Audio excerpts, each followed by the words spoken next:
Chapter 001. Su Anshan's frustration at the theater. In the theater of listening to the wind, Su Anshan, clad in azure robes, was mercilessly assaulting a young man adorned in resplendent attire. The young noble, gritting his teeth and tilting his head back, exclaimed, "Do you dare to strike me? Do you know who my father is? My father is Sun Xiangdong, the current prime minister of the Kanglan dynasty. The monarch of Kanglan is my father's sworn brother. If you dare to lay a hand on me, you must be tired of living." With a resounding thud, Su Anshan brought down a plate meant for strawberries upon him, causing blood to flow profusely. "Repeat that. Who is your father?" Su Anshan seized the collar of the prime minister's son and picked up a stick from the ground. "Speak." The bloodied scion of the prime minister hesitated, unable to utter a word. The entire theater fell into an oppressive silence. Su Anshan, glaring fiercely, declared, "I embody the principles of order and decency within listening to the Wind City. 3 years ago, I promulgated a constitution that expressly prohibits the harassment of virtuous women within this city. How dare you lay hands on a lady in my presence? Are you seeking death? I shall unburden you. Do not dare bring up your father again. My master is Mei Jiji. Even if your father were here, I would treat him the same. The prime minister of Kanglan is nothing to me. Get lost." With a fierce kick, Su Anshan sent the young noble sprawling. He then reclined in his fur-lined chair, while 2 courtesans knelt before him, feeding him strawberries. "What are you all standing around for? Continue the music, resume the dance."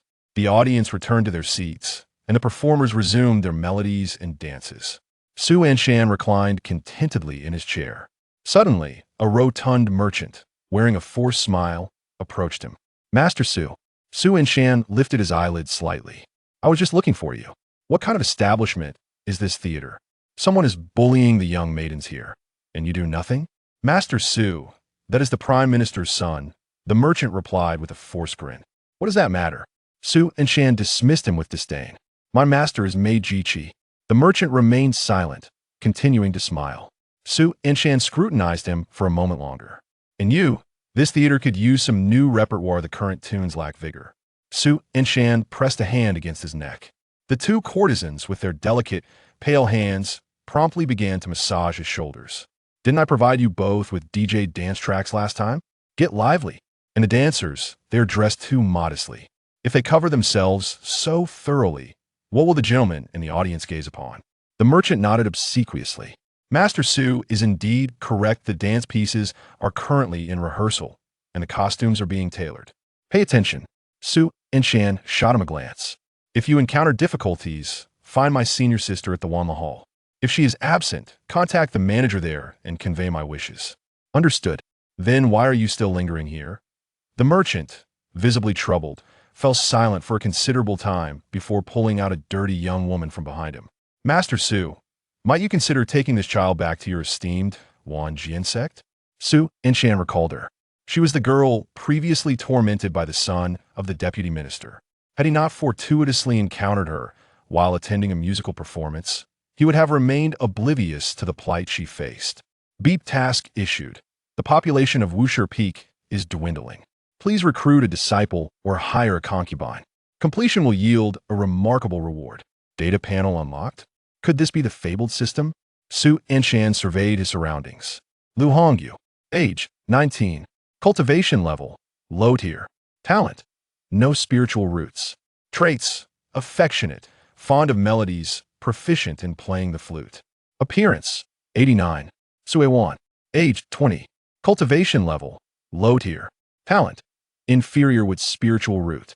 Traits, gentle and considerate, skin like jade, exceptional craftsmanship. Appearance, 90. What is this? A data panel? Quite precise indeed. Luhuazhou was indeed an exceptional flutist, and Suewan's craftsmanship was remarkably refined. But when did this system emerge? Buddy, I've been bound to you for 5 years now. Bound for 5 years, and Su Anshan was entirely unaware. You could have mentioned that you were bound. You didn't call for me either. The system lamented silently. Other hosts would typically call out, "System, are you there?" But he had merely come to listen to music without acknowledging it. 5 whole years. Su Anshan had never considered the existence of a system. He could no longer contain himself. "Dear host, let's skip the pleasantries and get to the point." "I refuse." He had no need for a system. His master, Mei, was renowned as the Red Dust Fairy, and his senior sister was a dominant force across the realms. All he needed to do was indulge in musical performances. He had no interest in undertaking trivial tasks. His life was already splendid as it was. Why do you refuse? Do you not wish to be invincible? Do you know my lineage? I have observed for 5 years and witnessed the formidable nature of your lineage. Yet I still chose to reveal myself instead of silently detaching. Do you know why? I have no interest. What did it matter to him? You say you don't want to. Why was the system growing impatient? He had heard tales of systems that could self-destruct. Perhaps a little provocation would stir this one into a self-destructive frenzy. All right, I want to think it over. Go ahead. Su Anshan had not yet savored enough of life's pleasures. To be obliterated by the system would be most unfortunate. I fear nothing. I acknowledge that your lineage is indeed powerful.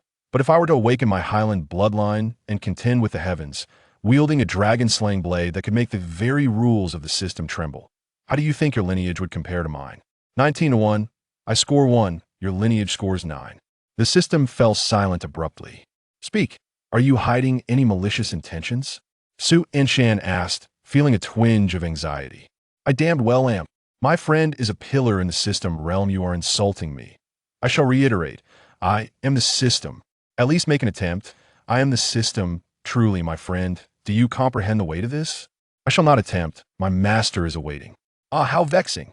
My friend, may I propose this? Let us pledge brotherhood, not seeking to be born or to depart on the same day, in the same month, or in the same year. Suddenly, a number of celestial beings, gliding on their swords, descended before the theater. Upon witnessing their arrival, the guests instinctively parted to create a path, observing as they hurriedly approached Su Anshan. Junior Master. Su Anshan ceased to acknowledge the system, raising his brows to regard the bright-eyed youth before him for a moment. Luhuazhou, what brings you here? Junior Master, have you forgotten? Today is the day we admit new disciples to our sect. All the peak masters have arrived, and you have yet to appear. The esteemed master specifically sent me to fetch you back for the occasion. Why they come seeking me? I had journeyed to Listening Wind City to relish the melodies. Could not my senior brother let me be? What purpose is there in attending the disciple selection? It is far more enjoyable to listen to music. My friend, behold me. Are you troubled by the inability to recruit disciples? I am capable. What your master can accomplish, I can achieve.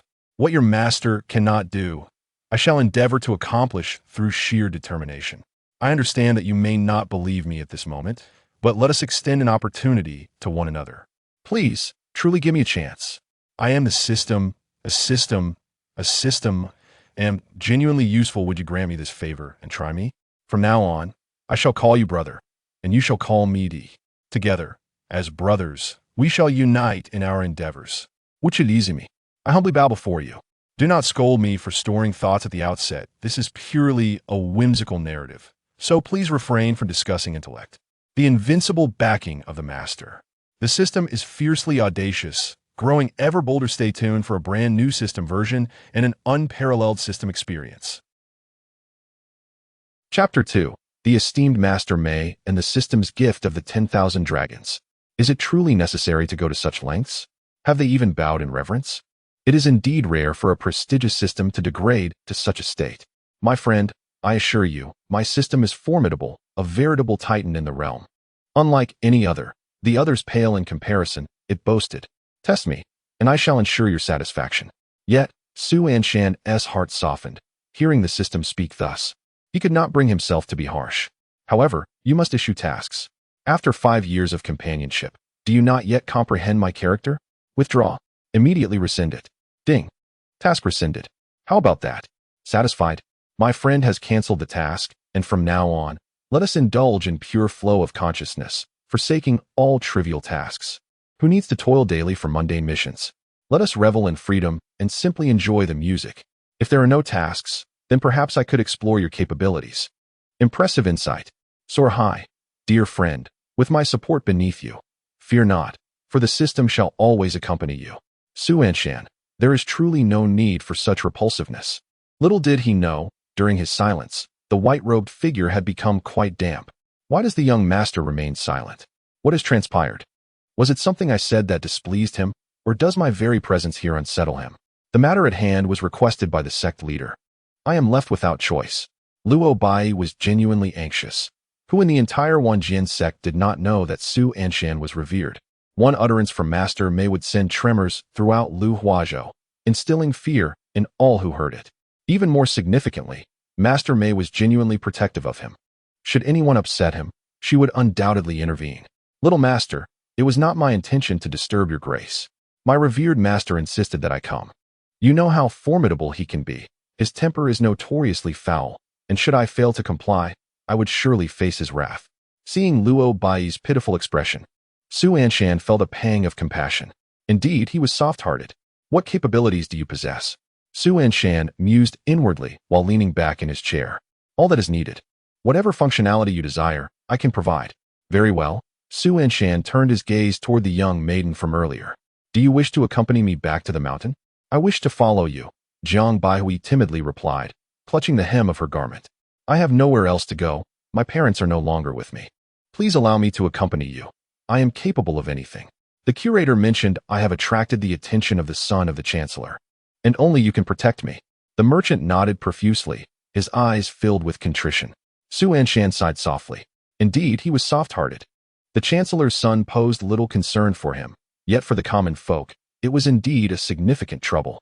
After a moment of contemplation, Su Anshan fixed his gaze upon Jiang Baihui. Jiji, age, 17 realm. Unremarkable, talent, medium grade with spirit root, characteristics. Golden ratio, acquiescent, gentle, and considerate. Loneliness, continuous blessings, celestial appearance, divine beast physique, hidden, skin like cream, collarbone nourishing fish, appearance, 84-97, X, NSHN. Must these characteristics be so detailed? Considering you might take concubines, I'm not even settled with a primary partner yet. Doesn't he affect, is this a serious system?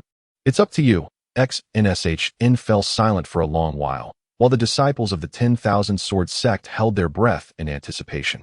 And Jiying Bi, biting her lip, wore an expression of anxiety on her delicate face. All right, then you shall come with me. Let it be clear. I am not a benevolent person. You must be mentally prepared to accompany me. Jiying Bi nodded vigorously. Li Zi, have you brought the flying boat? Upon hearing XNSHN's willingness to return, Lu Bai felt a surge of excitement. I brought the finest flying boat, as instructed by Master. And I have prepared your favorite marten fur and strawberries inside. Please look. She gestured towards the accompanying disciples. They are the disciples of Master T.N. Shiying from the 100 Flowers Peak, personally selected from the inner disciples to serve you on your journey back to the sect. ZUH and Su N, age, 19 realm. Qi condensation first stage, talent, superior water spirit root, characteristics, delicate and graceful. Cultured and refined, appearance, 90 NH, age, 20 realm. Qi condensation third stage, talent, high-grade water spirit root, characteristics, skin like cream. Divine beast physique, appearance, 92. What is a divine beast physique? Huing Ling, BIH, ZH Chu, Su NW. She belongs to the White Tiger faction. Oh, what about Jiying Bihu? Also, Master T.N. Shiying is indeed a person of integrity. XNSH and nodded. Yes, indeed. Lu Bai responded with a smile, though inwardly she pondered. How could she not be? After all, she is a close friend of your esteemed senior sister. And although her peak is Lu Peak, it was forcibly renamed 100 Flowers Peak, exclusively accepting female disciples with water spirit roots, all prepared for you. While thinking this, Lu Bai maintained a smiling facade. Call Master. Master. Oh, how sweet. XNSHN chuckled as he listened to the soft voices of his two disciples. Serving is one thing. XNSHN suddenly shook his head with solemnity. They are all disciples of our 10,000 Sword sect. They come here to cultivate and someday transcend the void, not merely to serve others. XNSHN rarely took on the role of a moral exemplar. The two disciples became anxious. Master, we can do it. They have received strict orders.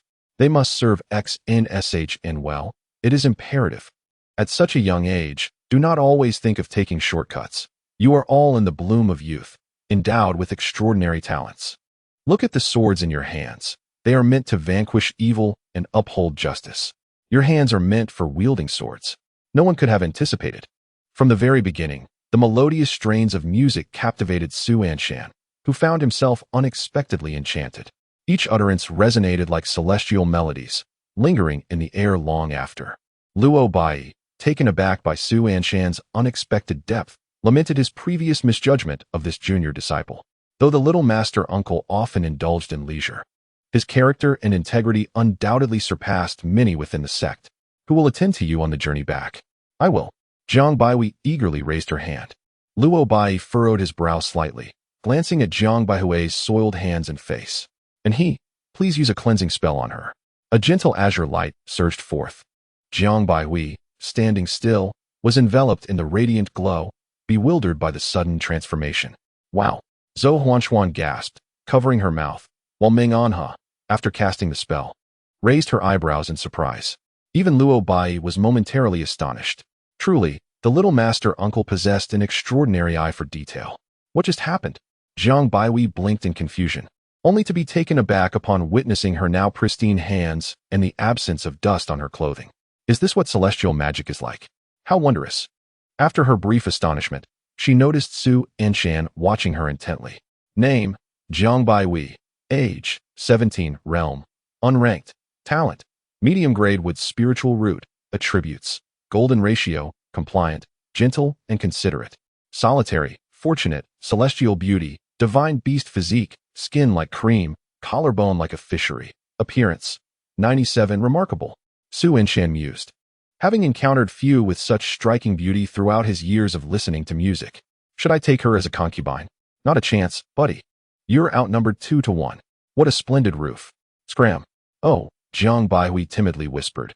Is there something peculiar about me? Not at all.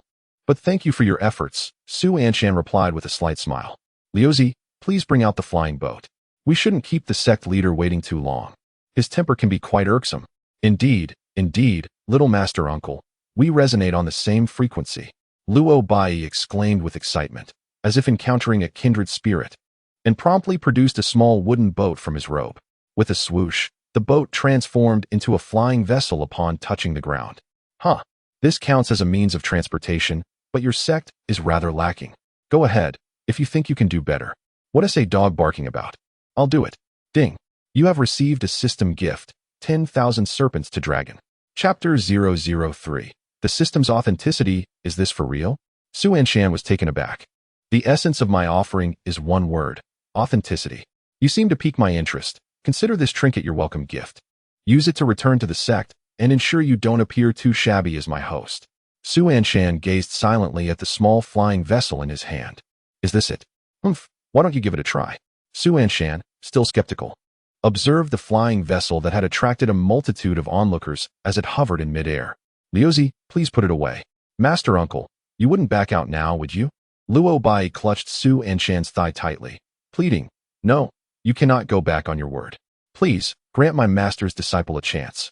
You are well aware of my master's stature. Tears streamed down his face, utterly devoid of the demeanor befitting the white-clad, sword immortal. Please get up. My 2 junior sisters are watching. I cannot, he protested. I shall return. Who dares say I won't? Su Anshan replied softly. It is merely that your master's vessel is of too low a grade. Let my uncle take you aboard something far superior. What? Luo Bai, still clinging to Su Anshan's leg, stood up in a daze. Too low a grade? That flying vessel is my master's most treasured possession, one he seldom employs himself, only utilizing it for grand occasions such as sect meetings or visiting friends. His junior uncle actually deemed this vessel inferior. Behold, with a swift motion, Su Anshan launched the 10,000 serpents bowing to the dragon into the air. Thunder rumbled ominously across the sky. Despite the clear blue expanse, darkness engulfed the horizon in an instant.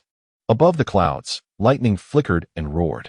Suddenly, a phantom of an azure dragon coalesced in the air, followed by countless half-dragon serpents appearing majestically behind it. They bowed before Su Anshan.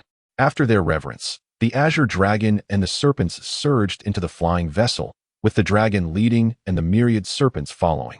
The once darkened sky regained its brilliance. Even Su Anshan, accustomed to tempestuous seas, could not suppress a gasp of astonishment.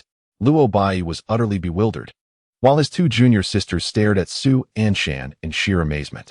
Uncle, is this flying vessel perhaps a touch more advanced than my master's? Su Anshan chuckled. A touch more advanced? Goodness. No, dear uncle.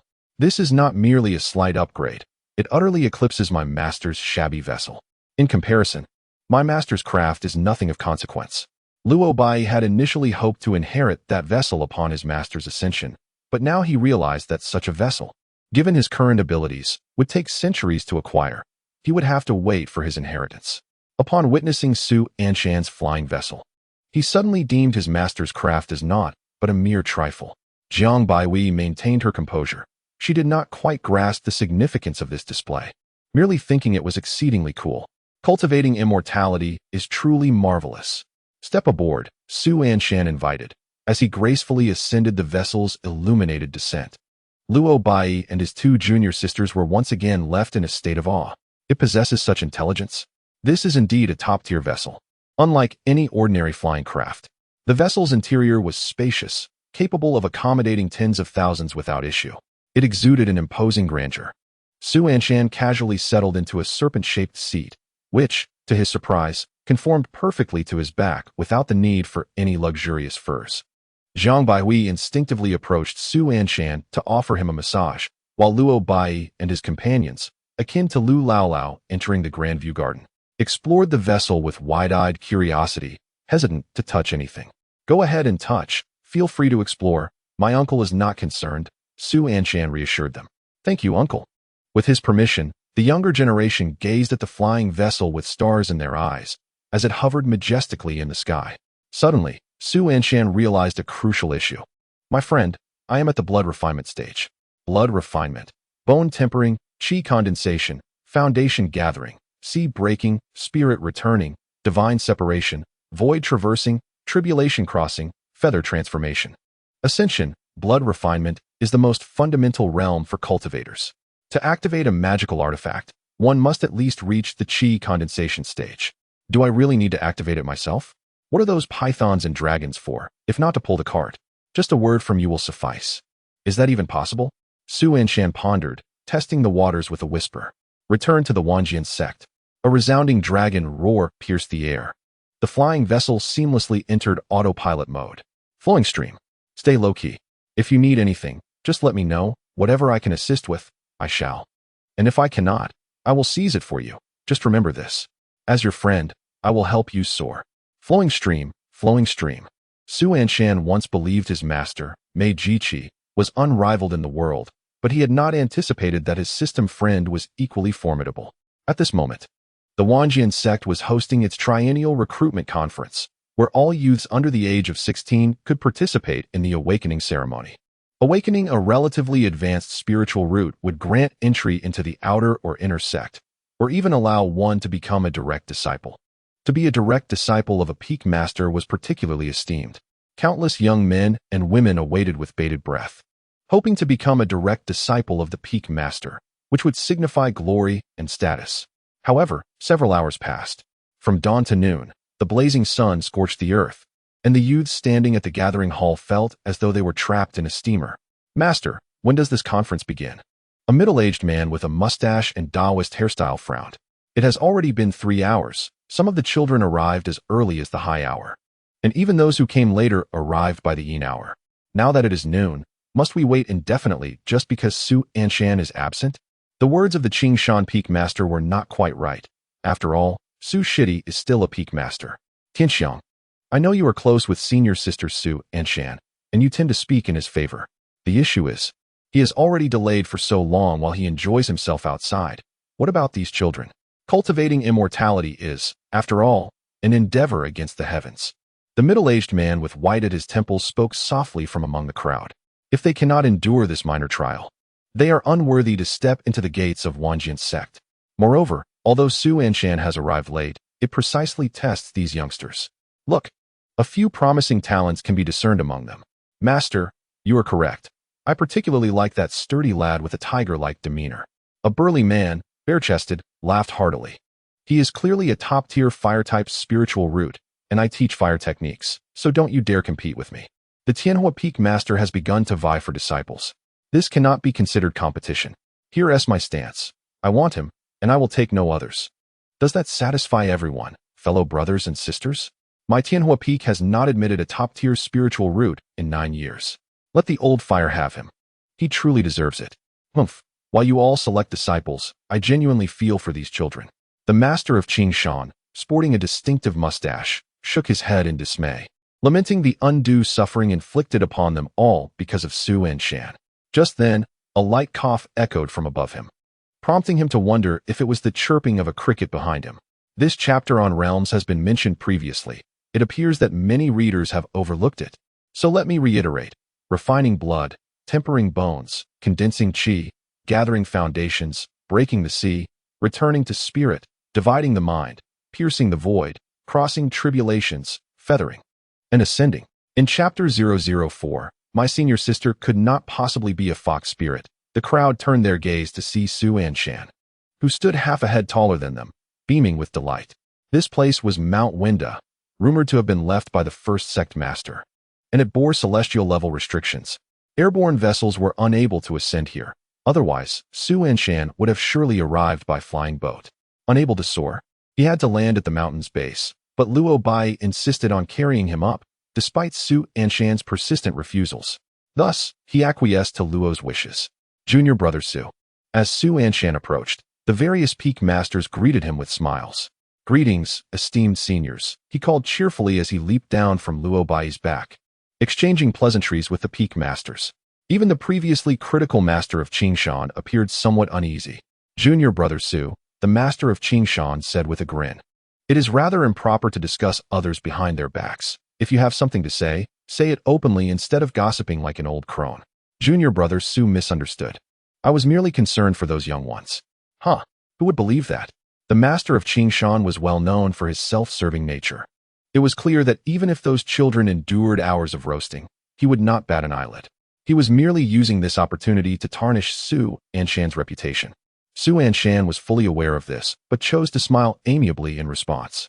Brother Qingshan, as a peak master, you possess a remarkable status.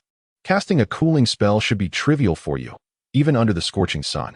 In the midst of their banter, a luxurious fur chair materialized out of thin air, and Su Anshan settled into it, while someone stood beside him, fanning him with a handheld fan.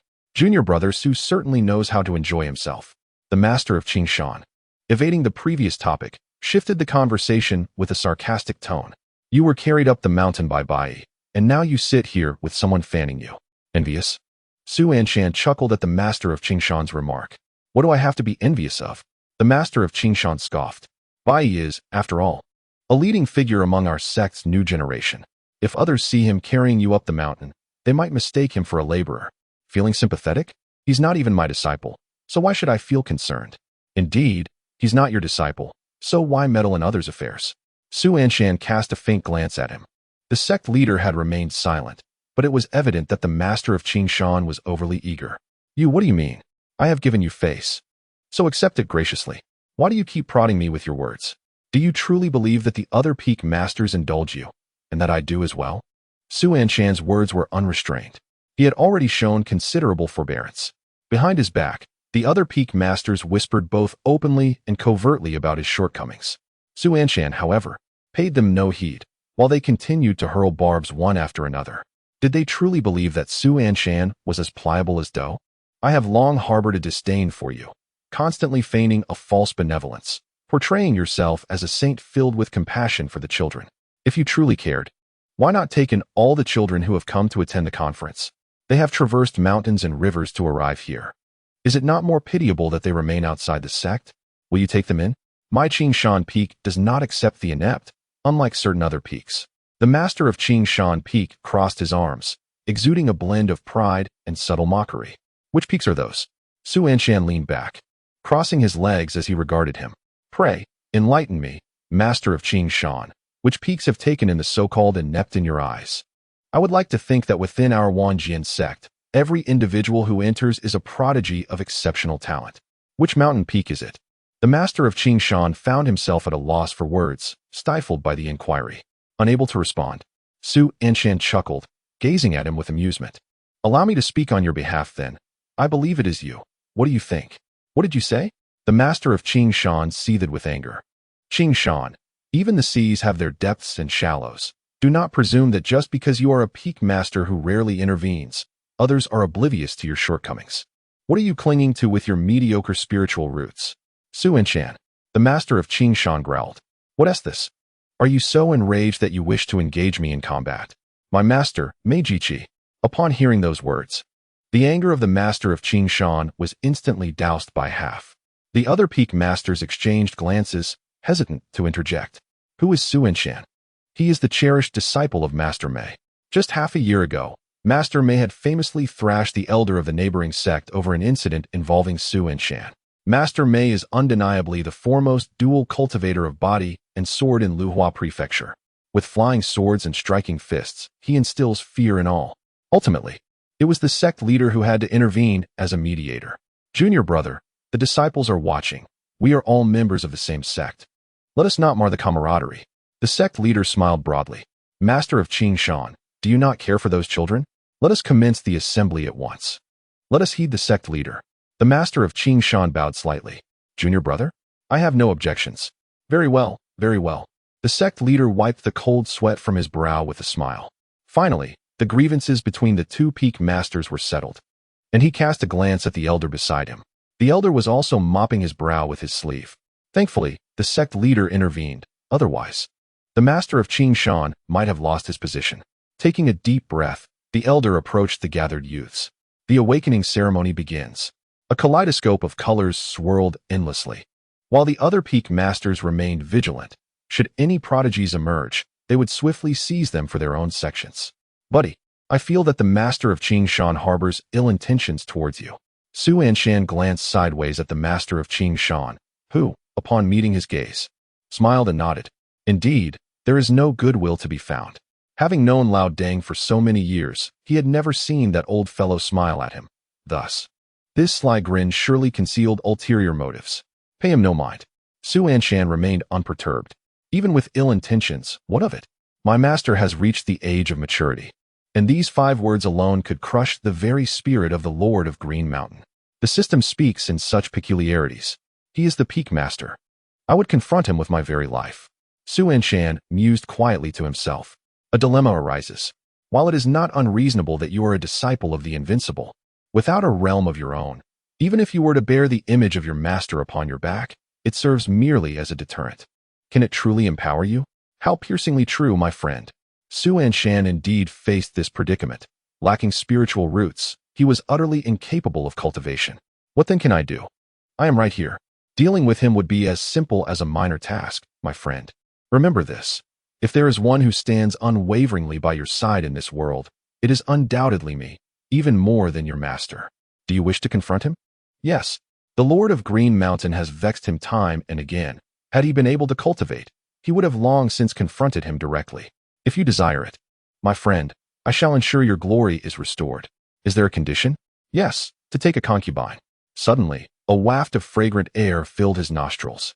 Su Anshan lifted his gaze, and there he beheld the enchanting visage of the Lord of 100 Flowers. Su Tianxiang, age unknown, at the 9th level of the sea-breaking realm, with sacred-grade water and supreme-grade with spiritual roots.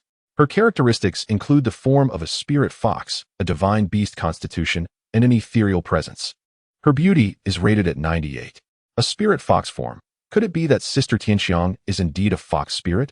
Impossible. My sister could never be a fox spirit. As the system affirmed this notion, it seemed undeniable that his sister indeed resembled a fox spirit. Su Anshan was somewhat taken aback by the revelation that Su Tianxiang was a fox spirit, yet he surmised that many within the sect must be aware. At the very least, her master surely knew. The sect's decision to retain her here must hold its own rationale. As for sect affairs, Su Anshan was disinclined to engage. However, he was curious to discover how alluring she truly was. With curiosity piqued, he observed as Su Tianxiang's enchanting gaze seemed to ensnare the very souls of those before her. Junior brother, why do you gaze upon me so? Sister, you are beautiful. Her laughter, like silver bells, filled the air, and her delicate fingers playfully poked his head. Such sweet words. Su Anshan grinned, albeit with a sense of confusion. What is happening? Why does Sister Tianxiang appear increasingly captivating? I had never noticed her allure before. Could it be that knowing she is a spirit fox enhances her charm? Host, do you desire a wife? Speak the word, and I shall immediately procure a wife for you, one with a fox tail. Have you nothing to say? Let us discuss this. Su Anshan, weary of engaging with this lecherous system, turned his gaze back to Su Tianxiang. Sister, what brings you here? Su Tianxiang gently crossed her arms, supporting her weight. What is there for me to seize? What belongs to me cannot be taken by others. And what I desire that does not belong to me shall remain unattainable by them. Behold this confidence. Within the entirety of the 10,000 Sword sect. Only she can speak thus. Furthermore, my interests do not conflict with those of the other peaks. The whole sect is aware that I only accept disciples with water spiritual roots. Those who come to seek guidance are well informed that the path to success lies solely under my tutelage. So, dear sister, what brings you here? As everyone vies for disciples. Su Tianxiang's arrival here surely indicates she has matters to discuss. I have come to inquire about the two young ladies under my guidance. Do you not favor them? Su Tianxiang, with her delicate features and a gentle smile, softly posed the question. How so? I just asked them, and they claim they have not garnered your favor. Su Tianxiang replied sweetly, urging, do tell me where the issue lies, and I shall rectify it upon my return. Sister, we are part of the 10,000 Sword sect. I am aware of that. Yet, your words sound akin to those of the Harmony sect, with talk of rectification. You must pose that question to your sister. Su Tianxiang spread her delicate hands, her eyes betraying a hint of helplessness. In your idle peak, you are the sole bud. Your master and sister await your flourishing, hoping to strengthen your peak. As close friends with your sister, I feel compelled to assist in her concerns. Are you certain? Leaning against a grand chair. Su Anshan chuckled knowingly. Pray tell, how many spirit stones did your sister offer you? Brother, you must not view your sister in such a light. Su Tianxiang opened her lips in protest, asserting that there is no such mercenary spirit among fellow disciples. 30,000. I genuinely worry for your sister. And I also empathize with Master Mei. Although I am not a member of your idol peak, I feel akin to half of its members. I care for you. 50,000. As the truth became increasingly difficult to conceal, Su Tianxiang coughed lightly. 100,000. How much? 100,000. Su Anshan nearly dropped his jaw in astonishment. Does our sect leader even receive that much in a year? 100,000 top-tier spirit stones. The sect leader's salary is merely 20,000, while the peak masters receive 10,000, and the elders at most 5,000. The outer sect elders and guest elders earn even less. Among the disciples, even the most favored among peak masters receive only 200. He knew his fifth sister engaged in commerce outside the sect, earning substantial profits, and he had not anticipated her wealth to be so great. 100,000 is no small feat to earn. Su Tianxiang spread her tiny hands, her face marred by concern. They only offer 100,000 for a child, and none if there is no offspring. Otherwise, would I be scheming so intricately, merely to have them line up to send their children to your mountain? A child? Su Anshan frowned. Sister, have you misunderstood something? Su Anshan, do not partake in such matters. The thought of having children is quite daunting. Then what pursuits do you engage in? Su Tianxiang frowned slightly, considering that the two I mentioned are already among the top in my peak. If you find them lacking, why not stay at my 100-flower peak for a few days? Never mind, brother, let us not dwell on that. Su Tianxiang placed her hands on her hips, her expression revealing her sincerity. I shall not hide it from you. I am in dire need of spirit stones. Please devise a way to procure 30,000 top-tier spirit stones from your fifth sister. Do you hear the absurdity of your request? 300,000 exquisite spirit stones, sufficient to cover the annual expenses of the entire sect. At Baiwa Mountain, feel free to take your pick. Is this not satisfactory? I have 3,000 female disciples. Su Tianxiang blinked her eyes, and if that were not enough, why not consider me, senior sister? Her hand rested on Su Anshan's shoulder, then she sighed despondently. It seems you wouldn't be interested in your senior sister. She is too old. You should carefully contemplate the allure of my Baihua Peak, filled with youthful female disciples, all of whom are of the water element, if you catch my drift. Bro, take her. I'll cover the cost. Just take her. I believe she is suitable. She looks capable of bearing children. Are you out of your mind? I'll offer double. Take her. My fifth senior sister is wealthy. I do not require your assistance. I'll offer 10 times. She is my senior sister. And so what? Can't she be taken? It was never said she couldn't. Then why don't you go for it?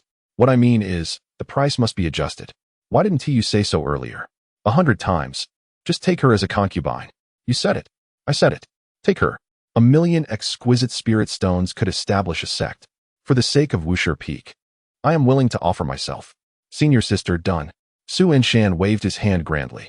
Su Tianxiang was overjoyed. Junior brother, If you have decided whom you desire, just come directly to Baihua Peak. We shall choose one by one. I will arrange a small secret chamber for you, ensuring no one will discover us. You. What is it? Su Tianxiang instinctively responded, then suddenly considered a certain possibility and stared at Su Anshan for a while, her expression gradually becoming awkward. Well, you see, senior sister is getting on in years. Cultivators share the same longevity as heaven and earth. Junior brother, I must deliberate on this matter. Su Tianxiang chuckled lightly. This matter was a bit too sudden, and she was unprepared. Of course, if you need Baiwan Mountain, feel free to contact me anytime. I just spotted an exquisite water element disciple. I shall take my leave first. Have you lost your courage? It seems senior sister Tianxiang is merely boasting. I knew she was just talking. You knew yet still urged me to take her? Were you not curious to test whether you could? It seems you still possess that desire. May you soon take a concubine, expand your lineage, and reap abundant rewards. Are you a concubine system? Perhaps. Ha. Suddenly, a hearty laughter resonated from the Winda Peak. Exquisite earth spirit root, disciple, hasten to my Tianyan Peak. From this day forth, you shall be my personally taught disciple. Quickly come to your master's embrace. Exquisite fire spirit root, my precious one, I am here. Disciple, look here. Look here. I have long awaited your arrival. At Winda Peak, various peak masters began to vie for disciples with superior spirit roots. Su Anshan watched with a twitch at the corners of his mouth. While he could understand the master of Tianhua Peak, as their mountain only accepted fire element disciples, it was reasonable for him to be excited upon encountering an exquisite fire root, given that no such talent had appeared in years. The other peak masters, however, seemed to gather several every year. What was going on? Were they all this ravenous? Young man, would you care to enter the doors of my Qingshan Peak? A commanding voice resonated from the summit of Mount Wenda, and Su Anshan turned to see that the speaker was none other than the esteemed master of Qingshan Peak, whose gaze was fixed upon a haughty and cold youth. Mu Lin's son, age, 16 realm, second stage of bone tempering talent, supreme with spiritual root. Supreme fire spiritual root, traits, not disclosed. Appearance, not as captivating as you before the screen, with dual supreme spiritual roots of wood and fire. This youth was a natural alchemist. The cold young man gradually raised his head and bowed deeply. I am willing to be your disciple. Excellent. From this moment forth, you shall be the true disciple of Qingshan Peak. With a grand gesture, the master of Qingshan Peak tossed a jade token. Upon receiving the dual supreme spiritual roots, the master wore a proud expression and cast a glance at Su Anshan, his eyes glinting with a mix of mockery and concealed malice. Such a wretched fate. Su Anshan rolled his eyes. What's the fuss? Just 2 supreme spiritual roots. I'll help you slap his face hard. What are you planning to do? Ding. The system is en route to the duel. Please wait patiently. Su Anshan. A duel? Calm down, my friend. Chapter 006. Master. You are not a brothel keeper, are you? It appeared that this system had quite the temper, automatically initiating a duel. Su Anshan silently pleaded for a response. But it seemed his companion was preoccupied with other matters and would not return anytime soon. Has the system become so competitive? Is resource acquisition reliant on seizing from others?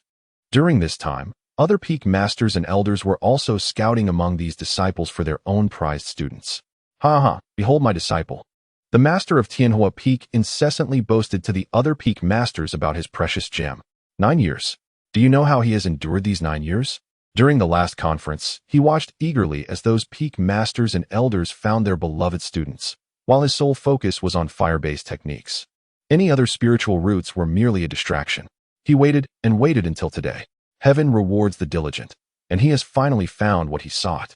If he doesn't reclaim the grievances of the past few years, he would feel utterly shortchanged. Other peak masters and elders were aware of Tianhua Peak's master's pent-up frustration, showering him with endless flattery, which brought him great satisfaction. Only the master of Qingshan Peak maintained an air of arrogance.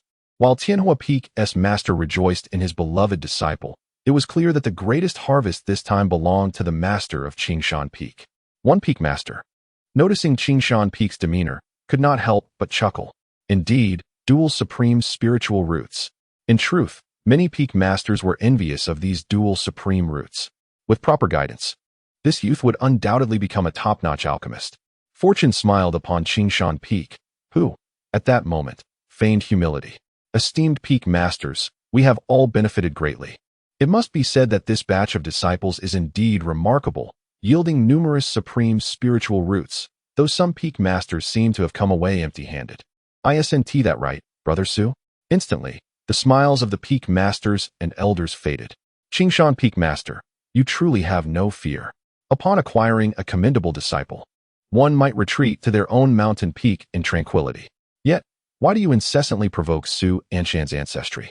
Even if Su Anshan's realm is beneath yours, his esteemed master Mei and numerous senior sisters could easily return to their sect and administer a thorough beating, leaving your grave overgrown by 2 meters of grass by next year. Is it truly worth it to engage in such fleeting verbal skirmishes?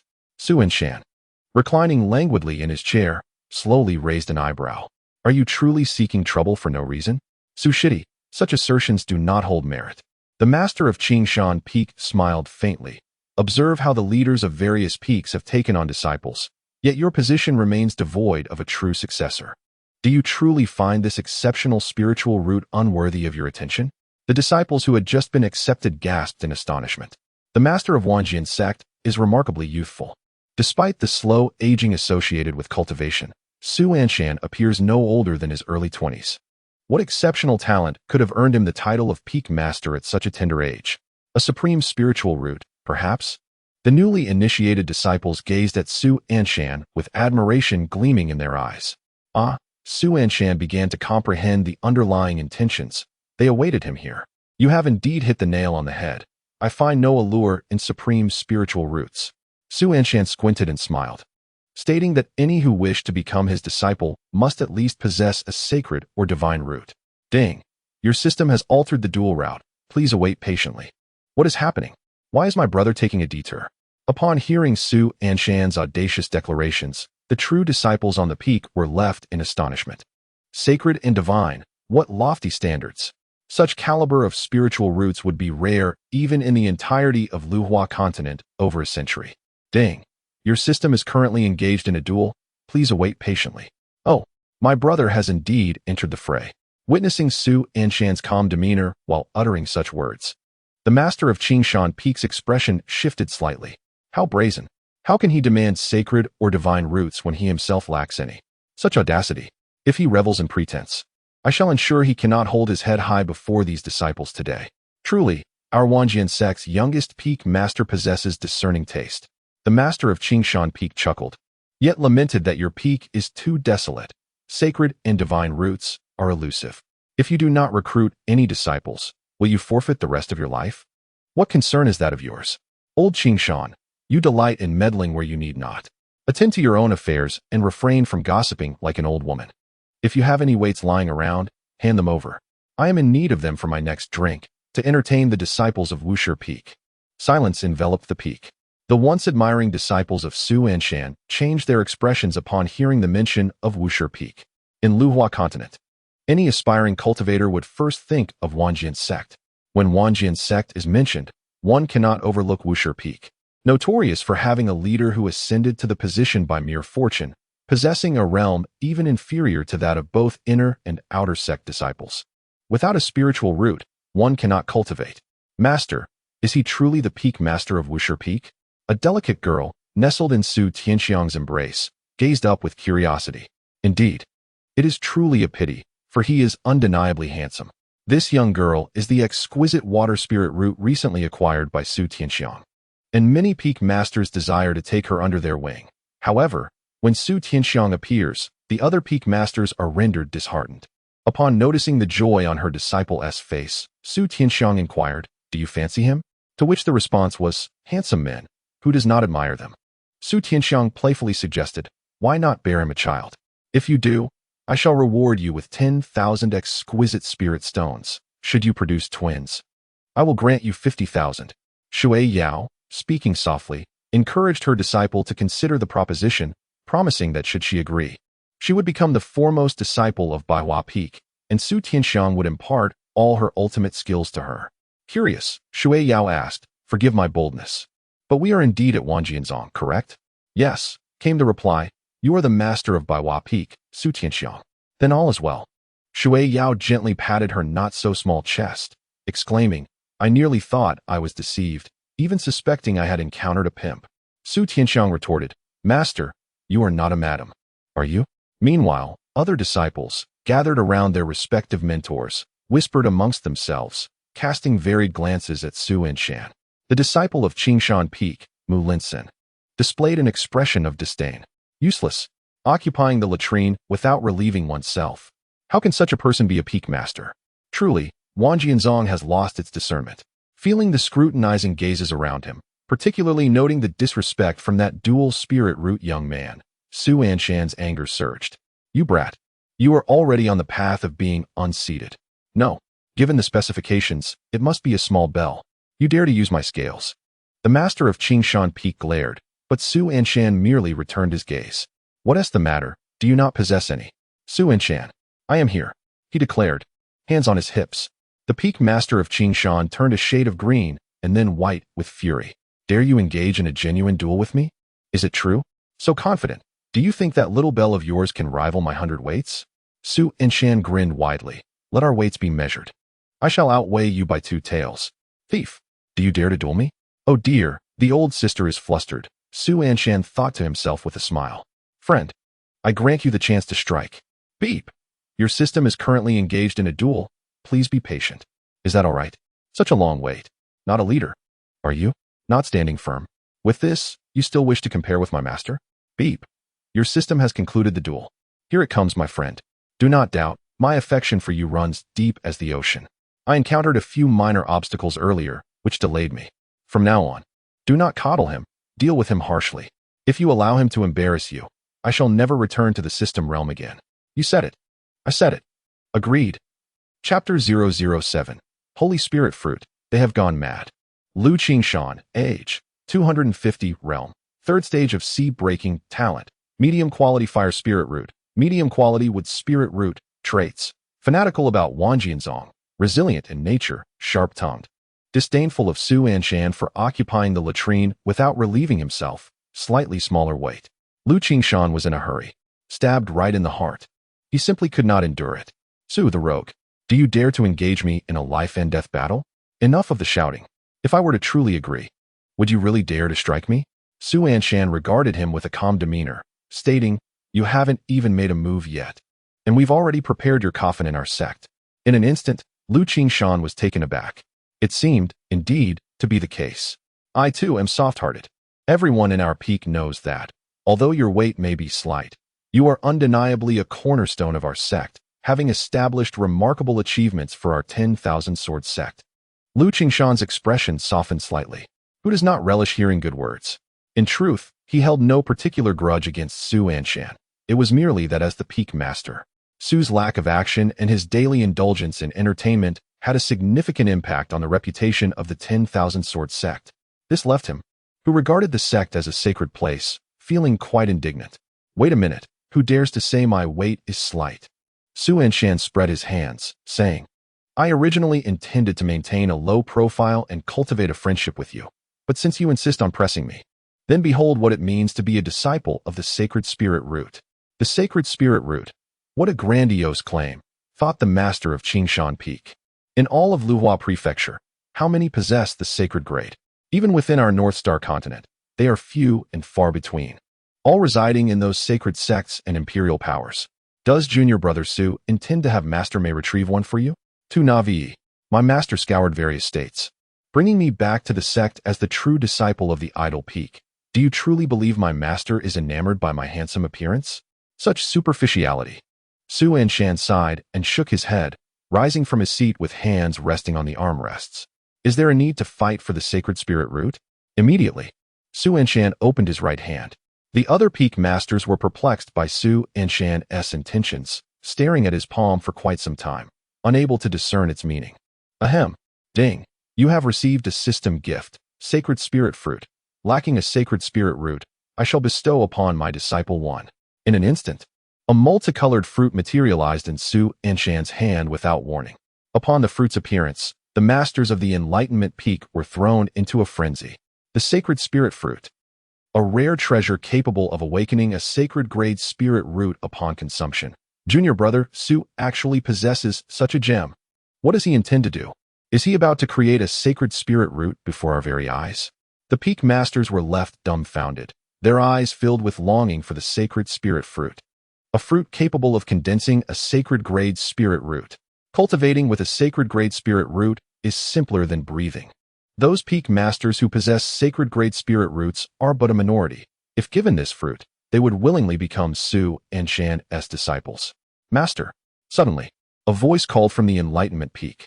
Everyone turned to see the elder presiding over the awakening ceremony, gazing longingly at the fruit in Su Anshan's hand. Master, please accept me as your disciple. I am willing to be your apprentice. I am willing to. Me as well. The peak masters, concerned about their dignity, refrained from voicing their true feelings, but the inner and outer sect elders did not hold back. To become Su Anshan's disciple meant obtaining a sacred-grade spirit root. Being a disciple, or even a grand disciple, would suffice. The remaining disciples were utterly bewildered, pondering why so many elders were vying to become the disciple of the master of the Luhuazhou Peak. When it was rumored that he was a talentless individual devoid of spiritual roots, could it be that the rumors were unfounded? The direct disciples at the Winda Peak were equally astonished. What was going on? What had the master of Luhuazhou Peak produced that prompted such a throng of elders to seek his tutelage? Master, what is that? Shui Yao inquired, extending her youthful hand. Su Tianxiang gazed at the sacred spirit fruit in Su Anshan's hand, swallowing hard. She was not covetous of the sacred spiritual roots. Her own dual spiritual roots included a sacred water root. What concerned her were the spirit stones. 300,000.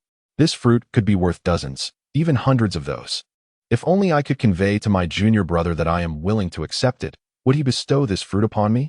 I could sell it for 30 million. Certainly a coveted prize. 30 million, a sum that could last a lifetime. Master? Noticing that Su Tianxiang had fallen silent for a while, Shui Yao called out again. Oh, what is it? Su Tianxiang returned to her senses, still mulling over the earlier events. What exactly was in the hands of the master of Luhuazhou Peak? And why were so many elders suddenly eager to become his disciples? Moreover, it appeared that the other peak masters were equally intrigued. That is a sacred spirit fruit. What is a sacred spirit fruit?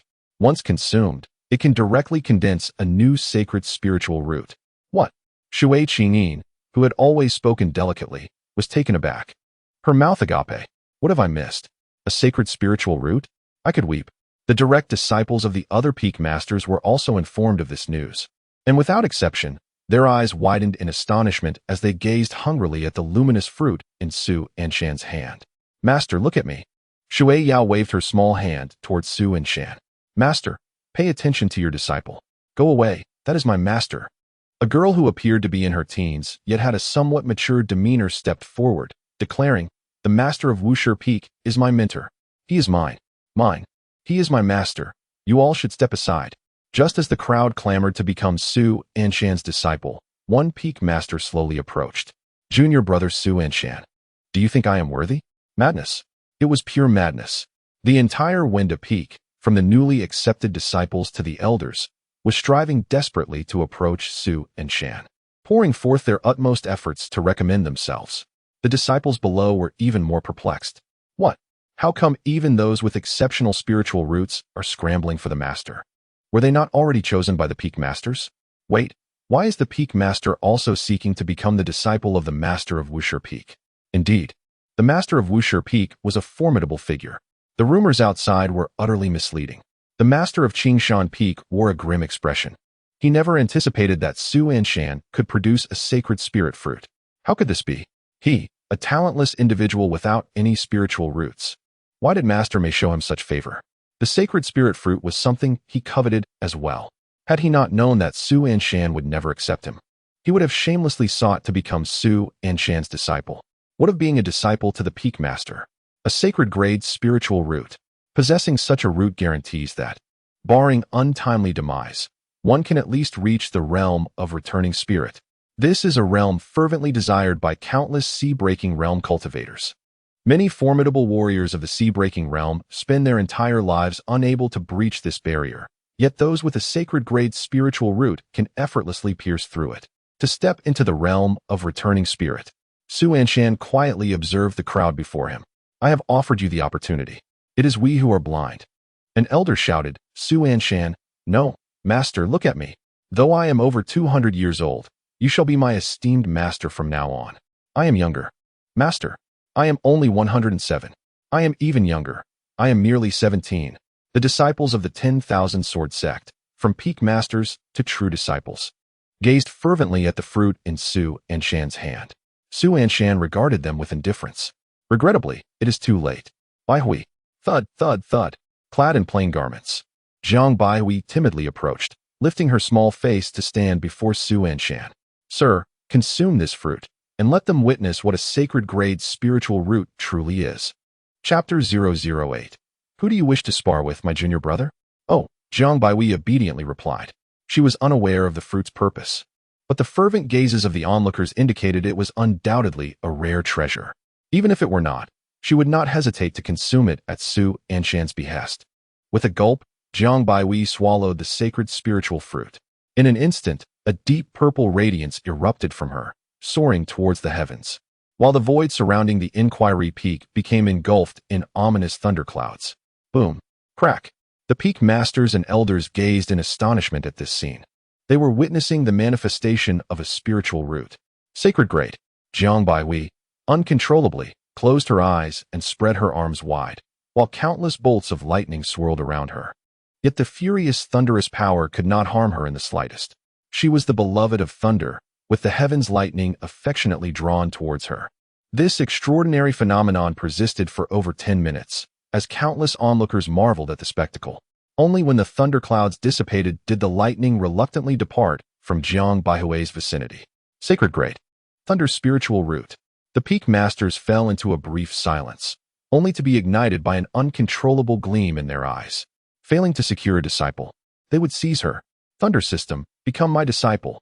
In the blink of an eye, the previous contention over the sacred spiritual fruit transformed into a fierce competition for the disciple.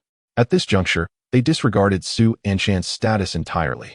A sacred grade spiritual root is enough to drive anyone to madness. Come to my Tianhai Peak. I will devote my entire peak's resources to nurture you, allowing you to ascend effortlessly to the sea-breaking realm, exclaimed the peak master with purple hair, while also offering an apologetic gesture towards Su Anshan. Su Shidi, I apologize, but a sacred grade spiritual root cannot be allowed to perish in your hands. Little girl, come to my side. My primary cultivation is in the thunder system, making us perfectly compatible. Here, I shall ensure your resources until you reach the realm of returning spirit. Come to me, and I shall immediately abdicate. You shall be the next leader of the peaks, henceforth standing on equal footing with all the other peak masters. Chaos has ensued, utterly chaotic. From the moment the Holy Spirit fruit made its appearance, the pillars of the Wanjian sect lost all their former grandeur. Jiang Baihui gazed at these peak masters in bewilderment, allowing their extravagant words to wash over her without comprehension. She was ignorant of the ways of cultivation. Her arrival at the Wanjian sect was solely due to her association with Su Anshan. Before coming, she had a vague awareness of the existence of immortal sects, but they seemed too distant to her, and she had never sought to understand. All she was aware of was that Su Anshan was her benefactor, and she was content to follow his lead. Young lady, come to me, Su Anshan beckoned. It was understandable that the other peak masters sought to claim Su Anshan. After all, the Holy Spirit root was a treasure. Their excitement was palpable. However, he did not anticipate that the master of Qingshan Peak would also dare to vie for a disciple. Old Qingshan, your stature may be small, but your audacity is not. Su Anshan chuckled. I fed her the Holy Spirit fruit and brought her to the mountain. Do you really wish to take her as a disciple? How audacious of you! Though you may have fed her the Holy Spirit fruit, do you possess the ability to teach her? Retorted the other. My master is Jiji. The Holy Spirit root can determine the rise and fall of a sect. You would only squander her talent.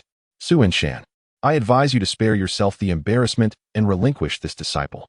My master is Jiji. Su Anshan replied, his brow furrowing. Why do you keep mentioning Master Mei? Are you lacking in wit? My master is still Jiji. Su Anshan reiterated. If I am unable to teach her, I can have my master instruct her. Is that acceptable? Su Anshan, your grandfather is present. Su Anshan maintained his smile. Do you still wish to seize my disciple? How greedy. With a twinkle of amusement in his eyes, he turned to Jiang Baihui and said, Baihui, go and give that young man a slap. Then let them know who your master is. He pointed towards the dual Holy Spirit root holder, Mu Linson. The newcomer dared to look down upon him? Mu Linson exclaimed, Predecessor, do you hold a grudge? Jiang Baihui glanced in the direction Su Anshan indicated, uttering not a word as she approached Mu Linson directly. "You dare!" Mu Linson glared. Yet Jiang Baihui remained unfazed, raising her hand to deliver a swift slap. The impact left Mu Linson's cheek burning, while Jiang Baihui bowed respectfully to the east. "My master is Su Anshan." Having accomplished this, Jiang Baihui scampered back to Su Anshan's side. "Well done," Su Anshan said, gently tapping her nose. "You are truly a promising talent. Just a glance outside, and I can see you are well suited for my idol peak." "You dare strike me?" Mu Linson cried. Clutching his face, his jaw clenched. Jiang Baihui stood unwaveringly beside Su Anshan, bowing again. "My master is Su Anshan. I challenge you to a duel," Mu Linson shouted. He had displayed remarkable talent before arriving at the Wanjian sect. Even in the bone refining stage, he had surpassed his peers by a significant margin. Having been slapped in public was a humiliation he had never endured before. Jiang Baihui stated, "My master Su Anshan, you step forth, and let us two of the same generation engage in a friendly contest. My master Su Anshan, you are the Holy Spirit root, and I am the Supreme One. Do you fear me? My master, Su Anshan, dares not to displace your master. My revered ancestor, Mei Jiji." Each time Mu Linshan fervently shouted, Jiang Baihui would clasp her fists and crisply call out Su Anshan's name. By the end, when she directly mentioned Mei Jiji, Su Anshan could hardly contain himself. Truly, she is a prodigy bestowed upon him by the heavens. How extraordinary. Initially, he felt pity for Jiang Baihui, intending to bring her back as a mere maid. Yet she surprised him immensely. This visit to the Wind Listening City was indeed worthwhile. The Peak Masters were equally astonished. This girl is indeed Su Anshan's true disciple. A perfect likeness. Her gestures, demeanor, and tone were such that none would believe they had not undergone rigorous training. Mu Linshan's face was flushed with indignation. "Master," observing his disciple being bullied, how could the Qingshan Peak Master remain passive? "Su Anshan, do not be too oppressive. My revered ancestor, Mei Jiji. You bully a mere student. Do you not feel it tarnishes the dignity of the Peak Master? My revered ancestor, Mei Jiji. Su Anshan, I am speaking to you. Refrain from mentioning Master Mei again. My revered ancestor, Wu Rend." Several Peak Masters chuckled in disbelief. The Qingshan Peak Master was indeed unfortunate to be entangled with such a formidable ancestor. "Ah, who is Wu Rend? That name sounds somewhat familiar." After the Peak Masters laughed, they suddenly recalled the name Su Anshan had mentioned. The master of Master Mei, whom he fiercely protected after she annihilated a demonic sect. What a hermit. He is one of our Wanjian sect's own, who, having initially resolved to withdraw from all responsibilities, fled before a successor could be appointed, nearly leading to the dissolution of our sect.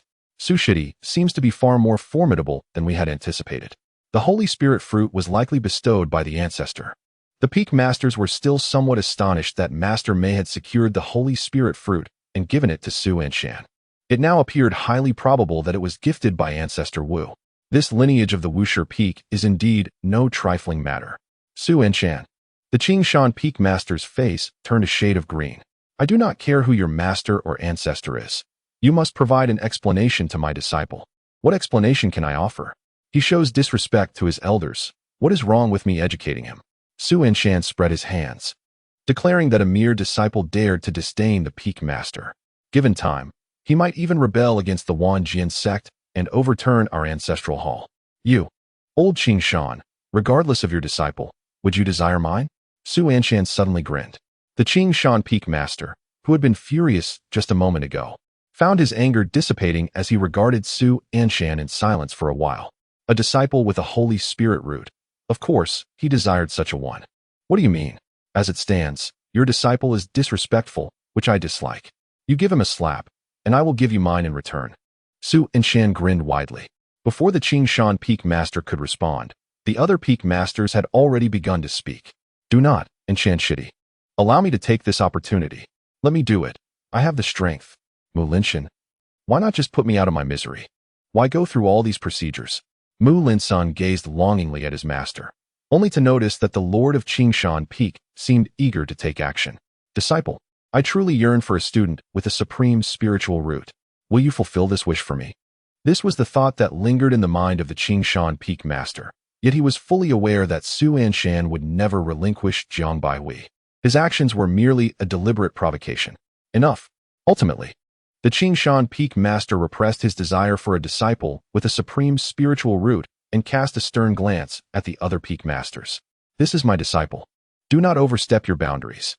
As the Qingshan Peak Master's anger became evident, the other Peak Masters shrugged and retreated. Su Anshan, cease your petty tricks. I shall not harm my disciple.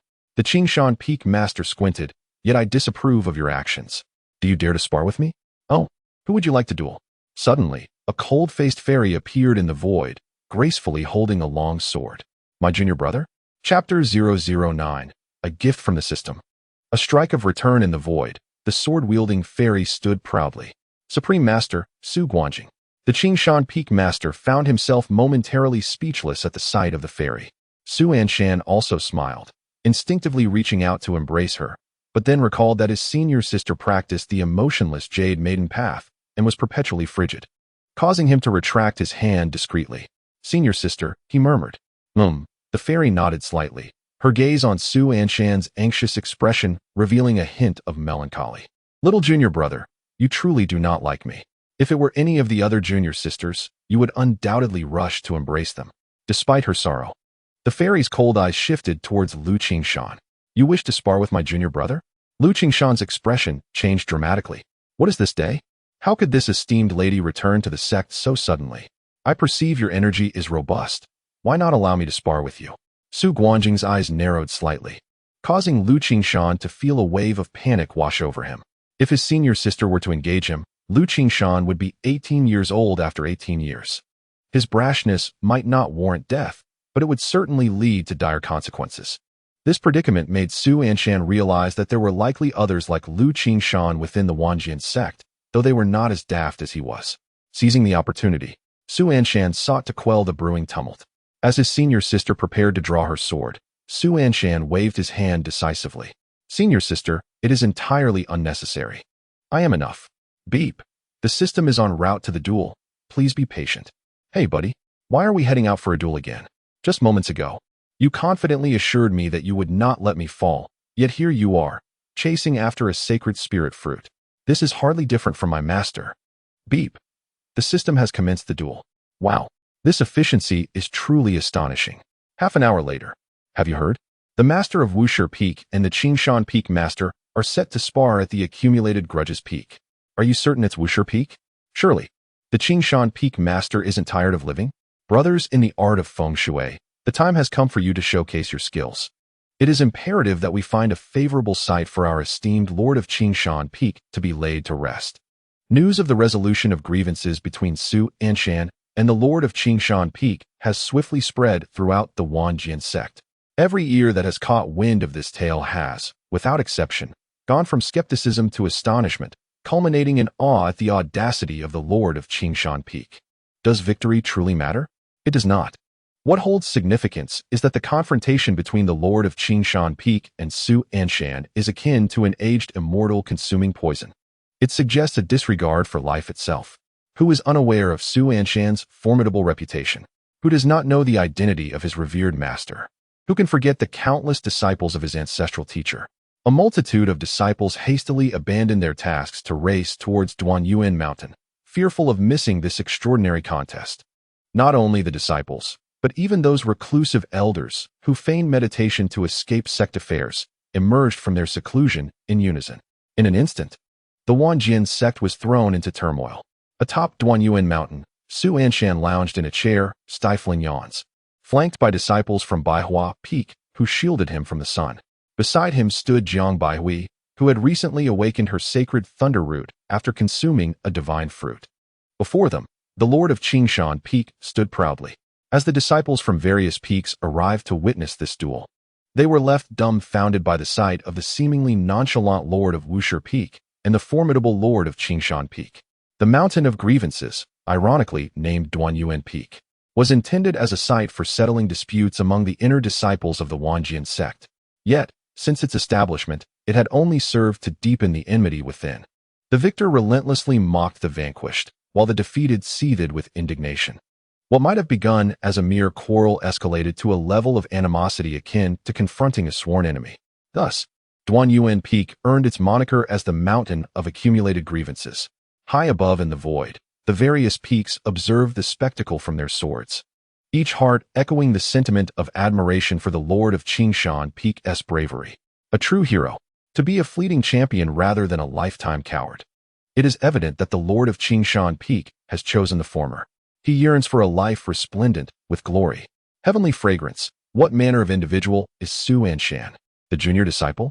The Lord of Mingdao Peak quietly approached, sharing a close bond with the disciples of Baihua Peak and Wushi Peak. Could you enlighten us? What is there to share? Why has Su, our junior disciple, suddenly agreed to spar with the Lord of Qingshan Peak? Is he concealing his prowess to establish his reputation?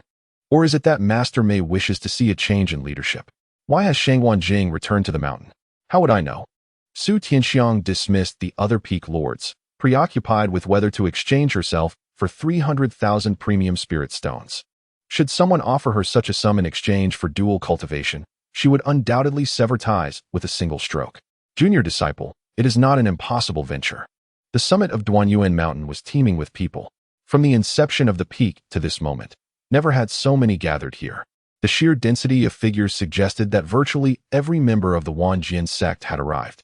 What do you suppose the Lord of Wushi Peak is thinking? He lacks cultivation, while the other peak lords boast tangible prowess in the breaking of seas. Is he not merely inviting a thrashing by confronting the Lord of Qingshan Peak? Surely, he has someone backing him. Did you not notice that Su Shishu's senior sister, Shangwan Jing, is watching intently? The master of Qingshan Peak truly dares to take action? If he makes a move, Shangwan Shishu could easily bring his head spinning down. Have you heard? The carpenter in the peak has already begun crafting coffins. Do you think it's possible that Su Shishu has been concealing his true prowess all these years, intentionally remaining low-key, only to prepare for a stunning revelation on this Duanyuan mountain? Wake up. Do you really believe Su Shishu could defeat the 8 fragrant chickens of our mountain? No one in the Wanjian sect believes Su Anshan can prevail, just as no one thinks the master of Qingshan Peak will have a fortunate end. The onlooking disciples whispered among themselves. Even under the scorching sun, they bore no complaints. This is a battle for the ages. Don't say just 1 hour. They would willingly wait even 2. While the disciples are eager to wait, the master of Qingshan Peak is anxious. Su Shidi, when shall we spar? Let us hasten it, so he can be polished. Shangwan Jing standing above made him feel as though he were sitting on pins and needles, as if he wished for nothing more than to be rid of this torment. To be beaten and still so eager. Perhaps you truly need me to loosen you up. Or else I could have my senior sister demonstrate her skills. She would certainly do a more thorough job. Su Anshan raised an eyebrow. The master of Qingshan Peak became immediately flustered upon hearing this. No, please. Su Anshan wore a smile, stretching lazily. Look at how frightened you are. Rest assured, the task of beating you does not require my master or senior sister's assistance. I alone am sufficient. The master of Qingshan Peak wiped the cold sweat from his brow. All right. At this moment, Lu Qingshan found Su Anshan quite agreeable. A savior indeed. Su Shidi is truly a man of integrity. Based on this act, I shall refrain from uttering a single ill word about him in the future. Yet, he was genuinely anxious. Shangwan Jing was exceedingly intimidating from above. Her spiritual sense was fixated on him. A chilling sensation coursed through him. Shidi, if possible, let us engage in our sparring sooner rather than later. What do you think? Su Anshan raised a finger to his lips. Lu Qingshan dared not utter a word more, nodding obediently. Hush, I am hushing. Ding. Your duel has concluded. You've returned. Buddy, sorry to keep you waiting. It wasn't too long, just my hands were itching to strike someone. Su Anshan murmured as he flexed his fingers. By the way, who did you duel? The duel lasted nearly an hour. I nearly thought you were going to be done in. I was left without my system buddy. It was a bit tricky. Took some time. I'll be more careful next time. All right. No doubt. His system buddy's attitude is truly commendable. Next time you duel, give me a heads up so I can have some idea. If you don't return soon, I'll be ready to call for my master and senior sister. Being beaten is absolutely out of the question. Why call them? Having a buddy is just as effective. Let me emphasize once more. I am no less capable than your master and senior sister. Indeed, I may even surpass them. I shall trust you just this once. What good items have you brought? My senior sister is watching from above. Do not embarrass yourself. Just don't be too invincible. Being able to turn the master of Qingshan Peak into a mural would suffice. Chapter 010. Master of Qingshan Peak. I am truly at my wit's end. Su Anshan felt a sense of bewilderment. At that moment, Lu Qingshan sensed a chill creeping up the back of his neck. What a misfortune! Which celestial being had he offended today? It was indeed a day of ill fate. Since Shangguan departed from the sect 4 years ago, she had not returned even once. During her absence, although he had occasionally expressed dissatisfaction towards Suan, he merely offered a few remarks here and there. Today, he was uncertain if he had taken the wrong medicine before stepping outside, as he found himself clashing with Su and Shan. The troubling part was that he lost that confrontation before Su and Shan's arrival. He was the foremost in verbal dueling within the Wanjian sect, but now he was relegated to second place. Not only had he failed in the verbal spar, but Shangguan had also overheard him. The pressure was palpable as she watched him from above. He fervently hoped that Master Mei remained oblivious to this incident. Shangguan was already a formidable opponent. If Master Mei returned, he might as well dig a hole and bury himself. The master of Qingshan Peak appeared to be trembling. With Shangguan standing there, it was no surprise he was shaken. She was second only to Master Mei in the Wufeng Peak. If I were to advise Qingshan, he should simply endure a beating from junior brother Su and then swiftly retreat. Indeed, Shangguan was as cold as ever. The other peak masters cast sidelong glances. Shangguan, standing in the void, exuded an air of icy detachment, giving off a sense of being unapproachable. Little did they know, her heart was in turmoil. Unsure of how to proceed. Junior brother, what exactly are you trying to accomplish? After all, Lu Qingshan was also a peak master. One careless move during this spar could lead to dire consequences. Lu Qingshan's life was certainly not as precious as that of her junior brother. Old man, don't say I didn't warn you. If you dare to lay a hand on my junior brother, you will be doomed. Do you understand? Shangguan's voice resonated through the air as she focused her gaze. Lu Qingshan shuddered. He looked up at the void, feeling as if he might weep without tears. What do you want from me? Even if you weren't here, I would never dare to touch him. Why is this happening? Is it truly necessary to bully an old man over 200 years of age just because I have grown a bit impulsive? Meanwhile, Su Anshan leaned against his chair, contemplating quietly. What is the purpose of that return spirit strike? Clearly, it is a strike from the return spirit realm. Just one strike. Oh, do you find it insufficient? It appeared the system was somewhat apprehensive. No, it's fine. Can this return spirit strike be used continuously? Not really. But, don't rush, my friend. There is a but. If you truly desire it, I can procure a bit more for you later. Consider it a trial card for you to experience. All right, that sounds fair. Su Anshan preferred to avoid trouble. If he could become a one-punch hero, that would undoubtedly be the best scenario. Essentially, my friend has stated that my affection for you is certainly not inferior to that of your esteemed master and senior sister. I have keenly observed their treatment of you over the past 5 years, and I assure you, my devotion surpasses theirs. Why do you consistently compare me to my master and senior sister? It is rather peculiar. Su Anshan has sensed that his companion has subtly measured himself against his master and senior sister on numerous occasions. Is this a matter of vying for affection? After 5 years of enduring hardships, does he aspire to become a steadfast pillar by Su Anshan's side? He seems to possess an abundance of leisure. Su Anshan, however, did not dwell on this thought. He harbored little interest in being invincible in the world. What he truly desired was a life of freedom and comfort. He would not unjustly torment others, nor would he allow them to torment him. When the urge arose to bully someone, he wished to do so without restraint. That sufficed. Su Anshan, seated, let out a light cough and stretched languidly. With a swift motion, the fur-lined seat was retracted. All eyes on the Mount of Broken Bonds turned to Su Anshan as he waved his hand decisively. You may all withdraw. The 2 disciples from Baihua Peak, holding umbrellas, complied and departed. Jiang Baihui lifted her delicate face, cheering for her master. Go for it, master. She clenched her tiny fist in encouragement and hurried down from the stage, whereupon numerous female disciples from various peaks flocked to her side, chattering incessantly. Some sought to befriend Jiang Baihui, having learned of her awakening of the rare saint-level thunder root, while others were sent on covert missions to undermine her. Surely, there were peak masters who felt envious. A disciple with a saint-level thunder root, once well-trained, would become a formidable ally. Jiang Baihui responded with a cheerful demeanor. Yet her gaze remained steadfastly fixed on Su Anshan's retreating figure, never wavering. It appeared that Su Shidi was well prepared. The master of Qingshan Peak displayed a look of delight. He was eager to engage in a sparring match. His sole desire was to swiftly depart from this realm of disputes. If that is the case, I kindly request Su Shidi to summon forth his treasured artifacts and flying sword. In this arena, fists and feet are indiscriminate. The master of Qingshan Peak said with a smile. Of course, I will exercise restraint during our sparring. I would not wish to endanger your life. To demonstrate my sincerity, I shall suppress my cultivation level. The master of Qingshan Peak suddenly paused, rubbing his hands together. To what level should I suppress it? He sought a signal. First level of blood refinement. Suddenly, a voice resonated in his consciousness, and he stood tall with newfound seriousness. I can suppress it to the first level of blood refinement.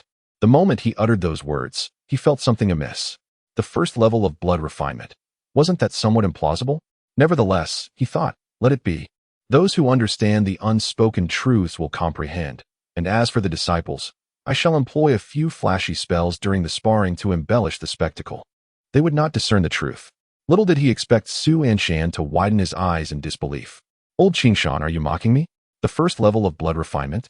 Do you take me for a mere mountain chicken? Lu Qingshan was left bewildered. Who has insulted you? Ancestor, that was your senior sister's statement. This is not my intention. Reflect on whether I possess independent thought at this moment. If not, perhaps you should consult your senior sister about what level I ought to be suppressed to. If I comply, what is the need for all this turmoil? Lu Qingshan felt utterly perplexed, unsure how to proceed with the sparring at all. Does junior brother feel that this is too humiliating? Shangguan Jing lightly pursed her lips, transmitting sound. With the first level of bone tempering, you must not strike back. My junior brother must defeat you in one blow. Defeated in a single blow? Isn't that rather far-fetched? Lu Qingshan communicated. If I tell you to do it, you shall comply. The chilling transmission resembled the depths of the netherworld, causing Lu Qingshan to shiver involuntarily. Junior brother, how about the first level of bone tempering? Lu Qingshan inquired cautiously. Unexpectedly, Su Anshan scoffed. Old Qingshan, have you not awakened? Surely you do not intend to strike me? Su Anshan gazed at him incredulously. If you were to injure me, my master would surely take half your life. The master of Qingshan Peak felt inexplicably disheartened. The first level of blood refinement is an insult to you. The first level of bone tempering, and yet you fear it may cause harm. What do you intend to do? Su Anshan grinned. I will strike you. The other peak masters erupted in laughter, silently acknowledging Su Shidi's indomitable spirit.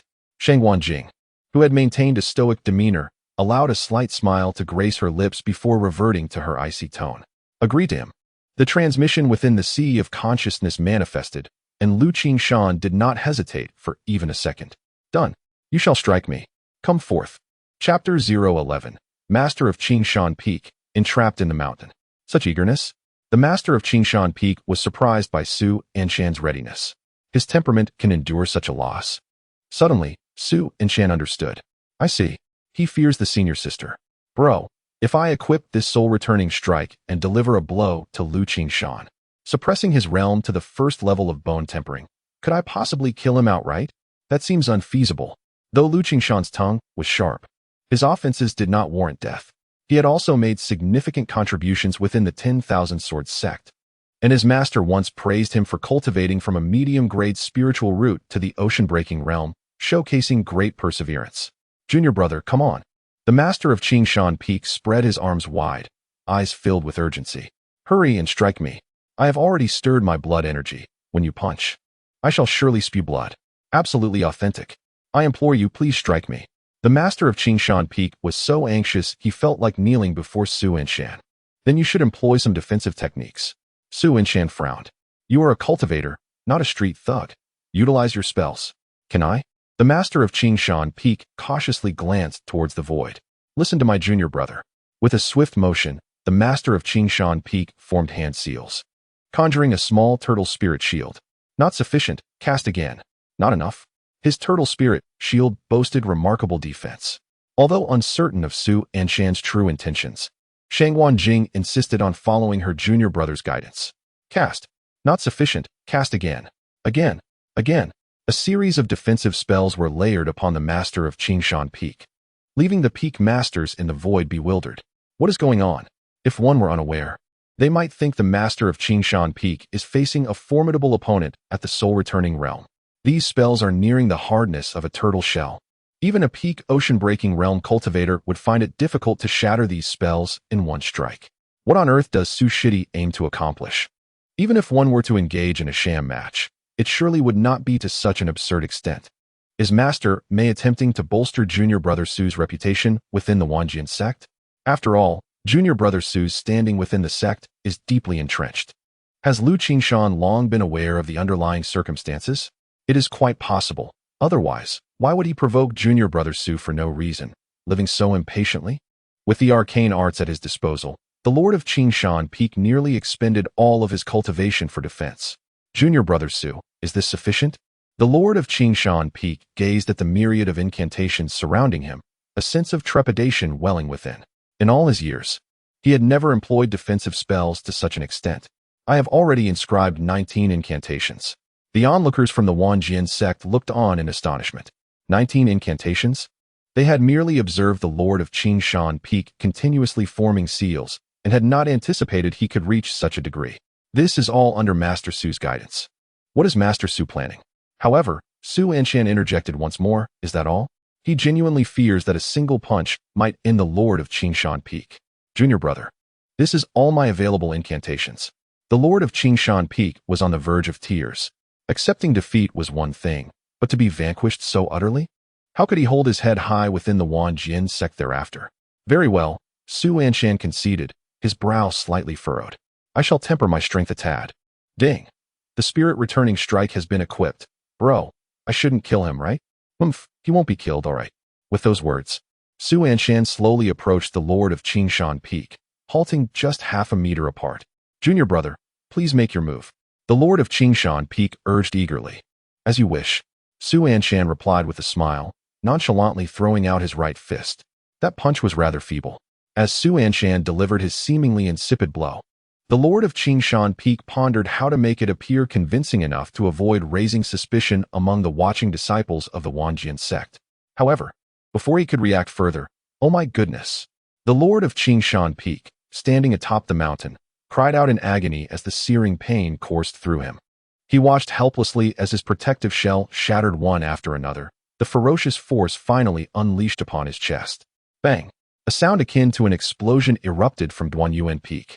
The Lord of Qingshan Peak was propelled like a cannonball, hurtling away and colliding with a distant mountain peak, embedding himself into it like a mural. Silence enveloped Duanyuan Mountain. Whether it was the watching disciples or the summit lords and elders hovering in the void, they swallowed hard. I think I just saw a large black rat fly out and crash into our mountain. That is indeed the Lord of Qingshan Peak. Did Junior Brother Su just send the Lord of Qingshan Peak crashing into the wall? How could this be? How did the Lord of Qingshan Peak become a mural? Is this truly a sham match? The Lord of Qingshan Peak's 19 incantations, even the pinnacle of the Breaking Sea realm, would find it challenging to breach such defenses. Yet Junior Brother Su shattered them with a single punch. Could he be in the spirit returning realm? Master. The lords gazed at the leader of the Wanjian sect with disbelief. Junior Brother Su.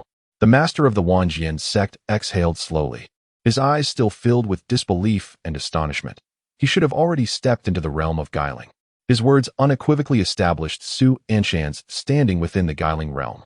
Junior Brother Su, he is of the guiling realm.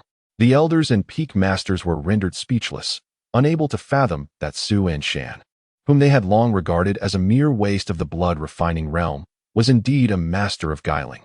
They had all assumed this was merely a performance match. Suspended in the void, Shang Wanjing wore a look of astonishment. What was happening? Lu Qingshan's acting was remarkable. How had he managed to execute such a seamless display? Surely, it couldn't be that her junior brother was responsible for this. That punch could very well have killed the old master. Shang Wanjing gazed into the distance. On Duanyuan Peak, Su Anshan also shielded his eyes with his hand, peering into the horizon. What a ferocious punch. He had exerted every effort to hold back, yet still, his blow had embedded Qingshan Peak's master into the mountain. Surely, he wouldn't die from that, would he? Shouldn't he? Several peak masters had already taken to the skies the moment Qingshan Peak's master was lodged into the mountain, even with several of them working in unison. It took them a full half-minute to extricate him. Upon the mountain, a vivid imprint of a human figure was left behind. The master of Tianhua Peak supported Qingshan Peak's master as they descended. Upon seeing Su Anshan, the master of Tianhua Peak nodded slightly in respect, while Qingshan Peak's master gazed at Su Anshan for an extended period with a complex expression of disbelief. He had thought himself an actor, only to realize he was the true punching bag. No one could feel the impact of Su Anshan's punch more directly than he. The techniques had shattered in an instant, and the overwhelming force crashed against his chest. In this battle, he conceded with genuine respect. I have lost. With one punch, the victor was clear. Chapter 012. The rules of Wuxia peak at this moment. Qingshan Peak's master no longer bore the arrogance from before.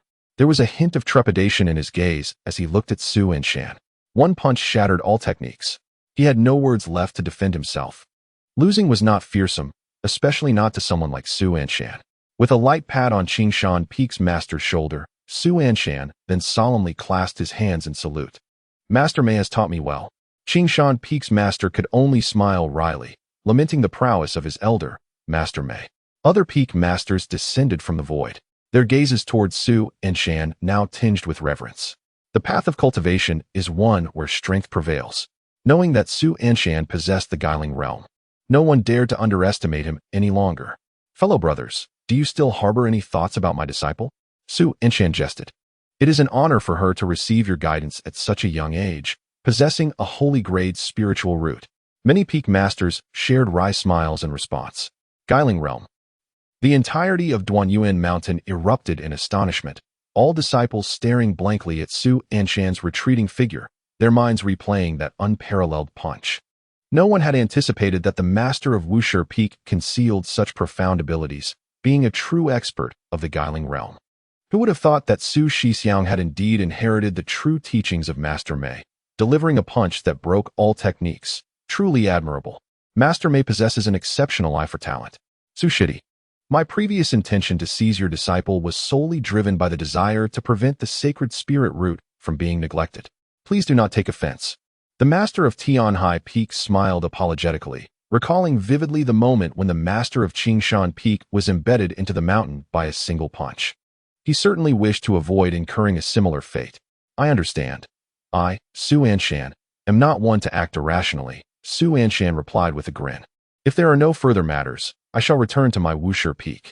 Safe travels, Shidi. The various peak masters clasped their hands in salute, while Su Anshan cast a cheerful glance at Su Guanjing. Sister, would you like to return to the peak for a while? No, thank you. With a swift motion, Su Guanjing soared into the sky on her sword, clenching her fist only when she reached the void. What am I doing? My Shidi invited me back to the peak, and I turned him down. Now he must surely despise me even more. How vexing. Su Anshan silently observed Su Guanjing's vanishing figure, sighing inwardly. Senior sister, how cold you are. He pursed his lips and shook his head, turning to Jiang Baihui, who approached with admiration gleaming in her eyes. Let us return to the mountain. Su Shidi, ride back with my flying boat. The master smiled as he produced his treasured vessel, while Luo Bai beside him continued to cough incessantly. Why are you coughing?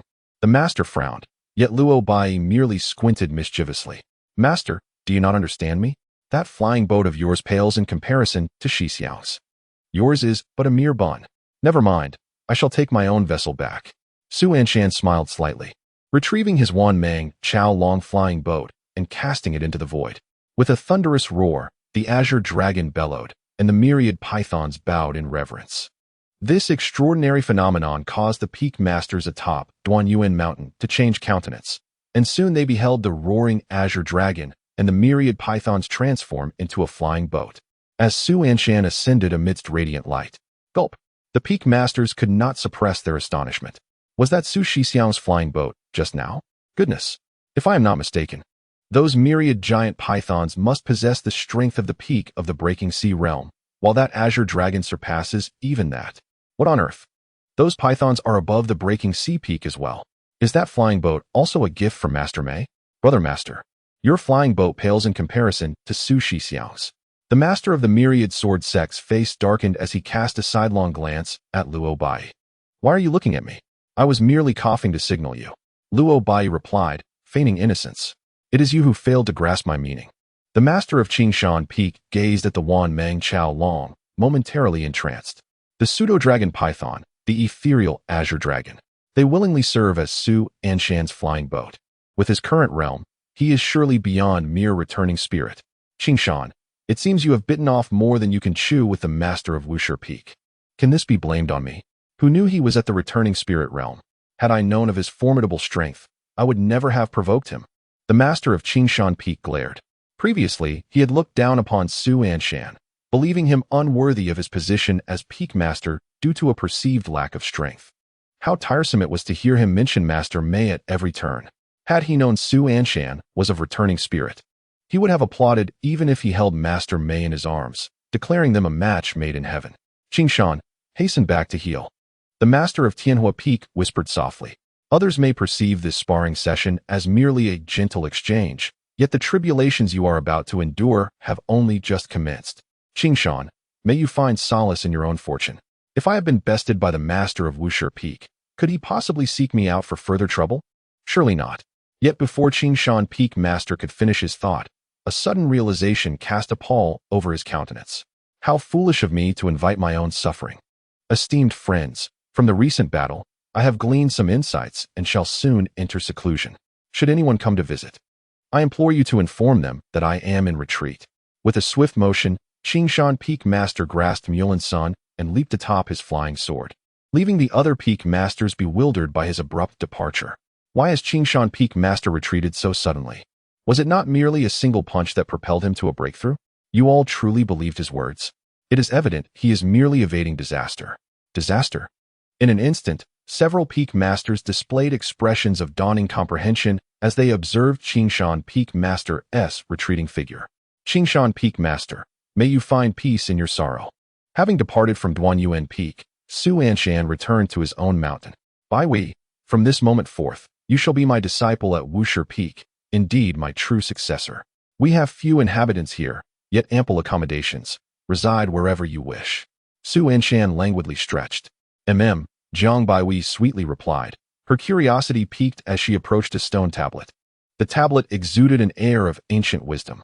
Gazing intently, one could sense a profound and overwhelming aura emanating from the stone. Master, what is this? This is the peak monument of our mountain, Su Anshan smiled, recalling what your ancestral master had conveyed. This monument was left by the first master of Wushi Peak, the founder of our lineage. A continuation of lineage, a testament to strength. Jiang Baiwei softly recited the inscriptions upon the monument. Indeed, I shall also enlighten you regarding the regulations of our Wushi Peak. Su Anshan stood before the inscriptions, while Jiang Baiwei listened earnestly. Our peak's rules are quite simple, encapsulated in a single phrase. In the event of trouble, summon help. If summoning fails, shake the person. Jiang Baiwei appeared perplexed. Is it truly difficult to comprehend? It is quite literal. Did you not perform admirably just moments ago? My master, Su Anshan. Precisely. Su Anshan affectionately tousled Jiang Baihui's hair. Being a member of Wushi Peak grants one such freedom. We do not instigate conflict, yet we are unequivocally unafraid of it. Should anyone dare to bully you, merely call upon me, Su Anshan. Understood, Jiang Baiwei responded, her understanding clear. Su Anshan, content with her comprehension, encouraged her, go explore our mountain. It may not be vast, but it is certainly not insignificant. I feel a bit weary and shall take a brief rest. All right, Jiang Baiwei obediently concurred. Su Anshan couldn't help but marvel at her compliance. Her readiness to acquiesce made matters exceedingly straightforward. After a languid stretch, he returned to his abode. As he reclined upon the soft bed, he was suddenly reminded that he had yet to claim his reward. He should consider the task of accepting a disciple complete. My friend, is it not time for my reward? Dang. Your system is currently engaged in a duel. Please be patient. What is this? Another duel? Is this system the Pingtu brother? It seems to be either fighting or on the way to a brawl. Quite reckless, isn't it? Chapter 013, Divine Spiritual Roots. How I wish I possessed such a gift. Is the system realm truly this chaotic? It's all about brute force. Resources and rewards are seized with one's fists. Let him fight then. Friends say he was once a formidable figure in the system realm, undoubtedly skilled in martial arts. Suin, feeling a bit weary, decided to take a short rest. Unbeknownst to him, at this moment, in the Kanglan dynasty, I shall take you to my sect to train with the princess. If you have no objections. A cold, beautiful woman leaned against her chair, a silver flying sword hovering above, glinting with a chilling light. Of course not. Being able to join the lineage of Fairy May is a great fortune for me. A man clad in a dragon robe, exuding authority, smiled apologetically, revealing himself to be the ruler of the Kanglan dynasty. Very well, the cold beauty nodded in satisfaction. In that case, I shall take her back to the mountain immediately. Senior, want to you stay a few more days? The Kanglan monarch inquired cautiously. The cold beauty shook her head. My junior is waiting for me back at the sect. Suddenly, the jade slip in her arms flickered. Upon discerning the message, she furiously exclaimed, that scoundrel Qingshan Peak Master dares to bully my junior? You truly seek death. The Kanglan monarch turned pale with fear at her outburst. Kanglan monarch, I take my leave, she stated, and with that, she soared into the sky, holding the delicate girl in her arms on the flying sword. Only after her figure vanished from sight did the monarch finally breathe a sigh of relief and sit down. Goodness, I almost had a heart attack. Your Majesty, the little princess was taken away just like that? A burly man clad in armor approached. She comes and goes as she pleases, showing little regard for our Kanglan dynasty. She is from the Wanjian sect, Wuxia Peak. So what? Even if the Wanjian sect is a major cultivation faction, our Kanglan dynasty is no pushover. We have countless offerings in our dynasty. Why should we fear them?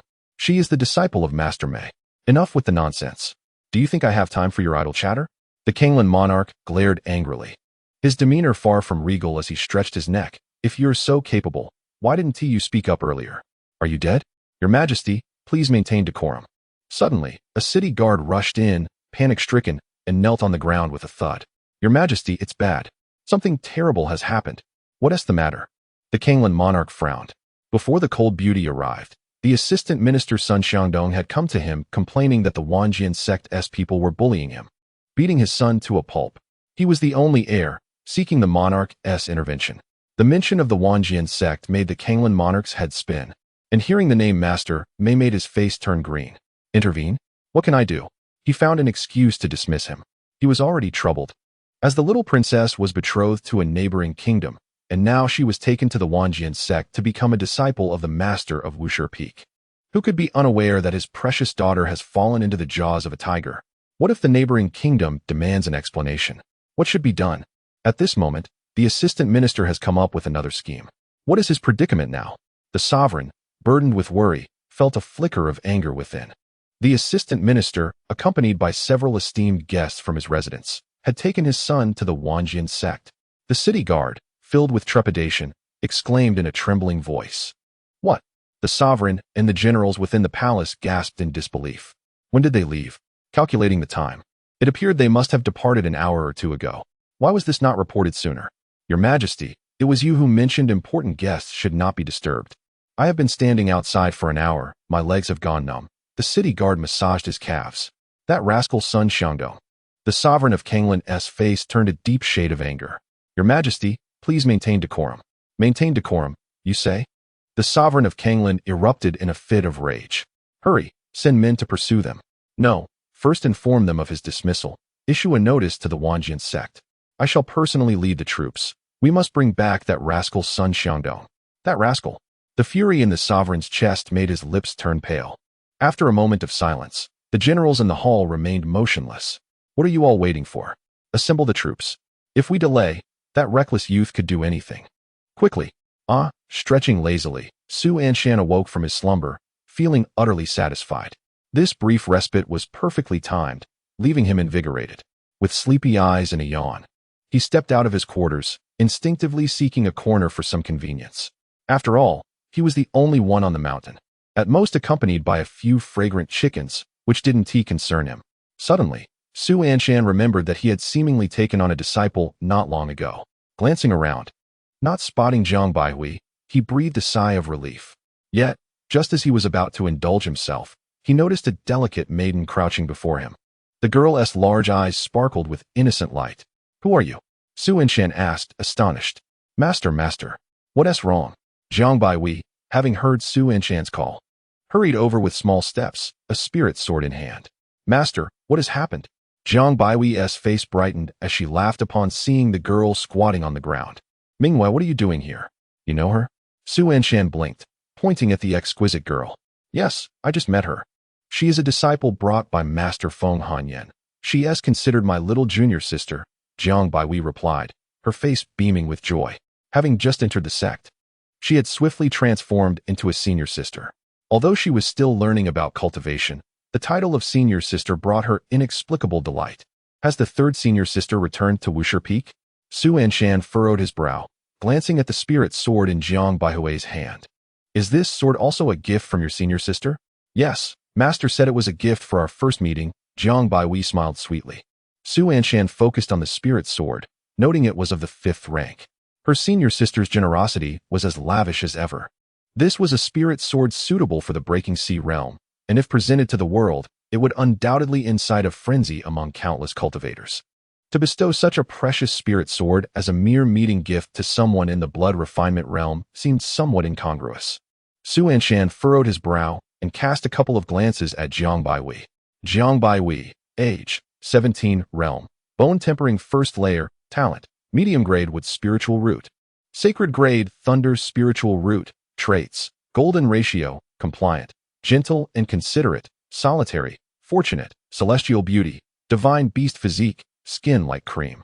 Delicate collarbone, appearance. 97. What has she accomplished to reach bone tempering so swiftly? Just a few hours ago, Su Anshan perceived her as rather unremarkable. Could the efficiency of cultivating a sacred grade spiritual root truly be so astonishing? Or perhaps it was the heavenly thunder that tempered her body during the condensation of her spiritual roots. Regardless, possessing a sacred grade spiritual root was indeed formidable.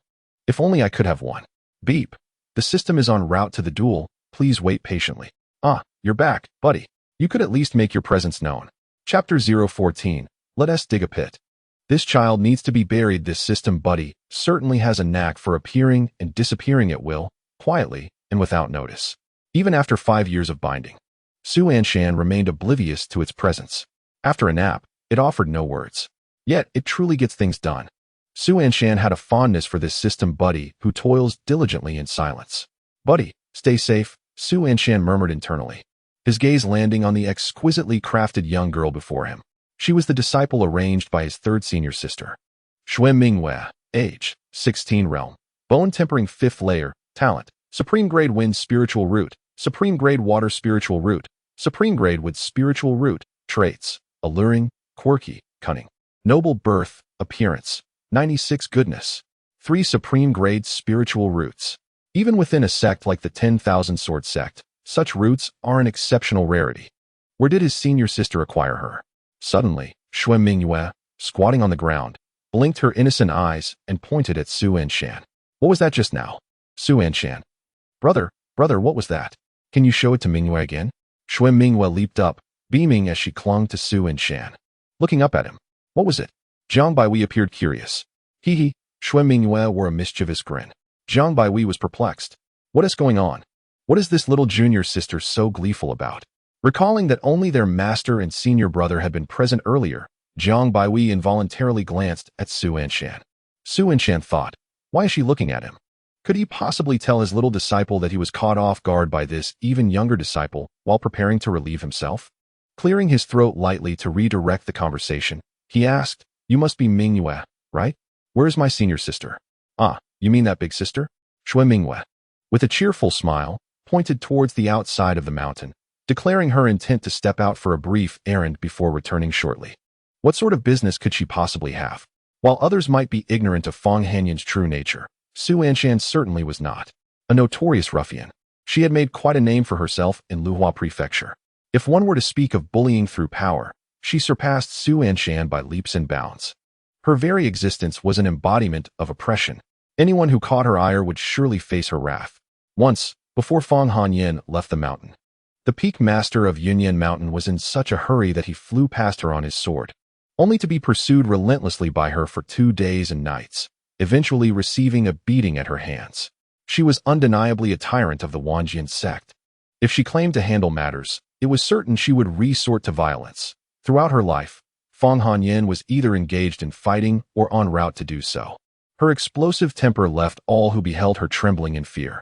I don't know, Shui Mingyue remarked, but that big sister mentioned something about Lu Qing, saying he was seeking death, truly deserving of a beating. She placed her finger on her lips as she spoke. Little sister, you can express yourself without being so dramatic, she added, emphasizing the word big with a notably high pitch before her voice abruptly dropped again, for indeed that big sister was genuinely older. Shui Mingyue blinked her eyes and continued to smile cheerfully. Ah, I see. This girl is quite cunning. Yet, to be fair, she indeed is older. Su Anshan conceded. After 5 years of attending performances at the brothel, Su Anshan had never encountered anyone of such stature. Suddenly, while pondering Fong Hanyan, Su Anshan froze in shock, gazing at Xue Mingyue with a horrified expression. Did you just say my senior sister mentioned Lu Qing? Is it Lu Qingshan? Yes, that seems to be the name. Xue Mingyue replied, her smile widening. You really are remarkable, knowing such things. Su Anshan was taken aback by her words. What is this little brat talking about? Insulting me? What's wrong, little brother? Why do you keep staring at me? Xue Mingyue asked with a playful blink. Is it because I called you little brother that you're unhappy? For some inexplicable reason, Su Anshan recalled her cunning nature. Immediately, a smile spread across his face as he regarded her with a gentle gaze, his eyes subtly glancing down. Of course not, little sister. With a creaking sound, Xue Mingyue's smile vanished. Observing her flustered expression amused Su Anshan inexplicably. He lazily stretched and strolled over to the stone table in the long pavilion, casually scattering fish food by the lakeside. Yet, he could not help but murmur to himself. Ah, old Qingshan, your time has come. Outside Qingshan Peak, a cold, aloof woman was soaring through the air on her sword. Esteemed friend, the use of swords is prohibited within Qingshan Peak, she declared. Get lost, came a fiery retort from the flying vessel, unmistakably filled with anger. All right then, is Lu Qingshan inside? Yes. Whoosh. The flying sword pierced the air. In an instant, the cold woman arrived at the mountain summit. The cultivators engaged in their practice within the mountain were taken aback to see someone daring enough to fly on a sword at Qingshan Peak. Lu Qingshan, come out here at once. Her furious voice echoed like thunder, leaving the inhabitants of Qingshan Peak in stunned silence. Who dares to challenge them at Qingshan Peak and directly calls out the name of the Peak Master? As they focused their gaze, their anger dissipated. Mu Linsen's face contorted with rage. Upon arriving at the Wanjian sect, he had learned that Qingshan Peak ranked among the finest, which is why he had agreed to become the disciple of its master. Now, as someone came to provoke them, the brothers and elders of the sect remained silent. But he, as a true disciple, could not bear to stand idly by. Who was making a ruckus at Qingshan Peak? Witnessing this scene, the people within the peak were stunned. Who is this? How dare he challenge Master Fong? He seems to be the newly accepted true disciple of the Peak Master. Why aren't you stopping him? If he gets beaten half to death, that's one thing, but we can't afford to be implicated as well. Fong Hanyan, wielding her sword midair, furrowed her brow. Who are you? I am Mu Linsen, the true disciple of the Peak Master, possessing dual extraordinary spiritual roots. Mu Linsen declared proudly. Yet he was taken aback when Fong Hanyan smiled upon hearing his name. So, you are Mu Linsen. Indeed, with an air of arrogance.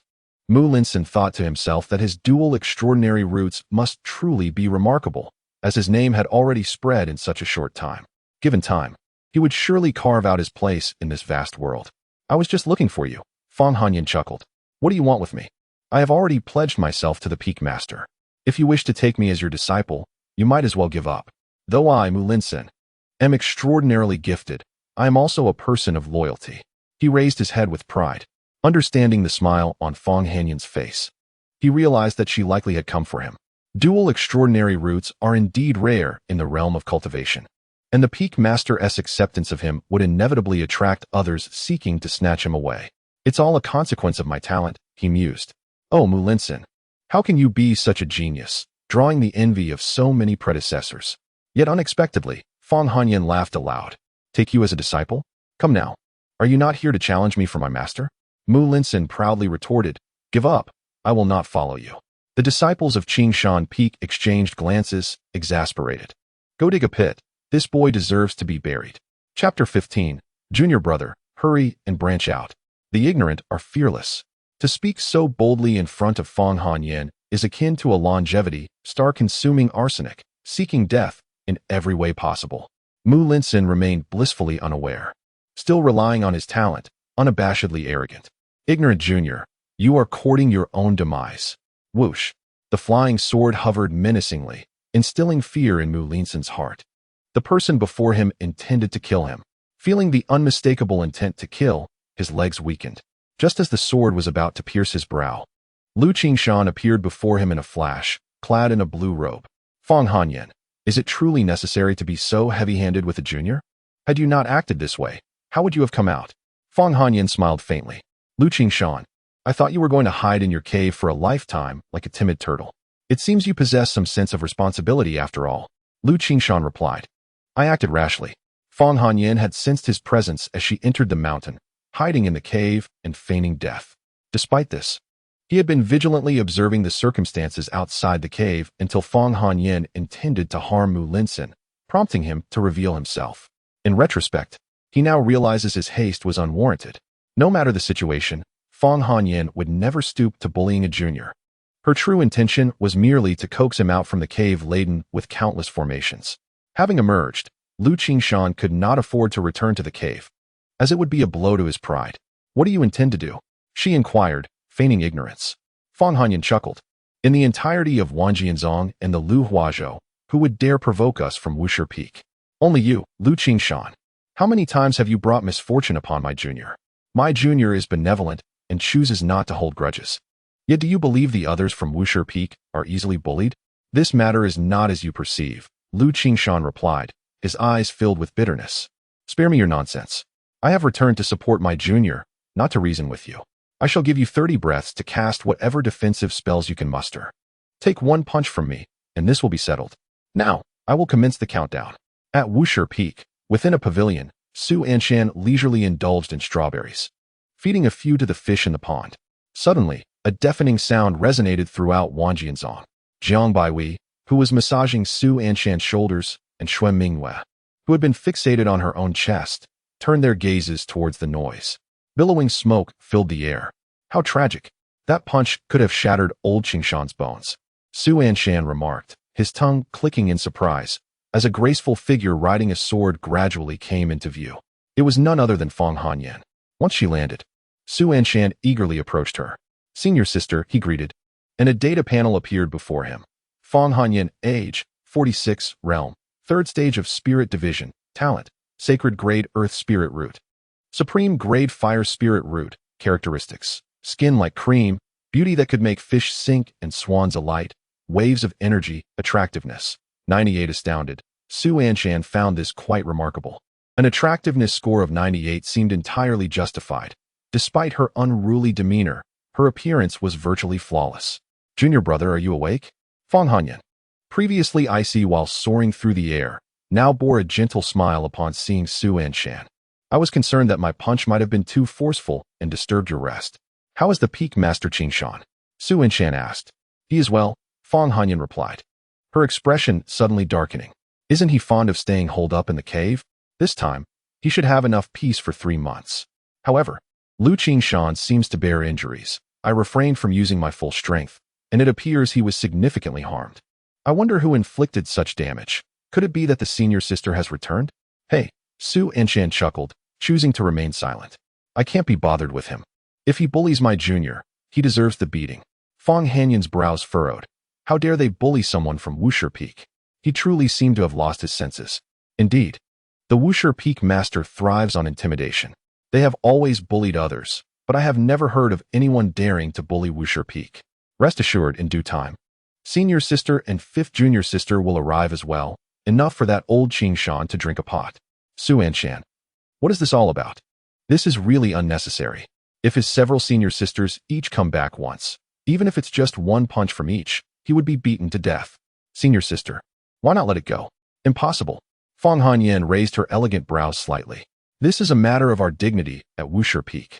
If we do not properly discipline Lu Qingshan, others will think we are soft targets. Understand, junior brother, you need not concern yourself with this matter. The senior sisters are well aware. Well aware? You mean just to keep some face? Enough of this talk. Fang Hanyan smiled slightly, and then looked with delight at Jiang Baiwei in the long pavilion. Junior brother, who is that girl? Don't you know? She is my newly accepted disciple, and you even gifted her a spiritual sword, Su Anshan replied, maintaining a calm demeanor. A disciple, or a sister-in-law? Fang Hanyan teased. For so many years, you have not brought anyone to Wushi Peak, yet suddenly you return with such a delicate little sister. Can you honestly claim you have no feelings for her? With only the 2 of you on the mountain, a solitary man and woman, it's only natural to spark some flames. Senior sister, Su Anshan's expression turned serious. She is truly my disciple. Stop deceiving your senior sister. What can you possibly teach a disciple? Fang Hanyan scoffed. Su Anshan, goodness, how ruthless. Senior sister, this is too much for me. Why can't I accept a disciple? If you assert that I cannot, why then bring back a disciple with such exceptional spiritual roots? Clearly, this was to snatch a bride for you. Fang Hanyin said matter-of-factly. Otherwise, what else could it be? Originally, I intended to bolster your reputation during the conference, as I sensed that the master of Qing Shan had ulterior motives. After making a show, the two of you will be here at Wushi Peak, won't you? Senior sister, junior brother, there is no need for formality before me. You are the only male at Wushi Peak, and master and the senior sisters are waiting for you to help our lineage flourish. You bear the hopes of us all. Then you all can do it yourselves. Su Anshan exclaimed in disbelief. Senior sister has no time for that. She seeks the stars and the sea, the thrill of vengeance, and has no time for trivial matters, Fang Hanyin said solemnly. Then I shall. Fang Hanyin placed a finger on Su Anshan's lips. Junior brother, stop. Anyway, I have brought you a bride. That Xue Mingyue is a princess of the Kanglin dynasty. Her status is quite fitting for you. I quite like that Baihui sister-in-law. She appears gentle and would certainly make a good wife. Let us strive to have more little ones at Wushi Peak soon. Without giving Su Anshan a chance to argue, he was left with a look of resignation. What is this? He has already embarked on the path of cultivation, yet senior sister is still urging him to procreate. I think your senior sister is right. Bro, you're back. How did the duel go? I did not disappoint. It seems you have reaped quite a harvest this time. You must wait and see. It will undoubtedly astonish you. Just watch. I almost forgot, junior brother. I have prepared a gift for you. Fang Hanyin lightly tapped her head and then produced a golden sword from her hand. Wait for me to step out once more. Hey, no, my friend, you mustn't go out to duel. There is no need to be so headstrong. Take a break. I truly fear you might end up injuring yourself. Chapter 016. My host, I shall guard. The system's temperament was rather fiery. Clearly, witnessing the gift bestowed by his senior sister overwhelmed him, making him feel a loss of face, prompting the desire to engage in further combat. In truth, it was unnecessary. After a pause, the system remained silent, while Fang Hanyin continued to speak softly to herself. This was an 8th grade spirit sword forged by her senior sister just days prior. Truly, her senior sister was a master in weapon crafting. Despite still being in the spirit division, she had already forged a spirit sword of the void realm. Impressive. My friend, do not overthink it. I do not harbor ill will towards you. Su Anshan gently reassured the system's emotions. Reaching out to grasp the spirit sword in Fang Hanyin's hand, the blade felt familiar in his grasp, a connection coursing through his veins. How peculiar. As he was merely in the blood-refining realm, how could he possibly wield an 8th grade spirit sword? Do you sense that this sword resonates with your bloodline? Fang Hanyin remarked with a smile. My second senior sister inscribed a formation on it, allowing even someone in the blood-refining realm to utilize it. Should anyone dare to provoke you, simply wield this sword against them. With her gaze fixed upon the direction of Qingshan Peak, Fang Hanyin placed her hands on her hips, brimming with mischief. Oh no, the system's feelings have been hurt again. I have long advised him not to compete with his master and senior sisters. They are formidable figures, either affluent, renowned, masters of weapon forging, alchemy enthusiasts, experts in formations, or talismanic giants. Although the system possesses strength, it cannot compare to them. Relax. My friend, perhaps the system needed some time to adjust. Su Anshan admired the spirit sword with great affection. It was incomparable. His senior sisters had indeed provided him with numerous resources, yet in his blood-refining realm, he could hardly make use of them, only occasionally managing to play with some life-saving talismans. Now, possessing this unranked void-flying sword, his confidence soared. Thank you, senior sister. Su Anshan grinned widely, and seeing him so enamored with the flying sword, Fang Hanyin felt a sense of satisfaction, waving at Xue Mingyue. Little Mingyue, big sister. Xue Mingyue responded with a sweet smile. From now on, he will be your master. Fang Hanyin indicated Su Anshan. What you need to do is quite simple. You must obey your master's words, follow his orders, and adhere to the rules. Whatever he instructs you to do, you shall do. Is there any problem? Xue Mingyue gazed up, her bright eyes sparkling as she smiled sweetly. No problem at all. Mingyue is the most obedient. Having conveyed all essential instructions, Fang Hanyin declared, I shall not linger here for long. Su Anshan raised an eyebrow, wondering why his senior sister would not stay a few more days. That is not permissible. Fang Hanyin narrowed her eyes. The members of the Qing Wolf gang have persistently provoked my faction. Were it not for my presence, it could lead to significant troubles. This time, Huifeng has managed to carve out some time. I must hasten back to oversee matters. I cannot bear to see my senior sister depart, and she is reluctant to leave me as well. Feng Hanyan gazed at Su Anshan for a prolonged moment before pulling him into her embrace. This Wuxia peak relies on you now. Do not let down the expectations of our master and ourselves. Senior sister, I feel like I'm suffocating. Su Anshan waved his arms. It's so vast. It feels stifling. Only then did Feng Hanyan release him, a faint blush appearing on her frosty cheeks. She departed swiftly, her sword slicing through the air, coming and going in a flurry. Su Anshan watched Feng Hanyan's silhouette fade away, his gaze landing upon his two disciples. Master, what should we do now? Xue Mingyue's bright eyes sparkled with anticipation. Su Anshan always kept a wary eye on this cunning young girl. What do you wish to do? Just follow the master's instructions. The elder sister said we must heed your words. Really listen? Yes. Are you willing to do anything? Yes. Very well. Then go and tidy up the residences of Wuxia Peak. Su Anshan turned to Jiang Baihui, saying, Baihui, you are responsible for monitoring her. I will check in the evening. Xue Mingyue's eyes widened, rendered speechless as she regarded Su Anshan. She, the princess of the Kanglan dynasty, do manual labor? Why are you staring at me like that? You don't want to do it, do you? Just a moment ago, you said you were the most obedient one. Su Anshan smiled at her. Hurry up. If you do poorly tonight, there will be consequences. Xue Mingyue bit her lip and clenched her small fists. Fine, I'll do it. With a huff, she stomped out, followed closely by Jiang Baihui after casting a glance at Su Anshan. Cunning.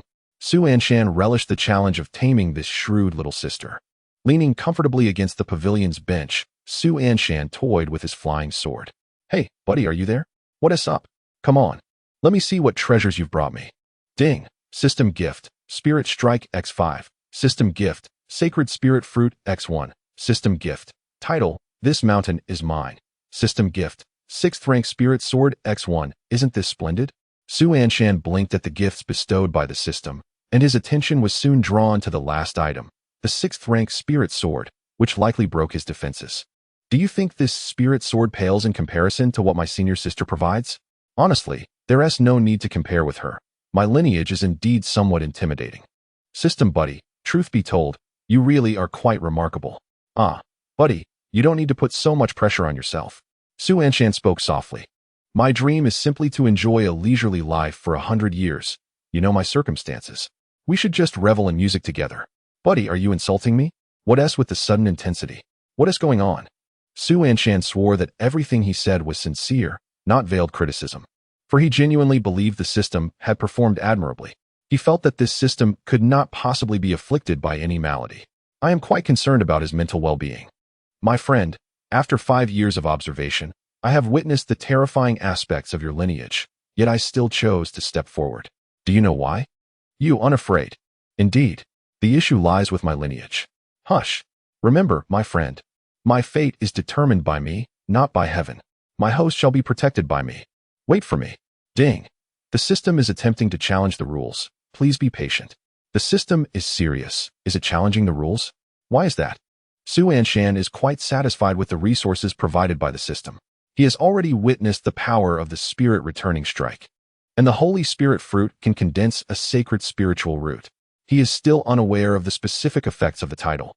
But the mere presence of a 6th-tier flying sword was crushed, leading to the collapse of his system. Although he does not fully understand the nature of the system circle, challenging the rules must be quite troublesome. Ding. Negotiations commencing. Negotiation failed. Duel commencing. Ding. Your system's momentum is overwhelming. Activating Highland Bloodline. Victory in duel achieved. Warning. Your system is now on the wanted list. What? Ding. The system bestows the holy artifact Demon Slaying Sword. Secured.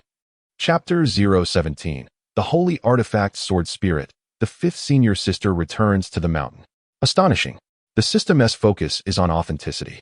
This is exceedingly genuine. A disagreement leads to the obliteration of the system circle's rules. Utilize it. From now on, use this holy artifact. What use are 8th or 9th tier weapons for my host? That would be a slap in my face. If other systems were to witness this, they might think my host cannot afford a holy artifact. Only use the holy artifact. Messages from the system continued to stream in, causing Su Anshan's mouth to twitch slightly. My friend, you are now a wanted man. Being wanted is trivial. Who in this circle hasn't committed a few misdeeds? My friend need not worry. Simply wield this holy artifact. No one can take it from you. What a farce. At this point, all Su Anshan could say was that it was a complete farce. Do not dawdle, present it. Oh, before long, Su Anshan found a similar golden sword within his ring. This golden sword had a dragon coiling around its blade.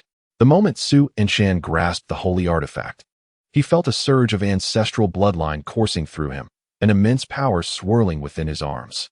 Thunder rumbled as dark clouds gathered in the void above. Even the scene of Jiang Baihui condensing a sacred lightning root pales in comparison to this moment. Su Anshan looked up to see a deep, black vortex forming above him, with flashes of azure lightning flickering within, as if it had already locked onto him. Throw the sword. Sacred spiritual artifacts must undergo heavenly lightning tempering to truly transcend into the sacred realm. Su Anshan had no doubt. He hurled the sword into the air, and despite the absence of any spiritual energy enhancement, the blade stood upright in the air, proudly awaiting the heavenly lightning's tempering. Crack! Suddenly, azure lightning surged down. A thunderous force, as if intent on annihilating the world, coursed into the blade of the sacred artifact, the demon-breaking sword, which stood undaunted before the raging storm. The tempest unleashed its fury upon it, creating a cacophony that was undeniably overwhelming. Su Anshan gazed up at the roiling thunderclouds above the Wuxia peak, his astonishment palpable. How many rounds of heavenly thunder must there be? 9 rounds. Crack! Almost instantaneously, as if in response to the system's words, another bolt of azure lightning descended from the swirling vortex. The thunder shook the very earth. The entire Wanjian sect resonated with the deafening roar of thunder. What on earth is happening? Countless cultivators across the numerous peaks of the Wanjian sect looked skyward, the ominous heavens instilling an indescribable sense of dread within them. Whoosh! Whoosh! At the sect's main peak, the sect master fixed his gaze upon the sky, and the other peak masters soared into the air. Master, are you also observing this? Several peak masters furrowed their brows. The might of this thunder was disconcerting. Even the purest of lightning could not compare to what Su's disciple amassed when he forged his divine roots. Could it be that our predecessors are undergoing tribulation? The thunderclouds seem to be gathering over Wuxia Peak. Should we not investigate? If the tribulation thunder were to envelop us, we would surely be reduced to ashes. What good does it do to merely gaze from afar? Master, what do you propose? The peak masters turned their attention to the sect master. Let us go and see. Whoosh! The peak masters mounted their swords and sped towards Wuxia Peak. At Qingshan Peak, a tall woman, barefoot with delicate, pale feet, stepped upon the face of the peak master, her gaze fixed sharply upon the swirling thunderclouds at Wuxia Peak. Junior brother, Lu Qingshan, I warn you. My junior brother is kind-hearted and disinclined to confront you, but the others of Wuxia Peak are not so forgiving. Should I discover that you dare to provoke my junior brother again, it will not merely be your face underfoot. Casting a frosty glance at the peak master, the tall woman leapt onto her flying sword and sped towards Wuxia Peak. Azure lightning descended in relentless waves. Each bolt felt capable of obliterating Su Anshan. Yet the demon-breaking sword remained resolute amidst the void, its essence becoming increasingly pure and profound with each strike of heavenly thunder. Suddenly, a dark crimson bolt struck from the vortex above. Crack! All the lightning surged into the blade. Was this the final punishment of lightning? Su Anshan murmured, his gaze intent. Indeed. Watch closely, the surprise lies ahead him. Was the acquisition of the sacred artifact not enough surprise? What further marvels does this system intend to bestow upon him? Su Anshan felt perplexed. He gazed at the sacred artifact suspended in the sky, the dark crimson lightning swirling within it, a spectacle that persisted for nearly the duration of a teacup's worth of time. In an instant, Su Anshan noticed cracks appearing along the blade. The sword is fracturing. This sacred artifact is on the verge of shattering. At this moment, the system fell silent, leaving Su Anshan with furrowed brows as he watched the demon-breaking sword hanging in midair, the cracks multiplying with the relentless baptism of heavenly thunder. Until, boom, the sword shattered. Brother, the sacred artifact you bestowed upon me has shattered, Su Anshan thought despondently. Is that so? Isn't it rather fortunate that it shattered? What sort of nonsense is this? However, before Su Anshan could voice his complaints, he beheld a stunning figure materializing from the shattered blade, gracefully descending before him to kneel on one knee. Master, Su Anshan gazed at the woman before him, perplexed. Spirit of the demonic sword, age, unknown, realm, unknown, talent, unknown characteristics. Guardian, sword spirit manifestation, beauty. 96. How is that for a surprise? It was at this moment that the system's voice finally emerged. The distinction between a sacred artifact and other spiritual weapons lies in its ability to transcend the ordinary. And the tempering by heavenly thunder is a prerequisite for the manifestation of the spirit. Your demonic sword has now truly coalesced into a sword spirit. Who? The sword spirit, kneeling on the ground, furrowed her brow and sliced through the air with 2 fingers, unleashing a wave of sword energy. The sect master and several peak masters materialized from the void, landing gracefully upon the Wuxia peak. Congratulations, junior brother Su, on acquiring a sacred artifact. The sect master and the peak masters couldn't help but feel a twinge of envy as they beheld the sword spirit standing guard beside Su Anshan. It was indeed the sect master and the esteemed peak masters. Su Anshan smiled and cupped his hands in apology. I sincerely apologize for the disturbance caused by the phenomenon within the peak. How could you say that? The sect master chuckled, shaking his head as he gazed at the sword spirit beside Su Anshan. To witness the manifestation of a sacred artifact spirit is a privilege that has broadened our horizons. Such a remarkable feat is something many aspire to witness, yet never see. Su Anshan smiled in silence, and the sect master returned a slight smile. Since everything is well within your peak, we shall not impose further. Farewell. The peak masters then soared into the void, continuing their journey back to their respective mountains while marveling at the events. A sacred artifact, could it be a gift from Senior Sister Fong? Among the entire Wanjian sect, none possess greater mastery in forging than Senior Sister Fong. To simply bestow a sacred artifact, Junior Brother Su is truly fortunate. Isn't it absurd that Senior Sister Fong, at such a young age, has become a master craftsman of sacred items? And to think, Junior Brother Su has stepped into the realm of returning spirits after just 5 years in the mountain. That girl, Bai Hui, possesses a sacred thunder root, given time. She too will reach the realm of returning spirits. It seems Wuxia Peak is brimming with prodigies, which is quite overwhelming. Whoosh! Just as the peak masters conversed, a tall woman wielding a sword appeared before them. You all have returned from Wuxia Peak, correct? How is my junior brother? Sisterly. Upon seeing the newcomer, the peak masters cautiously clasped their hands. Everything at Wuxia Peak is well. What brings you back to the mountain so suddenly? Let me see my junior brother. With a flash, the sword-wielding woman vanished from before the peak masters, leaving them murmuring in her wake. What gift could Sisterly be bringing for junior brother Su? Senior Sister Fong presented him with a sacred artifact, and now Sisterly. Don't speculate too much. Sisterly is immensely wealthy. Whatever she chooses to give is hardly surprising. We should focus on our cultivation and guide our disciples instead. We cannot compare to Wuxia Peak. Everyone, I can't help but feel a strange desire to become a disciple of Wuxia Peak, even if it means being a student of Junior Brother Su. In dreams, anything is possible. Let us wash up and sleep. The sacred spirit fruit, the sacred spirit artifact. These are treasures that countless cultivators yearn for yet cannot attain. Yet, within Wuxia Peak, they are readily accessible. To claim one does not feel envy would be utterly disingenuous. They are gnashing their teeth in envy. Su Anshan reclined lazily in his chair, the spirit of the broken demon's sword standing behind him, gently massaging his shoulders. How do you feel, my friend? Are you content as my host? Content. Humph. Just remember, despite your impressive lineage, I am no ordinary opponent. Before the system could finish, a delicate voice echoed from the void above. Su Anshan looked up, a smile illuminating his face upon seeing the newcomer. 5th Senior Sister. Chapter 018. System. Whom do you insult? The playful banter between the 5th Senior Sister and the junior brother continued, while Xue Mingyue, arms crossed, observed Su Anshan and Li Ling grew in the distance, her expression one of desolation. A distance of 10 meters felt as if they were separated by the vastness of life and death. Well, I don't know, Jiang Baihui murmured, biting her lip and shaking her head. Mingyue, you shouldn't be looking so carelessly. Our master expects you to tidy up all the quarters, and you haven't touched a single one yet. I refuse to clean. Xue Mingyue frowned, her arms still crossed. How could a princess of the Kanglin dynasty be reduced to menial labor? Wow, you are a princess of the Kanglin dynasty, Jiang Baihui exclaimed in astonishment. Indeed. Just moments ago, Sister Fong Hanyan came to our palace and, in front of my father, claimed me as her own. Xue Mingyue shrugged. Were you not also taken against your will? Zhang Baiwei shook her head. I willingly followed our master here. Really? Xue Mingwei replied, incredulous. Are you not aware of who the master of Wuxia Peak is? How could anyone willingly accompany him? Our master is my benefactor, Zhang Baiwei spoke softly. Benefactor?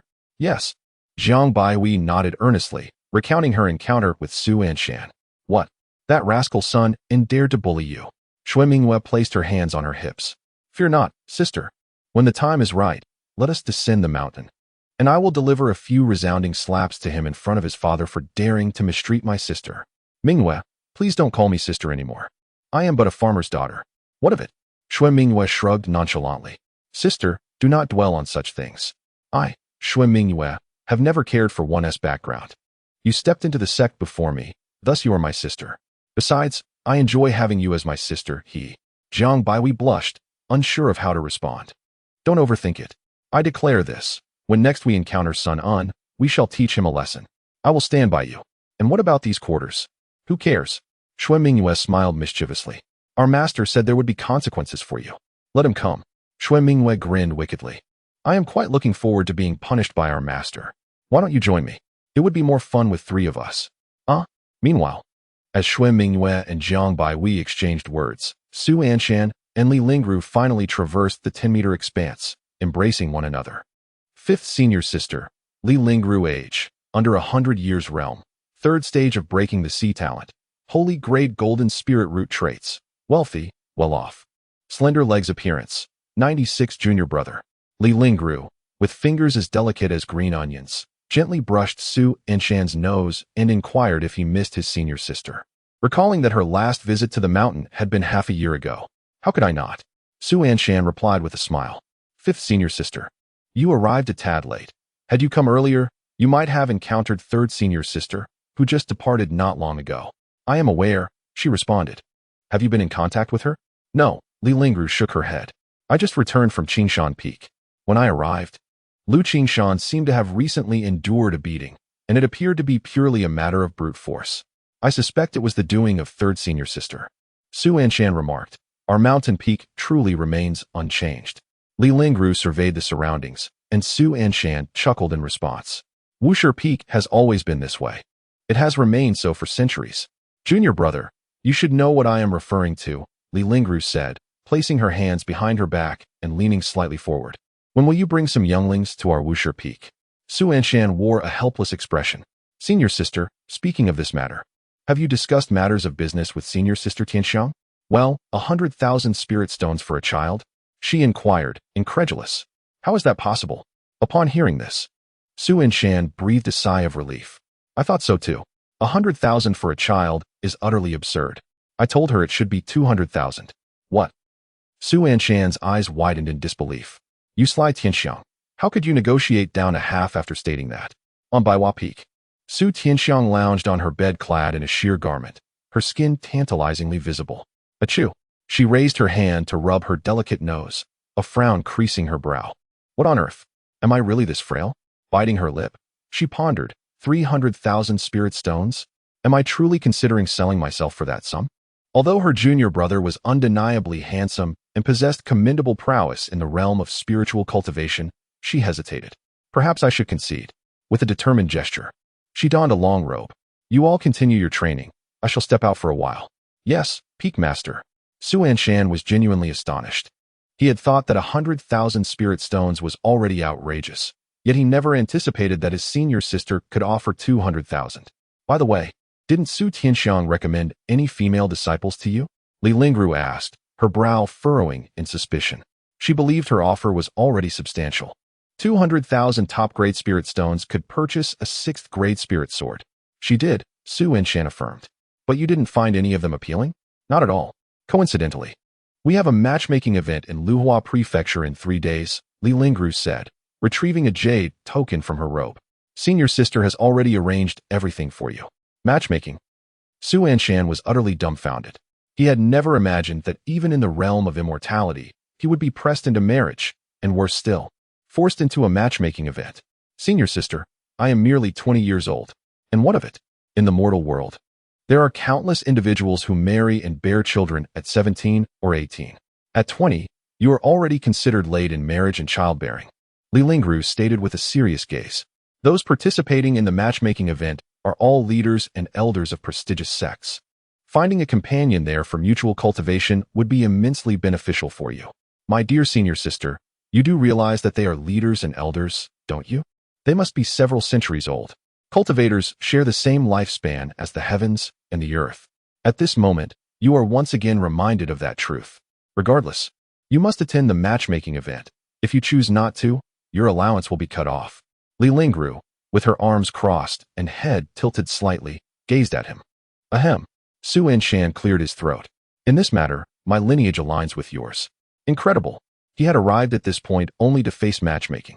Su Anshan genuinely wished to resist, yet his expenses were substantial. Fine, I shall go. That's more like it. Truly my good junior brother. Li Lingru smiled brightly, pinching Su Anshan's cheek. This time at the matchmaking corner, it will be quite different from our idle peak.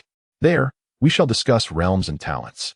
And for my junior brother to stand out, we must prepare adequately.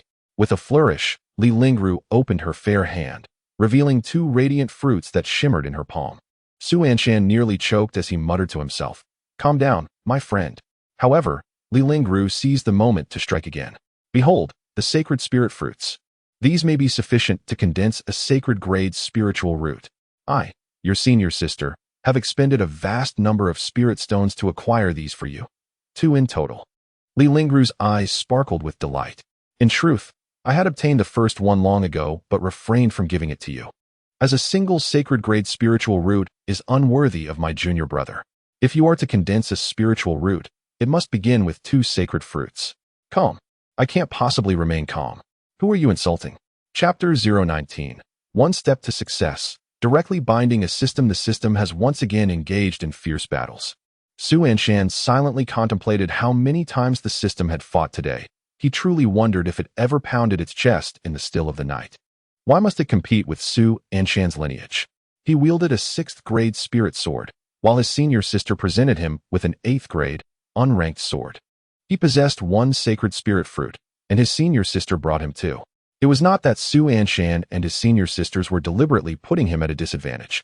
Rather, his lineage was indeed absurdly formidable. The idle peak had been passed down through generations, and it was hard to ascertain how many generations had reached Su Anshan. There were many individuals above him. With his system's temper being so volatile, how would things unfold in the future? Yet, to be honest, Su Anshan was quite curious about what his system would procure this time, if it were to return with 2 sacred spirit fruits. Wouldn't he then possess 5 sacred spiritual roots? With 5 sacred spiritual roots, cultivation would become exceedingly effortless. Junior brother, senior sister, I am here. In fact, your 4th senior sister is also preparing to return. However, she has encountered a minor mishap and is momentarily unable to leave. Li Lingru explained softly. What happened to the 4th senior sister? Su Anshan asked with concern. Seeing his worry, Li Lingru shook her head and smiled. Do not fret. She has certainly encountered an alchemical matter.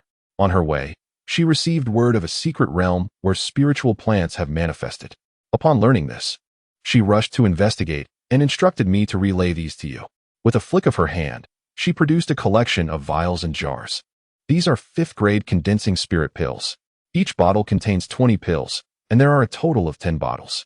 The 4th senior sister has specially concocted them with a fruity flavor, allowing you to consume them like candy. And their medicinal properties are gentle enough for even those at the blood refinement stage to partake. The moment the elixirs appeared, Su Anshan swiftly collected them. The 5th grade spirit condensing pills are sought after even by masters at the breaking sea stage, as consuming them enhances their strength. Each spirit condensing pill is of considerable value. And here, there are as many as 200. He must not allow the system to see them. His companion has a fiery temperament. If he were to catch sight of these elixirs, he would surely explode. Beep. Your system has altered the dual route. Oh no, it has been discovered. System, I implore you, do not reveal this. I am terrified. It's merely a few bottles of elixirs, truly not worth such fright. It seems that you, junior brother, are quite fond of them. As Su Anshan hastily stashed the elixirs away, Li Lingru smiled slightly. When I return, I shall inform the 4th senior sister to refine a few more batches for your enjoyment. Shoo. Su Anshan quickly raised his hand to cover Li Lingru's mouth. Senior sister, please do not say any more. If you continue, My system may very well succumb to affliction. Junior brother, what are you doing? Li Lingru, with her mouth tightly covered, felt the warmth of Su Anshan's body against hers, a blush creeping onto her face. Su Anshan also noticed that in his excitement, he had nearly fused with his senior sister. He hurriedly released his hand and cleared his throat. There are ears on the other side of the wall. Nonsense. Who would dare to eavesdrop on our Wuxia peak? Li Lingru huffed, narrowing her eyes and commanding, who is eavesdropping? Step forward. Lingru, it is I. Suddenly Su Tianxiang, standing on her flying sword in the void, appeared with a somewhat flustered expression. Li Lingru, goodness, there truly is someone. She had merely called out without realizing anyone was listening. Junior brother, how did you discover this? Li Lingru's eyes brimmed with astonishment. Su Anshan, how would he know? When he mentioned ears on the other side of the wall, he referred to his system. Who could have fathomed that the master of Baihua Peak was concealed in the void? Caught eavesdropping, Su Tianxiang awkwardly landed on Wuxia Peak. Lingru, you have returned. I have not been back long. It seems Lu Qingshan has been stirring up trouble, so I came to see what was amiss. Has he lost his sanity or ingested the wrong medicine to dare provoke our junior brother? Li Lingru placed her hands on her hips, contemplating whether to suspend his entire peak stipend. Well, that seems unnecessary, Su Tianxiang murmured. It is necessary, exceedingly so. Li Lingru squinted, her expression filled with ire. Lu Qingshan is truly courting death. The sect's stipends come from Wuxia Peak. The sect's resources are provided by Wuxia Peak. And the cultivation manuals were seized by our master from various sections. Yet he dares to offend the people of Wuxia Peak. Do you not think he is seeking his own demise? The Wanjian sect is supported by resources from Li Lingru, precious artifacts from Fang Hanyan, elixirs from Qiu Xianchao, and secret techniques pilfered by Master Mei from other sections. It can be said that the entire Wanjian sect is maintained by Wuxia Peak. That person, Su Tianxiang, responded with a smile. In the past, little junior brother's lack of contention was tolerable, but this time, I must ensure he learns a valuable lesson. A glint of cold determination flickered in Li Lingru's eyes. She was genuinely enraged and resolved to make Lu Qingshan experience some discomfort. After about half a minute, Li Lingru gathered her composure, smiling as she turned her gaze. Tianxiang, what brings you to Wuxia Peak so unexpectedly? Ah, I see. You must be here to seek me out. Li Lingru chuckled, wrapping her arms around Su Tianxiang and playfully pinching her. You're so easy to pinch. What are you doing? Little junior brother is still here. Oh. Li Lingru raised her eyebrows while still embracing Su Tianxiang. Junior brother, I will be visiting your Su senior sister peak for a while, and then I shall return directly to Wanla Hall. All right. As they spoke, Li Lingru and Su Tianxiang soared into the sky. Tianxiang, are you truly up to the task? In the air, Li Lingru frowned slightly. My junior brother just mentioned that he isn't fond of the female disciples at your peak. Su Tianxiang's face instantly flushed crimson. Is that so? Really? Indeed.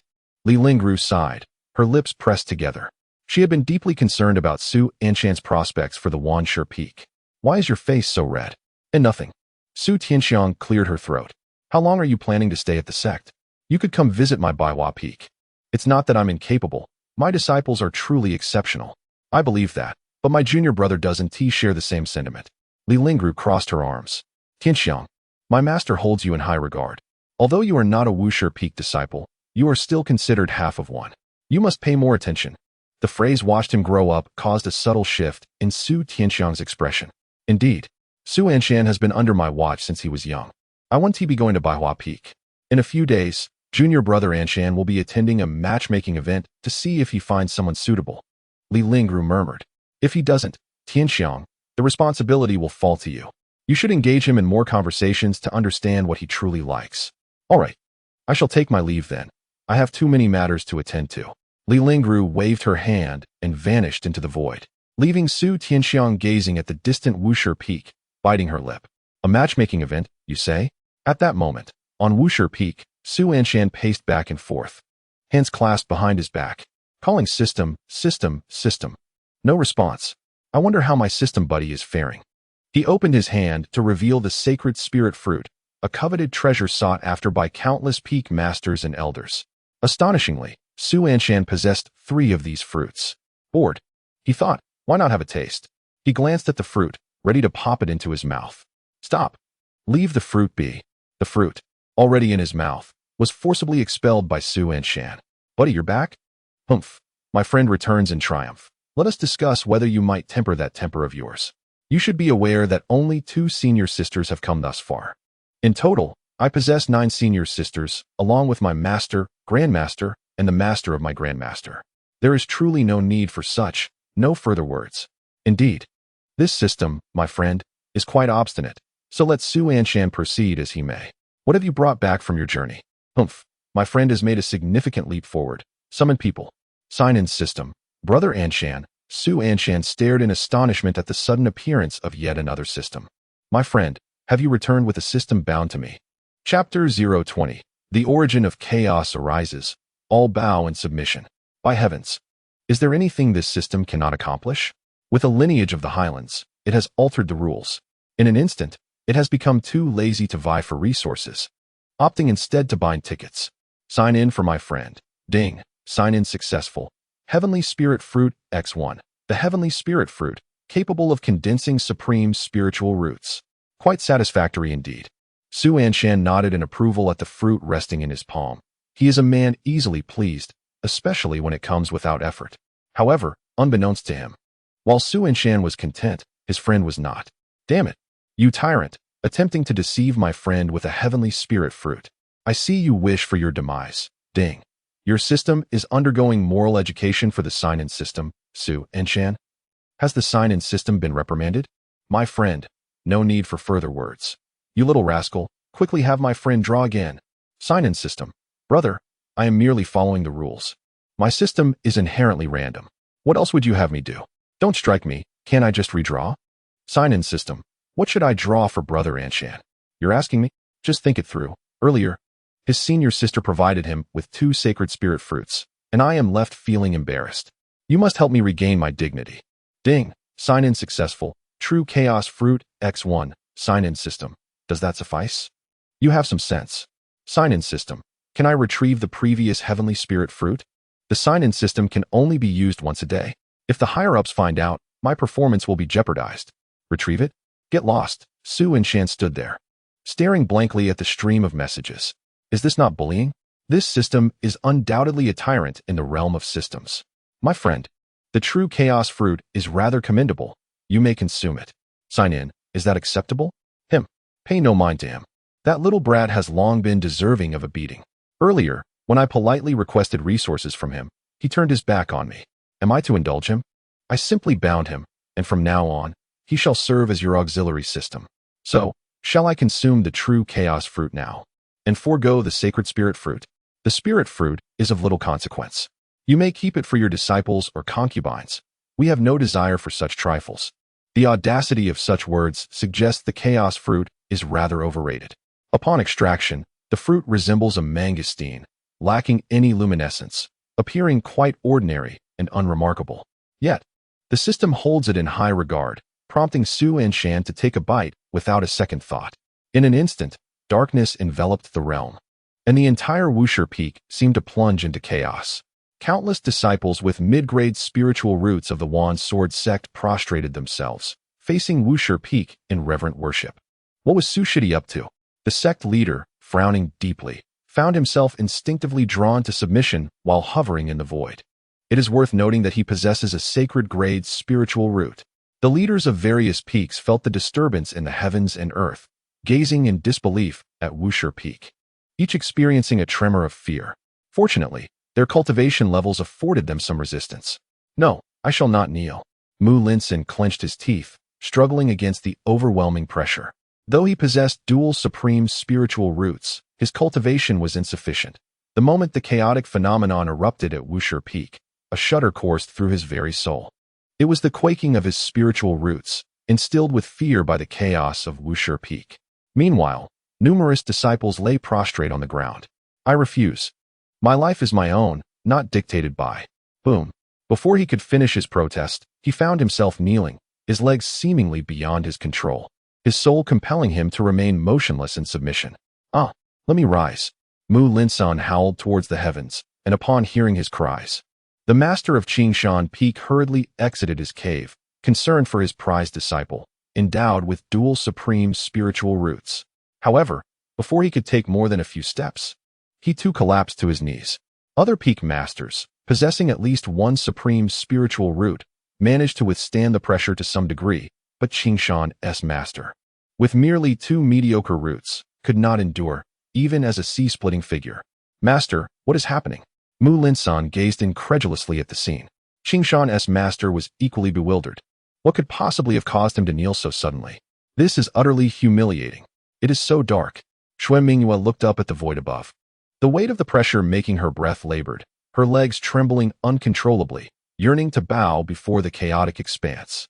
Jiang Baihui, possessing a sacred spiritual root, instinctively bent forward.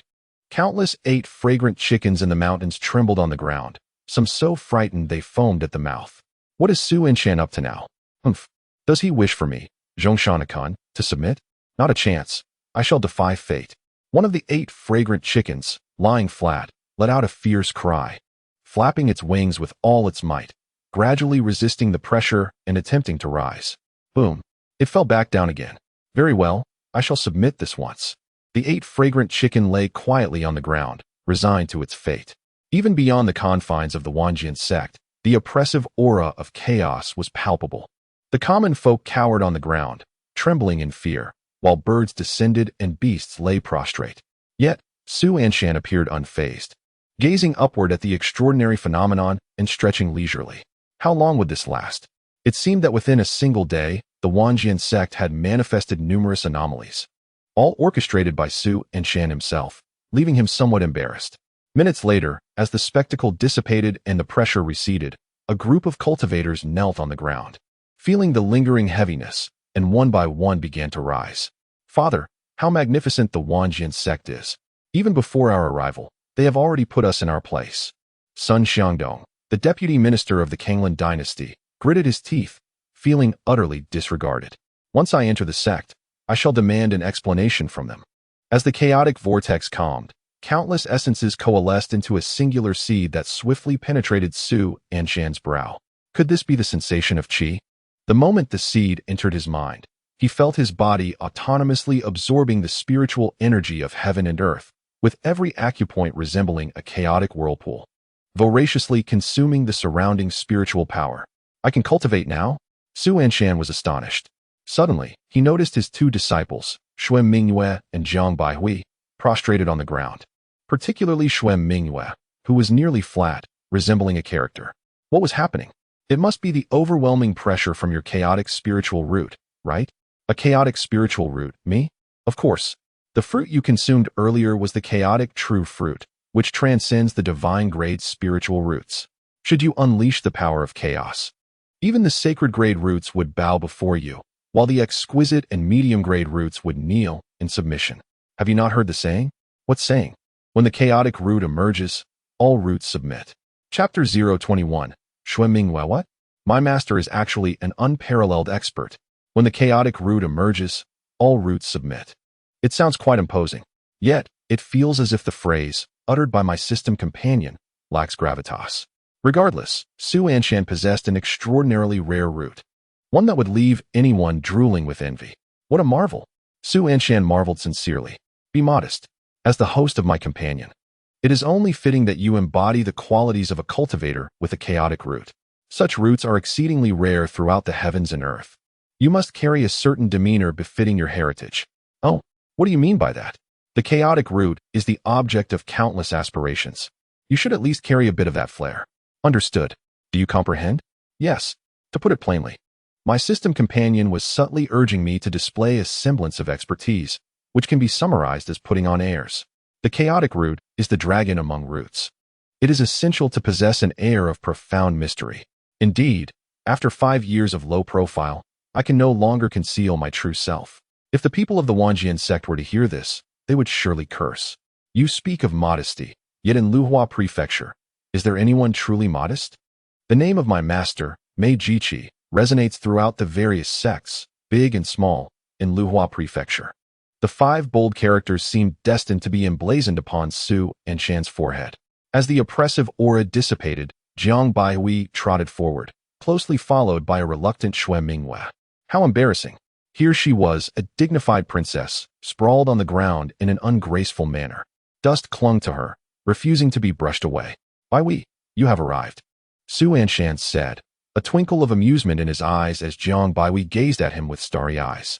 Master, what transpired just now? Both Mingyue and I felt an uncontrollable urge to collapse. I fared a bit better, but Mingyue's exceptional spiritual roots indeed struggled against the might of that phenomenon. A phenomenon? You are aware, Master, that I have maintained a low profile for far too long. Su Anshan lifted his gaze to the vast expanse above, pondering how many had forgotten the terror of his rule. The time had come for him to emerge from seclusion. Terror? It is your formidable presence that inspires fear, is it not? Who in Luhuazhou Island is unaware of your dual mastery of sword and body, rendering you nearly unmatched in combat? Meanwhile, Su Anshan, with no spiritual roots, is but a mere novice. What are you laughing at, Mingyue? Is there something amusing? Mingyue covered her mouth, stifling a giggle. Oh, it's nothing really. I just suddenly recalled something quite delightful. Master, I am curious about one thing. You mentioned you have been low-key for so long. What prompted this sudden change? A great calamity approaches. Su Anshan's gaze pierced the heavens, his profound eyes seemingly capable of unraveling the very fabric of the sky. A chill ran through Mingyue's heart. How could he know? She had once overheard her father speaking in hushed tones outside his chamber, foretelling of an impending disaster. Her father was a formidable half-step into the Void Realm, no less a match for even the peak masters of the Wanjian sect. If her father had merely caught a glimpse of this calamity, how could Su Anshan possibly be aware? Was it Elder Mei who spoke of it? That cannot be right. Elder Mei knows that Su Anshan cannot cultivate. Such matters of calamity would only burden mortals with unnecessary worry. With her affection for him, she would not divulge such things. The recent phenomenon must have originated from Su Anshan. Such extraordinary occurrences are beyond the reach of mere mortals. Why would I share this with you two young ones? Su Anshan withdrew his penetrating gaze and chuckled. Even if the heavens were to fall, your master would shield you. Do not overthink it. Simply enjoy your lives. I wish to have a moment of tranquility. You two may go about your business. Understood, Jiang Baihui replied, taking Mingyue's hand and leading her away. Baihui, you joined the sect before me. Have you ever witnessed our master in action? Mingyue could not contain her curiosity about Su Anshan's prowess. I have only recently joined as well, Jiang Baihui replied, her eyes sparkling with delight. As for witnessing him in action, I did see him once, prior to your arrival. On a mountain where he sparred with the peak master of Qingshan. The peak master? Sparring? Mingyue gasped. Indeed. What circumstances allowed Su Anshan to dare spar with the peak master? The Wanjian sect has chosen to nurture the younger generation, leaving the elder experts to their own devices. The position of peak master is reserved for those who have reached at least the sea-breaking realm. In the kingdom of Kanglan, those who attain the sea-opening realm are eligible for titles of nobility. What was the outcome? Mingyue inquired with a furrowed brow. Clearly, our master emerged victorious. Jiang Baihui replied softly. I do not possess extensive knowledge of cultivation. However, I witnessed the Lord of Qingshan Peak conjuring numerous magical artifacts, radiating brilliance. I overheard someone remark that the Lord of Qingshan Peak was truly earnest, yet ultimately, he was sent flying into the opposite mountain by our master with a single punch. What? He was sent into the mountain? Mingyue was utterly bewildered. She grasped that the artifacts Jiang Baihui referred to were likely magical tools, and the light was probably a manifestation of spells. Other disciples mentioned that the Lord of Qingshan Peak had exerted himself to the utmost, only to be struck into the mountain by Su Anshan. He became embedded there like a mural, and it took several peak masters quite some time to extricate him. Heavens! Mingyue felt a surge of disbelief. How could this be?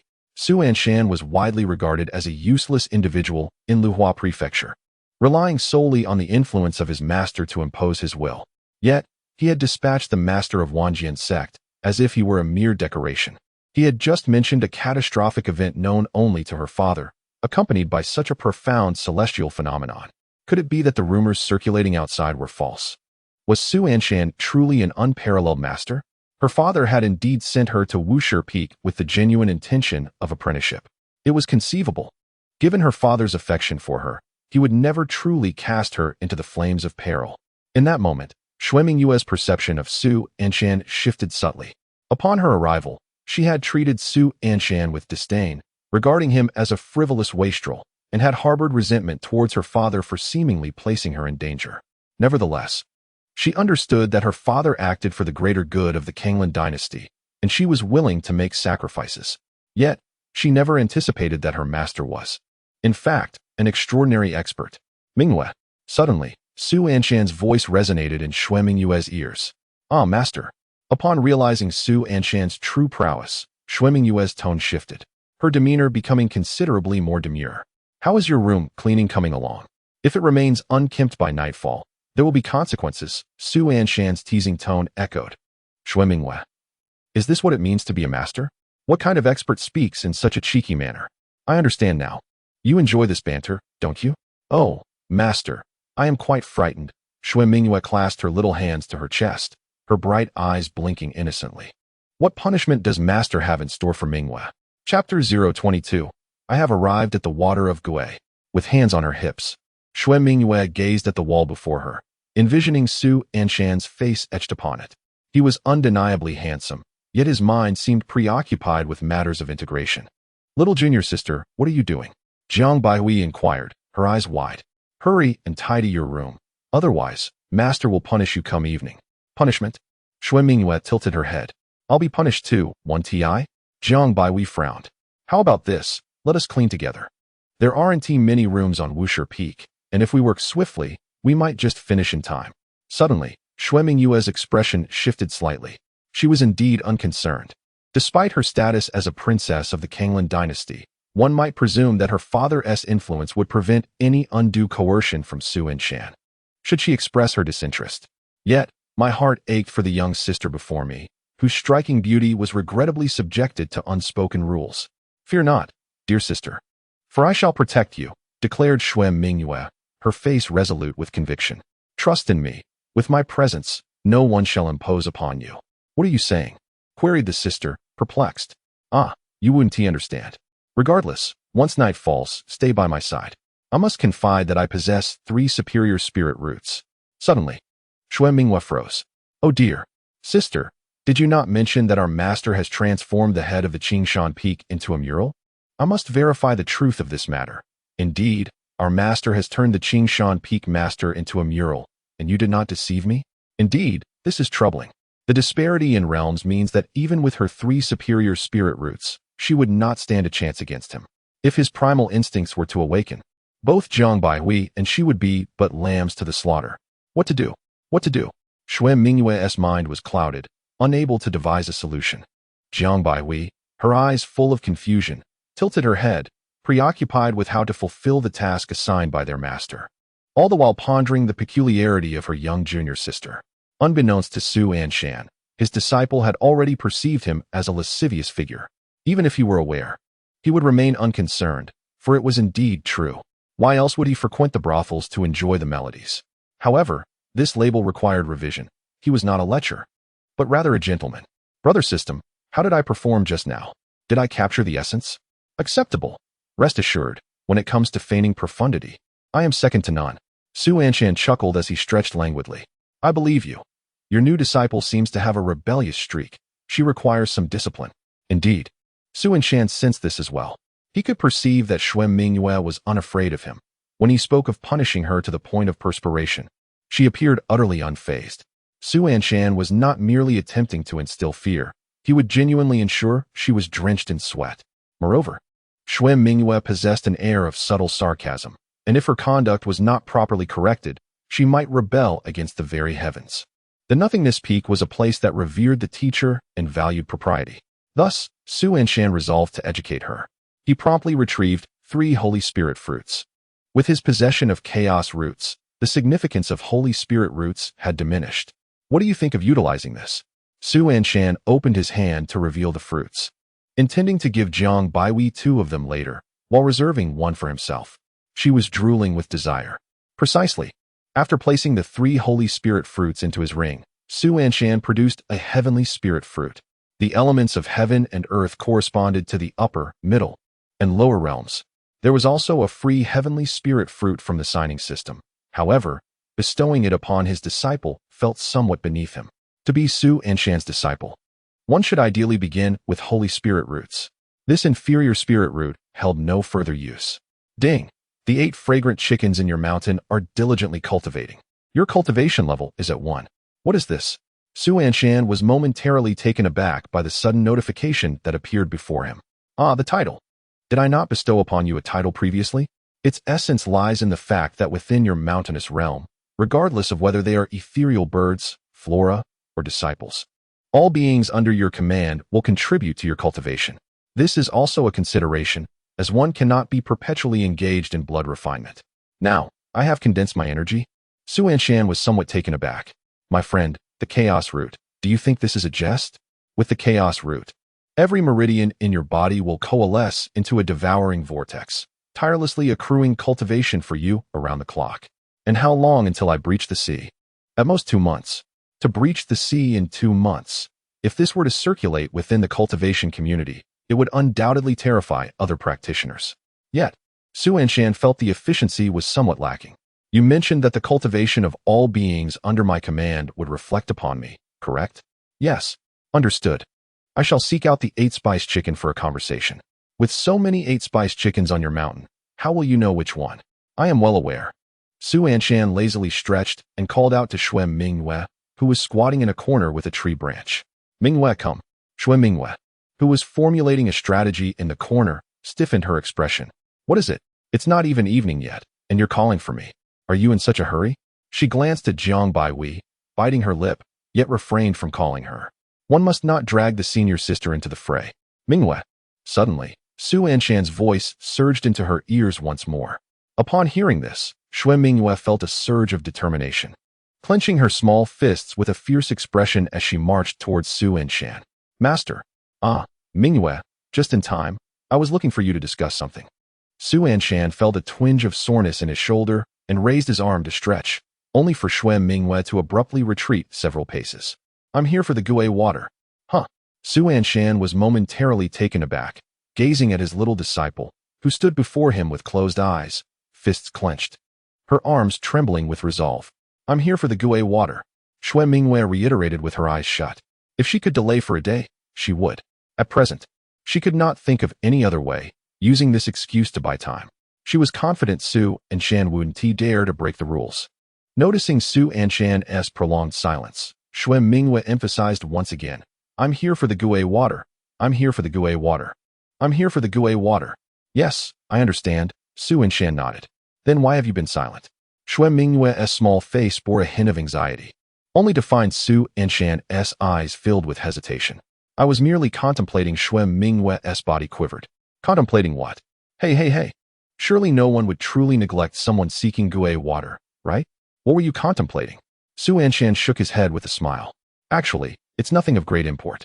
I was just pondering whether your quest for Gue water conflicts directly with my request for you to catch that 8-spice chicken bound with a blue rope on its leg. Su Anshan gazed at her for quite some time, pondering the audacity of such a young lady to so boldly promote herself in the realm of Guishui. Did she truly wish for her master to prepare her a cup of sweetened red sugar water? Shui Mingyue's face instantly flushed an intense shade of crimson. Her lips pressed tightly together. There's no need for that. I shall go at once. With a swiftness akin to that of a whirlwind, Shui Mingyue dashed out, leaving behind distinct impressions of her teeth on her lip as she bit down in haste. What are you doing? Could you not wait for Su Anshan to finish his words? Oh heavens, Shui Mingyue, you truly are rather foolish. As she sprinted toward the back mountain, wisps of steam seemed to rise from her head. How embarrassing. Su Anshan chuckled warmly, observing the flustered retreat of Shui Mingyue. Such a little girl. Moments ago, Su Anshan had been smiling, but his expression abruptly changed. My friend, there is no need for us to engage in such peculiar functions. Su Anshan mused to himself, realizing that whether or not the young lady arrived at Guishui was not something he needed to ascertain. But we possess this function, came the retort. Then do not mention it to me. Oh, came the reply. Beep. Friendly reminder. Jiang Baihui also did not arrive at Guishui. Are you unwell? I didn't say that. It was the system that reminded you, not my words. Scram. And stop mentioning unbinding. Su Anshan watched as the previous notification was abruptly rescinded, leaving him both amused and bewildered by the system's actions. Quite adorable indeed. Beneath his feet, the 8 fragrant chicken, bound with blue ropes, seemed an easy capture for Shui Mingyue given her current skills. Su Anshan stretched lazily and ambled toward the kitchen. Heat the oil. Master, what are you doing? Jiang Baihui approached, her gaze widening at the sight of the bubbling oil. It is your first time entering the sect with Mingyue, so I shall prepare some fried chicken for you. Su Anshan replied, a hint of mirth in his eyes as he leaned against an opulent chair. His gaze fixed upon a few puppets before him. It was evident that he would not be cooking himself. These puppets, crafted by his senior sister, were designed specifically for culinary tasks, their inner cores inscribed with myriad recipes. Su Anshan only needed to voice his desires. Their culinary skills rivaled even those of the royal chefs. Is that so? Zhang Baihui nodded slightly, then cautiously asked, Master, if Mingyue and I have not tidied our room, how do you intend to punish us? Perhaps with a night run that leaves us drenched in sweat? Without a moment's thought, Su Anshan replied, run a few laps around this mountain. It's primarily for Mingyue. You are quite obedient and deeply appreciated by your master. That girl needs a bit of discipline. Besides, I can sense that both of you lack stamina. As cultivators, we refine our blood, temper our bones, and condense our qi, all of which are influenced by our physical constitution. Just a night run? What else could it be? You two would be drenched in sweat. What strange thoughts are occupying your mind, little girl? And nothing at all. Zhang Baihui's cheeks flushed as she lowered her head. Actually, doing squats would suffice. But they can be rather monotonous. A night run also helps you familiarize yourselves with our mountain, Su Anshan said with a gentle smile. So it is. Master truly possesses profound foresight. Zhang Baihui gazed at him with eyes full of admiration. As a master, it is only fitting. Su Anshan smiled gently. Why don't you step outside and see where Mingyue is gone? It's about time she returns. Master, I'm back. Shui Mingyue exclaimed as she dashed into the kitchen, clutching a plump hen. When she went to catch the chicken, she channeled her embarrassment into strength. Upon spotting the hen bound with a blue string, she unleashed her energy and hurried back, gripping it by the neck.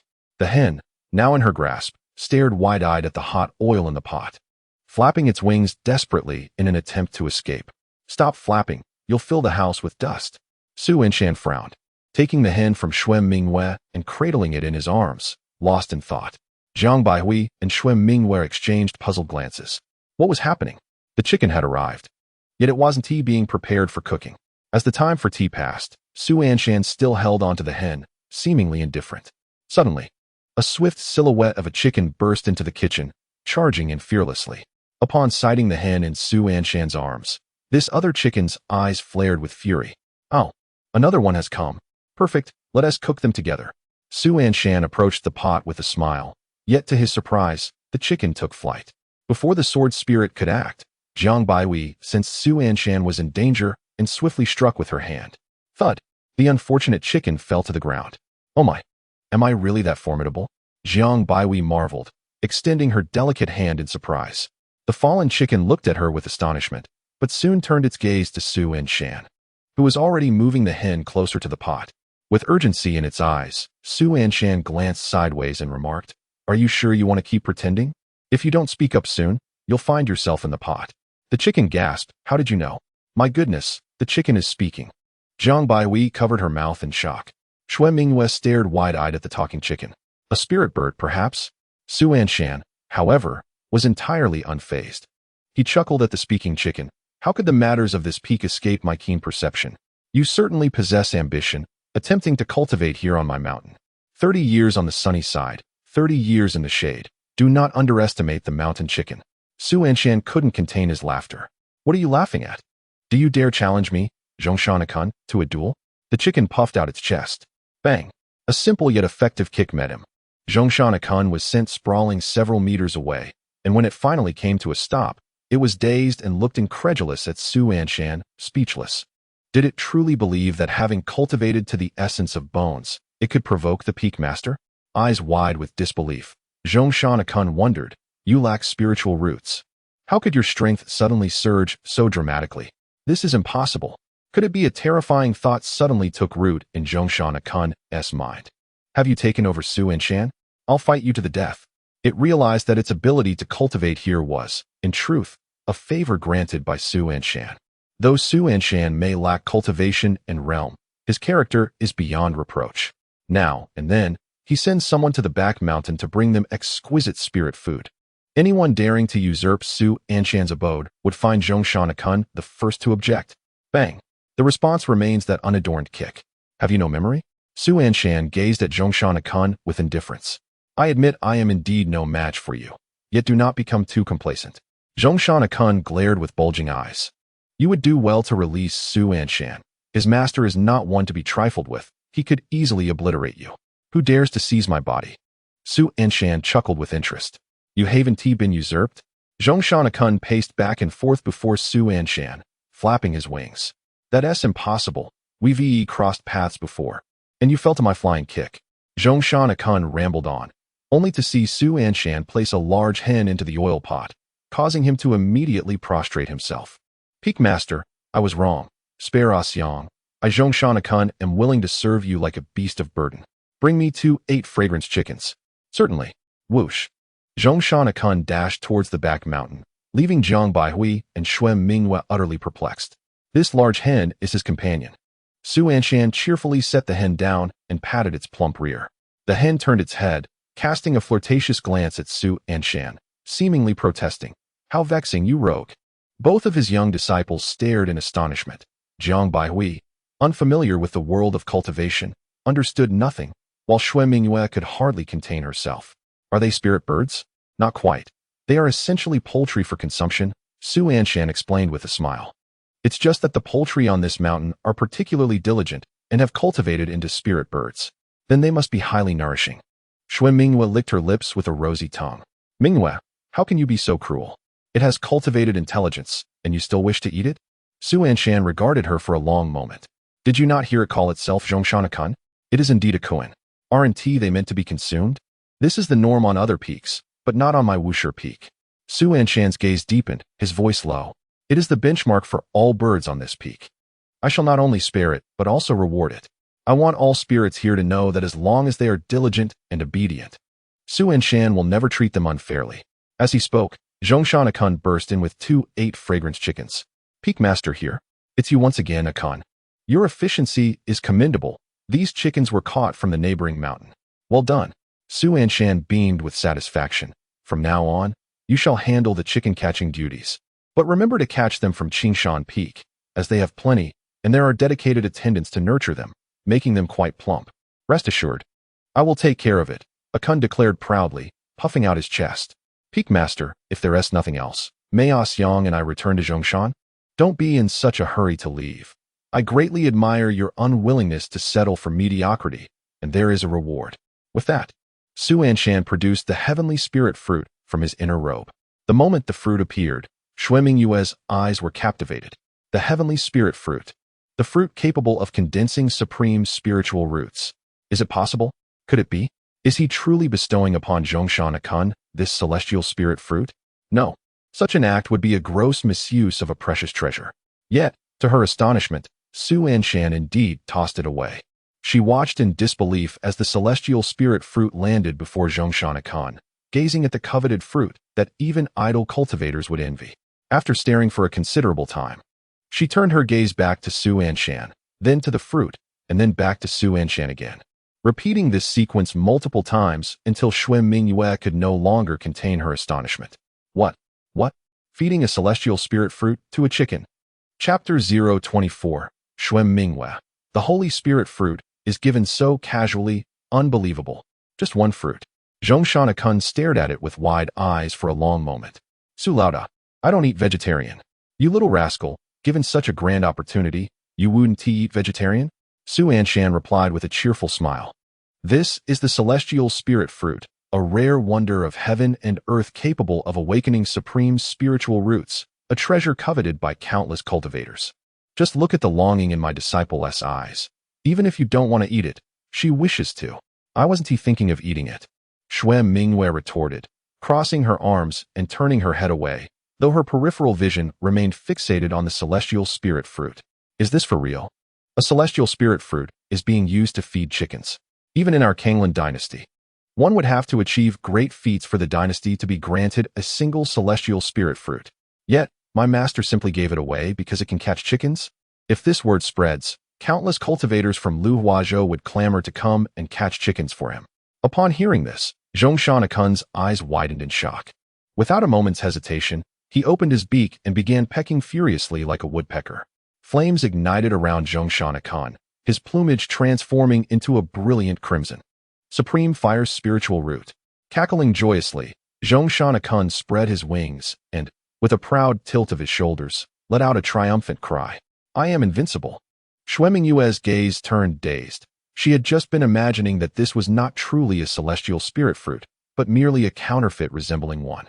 Little did she know, it was indeed genuine. Su Laoda, from now on, I, Zhongshan, shall be your most loyal little brother. The direction you point is my goal. Your gentle words are the maxims I shall engrave in my heart. With the fiery wings of Zhongshan, I am left speechless. If you have no words, then leave. Su Anshan playfully chided. Take good care of our mountain's chickens and ensure that we do not raise useless birds at Wushi Peak. Rest assured, with me, Zhongshan, around, our chickens at Wushi Peak shall be the elite fighting cocks of the Wanjian sect. Get lost. Zhongshan swayed as he made his exit, strutting out of the kitchen while gazing up at the blazing sun above. One day, this world shall be beneath my feet. Su Anshan watched with a smile as Zhongshan departed, pondering how to utilize the celestial spirit fruit, which was quite fitting for the poultry in his mountain. He then turned his attention to the two bewildered fragrant chickens that Zhongshan had left in a daze. Into the pot, the aroma of fried chicken wafted through the air. Su Anshan held a chicken leg in hand, savoring it while casually sharing pieces with Jiang Baihui and Xue Mingyue. Give it a try, he urged. Delicious, Jiang Baihui exclaimed with a sweet smile, taking a small bite. Indeed, the culinary skills of our master spirit puppets are not inferior to those of the imperial chefs. Su Anshan chuckled. Doubtful, Xue Mingyue pouted, yet Su Anshan said nothing. Instead, he simply offered her a chicken leg. The moment it touched her lips, the crispy chicken captivated her senses. In no time, she devoured the entire leg, licking her fingers and stealing a cautious glance at Su Anshan. If you want to eat, just take it. This mountain belongs solely to us three. There's no need for hesitation. Then I shall not hold back, Xue Mingyue declared, reaching for a chicken wing, and after finishing it, she felt unsatisfied and grabbed several pieces of chicken rib. Minutes passed, and Su Anshan, already accustomed to such delectable flavors, sampled a few bites before leaving the kitchen. Meanwhile, the two young girls managed to cleanly devour both 8 fragrant chickens. Burp. Xue Mingyue licked her fingers, her eyes gleaming with satisfaction. So fragrant. Indeed. I have never tasted anything so exquisite, Jiang Baihui responded, her eyes filled with admiration. The saying a blessing in disguise rings true.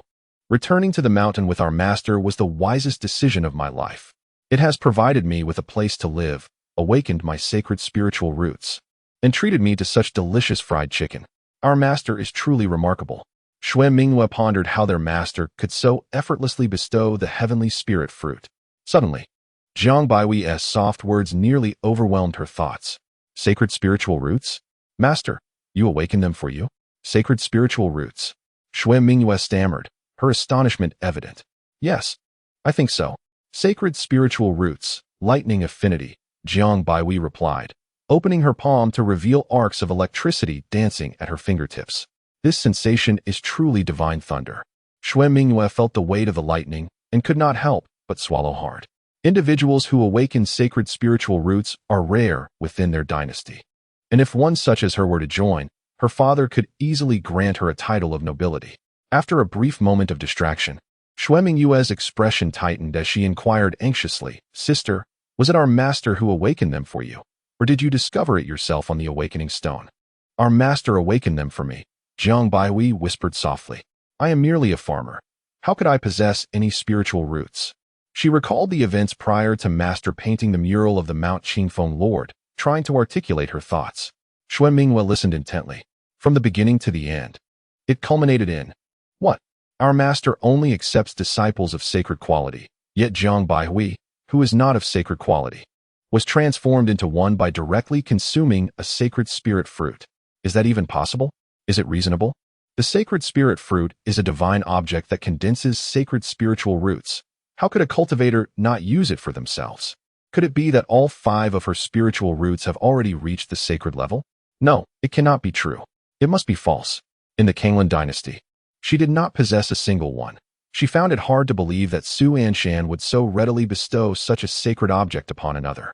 Suddenly, understanding dawned upon Xue Mingyue, who looked at Jiang Baihui with knowing eyes, nodding incessantly. You are in cahoots with the master, aren't you? What? Senior sister, we are truly sincere with one another. Speak honestly, have you been following the master for a long time? feigning the appearance of a novice to serve as a pawn for his strategies? Jiang Baihui gazed back at Xue Mingyue, her eyes filled with confusion, puzzled by her junior sister's peculiar speech. Am I right? A mischievous smile, akin to that of a little fox, graced Xue Mingyue's face. No, I've just entered the mountain. It hasn't even been half an hour since we arrived at Wushi Peak. Jiang Baihui replied earnestly. I don't believe it. Xue Mingyue waved her small hand dismissively, adopting a posture reminiscent of an old bureaucrat with her hands clasped behind her back. There's no way I would believe that you did nothing upon entering the mountain, and the master bestowed upon you the Holy Spirit fruit. Absolutely impossible. I, Xue Mingyue, am no fool from the Kanglan dynasty. Do you think I would fall for such a trick? Jiang Baihui sighed in resignation. The master gave the Tianling fruit to that Zhongshan Khan, and he did nothing either. Regardless, I refuse to believe it. Xue Mingyue flicked her hand. The Holy Spirit fruit is a rare gem that can only be obtained through perfect timing, favorable circumstances, and human connections. You must have awakened it yourself, senior sister. Do not try to deceive me. We are good sisters, after all, exchanging sincerity for sincerity. I said. Before Jiang Baihui could finish her sentence, Su Anshan cheerfully entered from outside the kitchen. What are you discussing? Master, I was just explaining to junior sister Mingyue about my holy level spiritual root. Jiang Baihui softly clarified, I mentioned that this root was given to me by you. It was indeed I who bestowed it upon you, Su Anshan remarked, tilting his head to glance at Xue Mingyue, who was looking back with a skeptical expression that seemed to read, I believe you, not at all. Seeing this, Su Anshan smiled lightly. As it happens, I intended to speak with you about this matter. Since your previous awakening was not of the lightning lineage, I feel that having only one holy spiritual root does not quite suit your status as my chief disciple. Therefore, I have decided to grant you a few more. What nonsense is this? Holy spiritual roots, and you wish to give me more? Do you think this is as simple as growing cabbage? Xue Mingyue thought to herself, allowing Su Anshan and Jiang Baihui to wax lyrical while she stubbornly maintained her stance. Suddenly, 3 fruits appeared in Su Anshan's palm. At the moment the fruits manifested, Xue Mingyue's eyes seemed magnetically drawn to them, fixated on the 3 fruits, nearly wrenching her head forward in their direction. Su Anshan promptly produced 2 of the Holy Spirit fruits and handed them to Jiang Baihui right in front of Xue Mingyue. Eat. Chapter 025. Sect Leader. A grave matter has arisen. A torrential downpour fell from the heavens. The myriad of trees and grasses thrived with vigor.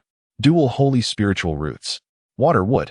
Xue Mingyue's eyes widened in terror as she beheld Jiang Baihui, who conjured 2 exceedingly rare, holy-level spiritual roots before her very eyes. Do you not believe it? Having witnessed it with my own eyes, how could one still disbelieve? Su Anshan truly possesses the sacred spirit fruit. Even though it is a rarity within the entire Kanglan dynasty, her master holds no less than 3 of these precious fruits. Among the celestial cultivators, possessing a single sacred spirit root elevates one to the rank of extraordinary. The attainment of the Guiling realm is within reach. Yet, even with a sacred quality thunder spirit root already in her possession, her ambition extends further, desiring her disciple to condense 2 more sacred spirit roots, thus embodying the triad of sacred spirits. Is her master truly so formidable? The sacred spirit fruit is given without hesitation, disregarding the existence of others. Even the prestigious Wanjian sect, the foremost sect of Luhuazhou Prefecture, has rarely seen a prodigy capable of condensing 3 sacred spirit roots throughout its history.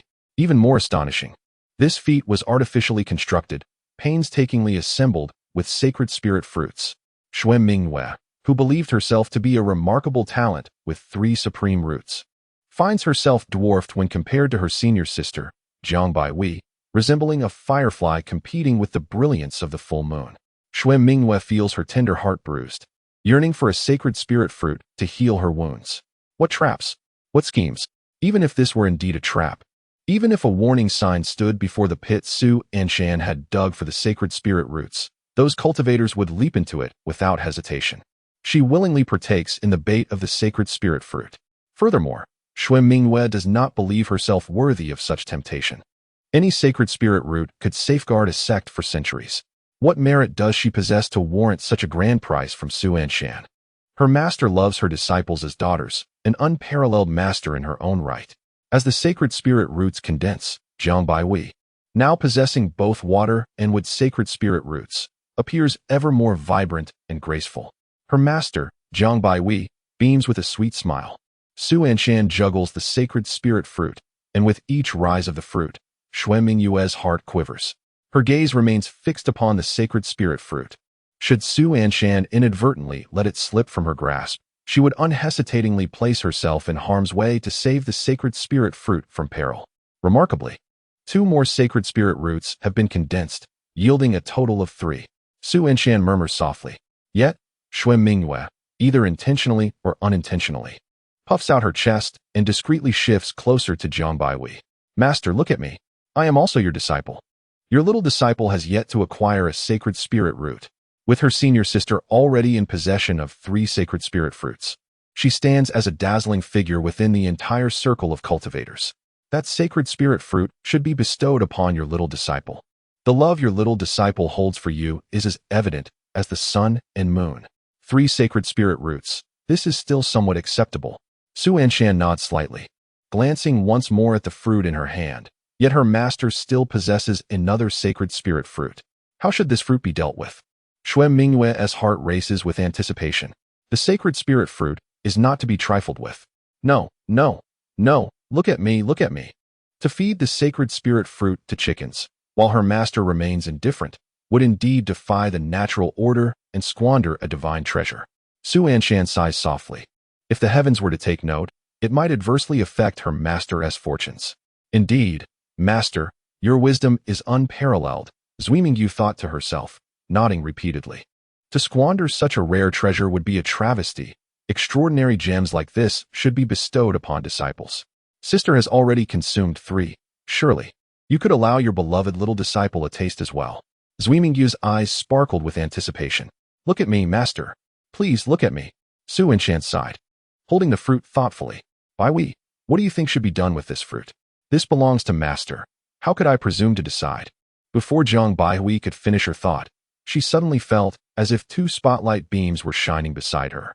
She turned slightly to find Zui Mingyu grinning at her. Sister, you wouldn't want your junior sister to be left without a single holy spiritual root, would you? Hee hee. Zui Mingyu's laughter echoed like that of a lovesick maiden, and Jiang Baihui stared at her in horror for a long moment. Junior sister, that's truly terrifying. Despite her fear, Jiang Baihui could somewhat discern Zui Mingyu's intentions. How about giving it to Mingyue? She cautiously suggested, biting her lip. Master, you mentioned that you only accept disciples with holy spiritual roots. But it seems my junior sister is lacking in that regard. Upon hearing this, Zui Mingyu nearly burst into tears from excitement. Sister, you truly are the best. In truth, Su Anshan had long been aware of Zui Mingyu's hopes. He had refrained from speaking merely to tease her. Now, with Jiang Baihui broaching the topic, he feigned surprise. Mingyue, you don't possess a holy spiritual root? I was under the impression that the disciple sister brought back would have one. You truly lack a holy spiritual root? Master, I do not possess one. I only have 3 inferior spiritual roots, Zui Mingyu replied, her lips pressed together. You should have mentioned that earlier. Su Anshan lightly tapped his thigh. I thought you had one. Otherwise, I would have given you and your sister each 2. Now, with only this one remaining, it would seem unfair. Why are you here? I wasn't calling for you. Are you not dissatisfied with the scarcity of holy spiritual fruits? What's wrong with you? Do you have an obsession with dueling? Just stand there while I instruct my disciple. There's no need for your impatience. But remember to call me. Enough. This situation is becoming too intense. Such intensity is quite frightening. Zui Mingyu felt an urgency rising within her. What does it matter if it seems unfair? I do not care. It is not important, master. That will not do. Su Anshan shook his head. Here is the plan. Wait for me to acquire 2 more holy spiritual fruits. When I have 3, we shall solidify your spiritual roots together. Please, no? I can't wait any longer. Zui Mingyu could no longer contain her low cry. Wait. I cannot afford to wait another second. Holy spiritual fruits are the gifts of heaven and earth. They are not easily obtained. By the time you gather 2 more, I might be well into my old age, buried 6 feet under. Master, I joined late and am not as obedient as Sister Baihui. Xue Mingyue spoke softly. But I assure you, I will heed your words from now on. I shall diligently cultivate and devote myself to our Wushi peak. A single sacred spirit fruit is already a rare treasure for Mingyue. I dare not be greedy, especially since I lack a sacred spirit root. It would be disgraceful for me to venture outside. This reasoning holds merit. Indeed, As a disciple of Su Anshan, my deficiency in sacred spirit is quite limiting. Oh, what about the dwelling entrusted to you? I shall attend to it immediately. Shuem Mingyue, with an air of seriousness, produced a piece of coarse cloth from somewhere. Please supervise. Master and senior sister. With a swift motion, Shuem Mingyue dashed out as if propelled by the wind, while Su Anshan smiled fondly at her retreating figure. Stowing the fruit within his ring. Take it down. Bai Hui, I am here. Keep a close watch on Mingyue. I intend to descend the mountain. Su Anshan spoke softly, knowing that if he returned to the mountain and Shuem Mingyue had not yet prepared the sacred spirit fruit, it would be unfit to grant it to her. Master, you are going down the mountain to listen to music. As the myriad serpents converged towards the dragon in the void, the skies shifted with tempestuous hues. Shuem Mingyue, while wiping the walls of the dwelling, looked up at the soaring serpents, her heart swelling with admiration. My master is indeed an unparalleled master. At this moment, atop the peak of the 10,000 Sword Sect, Master, there is another unusual phenomenon at Wushi Peak. Luo Bai clasped his hands, and the sect leader of the 10,000 Sword Sect also gazed towards the celestial spectacle emanating from Wushi Peak. Water and wood, both sacred spirit roots. Su Shidi is indeed making grand strides. Do not concern yourself. Henceforth, any occurrences at Wushi Peak need not be reported. The sect leader, seated upon his mat, spoke in a hushed tone. This leader lacks the stature. He, the esteemed sect leader, is outdone by a mere peak master. The sacred spirit fruit, the sacred artifact. The myriad serpents converging towards the dragon. Each of these would evoke tears of envy from him. Master, a grave matter has arisen. Suddenly, a disciple dressed in outer sect garments rushed in. The deputy prime minister of the Kanglan dynasty has come to seek an explanation from our Wushi Peak. Are you a new arrival? The sect leader cast a fleeting glance at him. The reporting disciple appeared confused, yet it was Luo Bai who stepped forward to clarify, stating that matters concerning Wushi Peak need not be reported to the main peak. But that deputy prime minister is quite aggressive. Wushi Peak will handle it. Oh, since the establishment of Wushi Peak, countless have come seeking explanations, yet in the end, they all scurried to our 10,000 Swords sect to apologize. There is no need for the main peak to intervene. Wushi Peak can manage everything. As he watched the disciple depart, the sect leader murmured softly. It seems this is the third incident this year. Your junior uncle has been remarkably restrained. Master, I believe it is not that junior uncle is restrained, but rather that his reputation has already spread far and wide. Luo Bai elucidated gently, noting that within Luhua Island, no one would dare to provoke junior uncle anymore. Yet there are still those undeterred by danger, such as the deputy prime minister. The sect leader of the 10,000 Swords sect shook his head with a smile. He truly dares to come. Chapter 026. My master, Su Anshan. The mountains towered high, resembling a myriad of awe-inspiring swords. The deputy prime minister of the Kanglan dynasty traversed through the mountain range accompanied by various esteemed guests. The 10,000 Swords sect. What an immense display of arrogance. I, the esteemed assistant minister, find myself without a guide, while a mere gatekeeper directs me to venture into the mountains alone. The assistant minister's voice echoed in disapproval as he gazed at his son, whose round face bore a look of distress. Fear not, my son, I shall avenge you shortly. However, the assistant minister mused, while it is true that the 10,000 Swords sect lacks the decorum of hospitality, is it wise for us to recklessly stir trouble at Wushi Peak? One of the accompanying guests suggested softly. It would be prudent to communicate with the 10,000 Swords sect. We ought to extend our courtesies before resorting to force, lest we find ourselves in need of justification later. I am the assistant minister of the current dynasty. A resounding dragon's roar reverberated in the air. The assembly of the assistant minister and his retinue looked up to behold a magnificent dragon boat soaring through the skies, pursued by a multitude of serpents. The overwhelming pressure emanating from the dragon boat left the guests in awe. It appeared as though a celestial dragon had taken residence within. A creature surely transcending the spirit realm. One could easily surmise that even the serpents propelling this vessel could annihilate a small sect.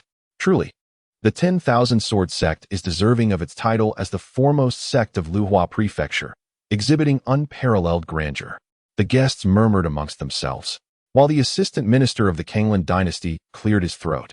What you have expressed is indeed reasonable. Although the 10,000 Sword sect may be lacking in etiquette, we, of the Kanglan dynasty, must uphold our own standards. We shall first offer our greetings before considering any martial actions. You two take my son to Wushur Peak, while the rest accompany me to the main peak for discussions. Father, the assistant minister's son looked on, astonished. Do not fret. I shall have a word with the 10,000 sword sect. With several esteemed guests accompanying you, there shall be no harm. I will return shortly. And for every insult you endured, you shall repay them in kind, the assistant minister declared with solemnity. Excellent. His son rejoiced. Meanwhile, Xue Mingyue diligently scrubbed the walls of the dwelling at Wushur Peak with a small cloth, her demeanor unperturbed, even humming a tune. Suddenly, a shrill voice called from outside. What are you doing here? Xue Mingyue peeked out, only to find Jiang Baihui's eyes filled with panic and disdain as she glared at the pudgy, heavily made-up figure before her. You dare to bully my senior sister. Xue Mingyue's brows furrowed, and with her sleeves rolled up, she charged out, clutching the cloth. You little vixen, I didn't expect you to hide here. The assistant minister's son sneered, his eyes gleaming with malice. I was just looking for you. Look at this face, it's all you're doing. Seize her. In an instant, several guests sprang into action. I dare anyone to try? Xue Mingyue shouted, her spirit unyielding as she stood defiantly before Jiang Baihui. Do not fear, senior sister. As long as I am here, I shall not let anyone harm you. Xue Mingyue. Upon hearing her name called, she turned, frowning at the rotund figure of the assistant minister's son before her. After a moment of silence, she inquired, Do I know you? I am Sun En. Sun En. Xue Mingyue clasped her hands behind her back and scrutinized him for a while before bursting into laughter. I thought a wild boar had turned into a spirit. Who would have imagined it was you? What brings you to Wushur Peak? None of your concern.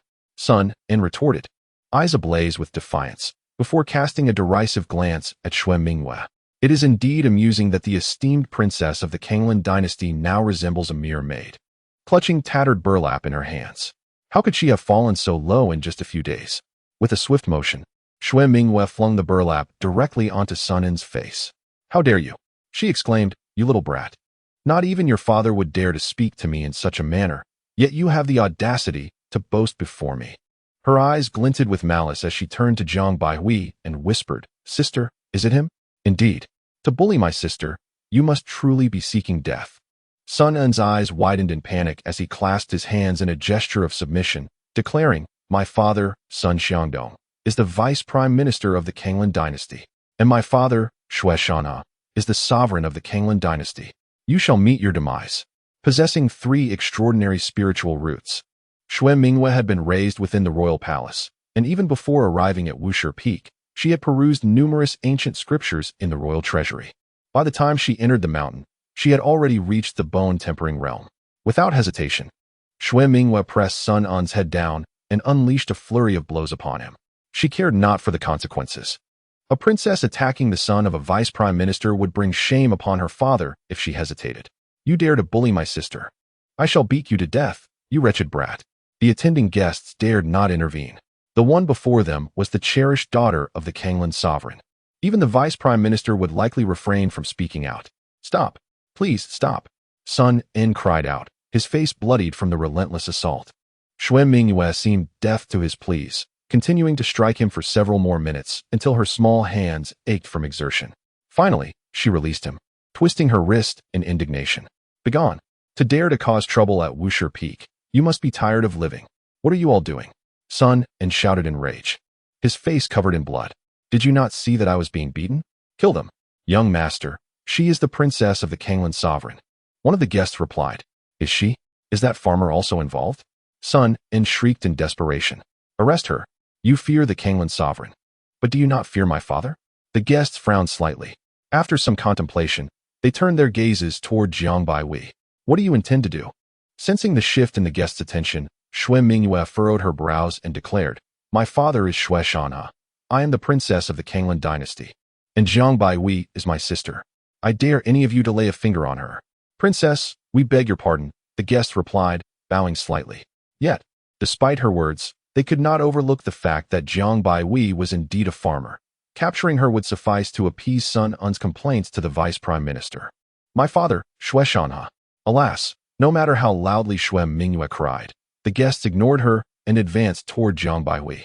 With her brows tightly knitted, Xue Mingyue resolutely shielded Jiang Baihui. My master, Su Anshan. Just as the guests were about to rush forward, Jiang Baihui, with a determined expression, clasped her hands and issued a soft call. With a startling thud, the guests, all possessing the qi condensation realm, inexplicably knelt as they heard her voice. The suppression of spiritual roots was at play. The fallen guests were engulfed in a tumult of astonishment. To exert such a suppression effect through spiritual roots required a level 2 grades higher, and their prowess had to vastly exceed that of Jiang Baihui. Thus, to subdue them, one would need to be at least 3 grades superior. They all possessed mid-grade spiritual roots. This implied that the girl, currently shielded by Xue Mingyue, must possess a spiritual root of saintly caliber or higher. A saintly spiritual root? Such an occurrence was scarcely witnessed once in a century within the entire Kanglan dynasty. How could a mere peasant girl possess a saintly spiritual root? Surely, their master must have mistaken her identity. This girl could not possibly be a prodigy from a hidden noble clan. Xue Mingyue, who had been steadfastly protecting Jiang Baihui, was equally taken aback. Why had they knelt? She was perplexed, having merely called out their master's name. Jiang Baihui, too, was enveloped in confusion, yet she soon broke into a smile. Realizing the prowess of their master, who had caused these individuals to kneel simply by invoking his name. Xue Mingyue's expression was one of utter bewilderment. Could there truly exist cultivators in this world with such power? To command reverence merely by name alone? What extraordinary master was their mentor? This was a notion she had never encountered in all her years. Look, let me demonstrate again, Jiang Baihui said, pursing her lips as she took a couple of steps forward, her small face serious as she raised her arm, facing the east with clarity in her voice. Master, Su Anshan. In an instant, the pressure of the saintly spiritual root surged forth. The guests who knelt could hardly withstand the overwhelming force, nearly collapsing to the ground. See, I was not mistaken. Our master is truly formidable. Jiang Baihui beamed with delight. Xue Mingyue stared, dumbfounded, at the multitude now prostrated before them. Was this truly real? She felt as if her understanding of cultivation was being utterly overturned. Her throat stirred with incredulity, and unconsciously, her small hand mirrored Jiang Baihui's gesture of reverence towards the east, softly murmuring, Master, Su Anshan? Just then, Jiang Baihui's spiritual pressure reached several meters away to Sun On, and before Xue Mingyue could finish her thoughts, Sun In uncontrollably knelt with a loud thud. Wow, this is incredibly effective, Xue Mingyue exclaimed, her gaze shifting to Jiang Baihui as if she had discovered a new world. Master Su Anshan. Yes, yes, yes, Master Su Anshan, Jiang Baihui chimed in, smiling as she performed the gesture of respect. Xue Mingyue's smile blossomed even wider as she laughed heartily. Master Su Anshan. Chapter 027. The Wrath of the 10,000 Sword Sect, the Overthrow of the Dynasty. All cultivators bowed their heads. Jiang Baihui and Xue Mingyue joyfully called out Master Su Anshan atop Wushi Peak, reveling in the extraordinary experience. How miraculous! Xue Mingyue marveled, having never heard of such occurrences in her many years. Our master is truly remarkable. She gave a thumbs up, her admiration for Su Anshan rivaling that of Jiang Baihui. Indeed, Jiang Baihui replied, her eyes sparkling with joy. In her eyes, Su Anshan was invincible. I must diligently learn from our master.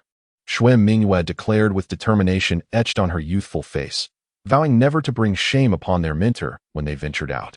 With the momentum instigated by Jiang Baihui, Xue Mingyue has completely succumbed. With a single punch, she transformed the master of Qingshan Peak into a mere mural and spoke of the cataclysm her father had foreseen. Holding the sacred spirit fruit in her grasp, she selflessly offered it to her disciple. Her esteemed master is indeed no ordinary figure. The outside world has grievously misjudged her. Her master is an unparalleled expert, who among mortals is free from flaws. Everyone has their peculiarities. Her master simply enjoys the pleasures of music and the charms of romance. So what? So what? Her master, so young yet so invincible, deserves to revel in life's delights. Should anyone dare to criticize her master for indulging in such pleasures, she would swiftly administer a resounding slap. At this moment, Sun Xiangdong, that brazen scoundrel, is nowhere to be found. The monarch of the Kanglan dynasty exploded in fury, having pursued with a formidable army from the capital all the way to the foot of Wanjian's sect, yet he failed to catch up. Your Majesty, it seems the Chancellor has entered the mountains. That scoundrel, the Kanglan monarch, fuming, was inwardly troubled. A great calamity approaches. when Feng Hanyan sent him a letter of homage. He had murmured in his palace, trembling yet reluctantly entrusting his most cherished daughter. He had thought the disaster had passed, but unexpectedly, Sun Xiangdong, you scoundrel! The Kanglan monarch bellowed, and the soldiers behind him bowed their heads at his outburst. Your Majesty, what shall we do now? You ask me? Pursue him. The Kanglan monarch glared furiously, declaring that even if they reached Wanjian's sect's Wushi Peak, they must capture that scoundrel. With a flick of his sleeve, the Kanglan monarch strode away, several generals leading the heavy troops in his wake.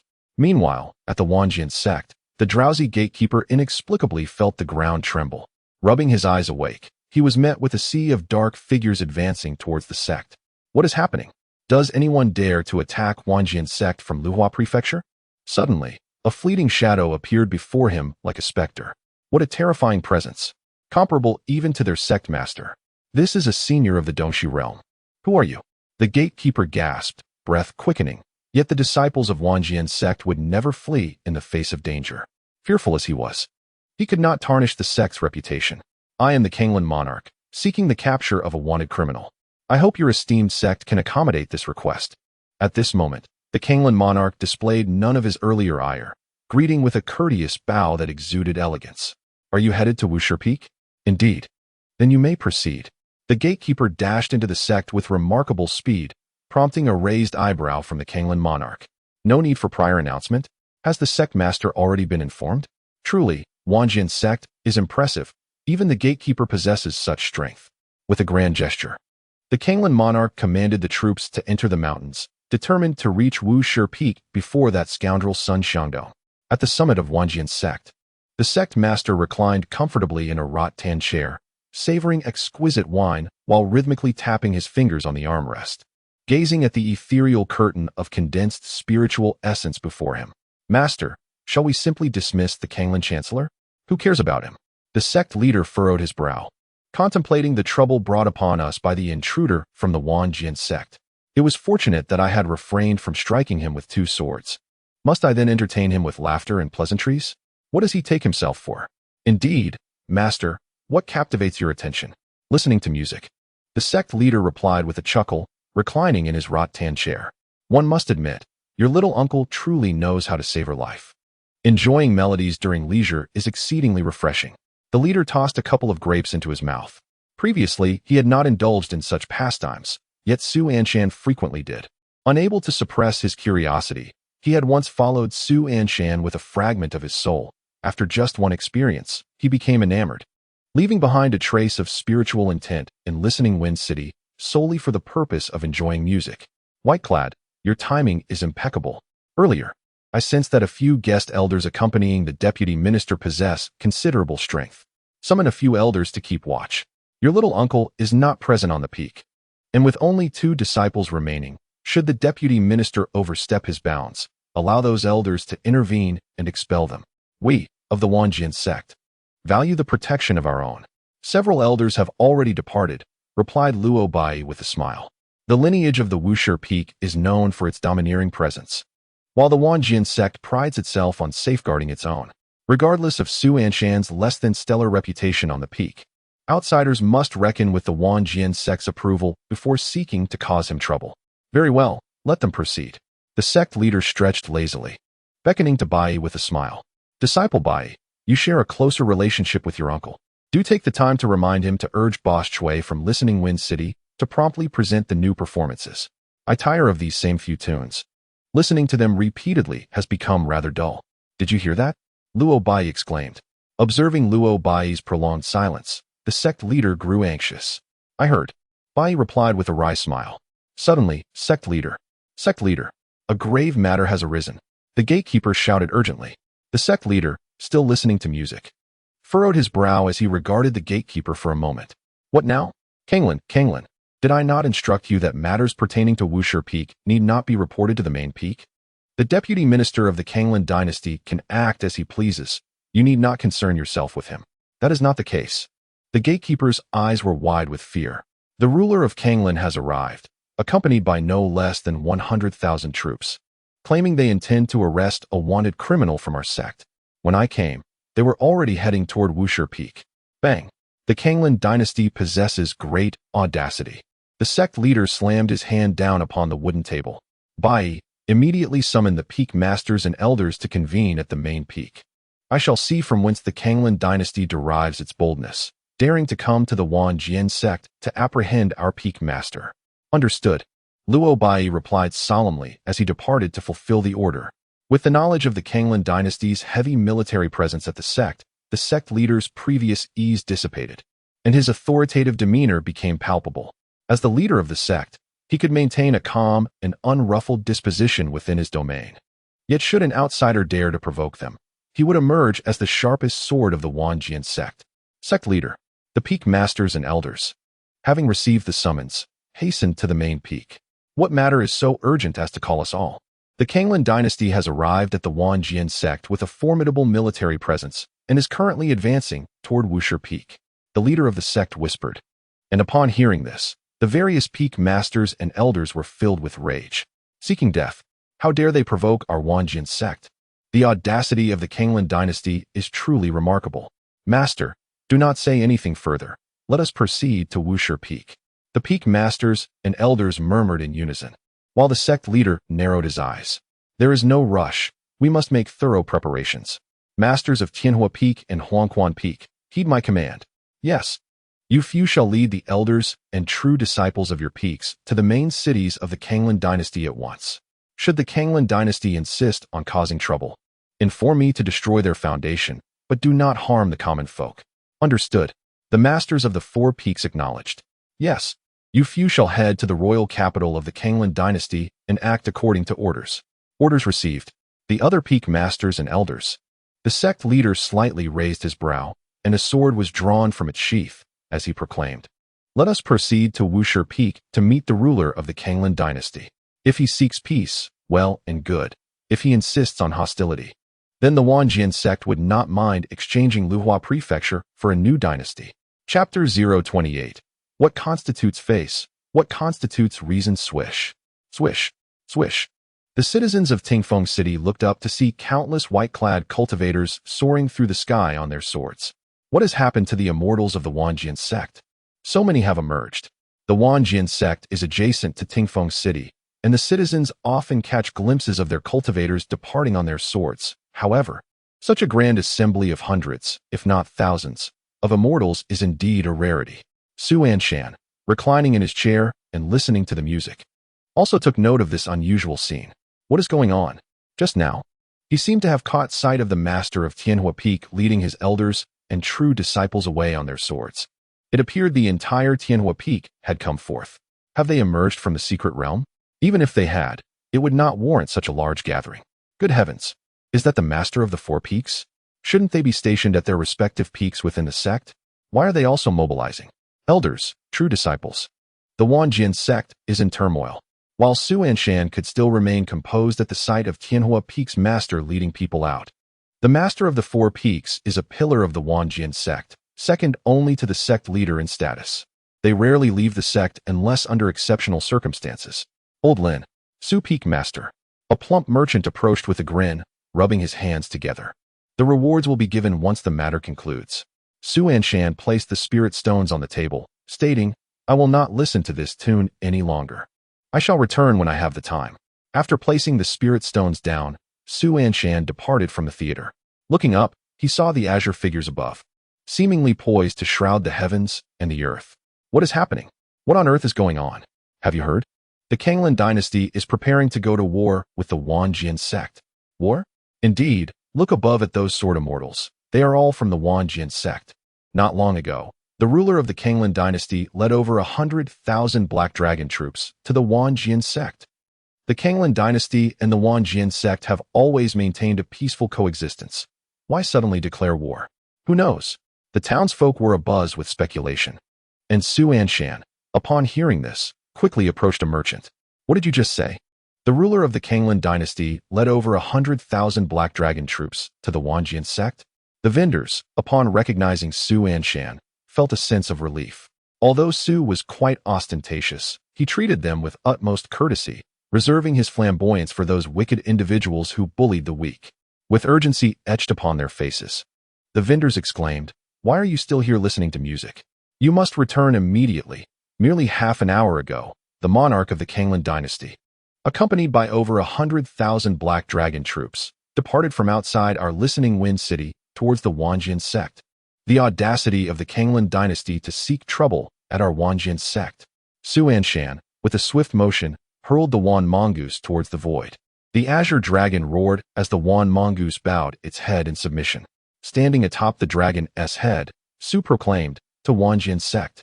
The Kanglan monarch could never have fathomed that the very army he brought to intimidate the deputy would be regarded with suspicion by the Wanjian sect.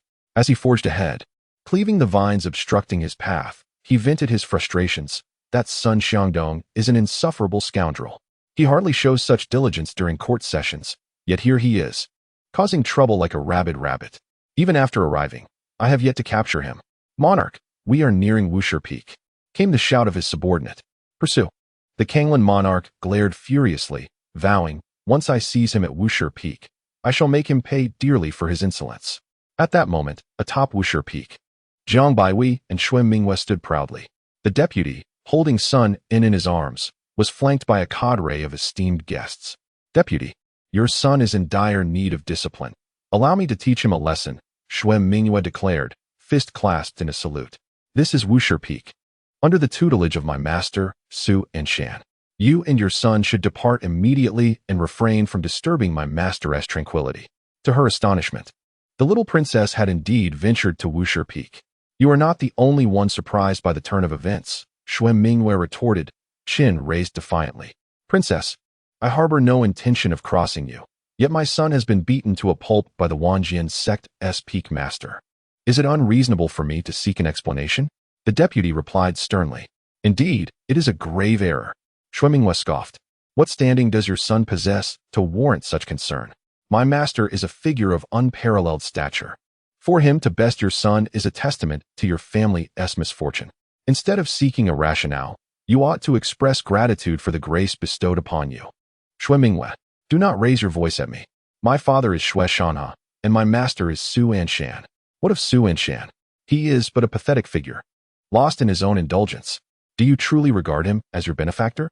The deputy, Sun Xiangdong, squinted, his patience wearing thin. I have no desire to engage in such banter. Summoned Su Anshan forth. Does the Wanjian sect not extend proper courtesies? Your audacity to speak ill of my master is infuriating. Xue Mingyue fumed, her small fists clenched in indignation. I shall have my father demote you. Demote me? The monarch's decision to reassign you here underscores your insignificance. Just look at your current state, reduced to performing menial tasks in rags. The Wanjian sect holds you in contempt. The deputy narrowed his eyes, urging once more, bring Su Anshan forth now. The deputy was seething with suppressed fury. He had been expelled from the main peak without even crossing the threshold, and upon returning to Wushi Peak, he found Sun bloodied and battered. The humiliation was unbearable. Father, she is also here. Embraced by another, Sun pointed at Jiang Baihui. It is her. I have suffered this fate because of her. The assistant minister slowly lifted his head. Xue Mingyue's eyes narrowed as she stepped before Jiang Baihui. Sun Xiangdong, you should quickly leave, Your Highness. Your Highness? Do you truly consider yourself a princess at this moment? Sun Xiangdong's gaze was filled with indifference. Xue Mingyue clenched her teeth. My father, Xue Shanha. No one else would suffice. You, Sun Xiangdong, you scoundrel. Bang. A towering figure descended from the heavens, the sovereign of Kanglan clad in a dragon robe, landing with a force that drove Sun Xiangdong into the earth, his ankles sinking into the soil. Sun Xiangdong was nearly dazed by the impact. He slowly raised his head, only to behold the sovereign standing before him. Sovereign, what kind of ruler are you, you scoundrel? The sovereign lifted his leg for another kick, seizing Sun Xiangdong by the collar and delivering a barrage of blows. You scoundrel! Is Wushi Peak a place for you to trespass? Father? Xue Mingyue stared in astonishment at her father, who had suddenly descended from the sky, reaching to touch her lips. What is happening? How did I summon my father? Shouldn't he be in the capital of the Kanglan dynasty? Daughter, is everything well? The sovereign of Kanglan, stepping upon the assistant minister's head with a rhythm akin to whack-a-mole, turned sideways with a grin to greet Xue Mingyue. Very well indeed. Xue Mingyue furrowed her brows, her lips moving slightly. Please. We have only been apart for less than half a day. Why do you speak as though it has been years? As long as all is well. The sovereign smiled. Just as a battalion of the Black Dragon Army surged from all directions towards Wuxia Peak, their armored figures, wearing black helmets with only their eyes visible, exuding an indescribable sense of oppression. This Black Dragon Army surely comes to apprehend this scoundrel. The sovereign of Kanglan kicked Sun Xiangdong twice, his eyes filled with confusion. Do not concern yourself. Continue with your matters. I will handle this and depart. By the way, where is your master, Su Anshan? My master is not here. Xue Minghua blinked. Suddenly, the leader of the Wanjian sect stood proudly in the void above. Sovereign of Kanglan, what business do you have with the peak master of Wanjian sect? Upon witnessing the arrival of the sect leader, the sovereign of Kanglan smiled and clasped his hands. Sect master of Wanjian, I seek an audience with peak master Su to exchange a few words. To converse. You have brought an army of over 100,000 to my sect's Wuxia Peak? The Wanjian sect leader squinted. You claim to apprehend a fugitive. May I inquire as to the identity of this fugitive? What? Was it not your people who allowed us entry? We are here to capture that scoundrel, Sun Xiangdong. Why this multitude? Surely, there must be some misunderstanding. Did the gatekeeper fail to convey the message? The gatekeeper misled me. Just as he was about to explain, Sun Xiangdong, half buried in the earth, shouted again, You are the sect master of Wanjian? I came personally to pay my respects, yet you have denied me entry to your peak. Do you not recognize our Kanglan dynasty? Do you not acknowledge me, the assistant minister of this dynasty? Am I to lose face in this manner? Moreover, the peak master Su Anshan has left my son battered and bruised, and I demand an explanation from you. Otherwise, the Kanglan dynasty shall unleash a flurry of swords, their resonant melodies akin to sonic explosions echoing in our ears. In an instant, the skies above the wandering sword sect are filled with robed sword cultivators. Tens of thousands of sword immortals soaring through the air. Even the Black Dragon Army in the mountains reveals a look of astonishment. The sect leader gazes intently, hands clasped behind his back, observing the situation before him. What is the significance of face, and what constitutes an explanation? What if the Kanglan dynasty is disregarded? Chapter 029, Kanglan's Chancellor. I demand respect. Armored figures loom ominously, while robed figures exude unmatched prowess. Before the sword immortals standing aloft, even the Black Dragon Army pales in comparison. Despite their strength, they are but a military force of the dynasty, while the robed sword cultivators are celestial beings. The Kanglan monarch stares at the sword cultivators in the void, momentarily at a loss. What is happening? The Kanglan monarch intended to convey a message. Refusal. Not a single celestial cultivator is inclined to heed his call. This is dire. The situation has escalated beyond control. He merely sought to apprehend Sun Xiangdong. Yet does the wandering sword sect truly need to act in such a manner? Surely, we can clear up this misunderstanding with a few words. Sun Xiangdong, that insufferable fellow. Why is his tongue so swift? Just observe this spectacle. Peak Master, elders, have the cultivators within the sect assembled? He can vaguely sense that in unseen corners, several formidable figures have locked onto his aura, watching him closely. Should he dare to make a move, these ancient beings would obliterate him in an instant. The Kanglan monarch is aware that the Wandering Sword sect is the foremost sect of Luhuazhou Prefecture, yet he never anticipated such terror. Xue Minghua stares in astonishment at the figures in the void. What is happening? Why have so many predecessors from the Wandering Sword sect arrived? Are they here to confront Sun Xiangdong as well? Is this the influence of her master? The entire Wandering Sword sect has come forth to support her master. Her master must hold a position of great esteem within the sect. Truly, I am proud of my master. What a formidable presence. Zhang Baiwei exclaims, Wow! There are so many people flying in the sky. Sun Xiangdong, half buried in the ground, falls silent. He cannot deny that he is indeed intimidated by the sword cultivators above. Kanglan's Chancellor, why do you remain silent? I ask you, what do you mean by face? What do you mean by explanation? And what do you intend to do regarding the Kanglan dynasty? Speak. The Chancellor's lips quiver, yet no words emerge. The master of the Wandering Sword sect, sensing the urgency, attempts to engage in dialogue with the Kanglan monarch. However, as he ascends merely 2 meters, countless flying swords are already aimed at him from the void. Terrified, the Kanglan monarch hastily withdraws his aura, smiling wryly as he bows an apology. There has been a misunderstanding. A misunderstanding, you say? Then pray tell. What exactly is this misunderstanding? The master of the Wandering Sword sect rebukes him fiercely. In a flash, countless swords hang suspended in the void, poised to unleash a deluge of blades upon the Kanglan dynasty at the slightest provocation. I have come to apprehend this tyrant. The Kanglan monarch, in a state of panic, strives to explain, his jade slip glowing in his embrace. He quickly retrieves the jade slip, and upon reading its contents, his face turns an ashen hue. The master of the 10,000 Swords sect, I, the monarch of the Kanglan dynasty, harbor no intention of enmity towards your esteemed sect. It was your gatekeeper who permitted our entry when I arrived. I earnestly request that your sect exercise restraint and allow those within to withdraw from the Kanglan dynasty. I am here solely to apprehend this ruffian. The Kanglan monarch felt a surge of urgency. Having just received word, hundreds of sword immortals stood resolutely above the main city, with the leader of the Tianhua Peak already forming the heavenly fire array. The formations surrounding the royal capital had been established. If the 10,000 Swords sect issues a command, the Kanglan dynasty shall face annihilation. A misunderstanding, you say? Is it merely a misunderstanding? The sect leader scoffed. Suddenly, the master of the 100 Flowers Peak clapped a hand on the shoulder of the sect leader. Senior brother, allow me to speak.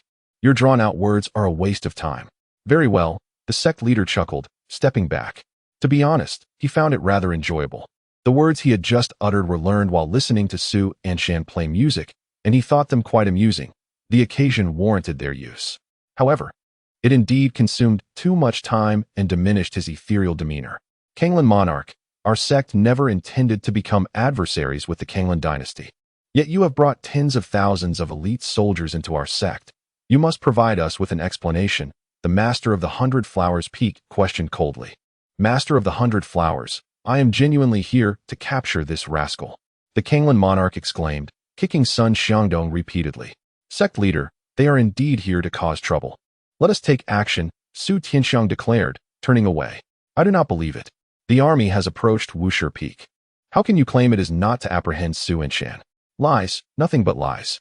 The sect leader scoffed, raising a hand. Let me say this. It is a misunderstanding. Truly a misunderstanding.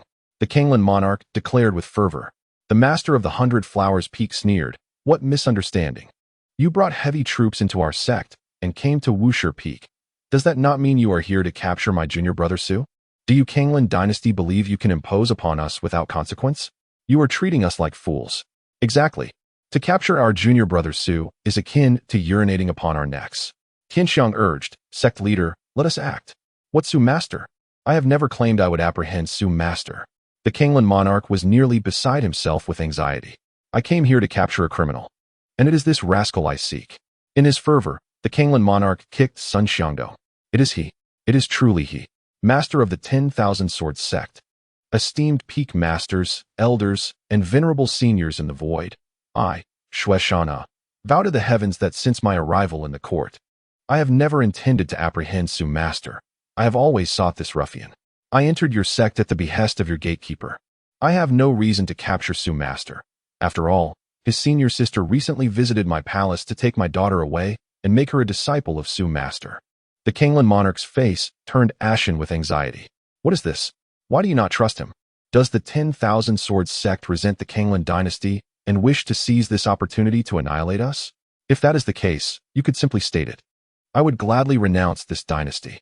Su Tianxiang spread her hands and shrugged. Look, there you have it. The reason is laid bare. As a dignified sovereign, how could you possibly consent to allowing your daughter to visit the Wushi Peak alongside my disciple Su?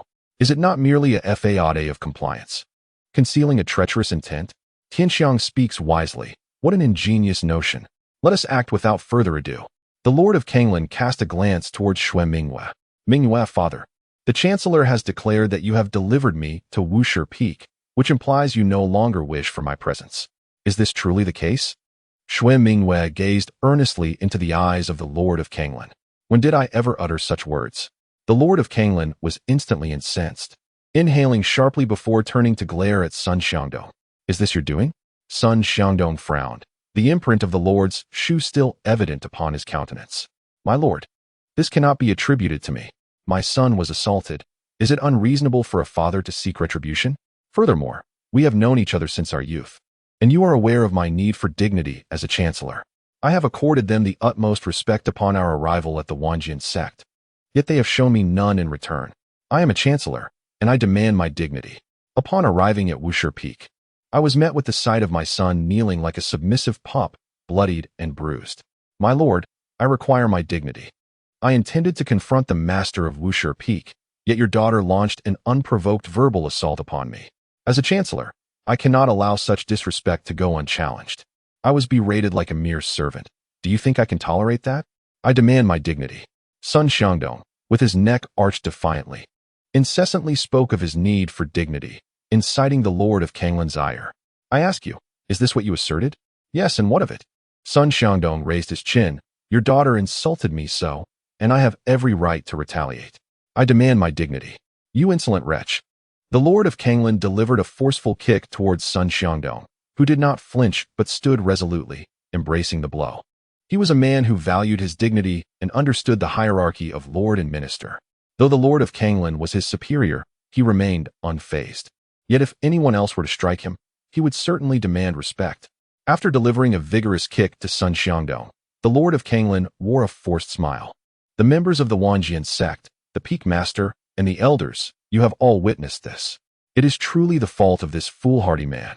We have known each other since childhood, and he has always been a bit simple-minded. I am not simple-minded. Sun Xiangdong glared defiantly. Begone.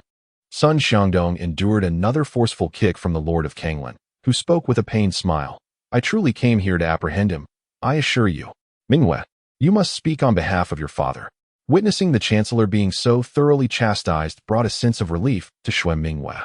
Esteemed uncles, my father has no intention of antagonizing the Wanjian sect. I implore you to show mercy. Since junior brother Su's precious disciple has said such, we shall certainly extend our courtesy. The master of Baihua Peak responded with a faint smile. If it is a misunderstanding, then I kindly request the Lord of Kanglin to escort this chancellor away from the mountain. Very well. The Lord of Kanglin exclaimed with delight, pulling the chancellor along. Do not pull me. I must see Su Anshan. Sun Xiangdong insisted stubbornly. He was determined to clarify this matter today. Why should he be subjected to such indignity? He demanded his dignity. You need not concern yourself with appearances. I truly wish to remove your head. Yet, even I must maintain some semblance of dignity. Sun Xiangdong declared. His neck arched defiantly. Unfazed by the prospect of shattering into pieces, I shall preserve my honor among men. Suddenly, as if the very heavens were in turmoil, the atmosphere shifted dramatically. What a magnificent declaration. Unfazed by the prospect of disintegration, I shall uphold my honor among men. Su Anshan, alighting from his majestic dragon carriage, applauded in approval. Come forth, I shall grant you the honor you seek. Chapter 030. Mingwei, your father has lost his mind. Master, Xue Mingwei and Zhang Baihui rushed forward, clasping hands as they sweetly called out. The Lord of Kanglin was taken aback, his expression shifting. Master? He stared in astonishment for a prolonged moment, his lips twitching. Su Fengzhu?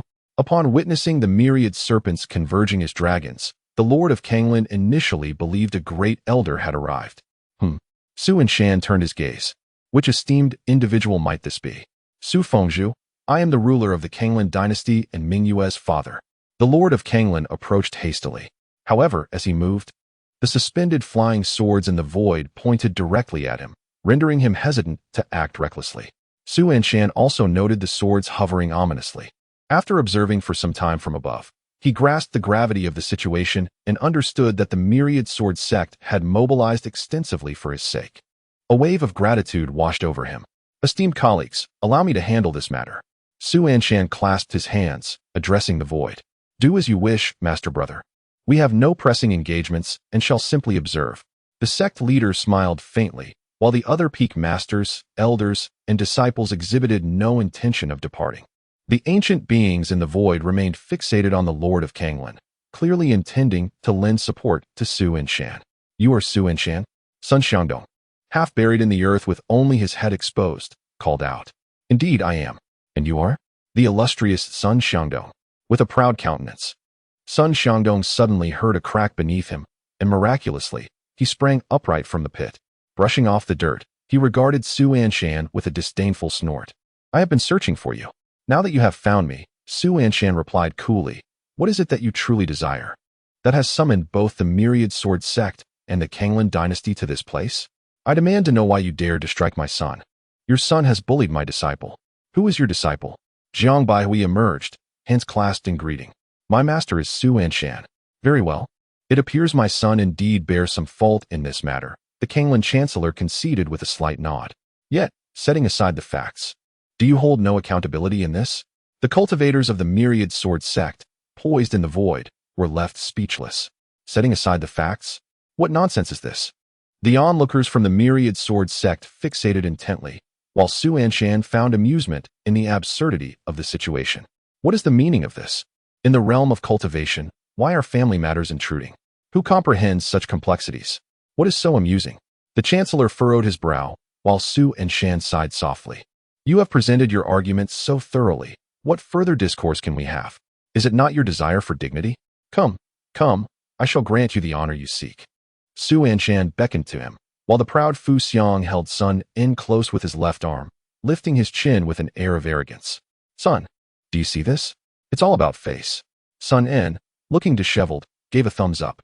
Father, you truly have face. Fu Xiang advanced confidently, but before he could react, Su Anshan delivered a powerful punch. With a swift motion, Fu Xiang, still boasting, was sent flying alongside Sun En, crashing into a distant mountain peak and becoming a part of the landscape. The Lord of Kanglan was left in a state of shock. The disciples of the Wanjian sect had witnessed Su Anshan turn the master of Qingshan Peak into a mere mural. But this was the first time the Lord of Kanglan had seen such a spectacle. He stared in disbelief at the father-son duo embedded in the mountain. What is happening? There have been rumors that Su Anshan is merely a frivolous dandy who indulges in pleasures. What kind of martial prowess does he possess to send old Sun flying into the mountain? Is it the Buddha's divine fist? Sun Xiangdong's formidable skills rival the peak of the sea. Could it be that the rumors were deliberately spread by the Wanjian sect? Perhaps Su Anshan is a prodigious talent, and the Wanjian sect concocted this ploy to ensure his safety from the demon sect's assassination attempts. There might be some truth to it. At just over 20 years of age, Su Anshan had reached the realm of returning spirit, a rarity not only in Luhuazhou Prefecture, but throughout all of Xingbei. Had my daughter truly stumbled upon such fortune? Had I also begun to rise in luck? Glancing at Xuan Mingyue, he noticed her eyes sparkling with admiration for Su Anshan, her gaze filled with awe. My master is indeed an unparalleled expert. This time, she had witnessed it firsthand. With a single punch, he had embedded Fu Xiang into the mountain. Her master was handsome, well-connected, and immensely powerful. Where could one find such an admirable mentor? She was utterly captivated. With a powerful swing of his fist, Su Anshan blew on his knuckles. Do you need your precious face? You seem as slender as a piece of paper. After a brief shoulder stretch, Su Anshan turned his gaze toward the astonished Lord of Kanglan. Lord of Kanglan, take that mural back with you. The Lord nodded. I will take this arrogant child back. But may I speak with Peak Master Su before we leave? Please do. The Lord of Kanglan continued. I must be frank. Mingyue is still quite young, merely a budding talent. If my daughter reaches the age of blossoming, Peak Master may take her as he wishes. Xue Mingyue had already joined the Wushi Peak. Even if something were to develop between her and Su Anshan in the future, it would be entirely understandable. If that is the case, it would be best to go with the flow. Su Anshan, being so young and already at the returning spirit realm, has an immeasurable future ahead of him. If Xue Mingyue were to truly favor him, they could leave a legacy together, passing the throne to their children. The Kanglan dynasty would remain a formidable force. This Lord of Kanglan is quite astute. I like him. Little did he know, Su Anshan was wide-eyed, gazing incredulously at the Lord of Kanglan. What did you just say? Su Fengzhu seemed to ponder the time that had passed. What do you think of the age difference? The Lord of Kanglan replied softly. She is only 16. It might be a bit early. Su Anshan responded. How about next year? Very well. After a moment of contemplation, the Lord of Kanglan clenched his teeth. Then I shall leave it to your discretion. Tonight is indeed the night. But I hope that Master Su can show more understanding towards my daughter. When she was in the palace, I was the Lord of Kanglan. You may go now. Su Anshan found himself at a loss for words. Go, I shall take my leave. The fleeting moments of spring nights are well understood by me. Master, I entrust the bright moon to you. The Lord of Kanglan wore a sorrowful expression, resembling one on the verge of tears as he gazed longingly at Xue Mingyue before turning away. As he departed, he kept his head down, his shoulders trembling, appearing quite heartbroken. My lord, please do not be too sorrowful, he heard amidst laughter. Suddenly, the Lord of Kanglan burst into a loud, carefree laugh. From now on, I shall see who dares to provoke the Kanglan Empire. My lord, we are a dynasty. Presently so, but the future is uncertain, he chuckled heartily. And what about that assistant minister? I almost forgot about that rascal. You lot, go fetch him from the mountain. Upon our return to court, I shall make sure that rascal pays dearly." His boisterous laughter echoed throughout the Wanjian sect, resounding clearly atop Wushi Peak. Xue Mingyue furrowed her brows and whispered softly, "Master, what did my father say to you?" "Nothing of significance." Such words could not be shared with Xue Mingyue. How could he tell her that her father had sold her off, insisting that they proceed with arrangements for her to marry tonight, thereby extending the lineage of the Kanglan dynasty? How absurd. This is his disciple. Then why the great amusement? Has he lost his mind? Xue Mingyue frowned. Su Anshan silently watched the retreating figure of the Lord of Kanglan, contemplating his sensational remarks and nodding in quiet agreement. "Indeed, your father has gone mad." Chapter 031. Why has my system become a fugitive? Wushi Peak. The Kanglan dynasty had retreated, and the ancient beings in the void followed suit. The various peak masters and elders of the Wanjian sect respectfully bid farewell to Su Anshan. As the peak masters departed, the sect leader descended gracefully with Luo Bai, junior uncle. At this moment, Luo Bai held Su Anshan in the highest esteem, although he was a few years older than Su Anshan. As a talent rarely seen in a century within the realm of qi condensation, he was utterly overshadowed by Su Anshan's prowess. At just over 20 years old and in the Guiling realm, it was said that one might not encounter another like him in the entirety of Luhuazhou Prefecture for a millennium. Sect leader, please summon the Peak Masters and the Master of Tianhua Peak back quickly. I thought they were being invaded by the demon sect when I heard their music from down the mountain. They have already been summoned back. The sect leader replied with a smile, then furrowed his brow and coughed lightly, stepping on Luo Bai's foot. "Ahem, junior uncle, when will that exhilarating dance track be released?" Luo Bai asked, bracing himself. Su Anshan could hardly contain his laughter. The sect leader, always so playful, had a knack for keeping secrets. "I shall urge them. Junior brother, you truly are enjoying yourself. It is enviable." Only then did the sect leader smile and nod, expressing his wish for his junior brother to have a delightful time. "I must return to handle matters at the peak." "Very well, I will inform Bai when the dance track is ready." All right, the sect leader said, taking to the skies with Luo Bai on his sword.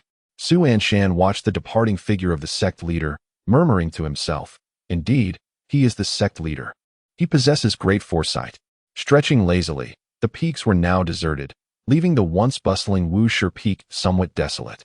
At this moment, Xue Mingyue and Jiang Baihui stood gracefully in the pavilion at the summit, particularly Xue Mingyue, whose eyes sparkled with light as she gazed at Su Anshan. "My master is an unparalleled expert."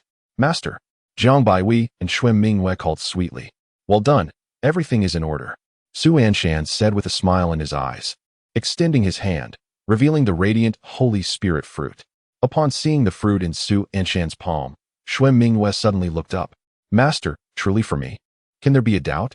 Su Anshan chuckled, ruffling her little head.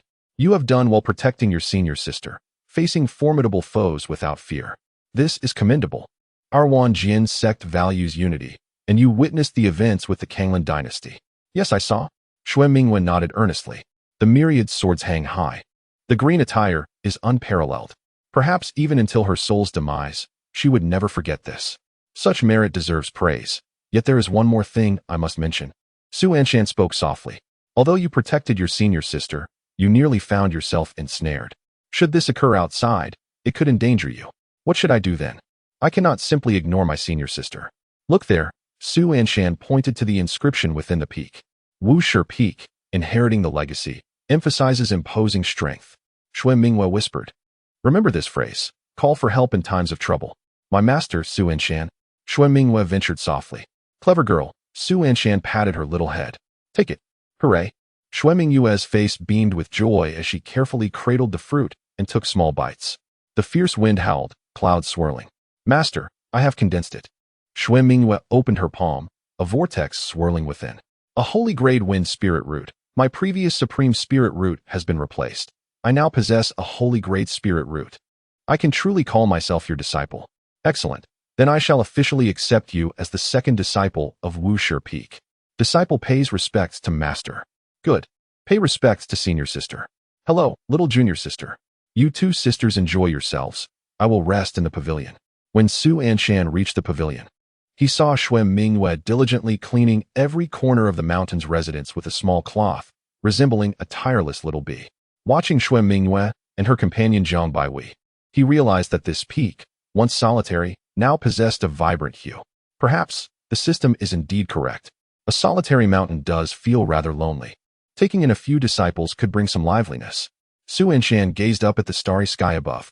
Hey, it's been a while since I heard a response from the system. He frowned and called out softly again. Hey, sign-in system. He is not present. Where has he gone?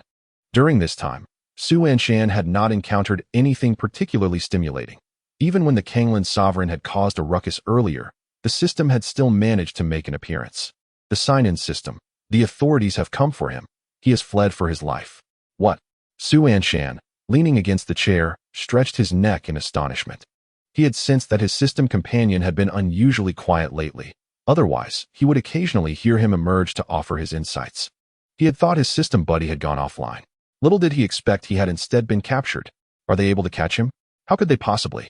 Those incompetent fools in the management bureau. If they could apprehend him, the system realm wouldn't be in such disarray. Can't you see I'm still here, behaving myself? Is my buddy really that ruthless? Quite formidable indeed. To what extent? I'm not entirely sure. I have only recently entered the system realm.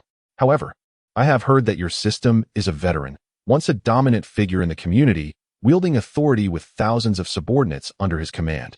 How curious. I wonder what happened. He suddenly fell from grace a few years back. There must be a story behind it. This system companion undoubtedly harbors tales of intrigue. What assistance could I, as the host, provide him? I cannot say for certain.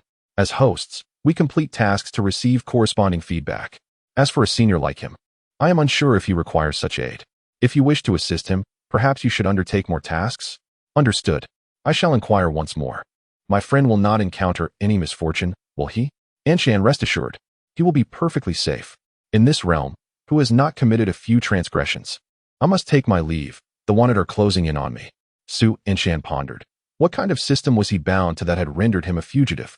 The challenges of being a system host are indeed daunting.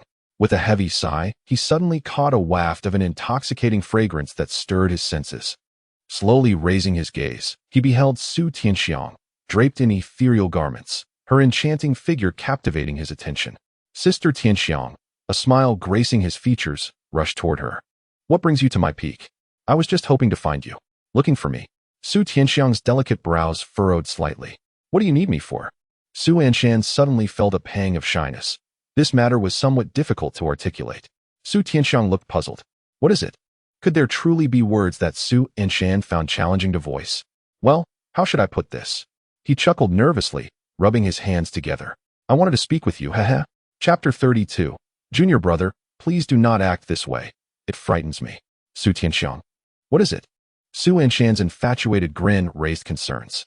Although she knew he would not harm her, the peak of her cultivation still left her feeling apprehensive. Junior brother, what do you intend to do? Su Anshan continued to smile broadly as he approached her step by step. The delicate Su Tianxiang instinctively crossed her arms protectively over her chest, her soft lips pressed tightly together. Sister Tianxiang, this is for you. As he spoke, Su Anshan retrieved a vial of ice orbs from his ring. The spring was dry, and autumn was arid. This ice hockey puck is the most suitable gift. Su Tianxiang, with a vigilant gaze, swiftly grasped the bottle in her hand, leaving a fleeting impression. Thank you, junior brother, Su Anshan said, as Su Tianxiang, holding the bottle, felt an urge to forge a defensive gesture with her fingers. Sister, are we on good terms? She inquired, her expression filled with caution. Yes, indeed. But what do you intend to do? Su Anshan replied. Come on, junior brother, don't grin like that. If you wish to cultivate with me, simply say so.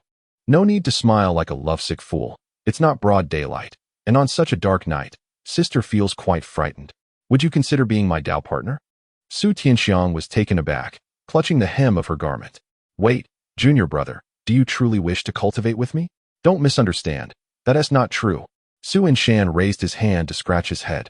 Su Tianxiang, her cheeks flushed, slightly arched her brows. What do you mean it's not true? Su Anshan, wearing a distressed expression, spread his hands. Didn't my fifth senior sister mention it? She wants me to go on a blind date. The thought of a blind date made Su Anshan's head spin. While working as an office worker, he could tolerate it. But now that he had come to the Wanjian sect to cultivate, being forced into blind dates as the esteemed leader of a sect peak was unbearable. Your senior sister told me, he continued. Did she really? Tell me more. Su Anshan exclaimed, slapping his thigh. I'm merely 20. Is it a crime to want to play for a few more years? She's always pressuring me to settle down. Why doesn't she find someone herself? Well, junior brother, it seems the Wuxia Peak has high expectations for you. Su Anshan sighed in resignation. I genuinely cannot bear it. Which is why I was hoping my senior sister could assist me. How can I help you? Su Tianxiang's chest rose and fell slightly, her face betraying a barely noticeable flush. Su Anshan stated earnestly, we could pretend to be Dao partners. Pretend to be Dao partners? Su Tianxiang gasped.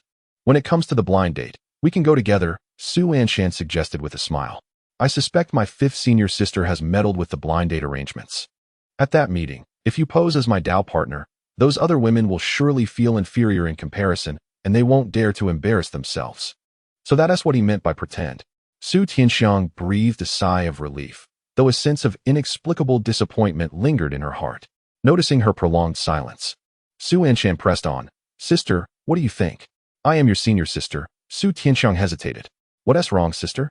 We're not blood-related siblings. Besides, our Wanjian sect does not oppose romantic relationships within the sect.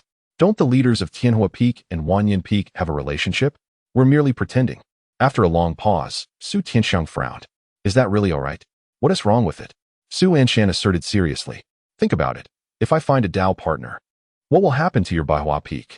How will you conduct your business? So many beautiful young women would be left unattended. Our collaboration would be mutually beneficial. Consider it.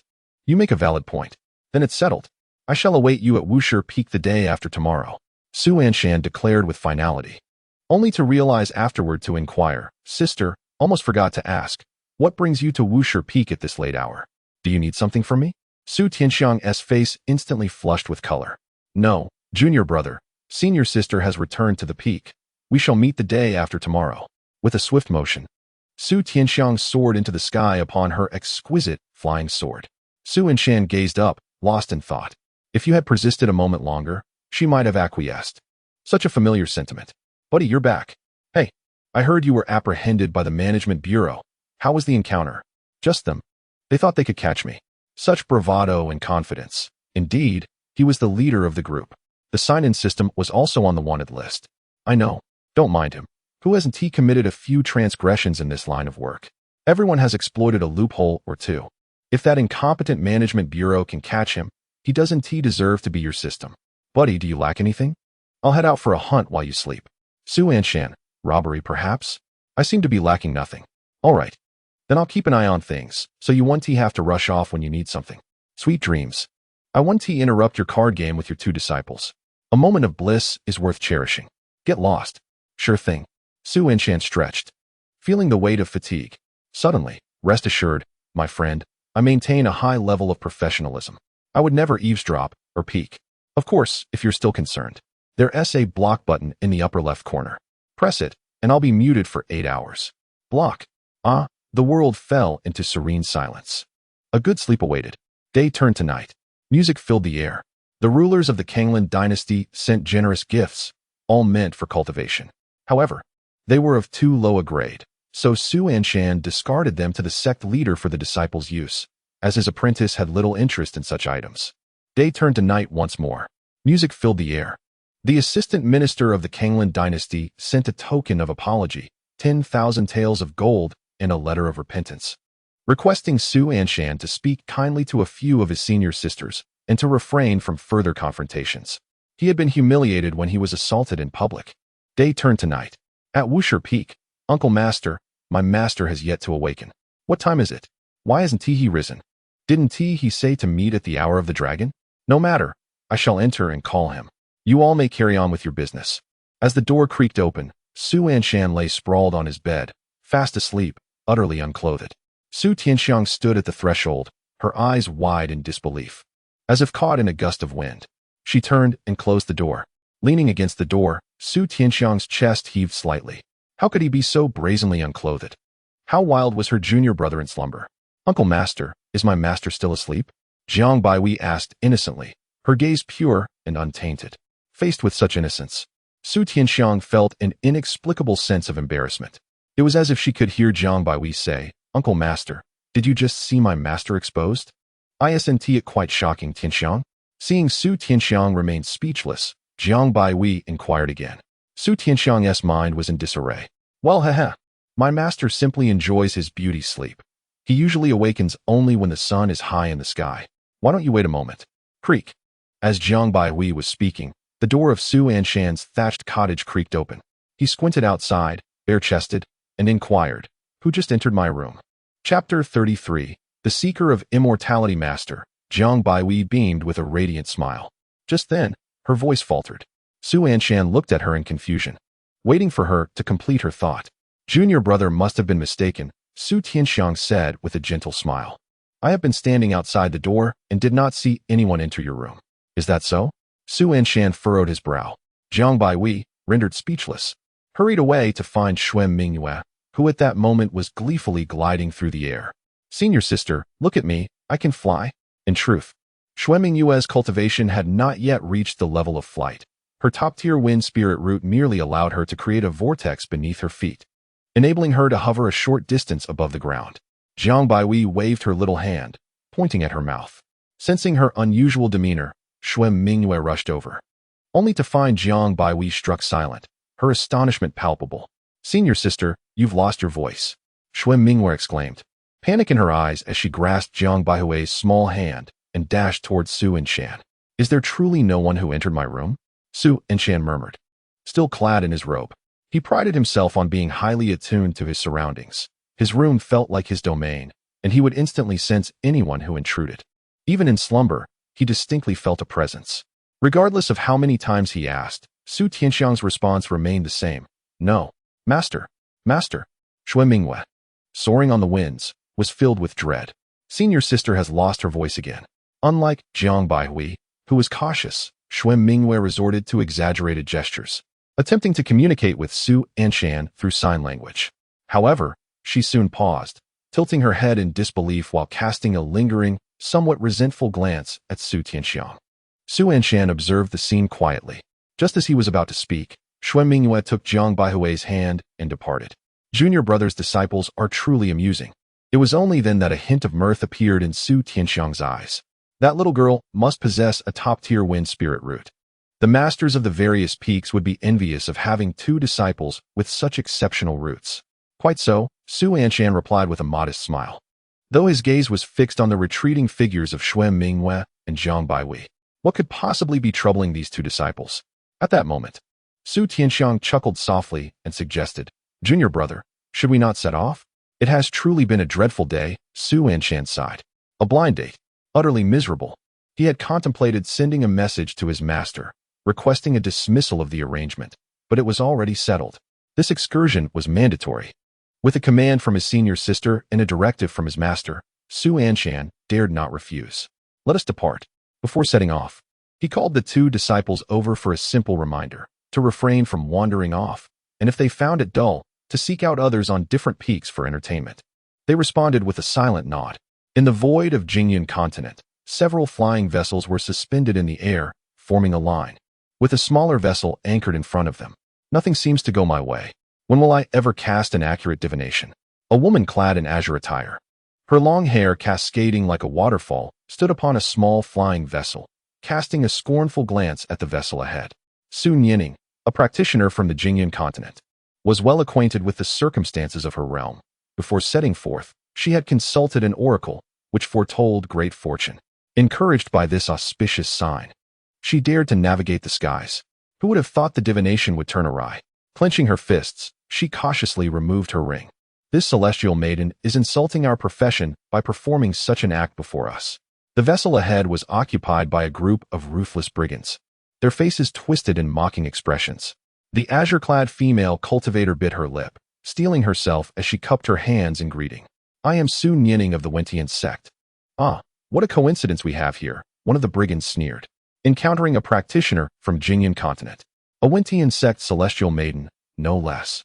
We find ourselves rather reluctant. Given we are all practitioners of the same realm, kindly grant us some leniency. In the future, the Wentian sect will remember your kindness. The kindness of the Wentian sect. The brigands widened their eyes in disbelief. Such a grand favor, how could we possibly accept? Your sect is renowned and righteous, with no ties to us. Accepting such a favor would serve no purpose. What do you propose then? The azure-clad female cultivator furrowed her brow. What do you think? A brigand hurled an iron basin in her direction. As practitioners of Jingyan continent, I presume you understand the rules, so we need not elaborate. The azure-clad cultivator clenched her fists, yet gritted her teeth and complied, placing their demands into the basin. That azure attire of yours must surely be some exquisite armor. Do place it within. The brigand's eyes glimmered with avarice as he gestured towards the basin with a spiked club. Such garments are quite ordinary, she protested urgently. Your words carry no weight. Mine do. If I declare it to be exquisite armor, then it is indeed exquisite armor. Place it in. The brigand's gaze intensified, and those beside him wore lewd grins. You, the azure-clad cultivator, bit her lip in frustration. At that moment, the dragon vessel soared high. In the void above, Anshan sat upon the back of a myriad of serpents, pondering his two disciples. Hey, are you genuinely concerned for me? Ever since our last conversation of 8 hours. You've been blocking me for the same duration daily. Don't you miss me? Are you on your way to a matchmaking event? Anshan mused quietly, then questioned inwardly, who has entered my chamber without my knowledge? You've blocked me. Suddenly, Su Tianxiang approached gracefully, clad in a simple robe. Her figure was delicate and enchanting, her hair elegantly pinned with a jade hairpin, exuding an ethereal beauty. Junior brother, this flying vessel is remarkably swift, she remarked as she settled gracefully, observing the scenery whizzing by outside. We've already departed from Luhuazhou continent.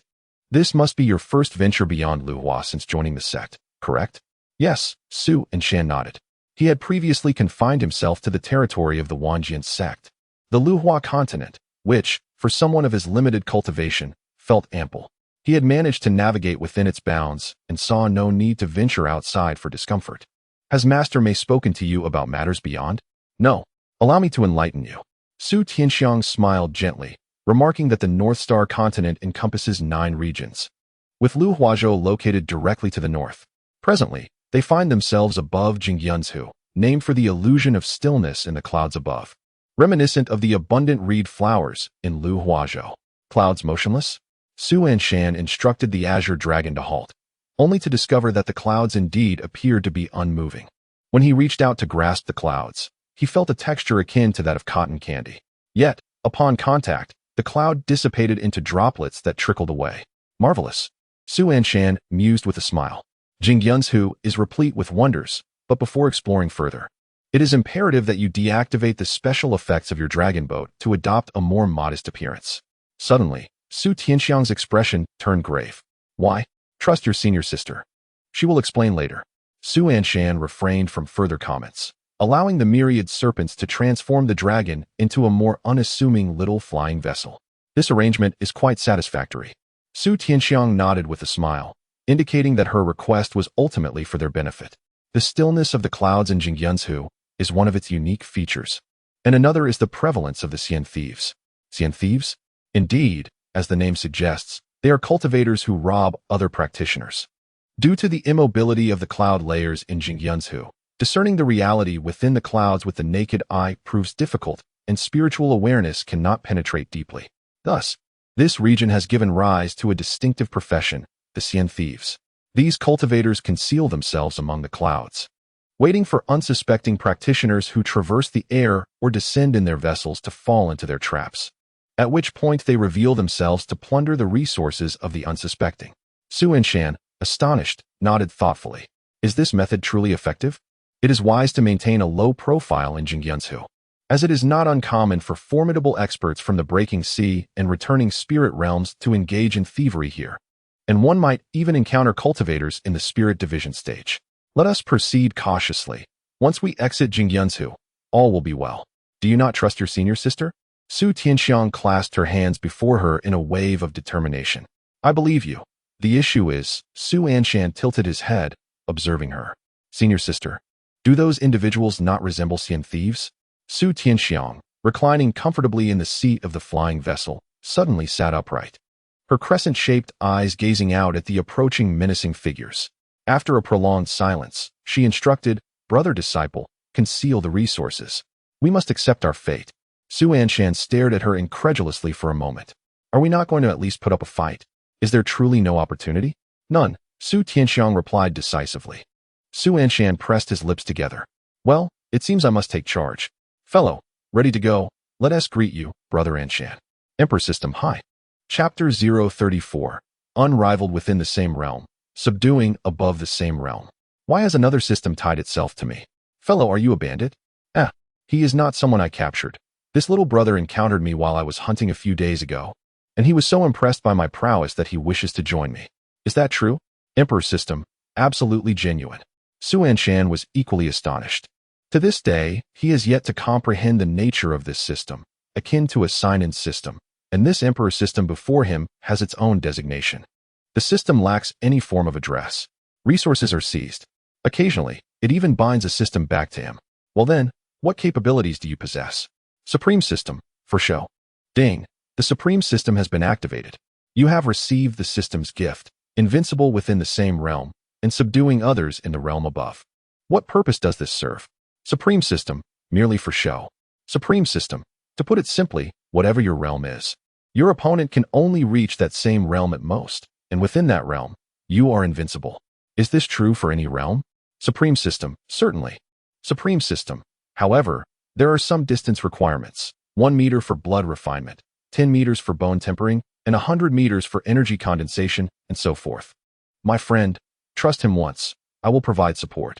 After numerous collaborations, Su Anshan's trust in his system companion soared dramatically. With his backing and that of his master, he truly knew no fear. Whoosh! The flying vessel soared through the air, heading straight for the Celestial Raiders' camp. Halt! The menacing bandits raised their hands, their faces contorted with disdain as they beheld Su Anshan's vessel. A small flying boat, how impoverished. Clearly, one of such caliber does not belong to a significant cultivator. However, the woman aboard was quite pleasing to the eye.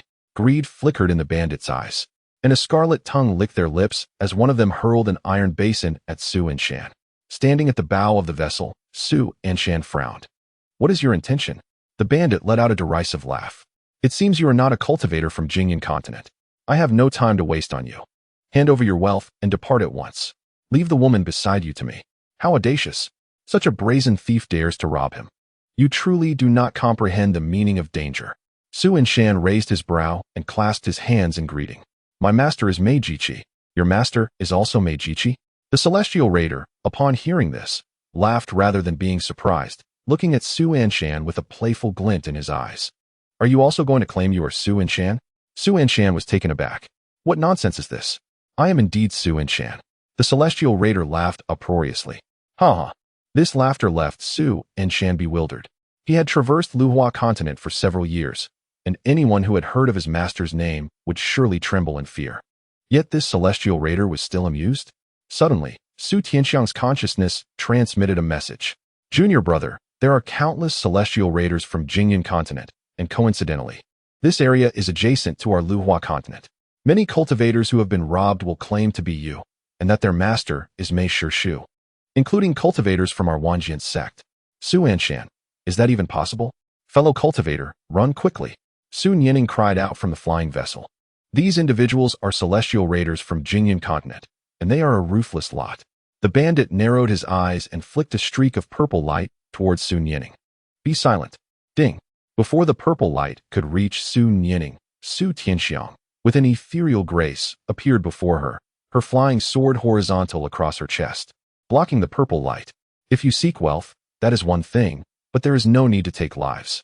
The bandit chuckled lightly. A sword cultivator. I wonder from which sect you hail? Su Tianxiang raised her right hand, and the flying sword returned to her grasp. I am Su Tianxiang of the 10,000 Sword sect. Upon hearing her name, the rogue cultivator furrowed his brow. The 10,000 Sword sect?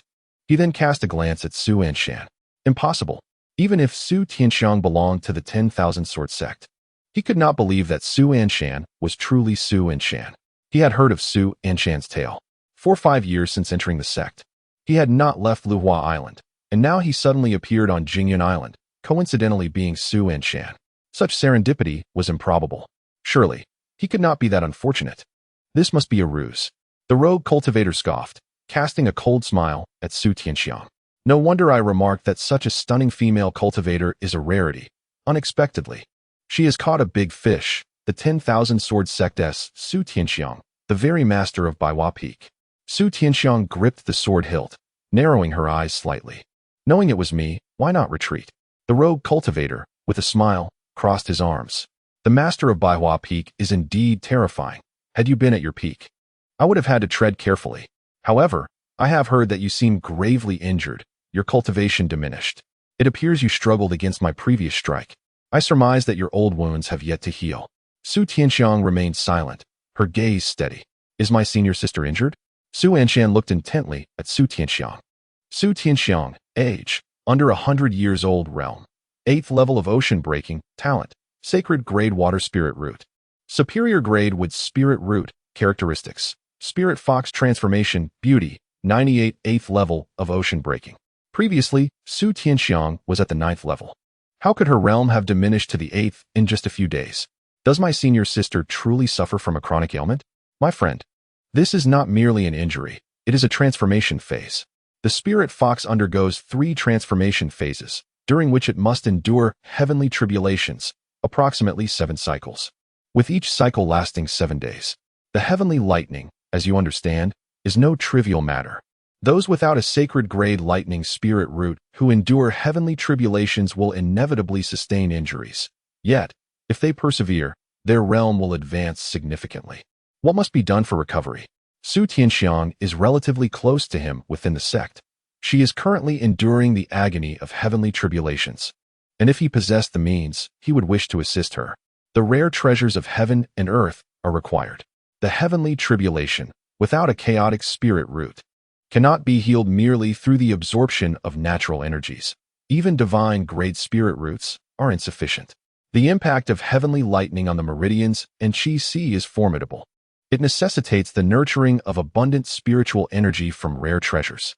Suddenly, Su Anshan recalled what Su Tianxiang had mentioned earlier. She urgently needed 300,000 superior grade spirit stones. It is likely she had already reached her limits, seeking spirit stones to purchase rare treasures to stabilize her condition. He resolved to provide her with spirit stones. No problem. My brother Anshan is in need of spirit stones. Ding! You have successfully checked in and obtained 500,000 superior grade spirit stones. Clang! Countless spirit stones fell into his ring. At this moment, Su Tianxiang and the rogue cultivator stood in opposition. It appears my words ring true. The rogue cultivator gazed at Su Tianxiang with a smile, speaking softly. Even in my injured state, dealing with a buffoon such as you is more than manageable. Su Tianxiang squinted as she circulated her spiritual energy. The sword in her hand emitted a faint hum. Suddenly, Su Anshan received a communication within his consciousness. Junior brother, you go ahead. I will hold him off. Those who dare to be celestial marauders possess some level of skill. She had not anticipated encountering such ruthless and vicious celestial marauders, known for their greed and cruelty. Once targeted by them, there would be no favorable outcome. Regardless, she had to ensure Su Anshan's safety. With the message received, Su Anshan fixed his gaze upon the malevolent celestial marauder. Yang Jian, age, 238, realm, 6th stage of returning spirit, talent, exceptional fire spiritual root. A master at the 6th stage of returning spirit. Su Tianxiang was only at the 8th stage of breaking sea, certainly not his match. You can protect me, right? Don't worry, I'll absolutely back you up. I believe you. Imperial system. Anshan, try out the aura I gave you. It's truly effective. All right. As they spoke, the celestial marauder appeared increasingly inclined to take action. Su Anshan called out to the marauder. Hey! The celestial marauder glared, turning his head. What do you think I am? A fool. What are you shouting about? Come here. I have something good for you. Su Anshan replied with a grin. We're both in this line of work. I'm not one to shy away from a deal. Just tell me what you want, and I'll give it to you. Su Anshan waved at the marauder, his eyes sparkling with mirth. The marauder leader in the void was momentarily taken aback. After years of plundering, this was the first time he encountered someone so accommodating. You better not play tricks. The marauder huffed angrily, signaling his subordinates as he approached Su Anshan's flying vessel. What do you intend to offer me? Come closer. Su Anshan smiled, squinting. We're too far apart. How can I give it to you? The marauder frowned at this. Assessing Su Anshan's realm, he noted he was merely at the Qi condensation stage. He, being at returning spirit, had no fear of Su Anshan's deception. What exactly do you intend to offer? Standing before Su Anshan, the marauder demanded, and Su Anshan, grinning, raised his hand and delivered 2 resounding slaps. Here are 2 of your favorite gifts. Chapter 035. In with the white knife, out with the green knife, I'll stab your hat. Dumbfounded. The entire assembly of cultivators in the void was stunned by Su Anshan's actions. What? This kid actually dared to strike our leader. The celestial marauder was shocked. Su Tianxiang and Su Nianing could not help but stare in astonishment. The master of Hundred Flowers Peak. Is he truly the master of Nothingness Peak? Su Nianing whispered, filled with doubt. Yes, Su Tianxiang nodded slightly. Su Nianing gasped. We must hurry to assist. The master of Nothingness Peak is in great danger alone on that vessel. Those marauders are volatile. Even the cultivators from Jingyun continent have heard of the master of Nothingness Peak. Their master, Jiji, was a tyrant of Luhuazhou continent, with disciples who were also local overlords. Yet, the last one he took in was merely Su Anshan, a mortal who only knew how to enjoy music and entertainment. Ironically, it was he who became the master of Nothingness Peak. With the marauders possessing the returning spirit realm, Su Anshan was likely in peril. Ultimately, Su Tianxiang boarded this vessel to rescue her. Had it not been for her, she would now be standing beside Su Anshan. Logically, she ought to extend her assistance. However, Su Tianxiang remained composed, choosing to wait a moment longer. She understood that Su Anshan was not one to act without reason. His actions were surely justified.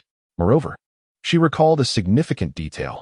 Su Anshan had previously been immersed in the pleasures of the brothels, and she had instinctively regarded him as the same little junior brother who once roamed those establishments. Yet, she nearly forgot that he had once struck Lu Qingshan with such force that he became a mural. The master of Qingshan Peak had mastered 19 formidable techniques, and yet, with a single punch, he had been reduced to a mere painting. It was entirely plausible that her junior brother's strength surpassed that of the marauders. Furthermore, given his esteemed lineage, if danger were to arise, Master Mei would certainly not remain indifferent. Perhaps her earlier impatience had clouded her judgment. With a couple of slaps, Su Anshan silenced the void of Xiyun continent. You dare strike me? The marauder glared, infuriated. I see you're. Suddenly, countless precious spirit stones cascaded onto the flying vessel. Just moments ago, the marauder had been seething with anger. Now, his gaze was entranced by the spirit stones. Is this sufficient? Su Anshan gestured toward the stones scattered on the ground. I slapped you a couple of times and gifted you these countless precious spirit stones. Is it enough? The marauder frowned. Something about Su Anshan's words felt amiss. If it were truly insufficient, then it would be. With a few powerful blows, he could exchange for hundreds of thousands of precious spirit stones, enough to drive Su Anshan to bankruptcy. These were precious spirit stones. Even the sect leader of a sacred ground might not earn such wealth in a year. Damn, you nearly ensnared me. The marauder suddenly snapped back to reality.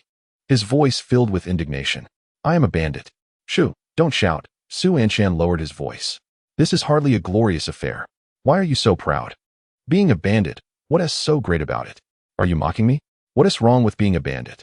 Who do you think I'm doing this for? This is outrageous. The marauder seemed to take offense. I wasn't referring to you. Su Anshan mused internally. You are the finest bandit in the world, my beloved bandit. Please, be quiet. I am quite occupied here. Well then, the marauder replied, give me a kiss. Get lost. Su Anshan cursed inwardly, pulling the marauder closer. Let me ask you once more. Do you truly believe I am Su Anshan? Think carefully. The marauder frowned. To be honest, he was beginning to believe it. The ability to casually produce hundreds of thousands of precious spirit stones was something only Su Anshan could manage. Not even the entirety of Luhuazhou continent could boast such a figure. What does it matter whether you are or aren't? Hand over those spirit stones. I will let you leave. The marauder had made up his mind. For him, hundreds of thousands of spirit stones were worth the risk. Once he had the stones, he would flee. Would Master Mei truly pursue him to the ends of the earth for such a sum? Ah, you truly possess audacity. Take it. Su Anshan, with arms crossed, gestured towards the spirit stones on the ground. The bandit showed no hesitation, retrieving his spatial ring to store the stones, only to be met with another forceful shove from Su Anshan. What audacity you have! Who are you, a mere reckless youth, daring to seize from me? The tyrant of Luhuazhou Prefecture? Have you lost your mind? Su Anshan's strong arms delivered blow after blow, leaving the bandit dazed. Do you comprehend the significance of the words my master is Jiji? The bandits floating in the void were rendered speechless, and the leader aboard the flying vessel momentarily lost his composure, fury igniting in his eyes. You seek death. Even in that moment, the bandit did not dare to act.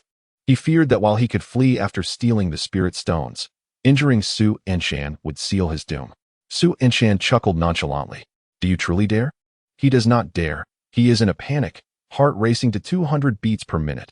Captain, do you think if I were to summon my master, he would soil himself? No, no. With my comrades here, why would you call for your master? They could easily deal with him. There is no need for that. Just tell us how you wish to proceed. My companions will handle it, won't they? The bandit seethed with anger. Brat, will you hand over the spirit stones or not? Do not bark, daring to rob anyone. Su Anshan glanced at him with impatience. Do you believe I could plunge my blade in and extract your brain matter? Or perhaps I could thrust my blade in and emerge with something else entirely. How about I stab you in your posterior? The crunching of teeth echoed as the bandit could no longer contain himself, especially at the last remark. Who wears the green hat? Who wears the green hat? He could not tolerate it. His partner indeed had fled with another cultivator, a pain that haunted him for life. I will slay you. Fiery purple flames coalesced in the bandit's palm. The other bandits felt a tremor of fear. They knew their leader was genuinely enraged this time, prepared to reduce that brat to ashes. However, unexpectedly, Su Anshan merely exhaled towards the flames. Extinguished. The bandit stared in disbelief at his palm, then glanced at the flames re-emerging in Su Anshan's hand. Another breath. How is this possible? The bandit was profoundly shocked. He was at the 6th level of spirit return, and his purple flames possessed the power to scorch the heavens and melt the earth, with a core so solid that even the fiercest winds could not extinguish it. How could this be? Was the cultivator before him at the spirit division stage? He was supposed to be a disciple of Jiji. How could he possibly be at that level? Your flames are ineffective. They do not withstand the wind.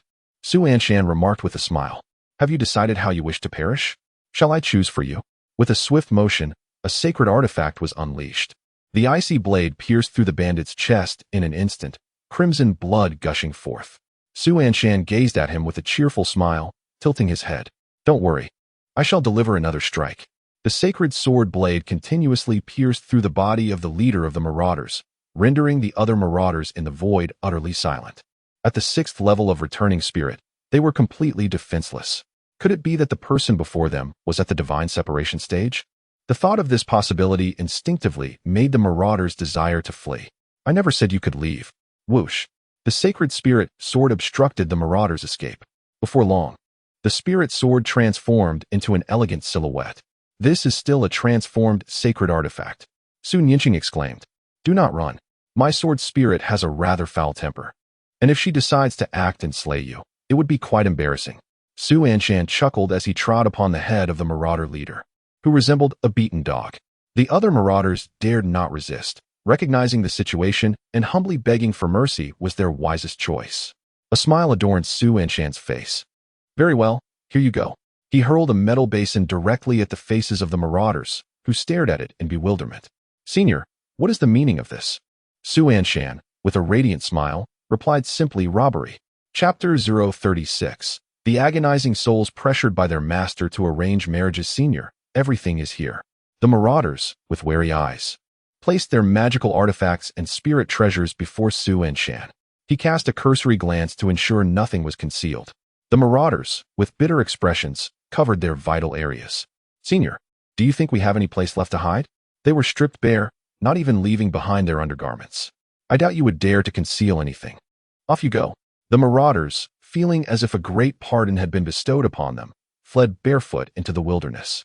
Su Anshan observed the departing cultivators and exchanged a glance with his sacred artifact sword spirit, knowing they would not escape.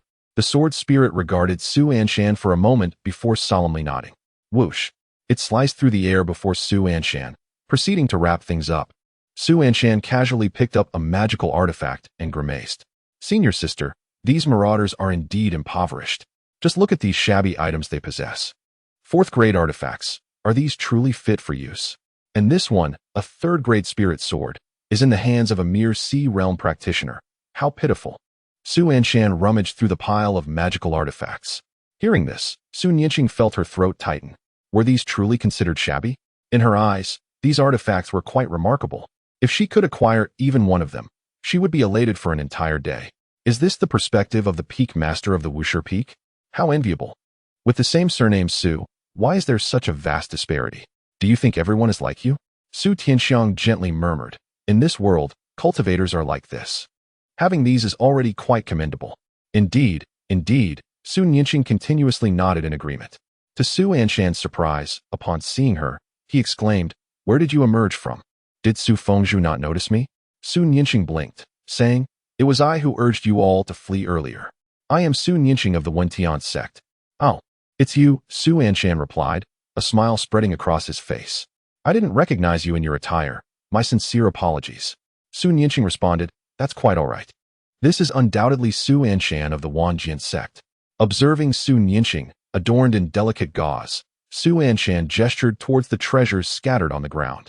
"Since we share the surname Su, we are of the same kin. It appears you possess no artifacts of your own.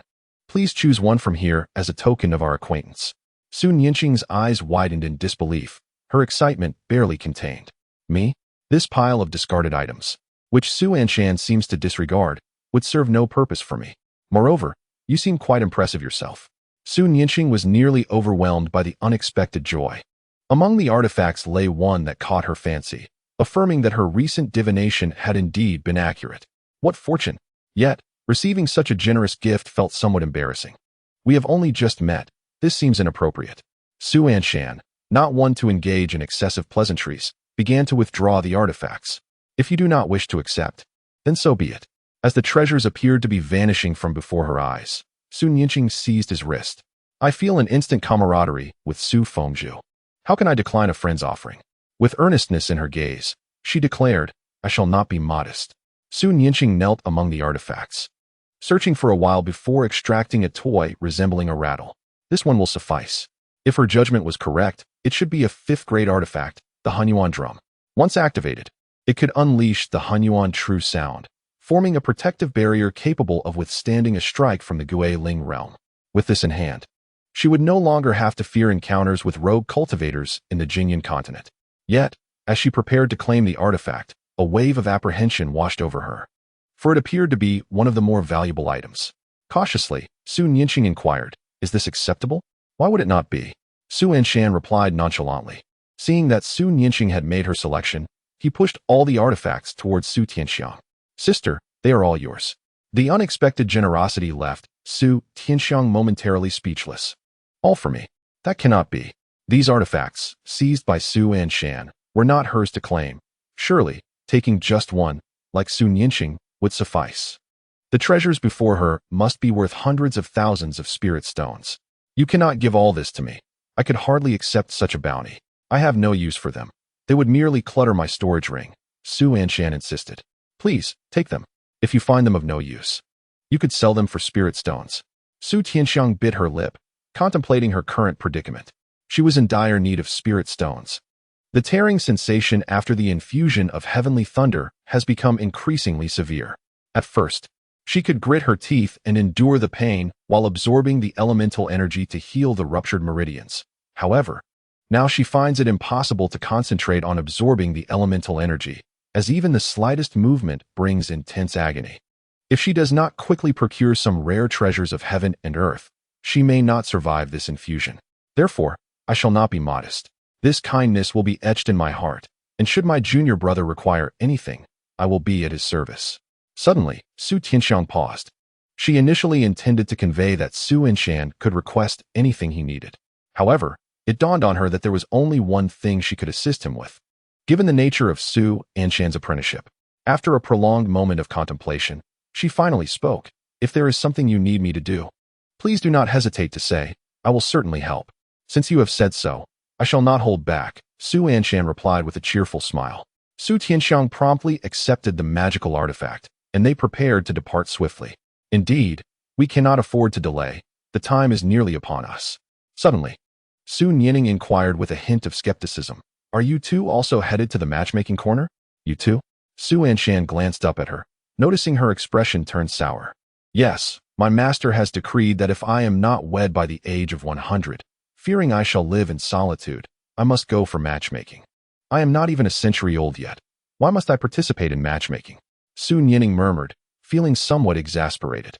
"I have come to cultivate immortality, and yet I am being sent to matchmaking. It truly makes me want to retch." "Are you also being forced by your master?" Su Anshan exclaimed, his eyes widening. Could it be? Su Nianing's eyes widened as she exchanged a glance with Su Anshan, and in that instant, their hands clasped tightly together. Understanding companions. Chapter 037. The Matchmaking Corner. Why must all of us from the Su family endure such misfortune? Indeed, it is absurd that despite our cultivation, we are still being sent for matchmaking, Su Nianing declared, her eyes large and fists clenched. If they are so eager to spread their branches, why do they not do so themselves? Well said, Su Anshan replied. You see, I am the youngest disciple of my master, and among the dozens of disciples, none have companions, only I. I can relate to your plight. Even now, Su Anshan and Su Nianing held each other's hands tightly.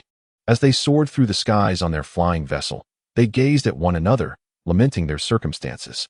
Our situations are perfectly mirrored. I too am the youngest on our peak, and my senior sisters also lack partners. Yet my master insists that I go matchmaking to spread branches. Su Anshan's eyes were filled with pity. Enough said, it is all tears. Standing silently on the flying vessel, Su Tianxiang observed them lamenting. Feeling an inexplicable discomfort at the sight of Su Anshan and Su Nianing holding hands so tightly. Furrowing her brow, Su Tianxiang suddenly cleared her throat. We are almost there. Have we truly arrived so soon? Su Nianing asked, peering outside the vessel, where she could vaguely see a hint of rosy pink. This place is indeed the venue for the matchmaking corner, Pink Cherry Lake. We have genuinely arrived, Su Nianing sighed dejectedly, her face clouded with disappointment. Su, it appears that no matter what, we are destined to face this calamity together. With a whoosh, the flying vessel gracefully descended to the ground. Outside the expansive cherry blossom lake, vibrant lights adorned the surroundings, and as Su Anshan and his companions alighted, a cultivator hurriedly approached them. Fellow Taoists, I am Lu Qing from the marriage pavilion. May I inquire if you are here in search of romantic connections? Lu Qing's eyes sparkled with joy. Yet he was met with two expressions devoid of hope. Fortunately, Su Tianxiang stepped forward with a smile and gently nodded. We are. Upon seeing Su Tianxiang, Lu Qing momentarily froze. What a beautiful celestial being. The fact that such an exquisite person would come here to seek a romantic partner was truly astonishing. After a brief moment of shock, Lu Qing beamed. Fellow Taoists, please register here. You may leave your sect, realm, and position, and we will match you with the most suitable partner based on this information. What? Suddenly, Su Anshan and Su Nianing exclaimed in unison. What is going on here? Su Nianing quickly approached. In the previous matchmaking corner, there was no mention of needing to provide this information. What does it mean? Upon hearing this question, Lu Qing smiled. It is as follows. In our previous matchmaking corner, we desired a mysterious ambience, where participants were unaware of each other's realms and identities, relying solely on fate. However, alas, during our follow-up visits, we discovered that many couples who departed from our establishment did not last long. Upon further inquiry, we found that the primary issue was the disparity in realms and identities. Different realms lead to different perspectives, and varying positions result in different daily lives. Over time, this gives rise to misunderstandings. Therefore, we at the marriage pavilion, after deep reflection, have decided to tackle these issues at their root. This time, we will ensure that those of equal realms are grouped together to enhance the likelihood of success. Su Anshan's heart trembled as he cleared his throat. So, you mean to say that those of differing realms will be in different matchmaking groups? Indeed. With a whoosh, Su Anshan and Su Nianing instantly appeared despondent, their gazes locking as they exchanged glances. Su, could it be that you also? I contacted my senior brother to pretend to be my partner. Excellent. I found my senior sister. What a kindred spirit. Su Anshan and Su Nianing clasped hands tightly. Lu Qing observed the two kneeling together, as if about to swear brotherhood. His eyes filled with deep skepticism. Who are these two? No need to mind them. They have always been this way, Su Tianxiang remarked with a smile. I am aware of their realms and identities, so allow me to handle their registration. Otherwise, given their current demeanor, it may be challenging to proceed. Of course, no problem. However, there is one matter I must clarify with the celestial being. Please, go ahead. Please do not misrepresent your realms. There may be instances of martial encounters in the matchmaking corner, and if there is a discrepancy in realms, it could lead to unnecessary trouble. Understood. Several minutes later, hello? Senior brother, you needn't come. Your junior sister has already cooled off. This time, individuals of different realms are not in the same circle. Why did you break through so early? I never said there was anything wrong with your diligent cultivation. Enough of this. How bothersome. Su Nianqing held the jade slip to transmit sound, and upon retrieving it, she noticed Su Anshan remained surprisingly still.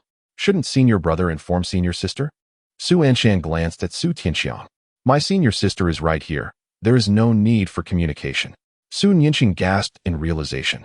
The master of Baihua Peak is the false Dao companion you sought. No wonder. I had a feeling that the master of Baihua Peak, with her exceptional strength, status, beauty, and temperament, would not need to come to a matchmaking corner filled with all manner of strange beings. Is it truly frightening in there? Su Anshan raised an eyebrow. He was not well acquainted with the matchmaking corner, but Su Nianqing appeared to have done her research, so he decided to glean some insight from her to manage his expectations. Su Nianqing suddenly chuckled, crossing her arms. Frightening? It is nothing short of terrifying. Senior brother, consider this. Those who willingly come to this matchmaking place are surely not ordinary individuals. What sort of individuals? Su Anshan inquired. Su Nianqing pursed her lips and chuckled softly. They are either long-time recluses or old perverts who roam indiscriminately, or those whose cultivation has stagnated, seeking a dual cultivation partner for a breakthrough. In my view, there are no normal people here. Su Anshan felt a chill run down his spine. In that case, this truly is a sinister place. With her lips pressed together, Su Nianqing spread her hands. Be cautious. With your striking good looks, senior brother, you are bound to attract the attention of many female cultivators. They might just ensnare you in their lair to absorb your yang energy, turning you into a furnace. Su Anshan grinned. I am invincible among my peers. In terms of external realms, I am merely at the qi condensation stage. Even if those cultivators harbor ill intentions, they would not stand a chance against me. After registering their identities, Su Tianxiang approached with a jade slip in hand. Junior brother, junior sister, here you go. This is your identity card. Junior sister, just stick with me. We are both in the breaking sea realm. Su Nianqing's eyes sparkled with delight. Splendid. It is wonderful to have an acquaintance.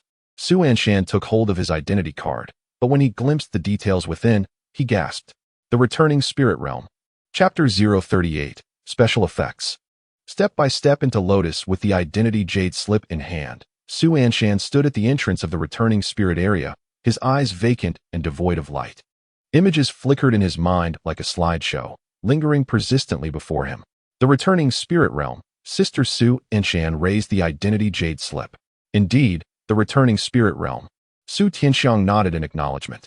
The Fate Pavilion requires registration of realms. You are indeed in the Returning Spirit Realm, or perhaps you were distracted. Even if you were, it matters not. Entering the Returning Spirit Realm is akin to a max-level character entering a novice village. Junior brother.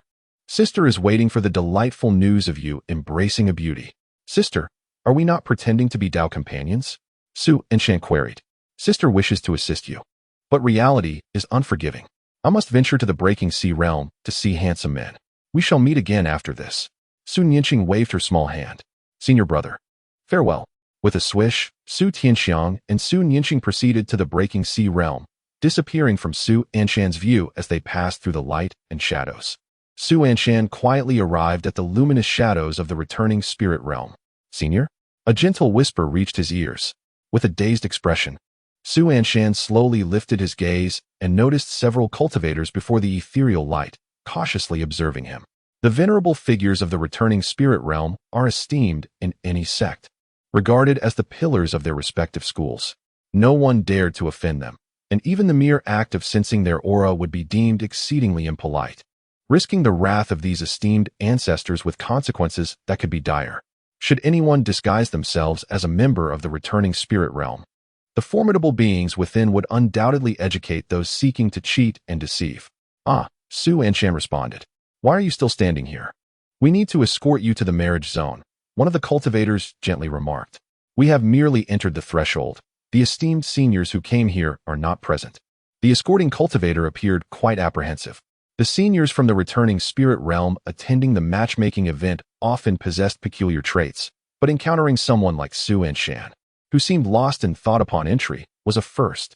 Do we need to fly? Su Anshan softly inquired. Of course, we must take to the skies.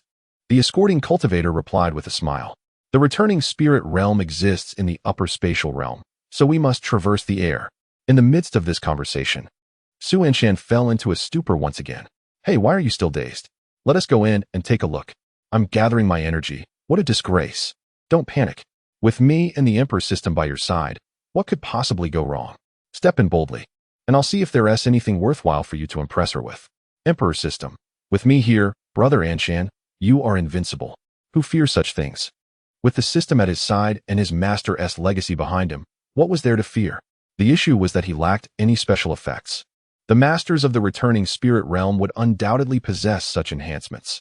Even the previous celestial raider he encountered exhibited dazzling effects while casting spells, leaving trails of crimson flames in the air. Su Anshan, however, had nothing. If he were to fly, he would be instantly exposed. Emperor system, acknowledged. Ding. You have received the Emperor system's gift, the lotus bloom, with every step. What is this for? Emperor system, brother Anshan, don't you need special effects? This is your effect. Henceforth, every step you take will manifest a blooming lotus. Emperor system, the activation can be adjusted to your mood. Not bad, Emperor. Emperor system, Thank you for the compliment, brother Anshan. I shall strive to excel further. So what do you think? This little brother isn't too shabby, right? Absolutely sufficient. Quickly, let us go in. With that, Su Anshan, in his silence, left the escorting cultivator feeling quite anxious. Why had the senior fallen silent again? Even if the temperament of the elders from the returning spirit realm was peculiar, they wouldn't remain completely mute, lost in thought. What could he possibly be contemplating? Or perhaps this senior was not a senior at all. He feigned the appearance of a practitioner in the returning spirit realm, yet upon entering, an inexplicable trepidation seized him, rendering him hesitant to advance. It is not beyond the realm of possibility.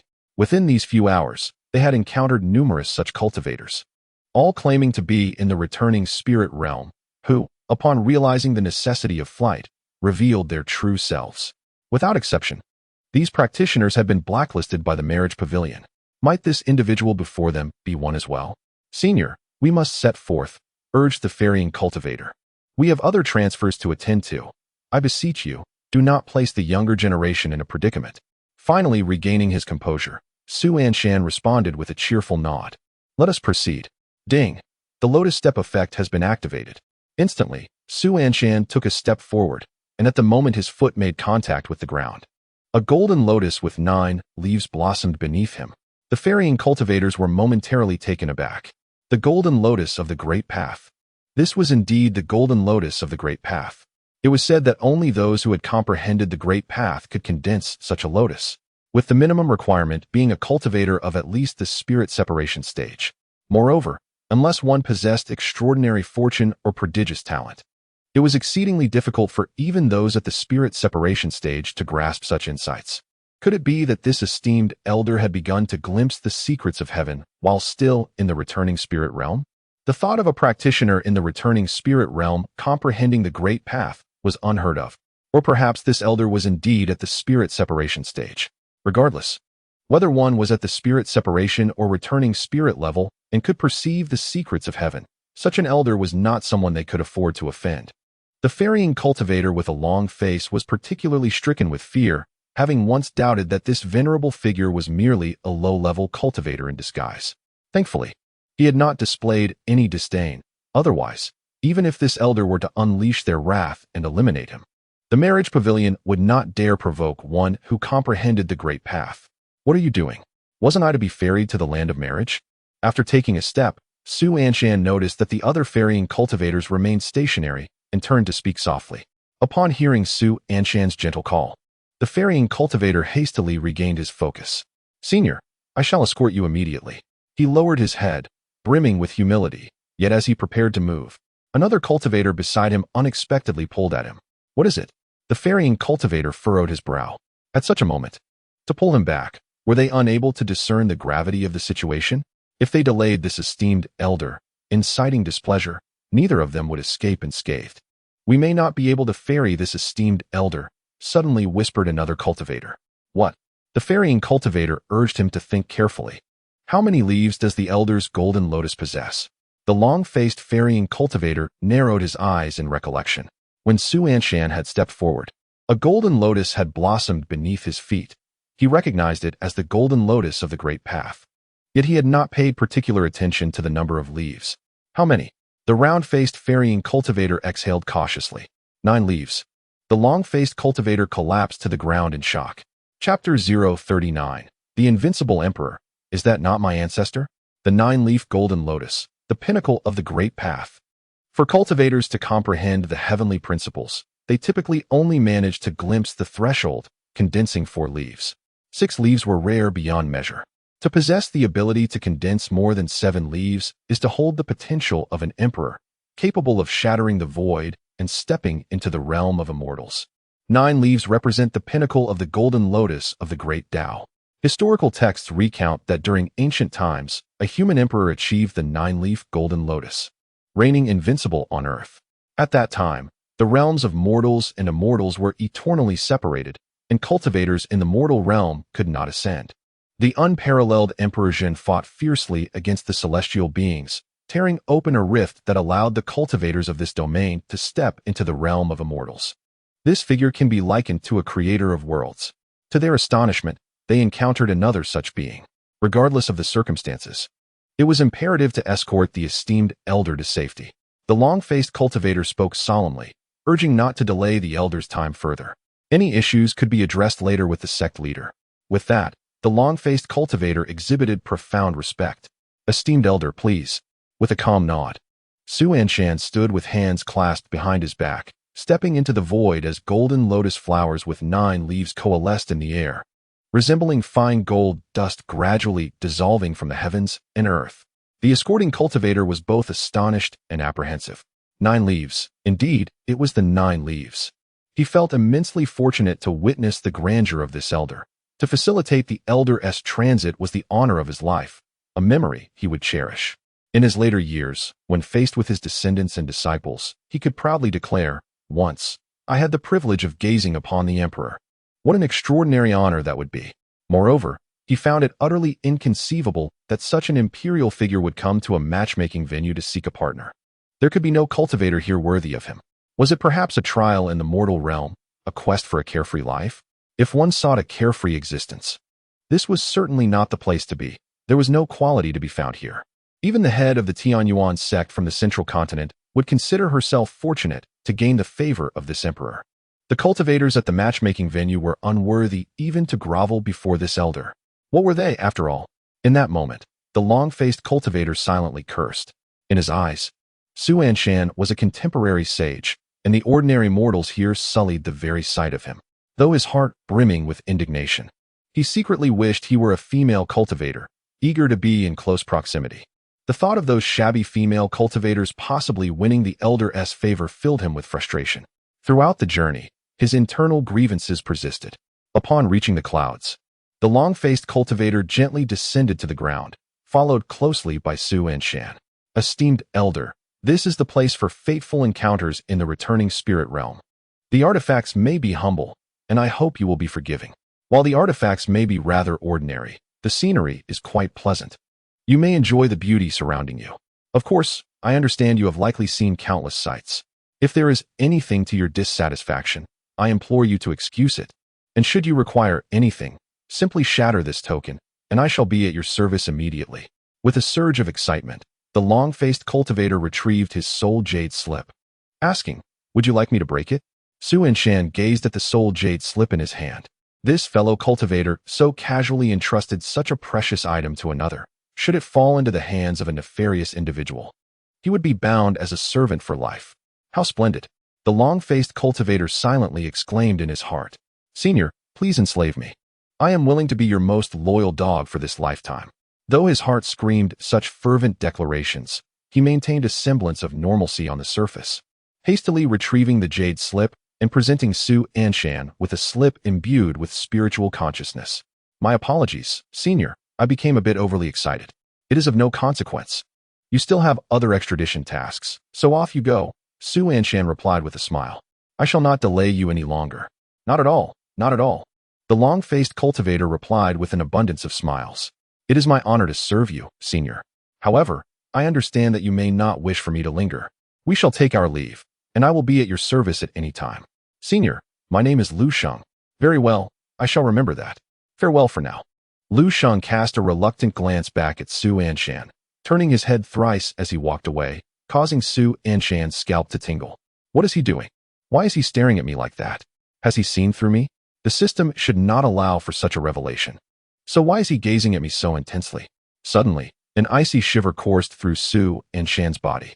Could this fellow harbor feelings for me? Su Anshan was aware that he possessed an attractive appearance. Otherwise, he would not have garnered such a reputation in Luhuazhou Prefecture. Yet, he never imagined that male cultivators might harbor peculiar thoughts about him. How revolting! As these thoughts swirled in his mind, he found the jade slip given to him by Luhuazhou to be unsettling, hastily tossing it into his ring before rushing to a riverside to wash his hands. After cleansing his hands thoroughly, Su Anshan wiped them several times, ensuring no traces remained before finally relaxing, squatting down to gaze at his reflection in the stream. Am I truly that handsome? Huh? What are you laughing at? Did you not see the looks those two cultivators gave me? Especially that one named Luhuazhou. He looked as though he wanted to devour me, and he kept squirming on the way here. Is it possible that they are simply in awe of you? Huh? In awe of me? What you are standing upon is the 9-leaf golden lotus. They were likely rendered speechless. The special effect bestowed upon you by the emperor is rather ostentatious. They probably have never seen a 9-leaf golden lotus before and were momentarily dazed, followed swiftly by admiration. The 9-leaf golden lotus, what is it for? Emperor's system. Brother Anshan, do you not know what the 9-leaf golden lotus represents? I do not.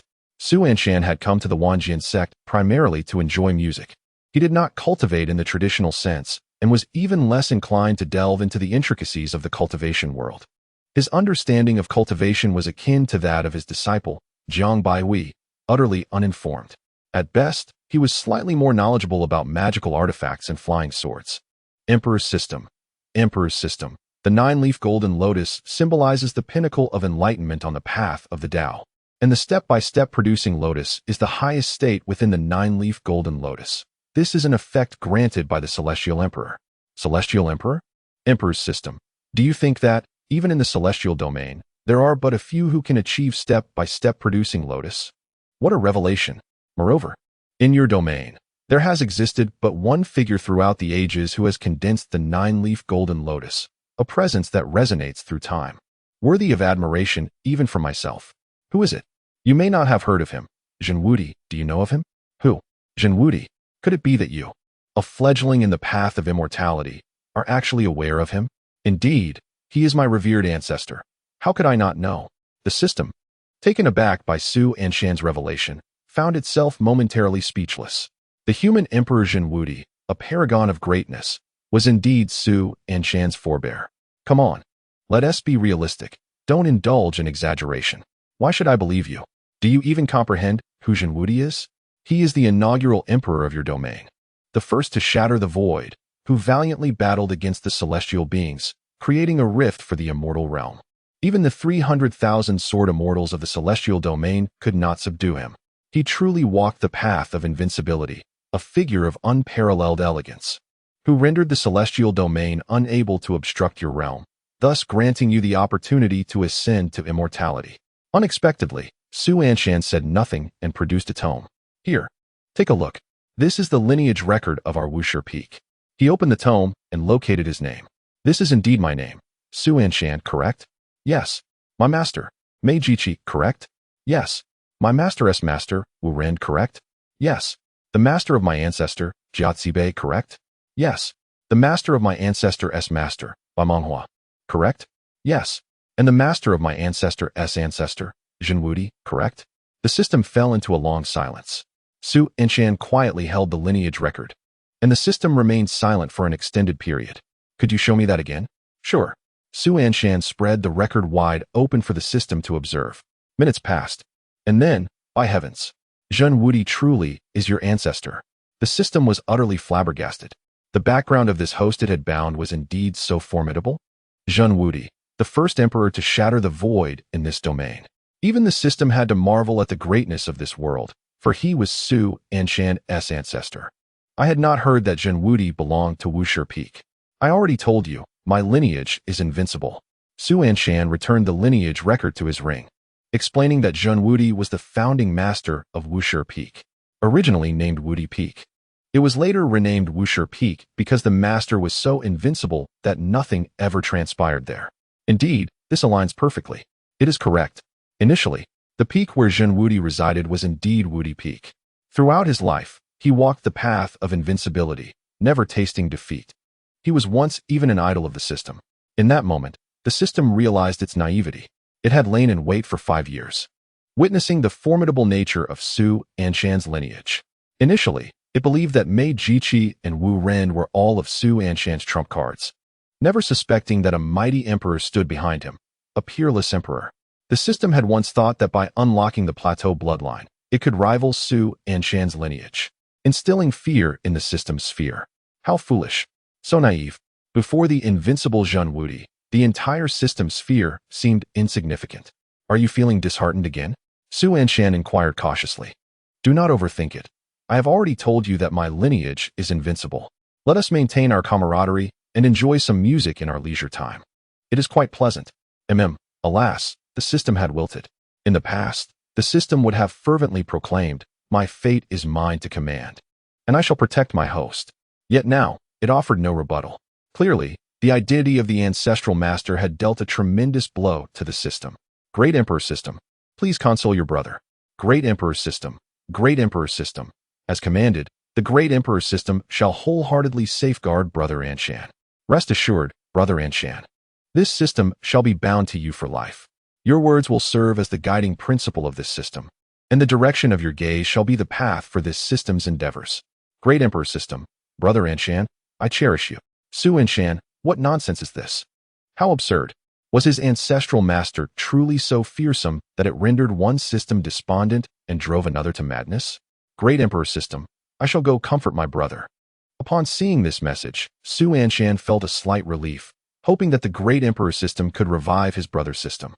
Remaining in such a despondent state would surely lead to an affliction. With nothing pressing, Su Anshan wandered aimlessly. It seemed that few cultivators from the returning spirit realm came for matchmaking, as he had walked for quite some time without encountering anyone, which he found rather agreeable. He had little interest in matchmaking. He simply intended to stroll around until it was time to leave, fulfilling his duty to his master. Just ahead, within the crimson maple grove, there stood a pavilion. Su Anshan hastened to sit within, gazing at the mirror-like lake before him, relishing the gentle breeze as he slightly closed his eyes.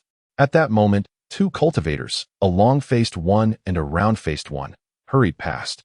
Elder, the elder, dozing in a chair and sporting a mustache, frowned in displeasure. What is the cause of this commotion?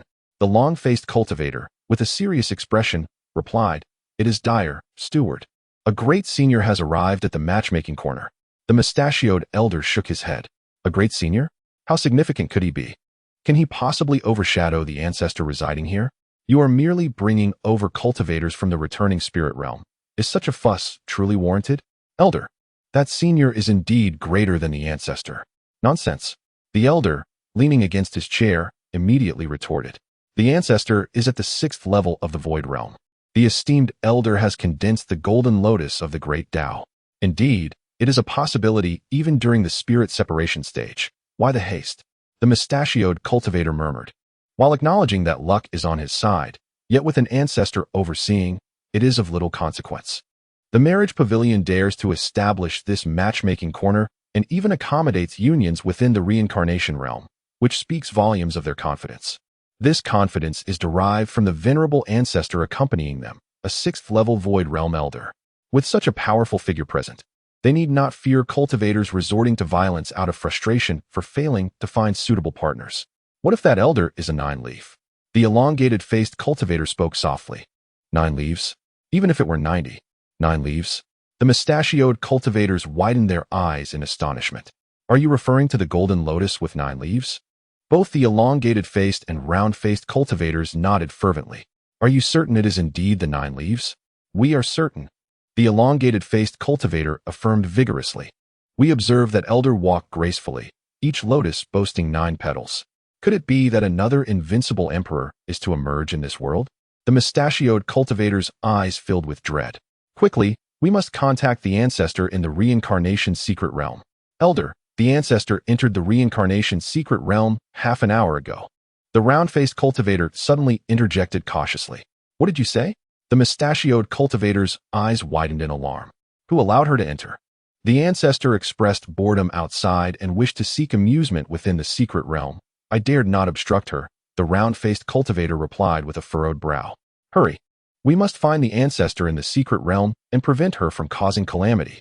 Meanwhile, Anshan, on the verge of slumber, suddenly felt an itch on his nose. Upon opening his eyes, he beheld a smiling fairy standing before him, teasingly brushing his nose with her hair. Upon noticing Anshan's awakening, the fairy's eyes sparkled with delight. Fellow Taoist, you are awake. Chapter 041. Fairy, please exercise restraint. I am but 20 years old. The fairy smiled sweetly. Anshan stared at her in a daze for quite some time. Who is this person? They were strangers, yet she chose to tease him while he slept. Have cultivators today truly lost all sense of boundaries? He gazed at her closely. Luhuazhou, age, 745, realm, 3rd stage of reincarnation, true 6th stage of void, talent, superior with spiritual root, superior gold spiritual root, characteristics, skin like congealed fat, golden proportions. Turbulent waves, lustrous, beauty, 95, a 6th level void realm. Forget the notion of boundaries. This is truly absurd. How could one encounter such a remarkable elder while seeking a match? She even pretends to be at the 3rd stage of reincarnation. Sister, are you also feeling lonely? Looking at her age. It is the first time Anshan has encountered someone whose age is not shrouded in mystery. She is indeed a big sister. Over 700 years old. A woman 3 years older than a man brings fortune, a woman 30 years older grants a kingdom, and a woman 300 years older offers elixirs. She is directly 2 elixirs older than Anshan. If they were to become Tao partners, would he not ascend to immortality? Fairy, what brings you here? Anshan slowly cupped his hands in greeting, and Luhuazhou chuckled. You have come here seeking a romantic connection, have you not? Isn't that obvious? Having arrived at this place, one cannot seek anything less than the pursuit of romantic fate. Otherwise, it must be for sheer amusement. Just for a night of ecstasy? Anshan would not dare to speak of it openly. In the realm of void, should the ancient beings of the 10,000 Sword sect remain dormant, the sect leader, merely at the initial stage of void, could hardly contend with this lady. She has come in search of romantic destiny. Anshan chuckled softly and nodded in agreement. What do you think of me? Luhuazhou suddenly twirled in front of Anshan, suggesting, why don't we become companions on the path of cultivation and then retreat to my cave dwelling to exchange insights? Exchange insights? Anshan furrowed his brow. Indeed. Luhuazhou smiled playfully, her lips pursed. If Anshan recalled correctly, this exchange of insights implied dual cultivation. Are cultivators so open-minded? Engaging in dual cultivation upon first meeting. Furthermore, what purpose would a being of the void have in seeking to dual cultivate with someone of the spirit returning realm? The disparity in realms hinders any resonance of souls. Are you perhaps an unorthodox practitioner seeking to balance the energies of the sun and moon? Not a chance. Anshan laughed, stepping back a couple of paces. Fair maiden, is this not a bit too abrupt? We are not yet acquainted. Even if we were to pursue dual cultivation, we should first understand one another. Do you not agree? Cultivators value clarity of purpose. Why must there be so many reservations about mere dual cultivation? I cannot acquiesce, he replied firmly. Really? Luhuazhou suddenly coiled around him like a sinuous serpent, her fingers delicately tracing Anshan's cheek, exhaling a gentle sweetness. You do not wish to engage in dual cultivation with me? Humph. I refuse to believe you won't fall for my charms. What decent male cultivator is there among you? Especially the handsome ones. Any female cultivator with a hint of allure approaches, and you all scramble to share a chamber for dual cultivation. Pretending otherwise? I shall see how long you can maintain that facade. Elder, the ancestor has ventured to the spirit returning realm for amusement. What calamity could she possibly incite? Perhaps she merely wishes to observe how those male cultivators approach romantic partnerships, said a round-faced cultivator, his eyes filled with confusion. What do you know? The elder gritted his teeth, his fists cracking with tension. The ancestor has suffered for love. She harbors a deep-seated hatred for fickle male cultivators. She claims to seek amusement in the secret realm. Who knows if she is testing those men? Should any of them fail to meet her expectations, she may very well take drastic measures. For others, she might not care. The ancestor, at the 6th level of void, could engage in any indiscretions without fear of reproach, her strength rendering her untouchable. At most, the romance pavilion would offer some compensation. Presently, within the spirit-returning secret realm resides a venerable figure of the 9-leaf golden lotus. The 9-leaf symbolizes the path of invincibility, each step birthing a lotus, representing the pinnacle of the path of greatness. It is entirely possible that this venerable being has already ascended, merely awaiting the transformation of spiritual energy into celestial energy to shatter the heavens and step into the celestial domain. If the ancestor were to provoke him, it would indeed be akin to courting death. Furthermore, if that invincible figure were to take offense at the romance pavilion, it could spell utter ruin for them. What does this venerable figure look like? Speak quickly. With starry eyes and a chiseled visage, I have never encountered such a striking cultivator in my life. Oh no. The mustached cultivator suddenly covered his head. This is a serious matter. The elder detests male cultivators, particularly those of striking appearance. Given the elder's prowess, it is likely that this senior would be discovered upon entry, and by now, they have probably congregated. Seeking the elder at this juncture may indeed be too late. This senior hails from a sect of the Tianyuan continent, known as the Wanjian sect. What? The man with the mustache was momentarily taken aback. The Wanjian sect belongs to the North Star continent, and the Inyuan pavilion is somewhat aware of the happenings there. Yet they had never heard of a senior with a 9-leaf golden lotus emerging from the Wanjian sect. He had assumed it was a dispatch from the Tianyuan sect, the gathering place of this domain.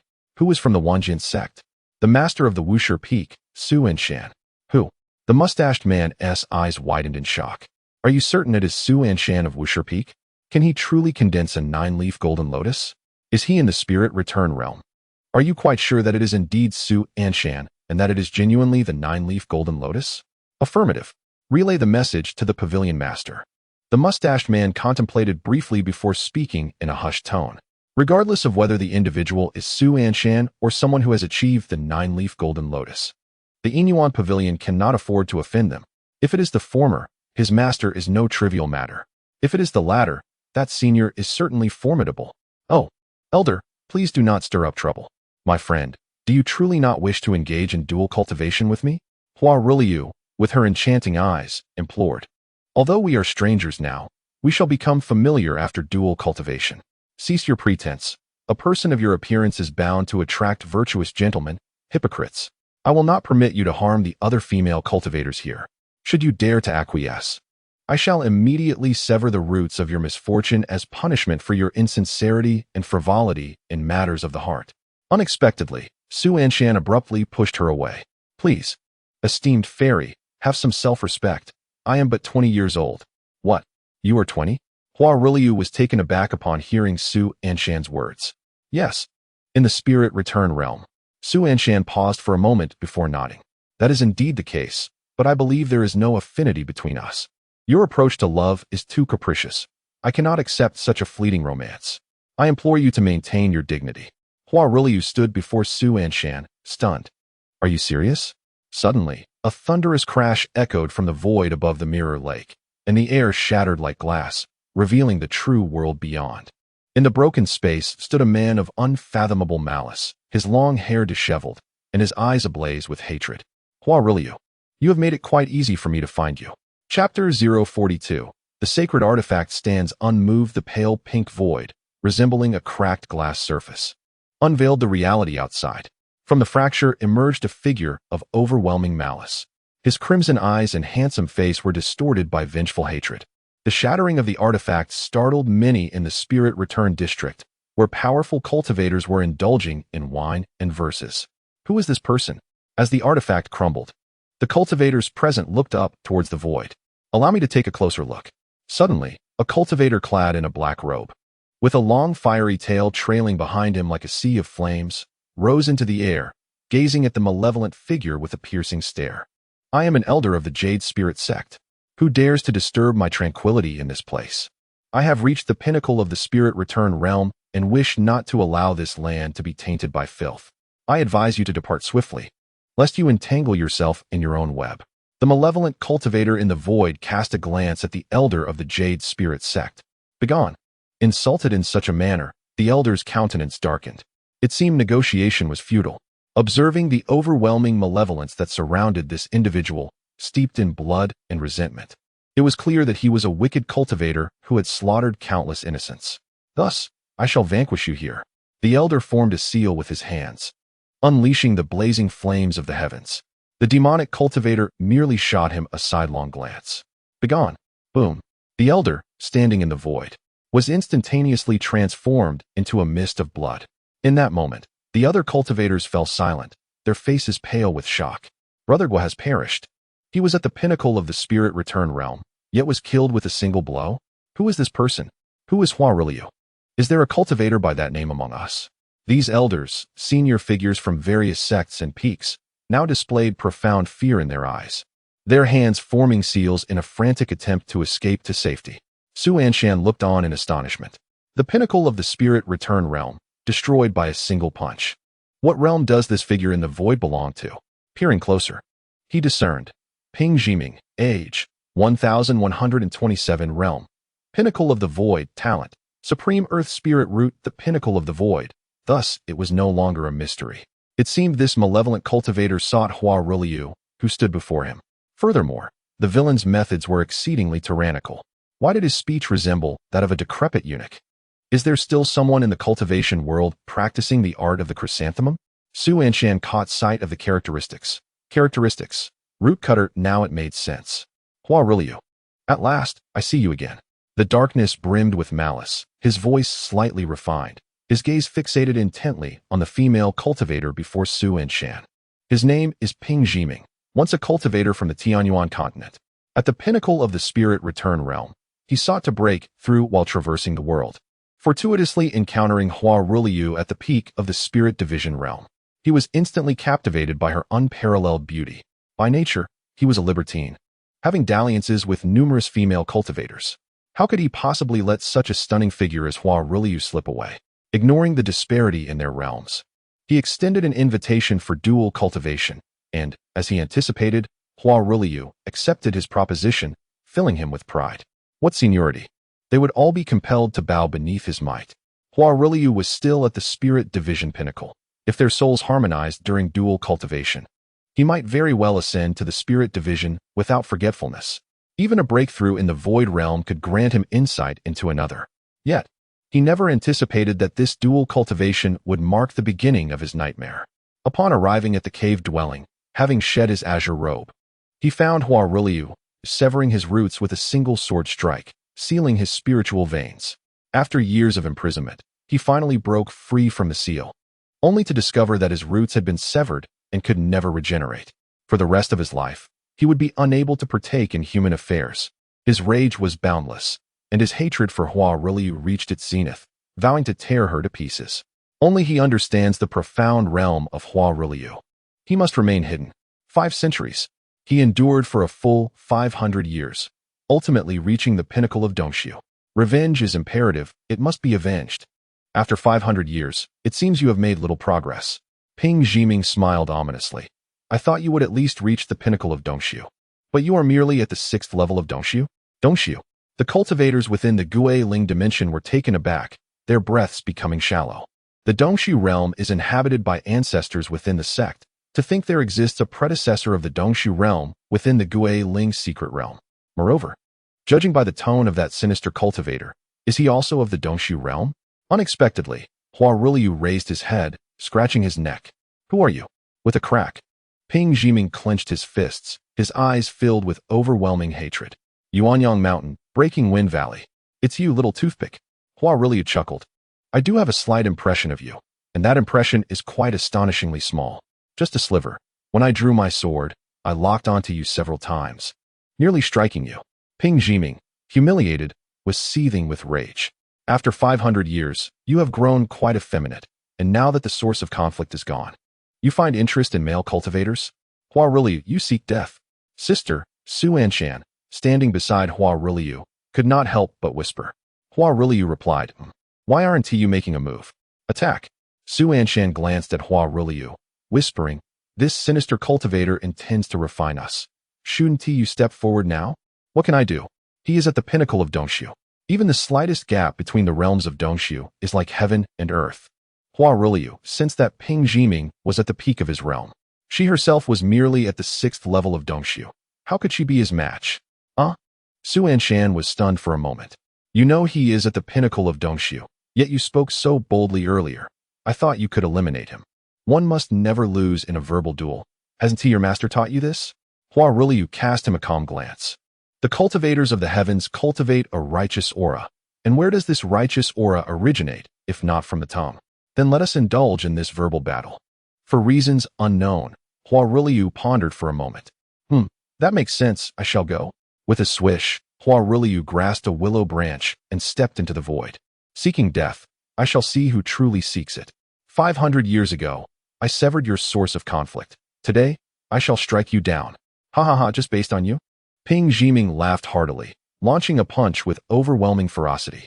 Huariliu quickly formed seals to defend against it. Swish. Bang.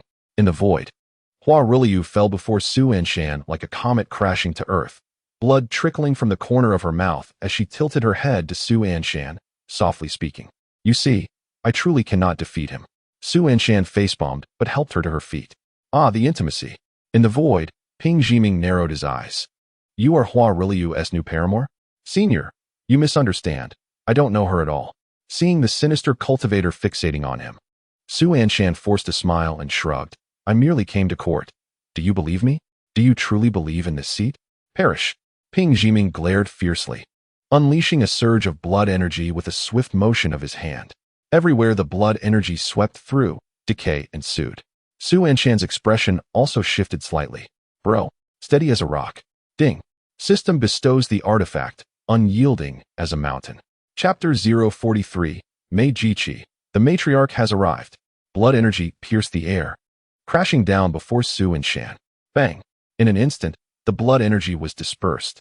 The surrounding decay engulfed everything, leaving only Su Anshan and Huariliu unharmed. A startled Huariliu clutched her chest, astonished. She had withstood it. This little cultivator from the returning spirit realm had actually resisted the attack of a void-dwelling mighty being. Ding. You have utilized the system-bestowed artifact, unyielding as a mountain. Su Anshan let out a sigh of relief. Bro, just in time. With a bro around, no surprises. Reliable. Absolutely.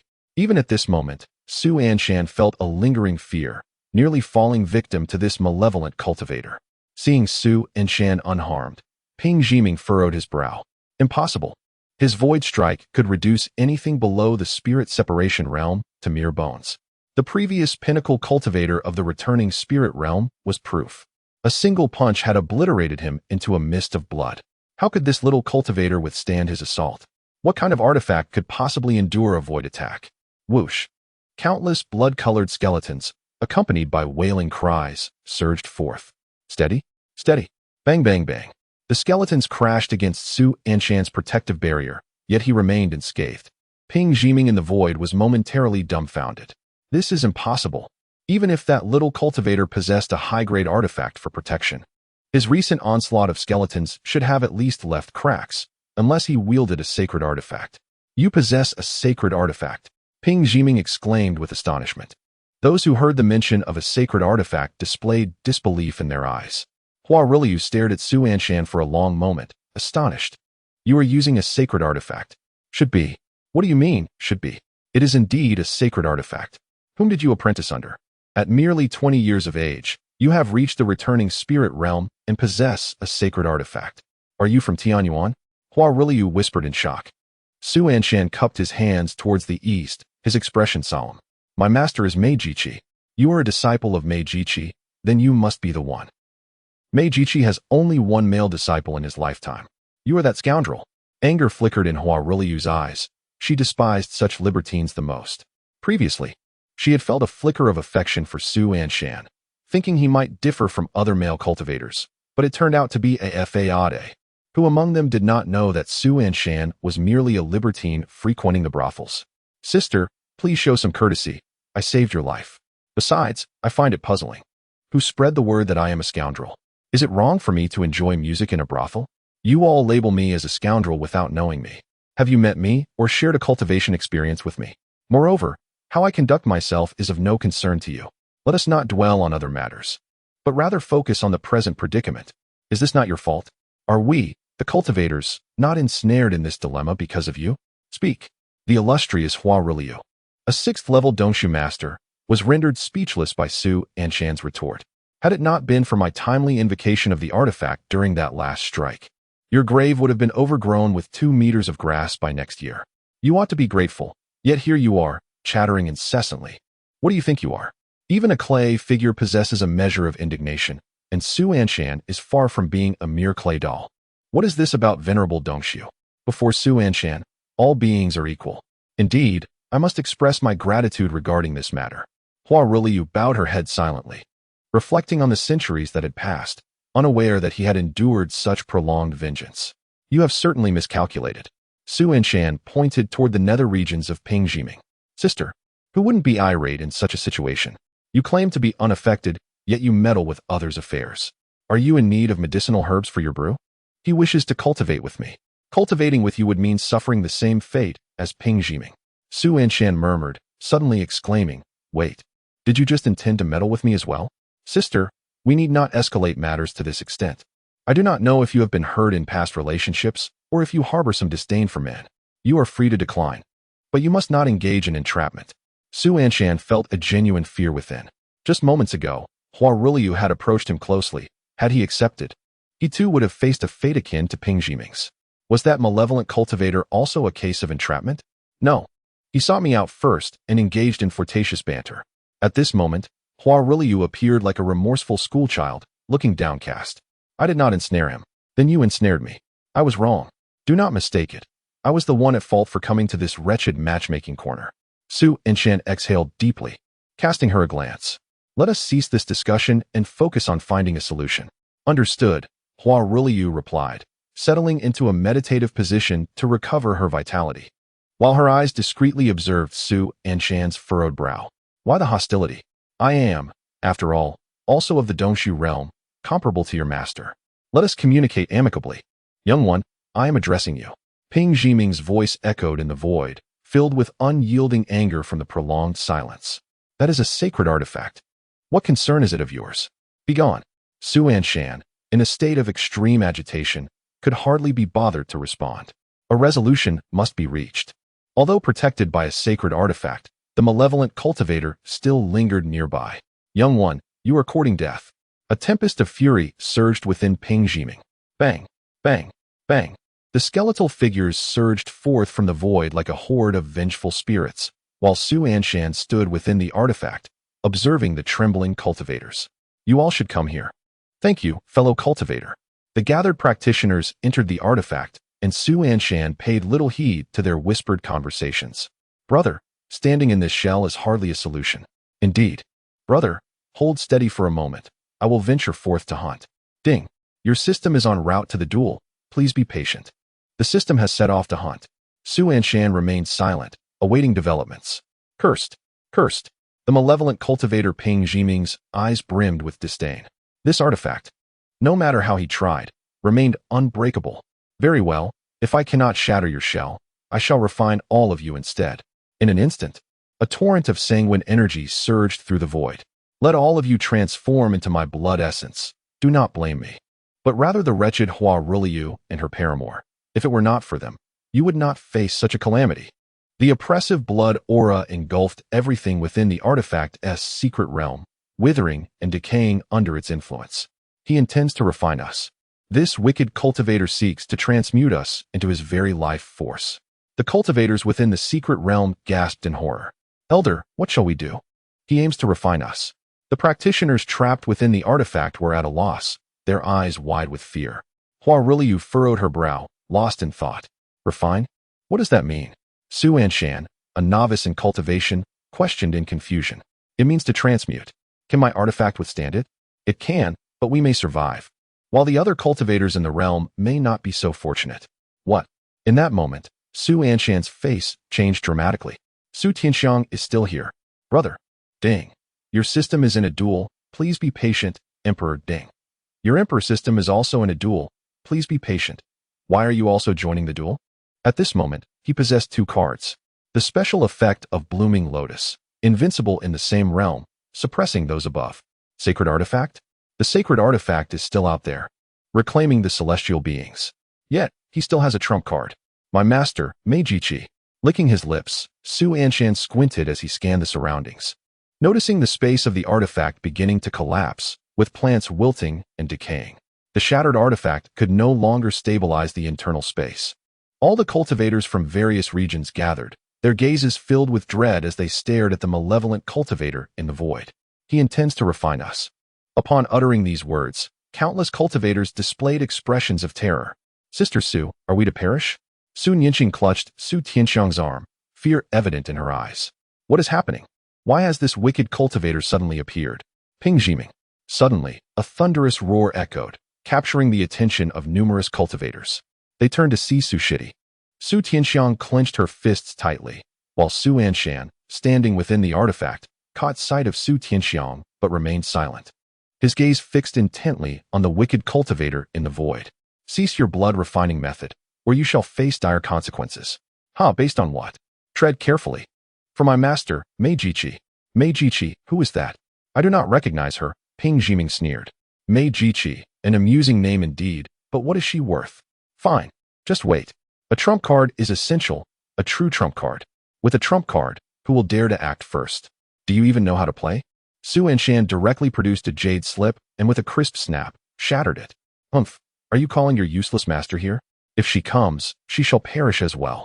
Ping Jiming's gaze was filled with defiance, completely disregarding Su Anshan's attempts to rally support. Oh, is that so?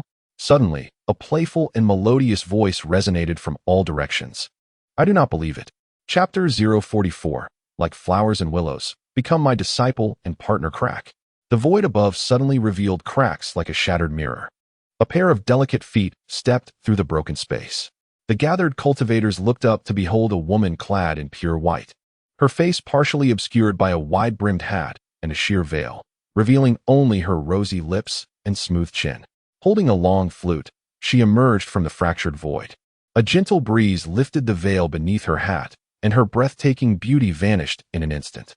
In the north, there resides a maiden, unparalleled and solitary.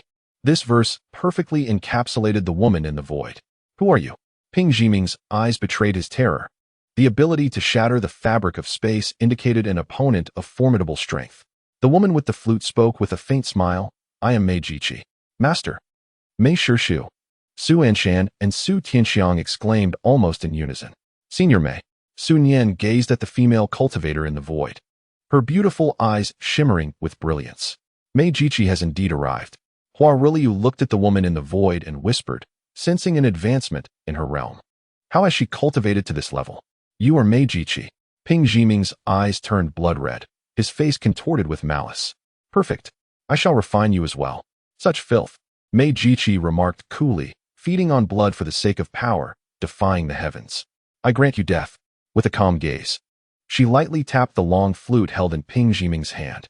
A strand of golden sword energy instantly condensed into a point. Swish. The sword energy pierced the air, striking Ping Jiming's forehead. Before Ping Jiming could lift his hand, his torso emitted a faint luminescence, and he was swiftly cleaved into pieces, exploding into a mist of blood in the void. Mei Jiji observed indifferently, waving her left hand. Scatter. A gentle spring breeze swept in from the north. The blood mist dissipated, and radiant light returned to the earth. Countless cultivators were left speechless, awestruck. At the pinnacle of the void realm, a single strike had annihilated an opponent. This was Mei Jiji, the foremost dual cultivator of the Wanjian sect, the cornerstone of the Luhuazhou. Su Anshan silently gazed upward. His master was truly invincible. No matter when he witnessed her in action, it was always a delight to behold. With the crisis averted, Su Anshan's heart was finally at ease. His eyes filled with joy as he waved his arms. Master, I am here.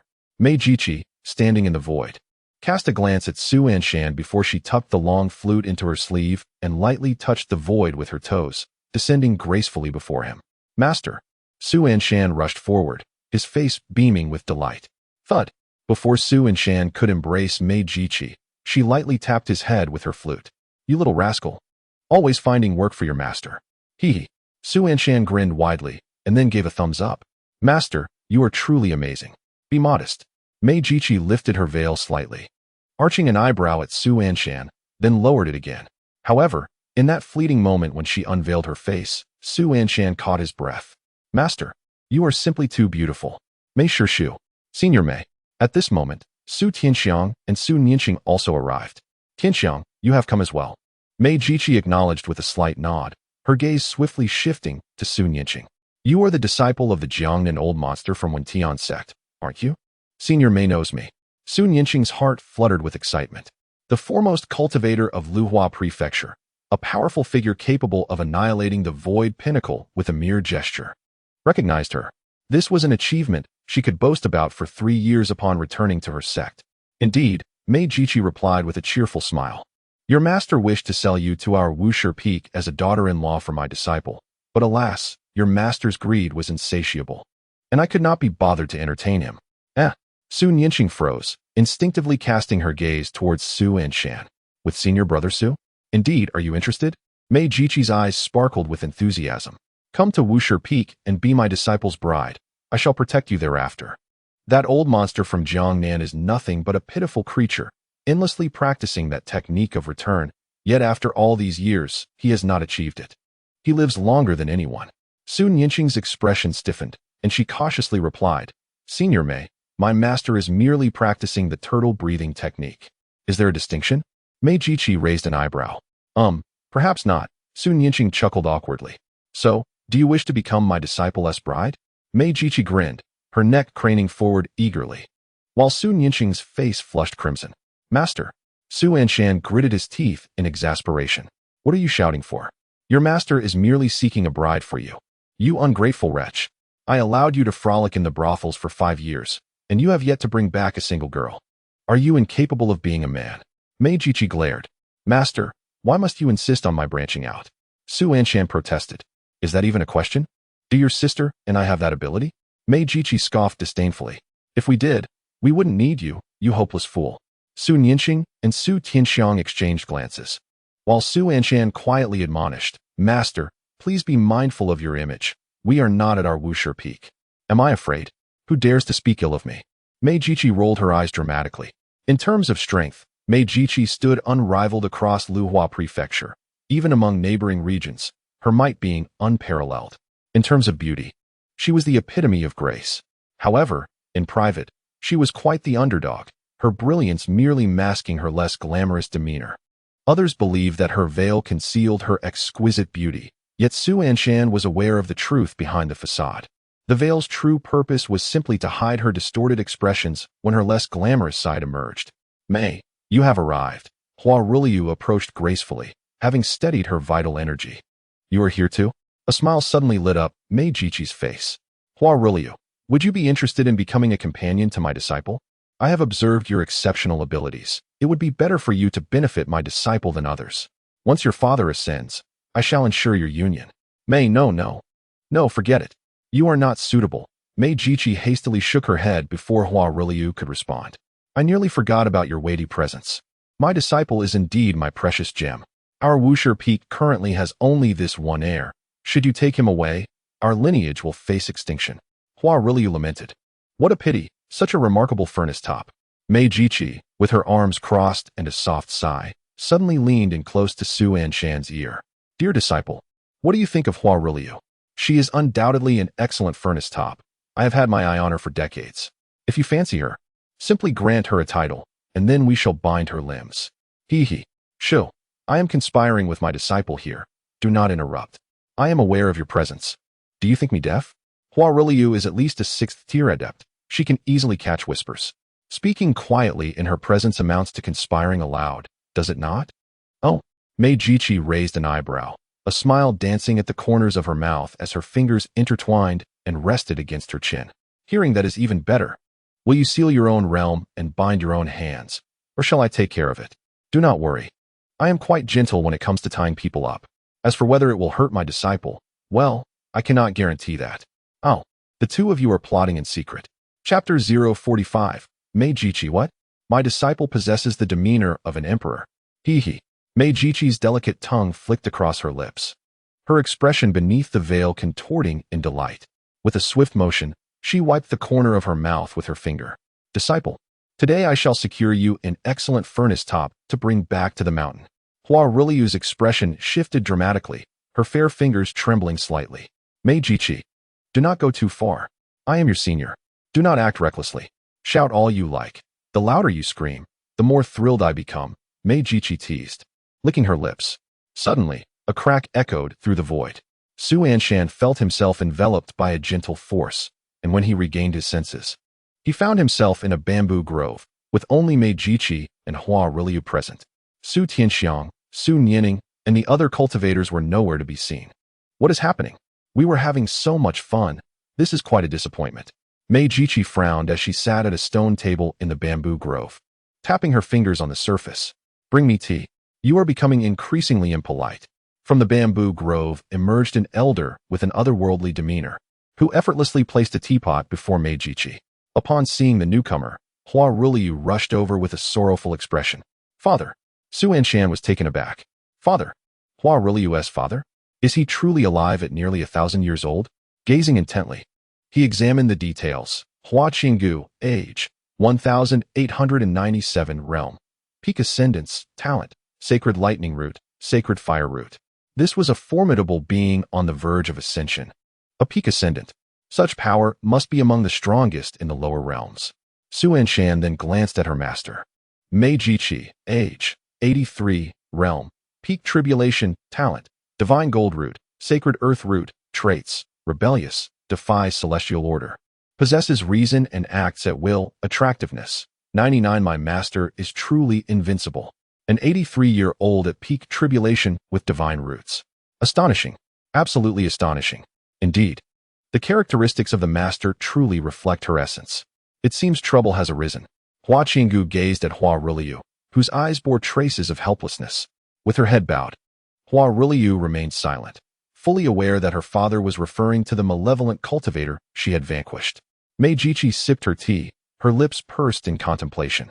Why have you not ascended yet? She inquired. Humph. Are you so eager for my ascension because your master fears I have oppressed him for too long and might succumb to inner demons? Hua Qinggu glanced sideways, a faint smile gracing her lips. Mei Jiji scoffed, rolling her eyes. No. My master simply wishes for you to ascend swiftly so that my ancestor may give you a good thrashing. Laughter erupted from Hua Qinggu, her eyes gleaming with delight. So, Wu Ren, that old wretch, has genuinely submitted to me. He only calls upon Senior Jia when I have given him a beating. How detestable. This is a tradition of our Wushi peak. Mei Jiji shrugged, draining her cup. What brings you here? Are you worried about your daughter? Must you meddle in our affairs? If so, I shall call upon my master. Call him if you dare. I fear him not, Hua Qinggu retorted. But what if my master calls upon my ancestor? Would you not fear him? Mei Jiji remarked coolly. In an instant, Hua Qinggu's expression shifted slightly. Can Senior Jia truly descend to the mortal realm? Indeed, though it requires some effort. But if my master calls, he will surely come. Mei Jiji shrugged. Have you not heard that the master of the Tongtian Tower closed his doors recently? It was... Yes, my ancestor dealt with him. I witnessed the battle firsthand. And it was quite a spectacle. Mei Jiji raised her chin proudly. Just a step away from ascension, Hua Qinggu stifled her words for half a minute, eventually bursting into laughter, her gaze settling upon Su Anshan. I have come for him. How disingenuous. Uncle Hua, Mei Jiji scoffed. You come for my disciple? What merits such a visit? If you seek a partner for your daughter, I shall consent to this union. Mei Jiji, Hua Ruliu scowled in indignation. My father is here. Humph. While you await your father's ascension, I shall certainly capture you to serve as a furnace top for my disciple. Mei Jiji wrinkled her nose, erupting into a series of cackles. Father, Jiji is merely jesting with you. Hua Qinggu chuckled softly, her gaze fixed on Su Anshan. You are the current master of Wushi Peak, are you not? Su Anshan approached humbly, slightly bowing. Senior Hua, I am Su Anshan. What do you mean, Junior? Why fear him? He has no one above him.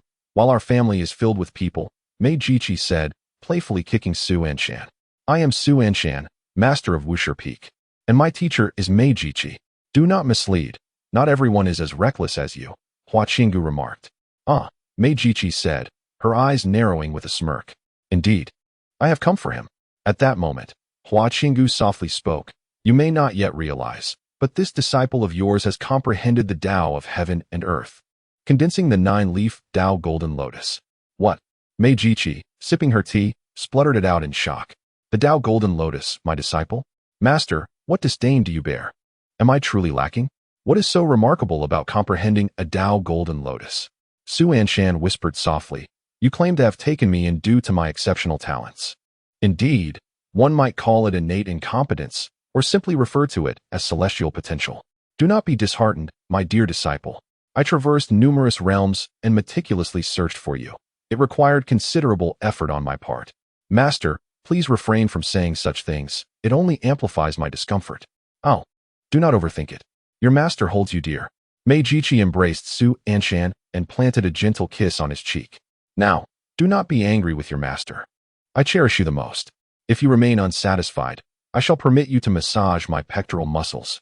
Jiji, you are quite peculiar, Luhuazhou remarked, her eyes wide with disbelief. He is your disciple. And what of it? A mere mortal's body. What harm is there in a brief massage?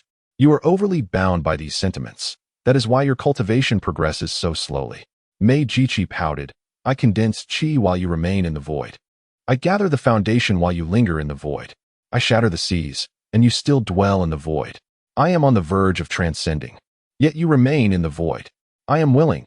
Luhuazhou gritted her teeth, constantly thinking of severing others' weights. How could your cultivation possibly rise? When your father ascends, I shall bind you and make you my disciple's furnace top. Jiji shot her a sidelong glance, then turned to Su Anshan with a raised eyebrow. Disciple, wait for it. It won't be long now. Father, look at her. Luhuazhou exclaimed, her teeth itching with irritation. She always behaves this way, despite my greater age. She has bullied me since we met. When we were young, she wanted me to be her furnace top. And now she wants me to be the furnace top for her disciple. Jiji, let us speak of serious matters, Luhuazhou interjected, furrowing his brow. What serious matters? Your disciple has garnered the favor of the great Tao, condensing the 9-leaf golden lotus. Is this not merely an excuse to placate my master ancestor? Jiji's eyes widened in astonishment as she winked at Su Anshan. Disciple, have you truly been favored by the great Tao? Well, somewhat, Su Anshan replied, his heart not entirely confident. Is it true? Let me see. Jiji's expression was filled with skepticism. Ding! The step-by-step lotus effect has been activated. Su Anshan cleared his throat and took a tentative step forward. A brilliant 9-leaf lotus materialized beneath his feet, witnessing the manifestation of the 9-leaf golden lotus.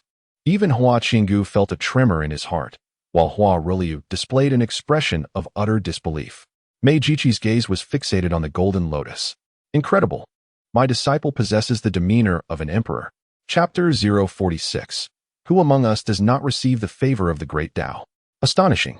To have picked up a disciple from the outside world who possesses imperial potential. Jiji clasped her hands behind her back, circling Su Anshan 3 times to the left and 3 times to the right. Is this truly my disciple? Master, this truly embarrasses me, Su Anshan chuckled, flashing a grin. And could you refrain from saying I possess imperial potential? It sounds rather derogatory. Oh, when I call you imperial, you're not pleased? Jiji playfully slapped Su Anshan on the shoulder. You rascal, silently achieving the favor of the great Tao, truly worthy of being my disciple. Your master is quite pleased. Continue to excel. With that, Jiji returned to the stone table to sip her tea.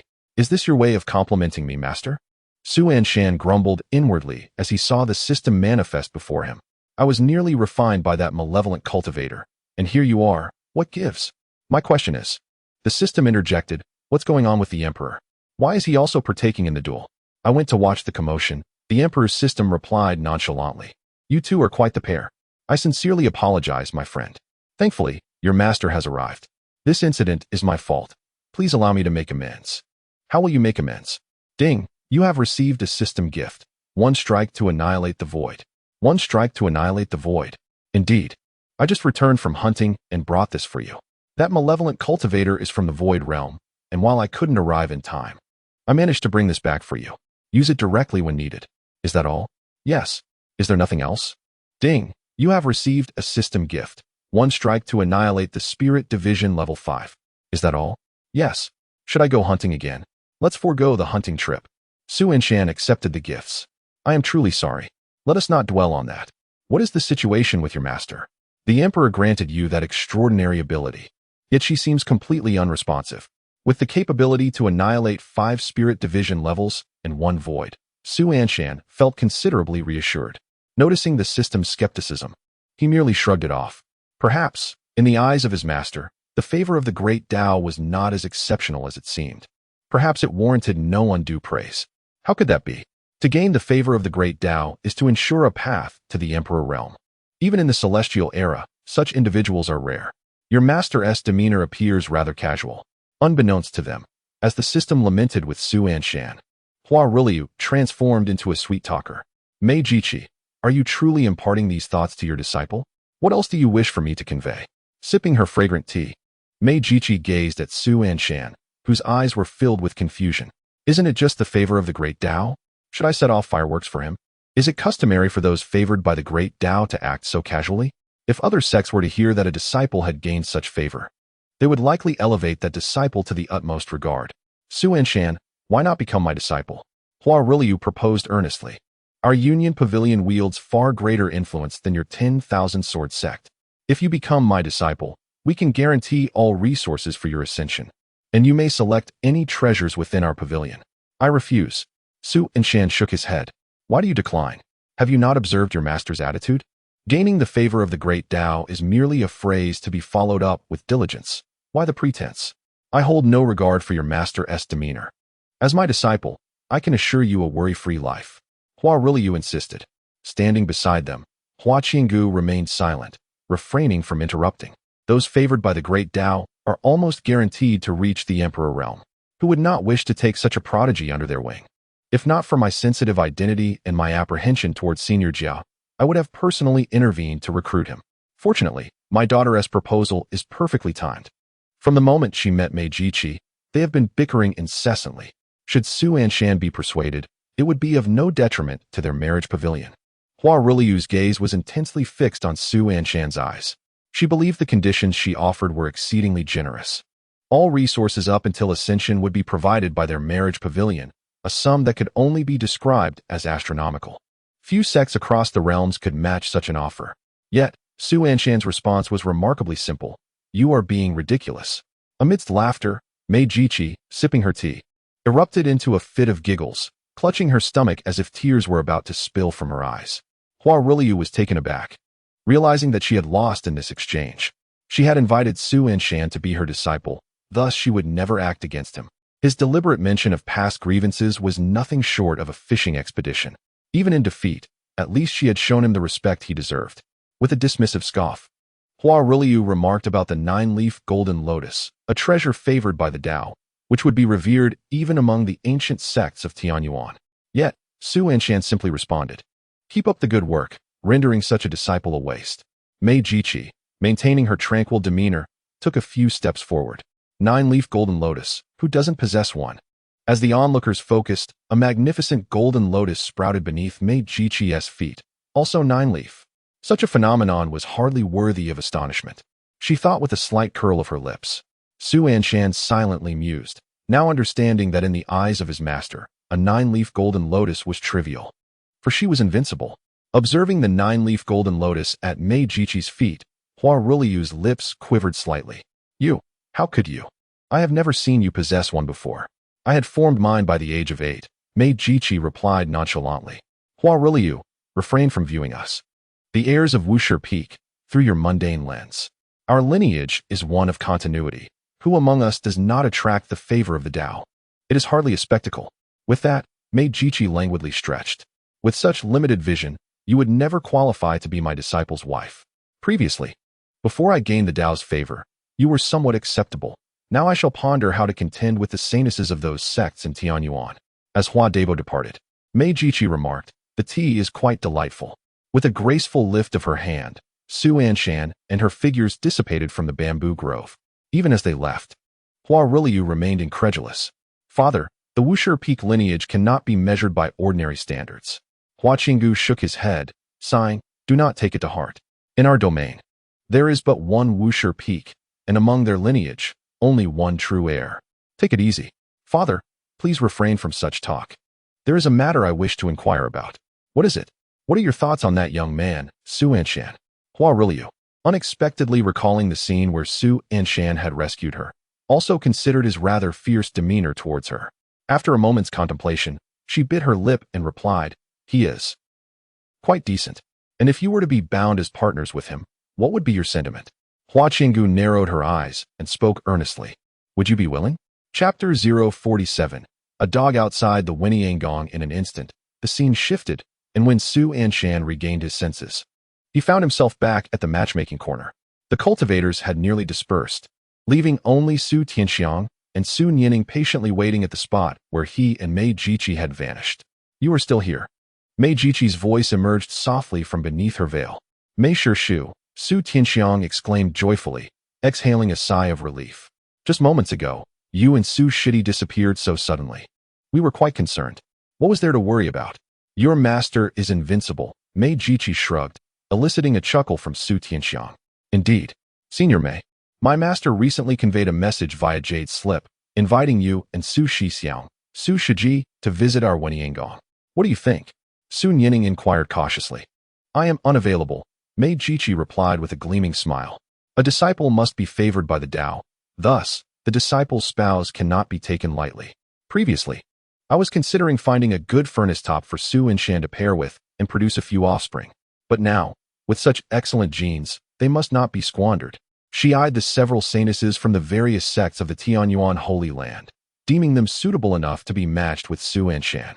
I see. Su Nining admired Mei Jiji, for no female cultivator from the surrounding Luhuazhou prefecture could help but look up to her as a paragon. With the invitation declined, Su Nining sighed in regret. How shall I respond to my master? Mei Jiji chuckled lightly. It's simple. Just tell your master that whenever he holds a funeral, I shall attend. Advise him to do it sooner rather than later. If it is too late, I might have ascended and missed the feast. Ha ha ha. Her hearty laughter echoed, but soon her figure faded from existence. Indeed, Senior Mei is truly as carefree as the rumors suggest, Su Nining remarked with a dry laugh. Then turned to Su Anshan, Su Shixiang. Does that mean she is about to ascend? Who can decipher her? Su Anshan shrugged. Then, Su Shixiang, Su Shiji. Why not join us at our Wenyangong? You saved my life. I have yet to express my gratitude. Visiting Wenyangong would be a way for me to extend my hospitality. What say you? I have no objections, Su Anshan replied nonchalantly, shrugging his shoulders. His days at the Wusher Peak were often uneventful.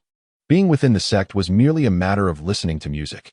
A visit to Wenyangong and a stroll through the nearby mortal cities might offer a refreshing change. Su Nining gazed at Su Tianxiang, who nodded in agreement with a smile.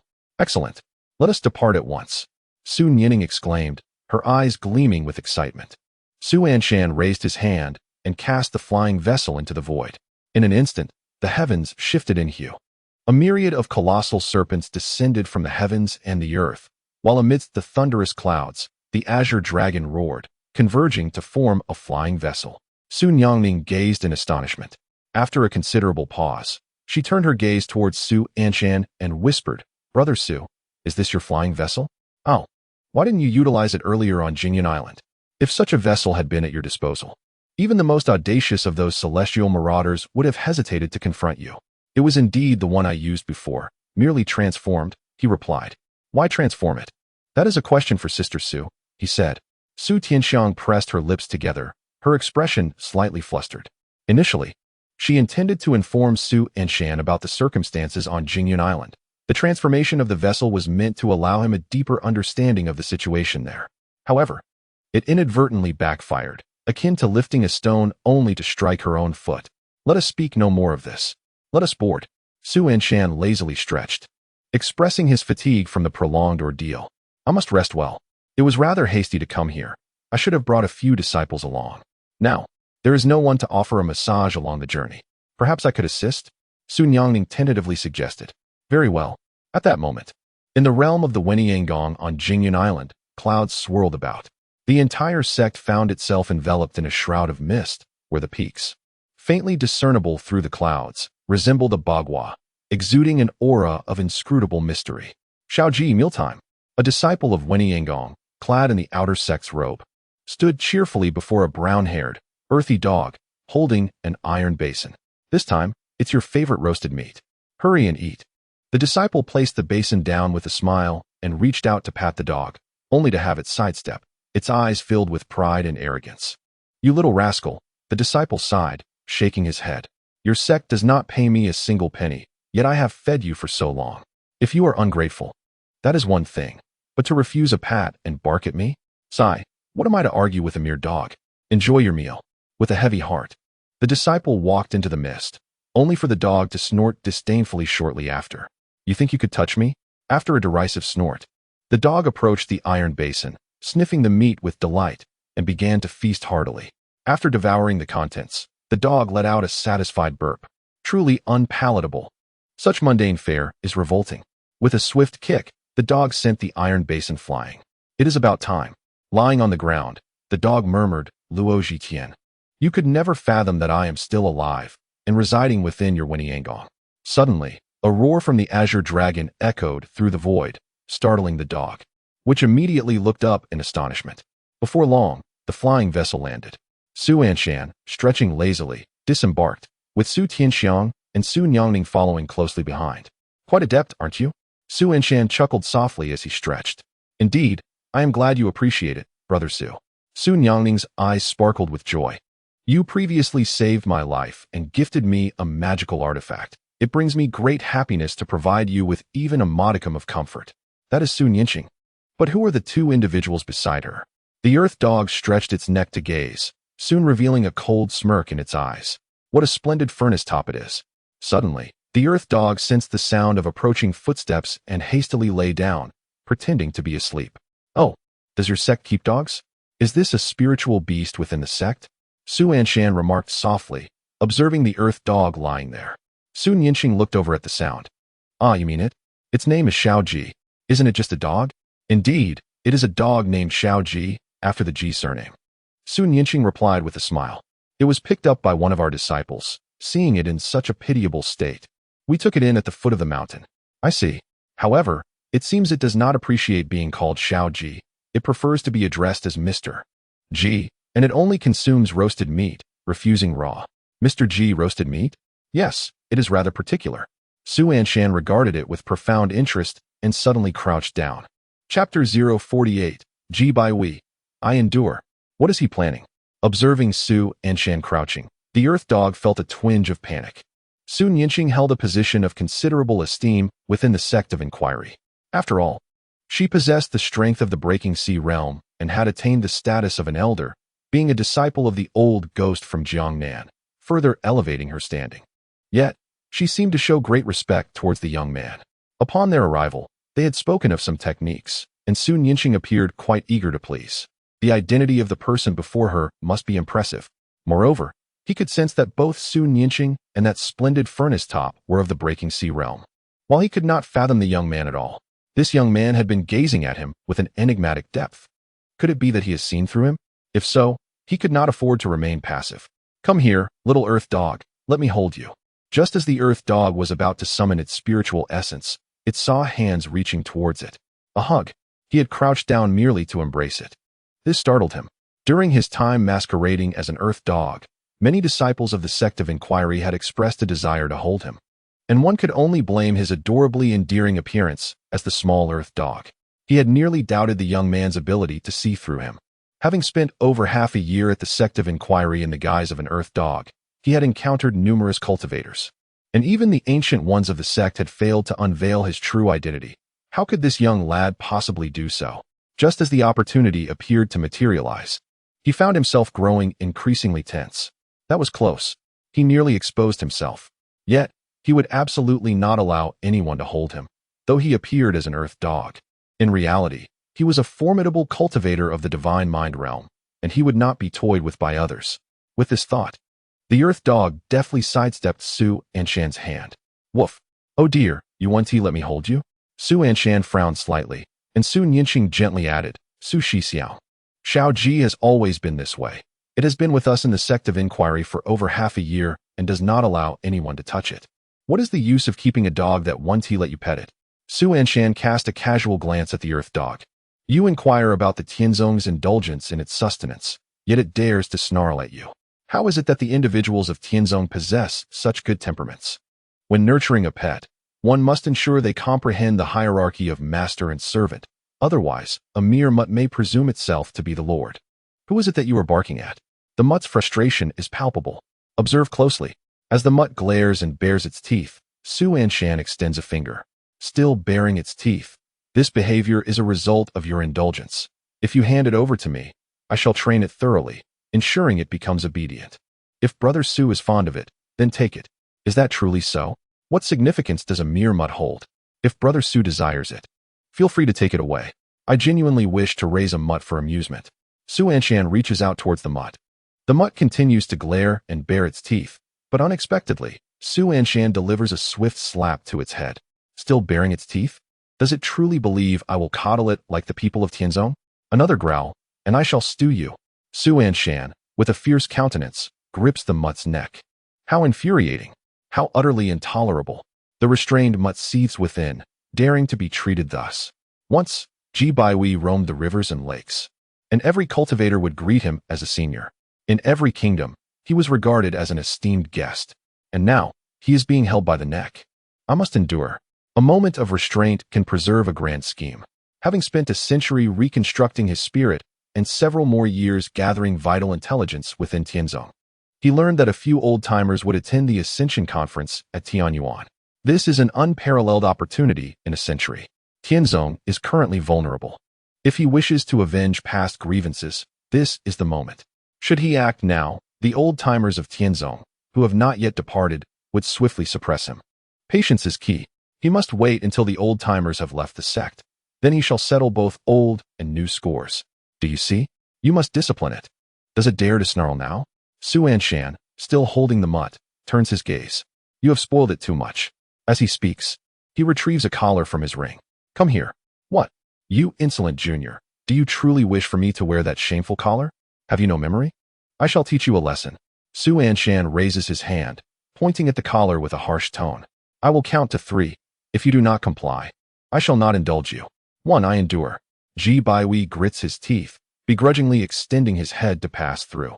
Yet, in his heart, he plots to turn this young man into his pet once he reveals his true power, along with the woman beside him. He intends to relish the peak of that furnace in front of this young man.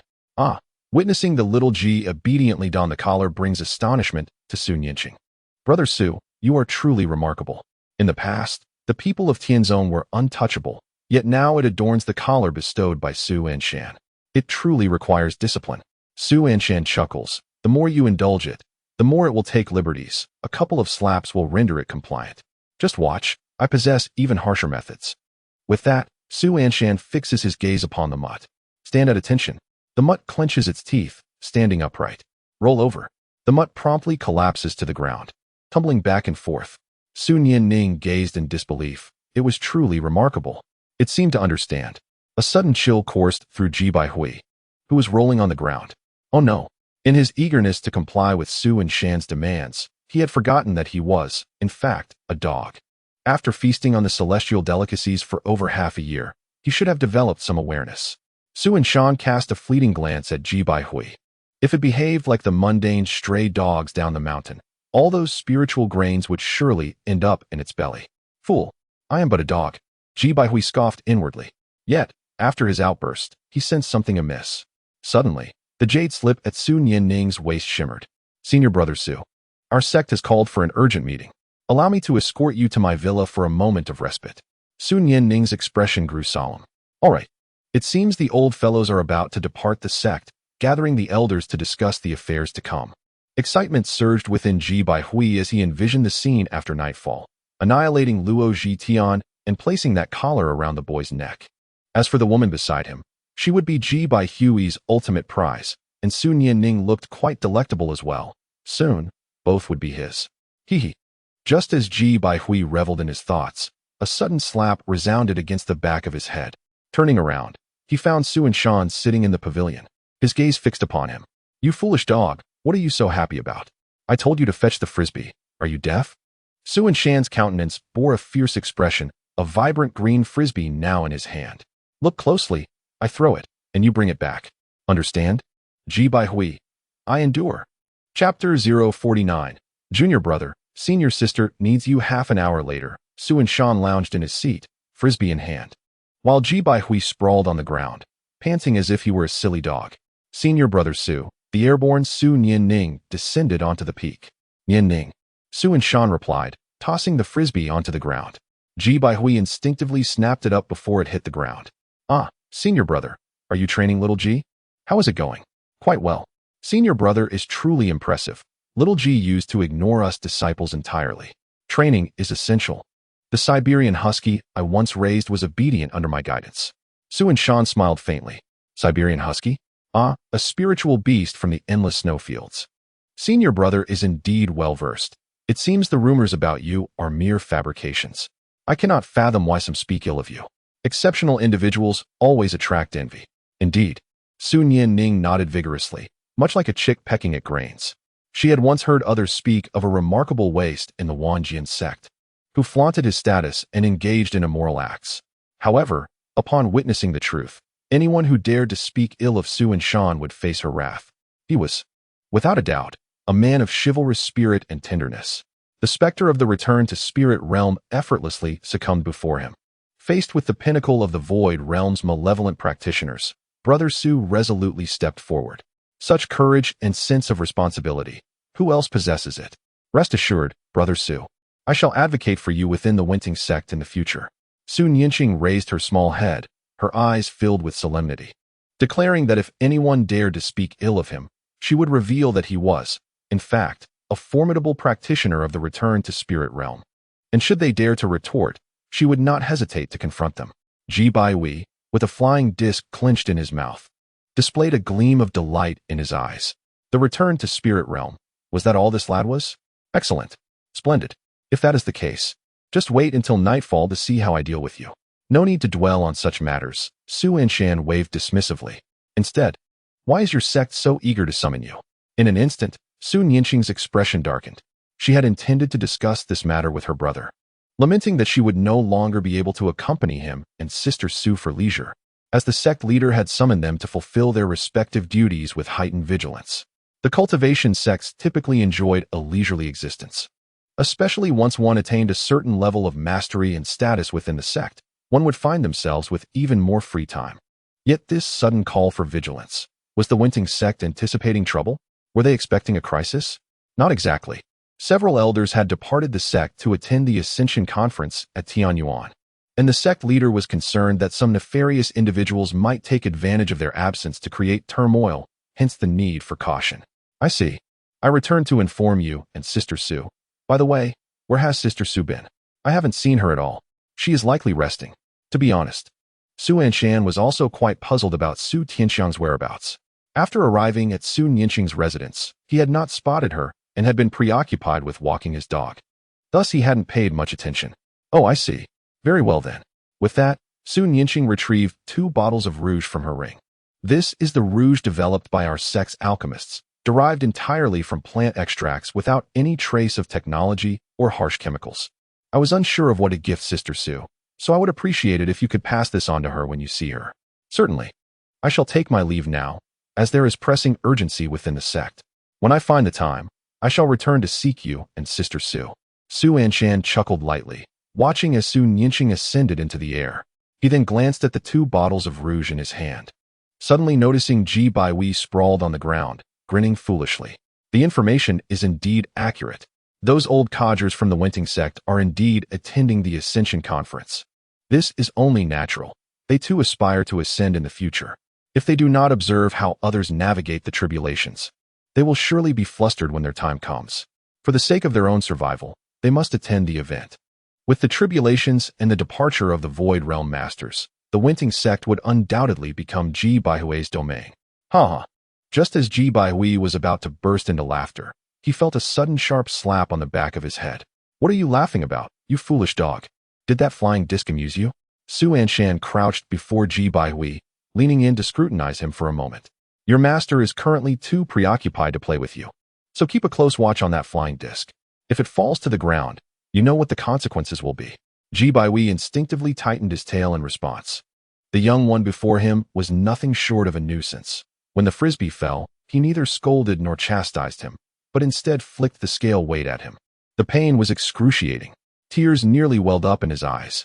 He bit down hard on the frisbee, raising his head high, fearful that it might touch the dust on the ground. Such a little creature, yet surprisingly obedient. Su Anshan ruffled Ji Baihui's hair, his eyes brimming with mirth. We'll play again when the master returns. Ji Baihui, still clenching the frisbee, nodded vigorously. The moment Su Anshan turned his back, his eyes were overtaken by resentment. You little rascal, just wait. Endure. Just a few more hours. The old geezers from the Heavenly Question sect are probably not far off. Just wait until night falls, and I shall have my vengeance upon you.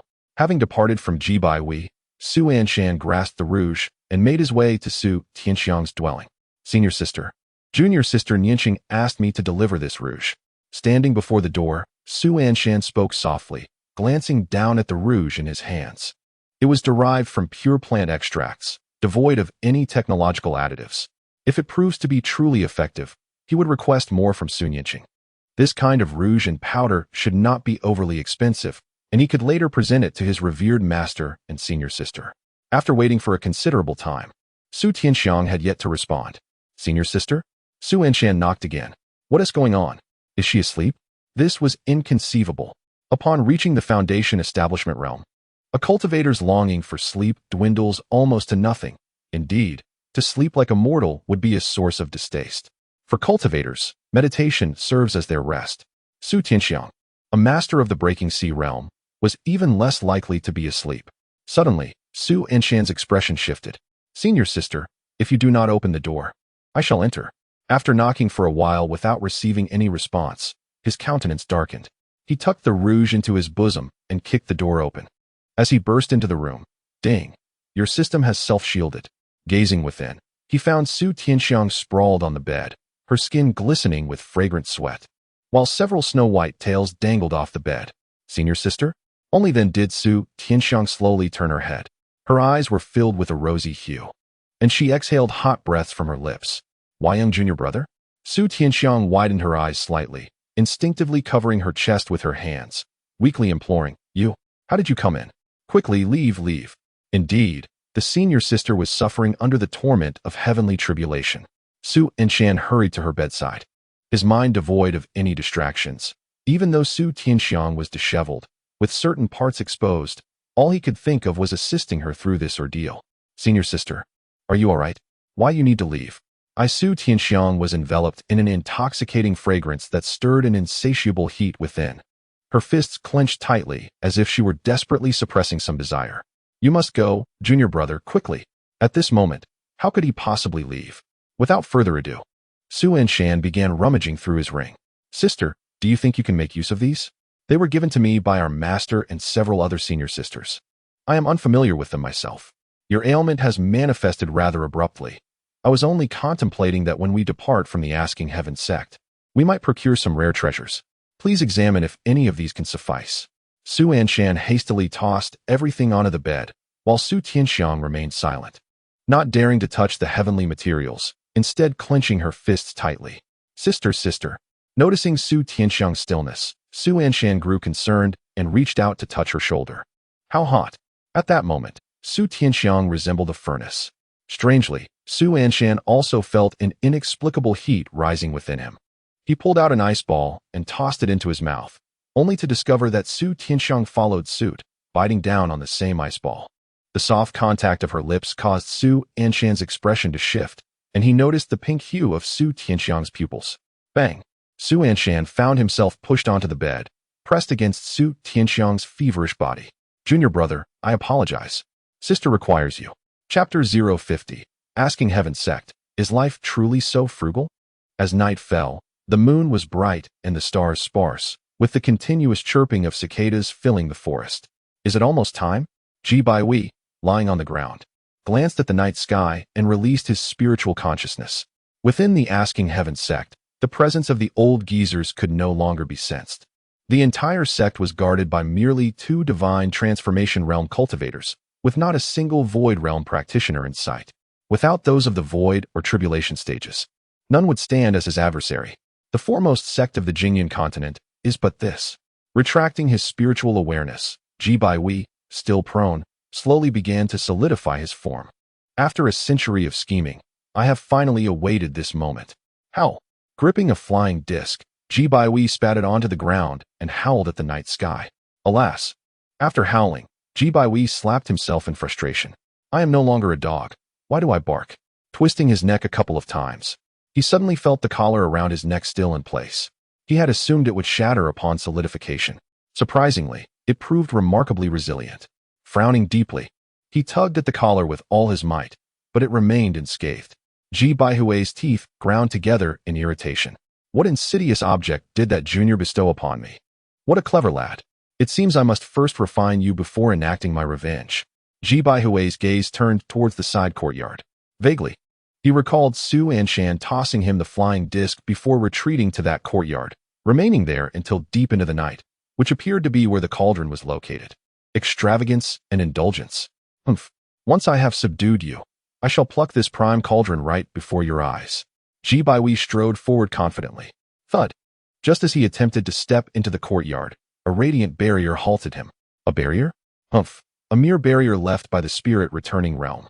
Watch me shatter it with a charge. Thud. Ji Baihui was left dizzy from the impact, a large bump swelling on his head. How could this be? Grasping his head and inhaling sharply, Ji Baihui stared at the barrier before him. He has reached the pinnacle of distraction, having already stepped into the realm of the void. Yet, he finds himself unable to break through even a minor barrier that a novice spirit cultivator could overcome. Should this news spread, it would undoubtedly invite scorn and ridicule. Little does he know that his method of breaking through the barrier has already come to the attention of others. And it must be said that he is lacking in wisdom. Who would employ their head to breach a wall? He hails from the Shaolin Temple, practicing the Iron Head technique. Who are you? The sect master has decreed that after the hour of the pig, you are not to linger in the courtyard peak. Suddenly, an elder patrolling the Weniangong sect spotted Ji Baihui in Su Nianing's courtyard, exclaiming loudly. Indeed, the sect master had spoken the truth. There are indeed nefarious individuals present. Seize him. The elder raised his arm in a call to action. Ji Baihui glanced sideways, amusement glimmering in his eyes. Even those of the sea-breaking realm can be noisy. Come to your end. In the blink of an eye, the sea-breaking elder and several disciples fell beneath Ji Baihui's claws. With a single stroke, he severed the head of the sea-breaking elder, and with a forceful tremor of his palm, reduced the lifeless body to a mist of blood. We cannot linger here. Within the inner sanctum of the Weniangong, every member leaves behind a soul jade slip. Should one perish, the slip shatters, and the sect will be alerted. Young one, once I have dealt with Luhuazhou, I shall return to seek you. With that, Ji Baihui grasped the elder's head and soared into the air. At this moment, Su Anshan was fastening the buttons of his clothing, while Su Tianxiang wrapped herself in a long robe, remnants of fabric scattered about, the air thick with an intoxicating scent. The two sat back to back on either side of the bed. Clearing his throat, Su Anshan, now properly dressed, said, Senior sister, I shall take a look outside. Not long ago, he sensed that his magical artifact remained unyielding, under attack, and the sounds of battle echoed from outside, clear to both of their ears. I will accompany you. Su Tianxiang murmured, biting her lip. Can you still move? In an instant, Su Tianxiang's face flushed with embarrassment, yet she nodded in affirmation. Very well, Su Anshan replied, frowning as he approached the door and pushed it open. Peering outside, he found a solemn stillness, not a soul in sight within their courtyard. Taking a few steps outside, Su Tianxiang suddenly grasped Su Anshan's arm. Junior brother, there's a trace of blood. Just as Su Anshan was about to step forward, he retracted his leg. Number 1. With a respectful demeanor, the spirit of the sacred weapon appeared by Su Anshan's side. He had named her number 1 technician, simply following the order of naming. He mused that with such a steadfast companion in his system, the future would surely bring more than one sacred artifact. He had little desire to remember their titles, opting instead to refer to them by their numbers. Go outside and assess the situation, he instructed. The sword spirit nodded solemnly and ventured beyond the courtyard, performing a thorough search but finding nothing amiss. Master, there is no one outside. Su Anshan and Su Tianxiang exchanged glances. Upon seeing the expression in Su Anshan's eyes, Su Tianxiang instinctively blushed, suppressing her heart's fluttering like a startled deer as she stepped outside. She pointed to the dark red stains on the ground. Someone has been here. There are signs of a struggle. In this moment, it appears that something has been transformed into a mist of blood, with a heavy aura still lingering. Nearly a quarter of an hour has passed. Su Tianxiang furrows her brow, yet she has not heard a response from Su Anshan for a considerable time. Suddenly, at the pavilion, Su Anshan is seen gripping a frisbee. What on earth? How could someone from a cultivation sect steal a dog? Where's my dog? Su Tianxiang and the sword spirit approach Su Anshan's side. Junior brother, my dog has been stolen. That mutt. Ah, junior brother, someone just visited our courtyard. And a fight ensued. Let them fight, my dog is missing. Is it possible that it was reduced to blood mist? It's just an ordinary little mutt. And those who clashed in our courtyard just now seem to possess at least the strength of the sea-breaking realm. Impossible. Su Anshan confidently waved his hand. The collar it wears is an 8th grade magical artifact, a gift from my 5th senior sister last year, intended for my spiritual beast.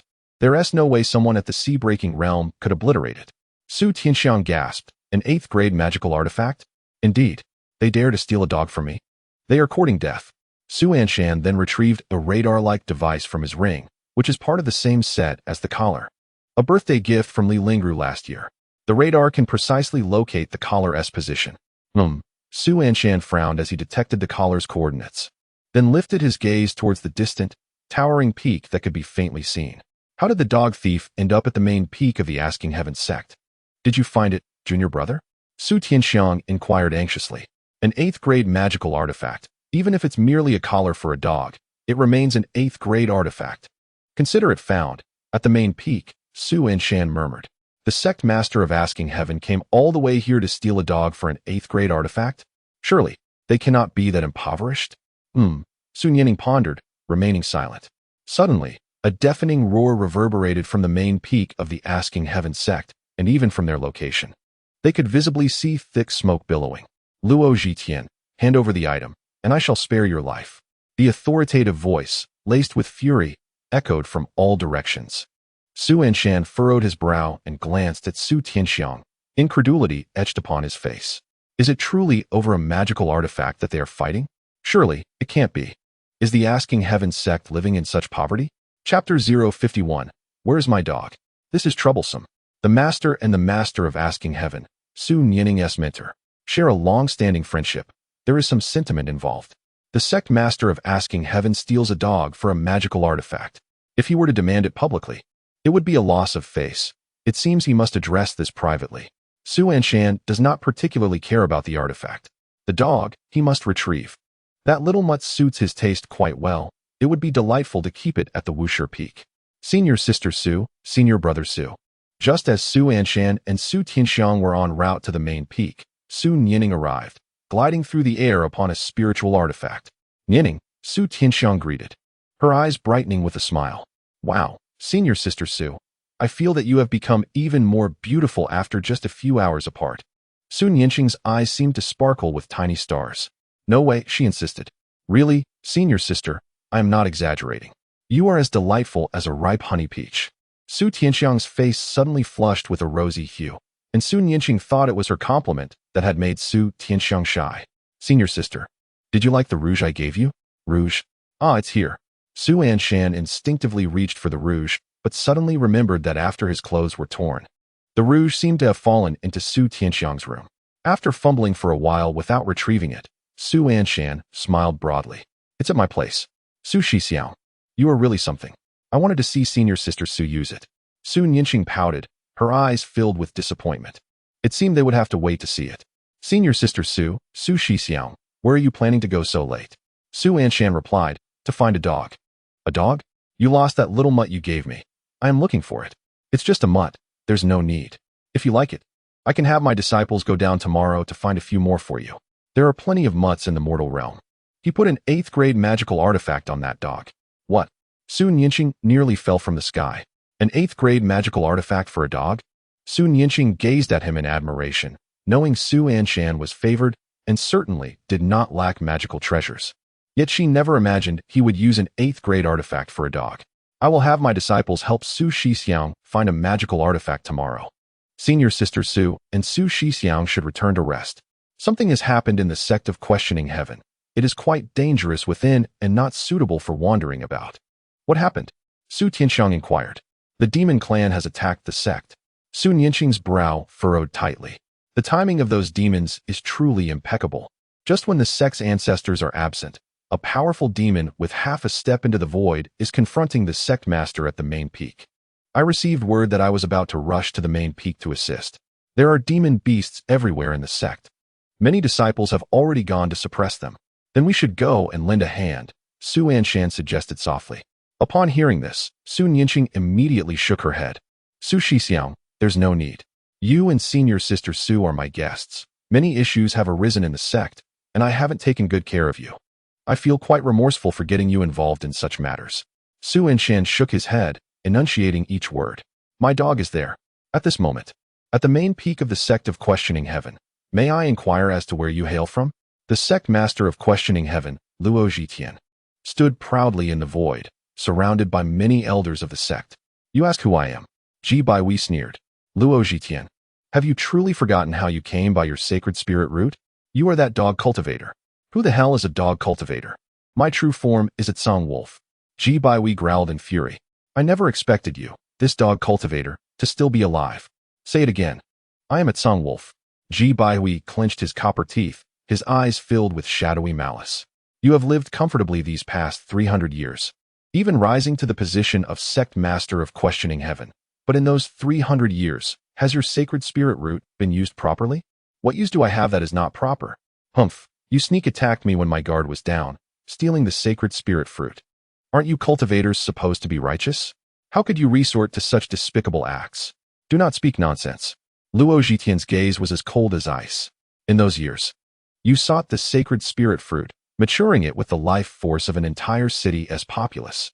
I, in accordance with the principles of celestial justice, executed you for such despicable actions, all while you feigned righteousness.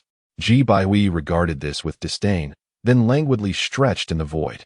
I have no desire to engage in debate over this. Grant me a sacred spirit fruit, and I shall permit your sect, the Asking Heaven sect, a chance at survival.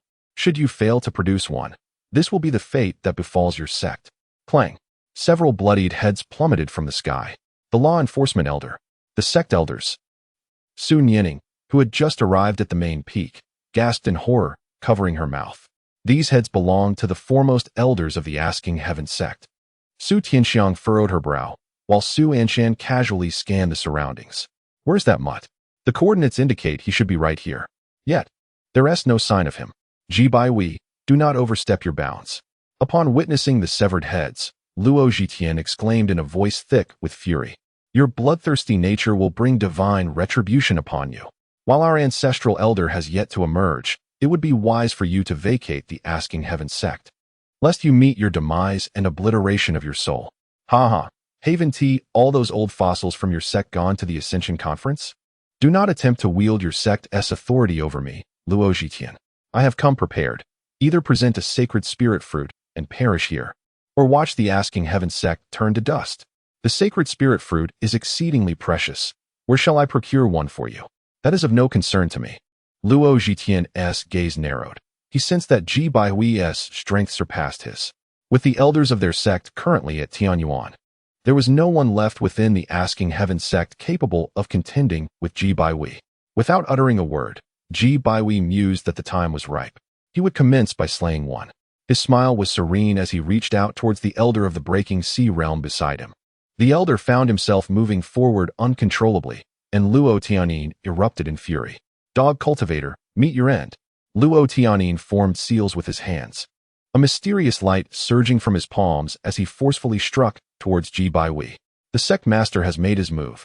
It seemed the sect master was truly incensed, and this strike was unlikely to hold back any power. The elders of the Asking Heaven sect watched with bated breath. However, Jiji, standing in the void, merely scoffed disdainfully. To strike with an egg against a stone. He clenched his right fist, as if channeling the might of the heavens, and unleashed a devastating punch. Luhuazhou faced this blow like a kite severed from its string, spewing blood as he crashed heavily to the ground. Sectmaster. The elders rushed in a flurry towards him. Tisk. To engage a half-step void realm opponent at the 7th level of spirit transformation, commendable courage. Suddenly, a voice from the system emerged, yet Su Anshan paid it no mind. What is up? Just reminiscing? I assure you, I am quite considerate. Upon entering, I shielded myself from distractions, and I thought 3 hours would be ample time for your antics. Wasn't he that rather smooth? Congratulations, you've taken your first concubine. Leave me be. I have no time to entertain you. What is wrong? Not enough excitement. My dog is missing, Su Anshan murmured to himself, pondering the unfortunate theft of his little, which he had pursued relentlessly, yet found no trace of. Dog. The system paused momentarily before a flurry of messages emerged. Look at that one with a collar around its neck. Doesn't it resemble your dog? Su Anshan focused intently and soon spotted the collar around its neck. How dare you presume to challenge me? Jiji scoffed coldly, her disdain evident as she declared, since you cannot produce the sacred spirit fruit, prepare to meet your demise. A fierce glint flashed in Jiji's eyes, her murderous intent slicing through the air. Bang! However, this seemingly earth-shattering attack was thwarted by a protective barrier. As Su Anshan stood resolutely before Luhuazhou and the elders of the Weniangong, casting a wary gaze towards the ominous Ji Baihui hovering in the void. Where's my dog? Chapter 052, The Grievance Over the Dog, an Unforgivable Feud. The sacred artifact remained immovable as a mountain. A formidable barrier coalesced before Su Anshan, while the Weniangong's leader and other sect members stood firmly behind him, astonished by the sudden appearance of this formidable figure. Who was this person wielding a sacred artifact? Su Tianxiang and Su Nianing hastily arrived at the scene. This individual appears to be the master of the 100 Flowers Peak from the Wanjian sect. Upon seeing Su Tianxiang, the elders of the Weniangong gasped in surprise. What brings the master of the 100 Flowers Peak to our Weniangong? Moreover, who is this individual referred to as junior brother by the 100 Flowers Peak master, capable of wielding a sacred artifact and sharing the surname Su? In an instant, several elders recognized Su Anshan's identity. The master of the Wushi Peak, Su Anshan. While the 100 Flowers Peak master is renowned for both beauty and strength, Su Anshan's notoriety stems from his illustrious lineage and somewhat tarnished reputation.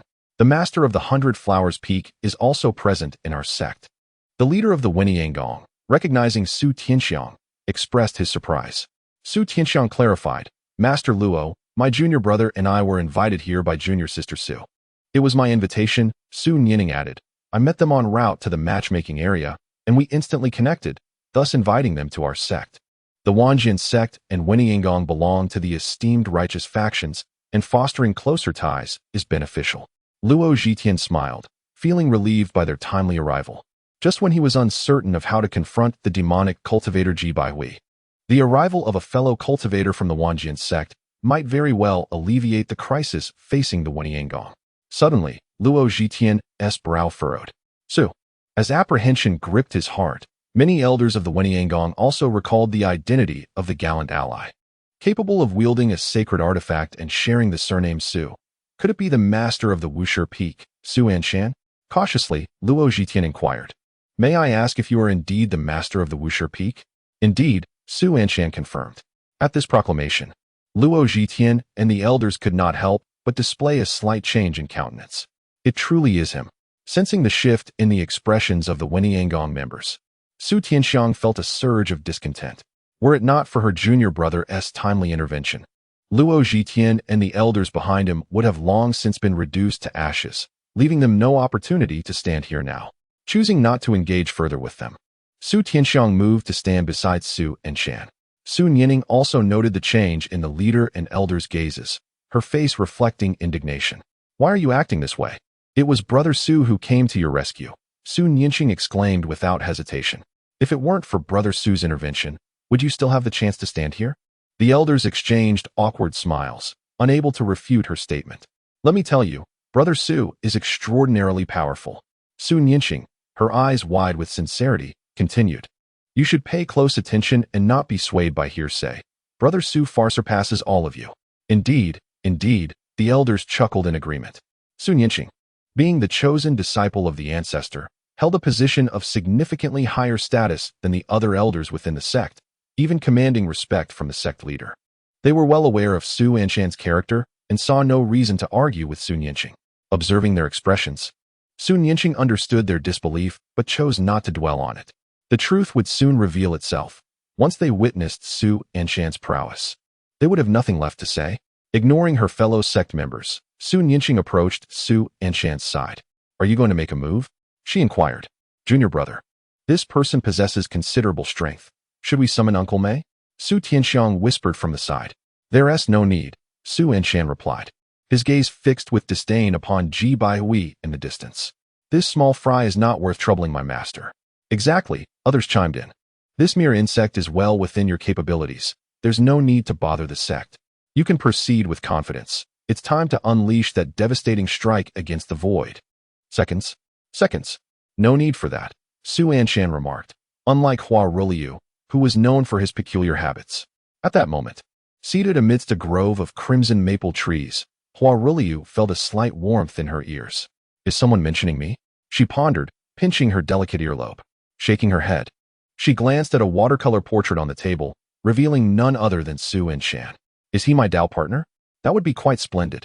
But I should find an opportunity to visit the Wanjian sect, shouldn't I? What am I thinking? How could I possibly become his Dao partner? Especially since he is the disciple of that wicked woman, Jiji. If I were to be his Dao partner, I would become her disciple-in-law. Such thoughts were utterly inconceivable. Upon learning that Su Anshan did not wish to trouble Uncle Mei, Su Tianxiang's eyes reflected concern. Junior brother, the master of Wenyangong, Luhuazhou, is a formidable figure at the spirit-severing stage. He was powerless before that demon cultivator, highlighting the latter's strength. Even if you have reached the pinnacle of the returning spirit stage, the animosity runs deep. We can never coexist. Su Anshan raised his hand, interrupting Su Tianxiang's advice. Sister, my mind is made up. As he spoke, he lifted his gaze toward Ji Baihui in the void. Where's my dog? It's you, isn't it? I didn't expect you to come to me willingly. Ji Baihui seethed with rage. This demon cultivator seemed to harbor a grudge against the master of Wushi Peak, displaying even more fury upon encountering him than when facing our sect leader. Truly, the master of Wushi Peak lives up to his reputation for stirring trouble. His presence here is reassuring. It signifies that Senior Mei will not remain indifferent, and thus our sect's crisis can be resolved. Indeed, the elders of the Asking Heaven sect nodded in agreement. However, Su Anshan looked up in confusion and asked, "Do you know me?" Ji Baihui instinctively wanted to retort angrily, but suddenly realized that uttering such words would imply he had accepted the demeaning position of a mere dog, subjected to Su Anshan's mockery. Such an affront he could never acknowledge. "You wouldn't be my dog, would you?" Su Anshan suddenly exclaimed. "If you are that mutt, transform back to your original form, and I shall spare your life as a dog. How could I possibly be your pet mutt?" Ji Baihui protested vehemently. "If that is not the case, then why are you wearing the collar I provided for my dog?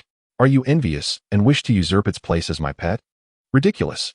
Suddenly, a frisbee flew towards Ji Baihui, who reflexively caught it in his mouth while suspended in midair.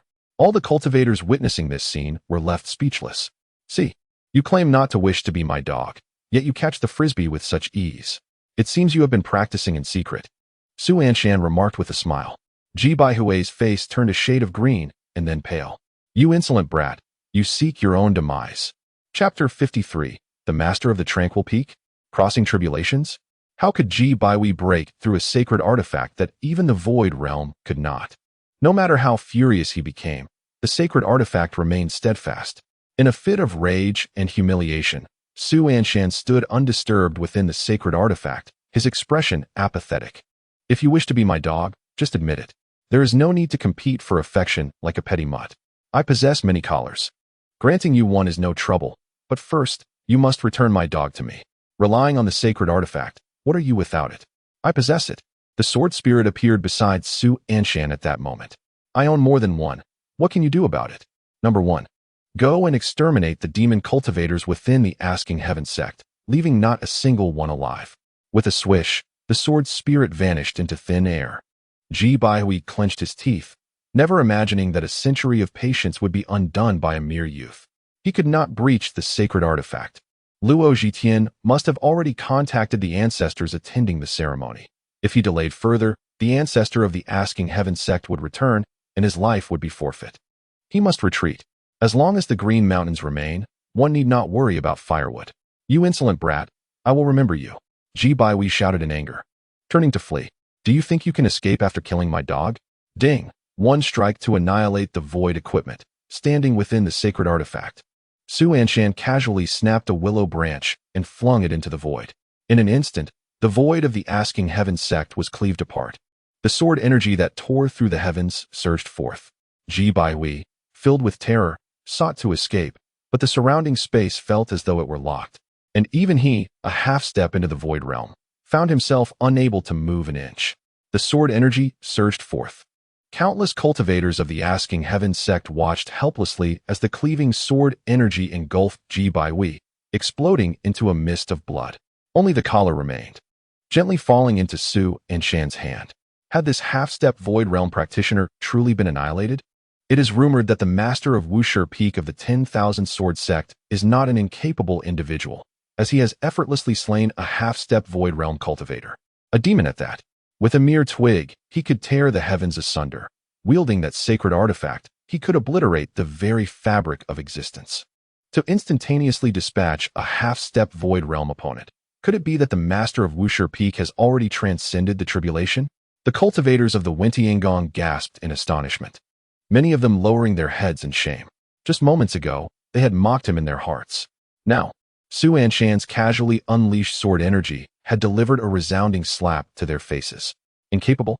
Before Su Anshan, it was they who were the inept. Each elder among them had toiled for a century to reach the sea-breaking realm. They had heard that Su Anshan was accepted as the sole true disciple by Jiji just 5 years prior, ascending to the position of Wuxia Peak Master. Even today, he was barely in his 20s. Such youth, yet possessing the ability to gather strength, was an extraordinary talent indeed. Transcending tribulation? Such aptitude was a rare occurrence. Even in a millennium, Su Nianing's beautiful eyes sparkled with admiration as she gazed at Su Anshan. To annihilate a half-step void realm opponent instantaneously, how formidable. She had thought Su Anshan was merely at the returning spirit realm, not realizing he was a transcendent being. Did you see that? Did you see that? She exclaimed, visibly more excited than Su Anshan himself after he had vanquished Ji Baiwei. I told you, senior brother Su is far superior to all of you. The elders, deeply embarrassed, kept their heads bowed. Su Tianxiang looked at Su Anshan in disbelief for a long while. Could it be that her junior brother had reached such heights? For 5 years, he had remained inconspicuous, feigning ignorance while indulging in the pleasures of music and performance, perhaps to avoid placing undue pressure on those of them who held positions of power.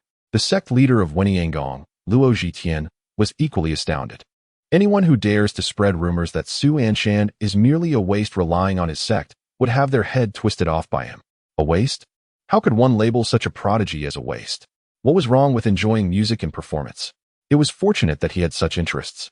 Had he dedicated himself solely to cultivation, the cultivators of the continent would have been better off burying themselves. Amidst the shock, Luhuazhou stepped forward, bowing in gratitude. I thank Master Su for his timely assistance in rescuing Wentiangong from peril. However, just as his words left his lips, Su Anshan, who had just obliterated Ji Baiwei with a single punch, suddenly furrowed his brow and dove into Su Tianxiang's embrace, his head buried amidst her flowing robes. Sister. Su Tianxiang was taken aback by Su Anshan's unexpected action, yet she held him tightly. What is it, junior brother? My dog is gone. Su Anshan looked up. His lips pouted, clutching a collar in his hand. My little soiled dog, the one I cherished so dearly, has just vanished. Sister, my dog is gone. I am weary in body and spirit, longing to return and rest. Very well, let us return. Su Tianxiang embraced Su Anshan and soared away from the main peak of Wentiangong, leaving the many elders atop the peak in a state of bewilderment as Luhuazhou gazed at their retreating figures. What on earth is happening? Su Nianing then explained the details to them, and upon learning the truth, Luhuazhou and the elders were left even more perplexed. All this commotion over a dog.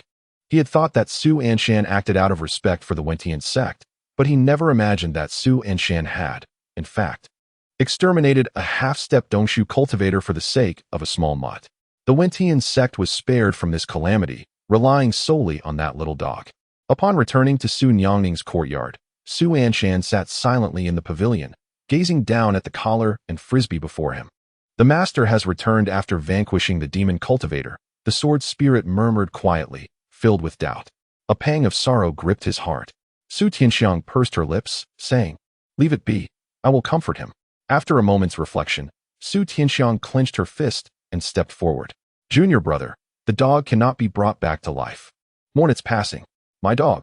Su Anshan lamented. Such a spirited little creature's loss is indeed heart-wrenching.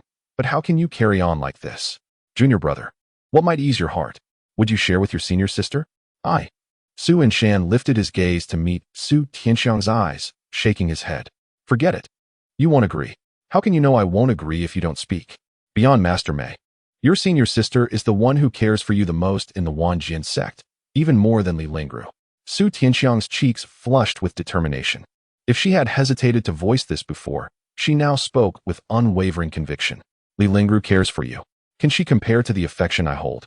Su Anshan, seemingly invigorated by her words, lifted his head. Is your statement genuine, senior sister? Indeed. Su Anshan pondered for a moment, casting a glance toward the courtyard where Su Tianxiang resided. I wish to return to that room for a while. Su Tianxiang's cheeks instantly flushed crimson. Junior brother. Alas, my dog, my dear little mutt, Su Anshan sighed, lowering his head in lamentation.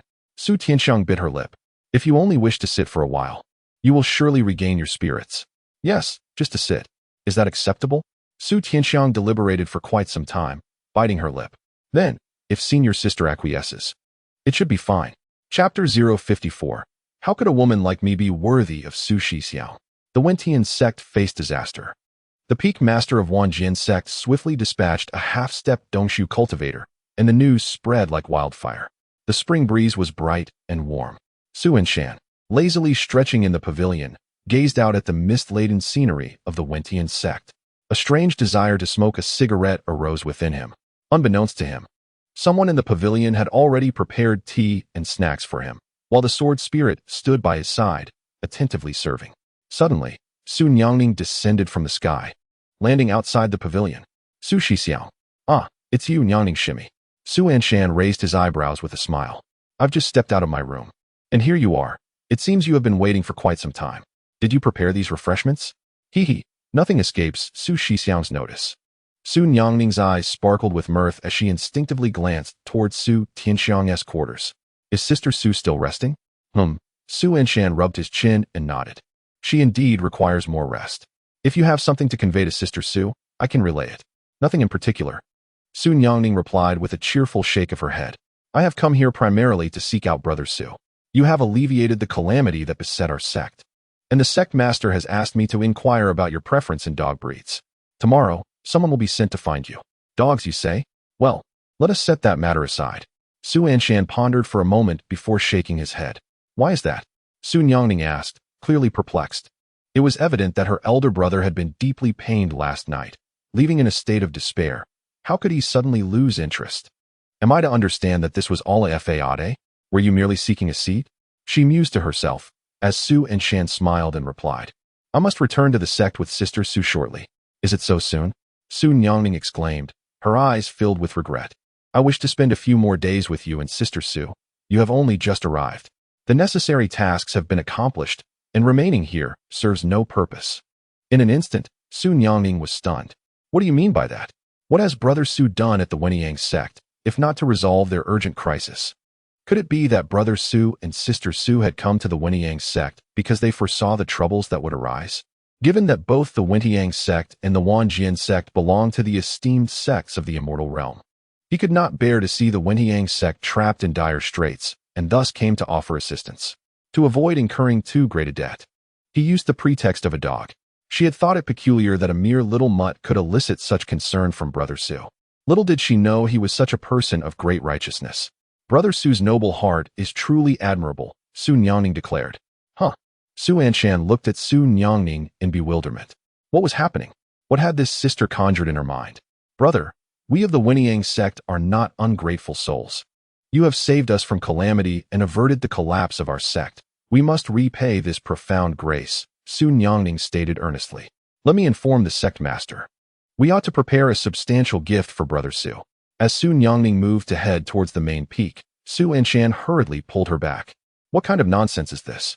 Besides, the Wenyang sect is in no position to offer anything substantial.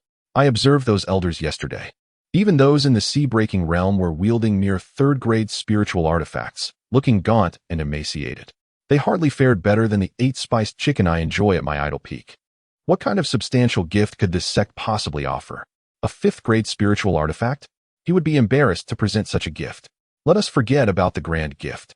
My actions were merely out of consideration for you, Junior Sister Nyangning. It was a trifling effort, hardly worthy of mention, Su Anshan gently explained.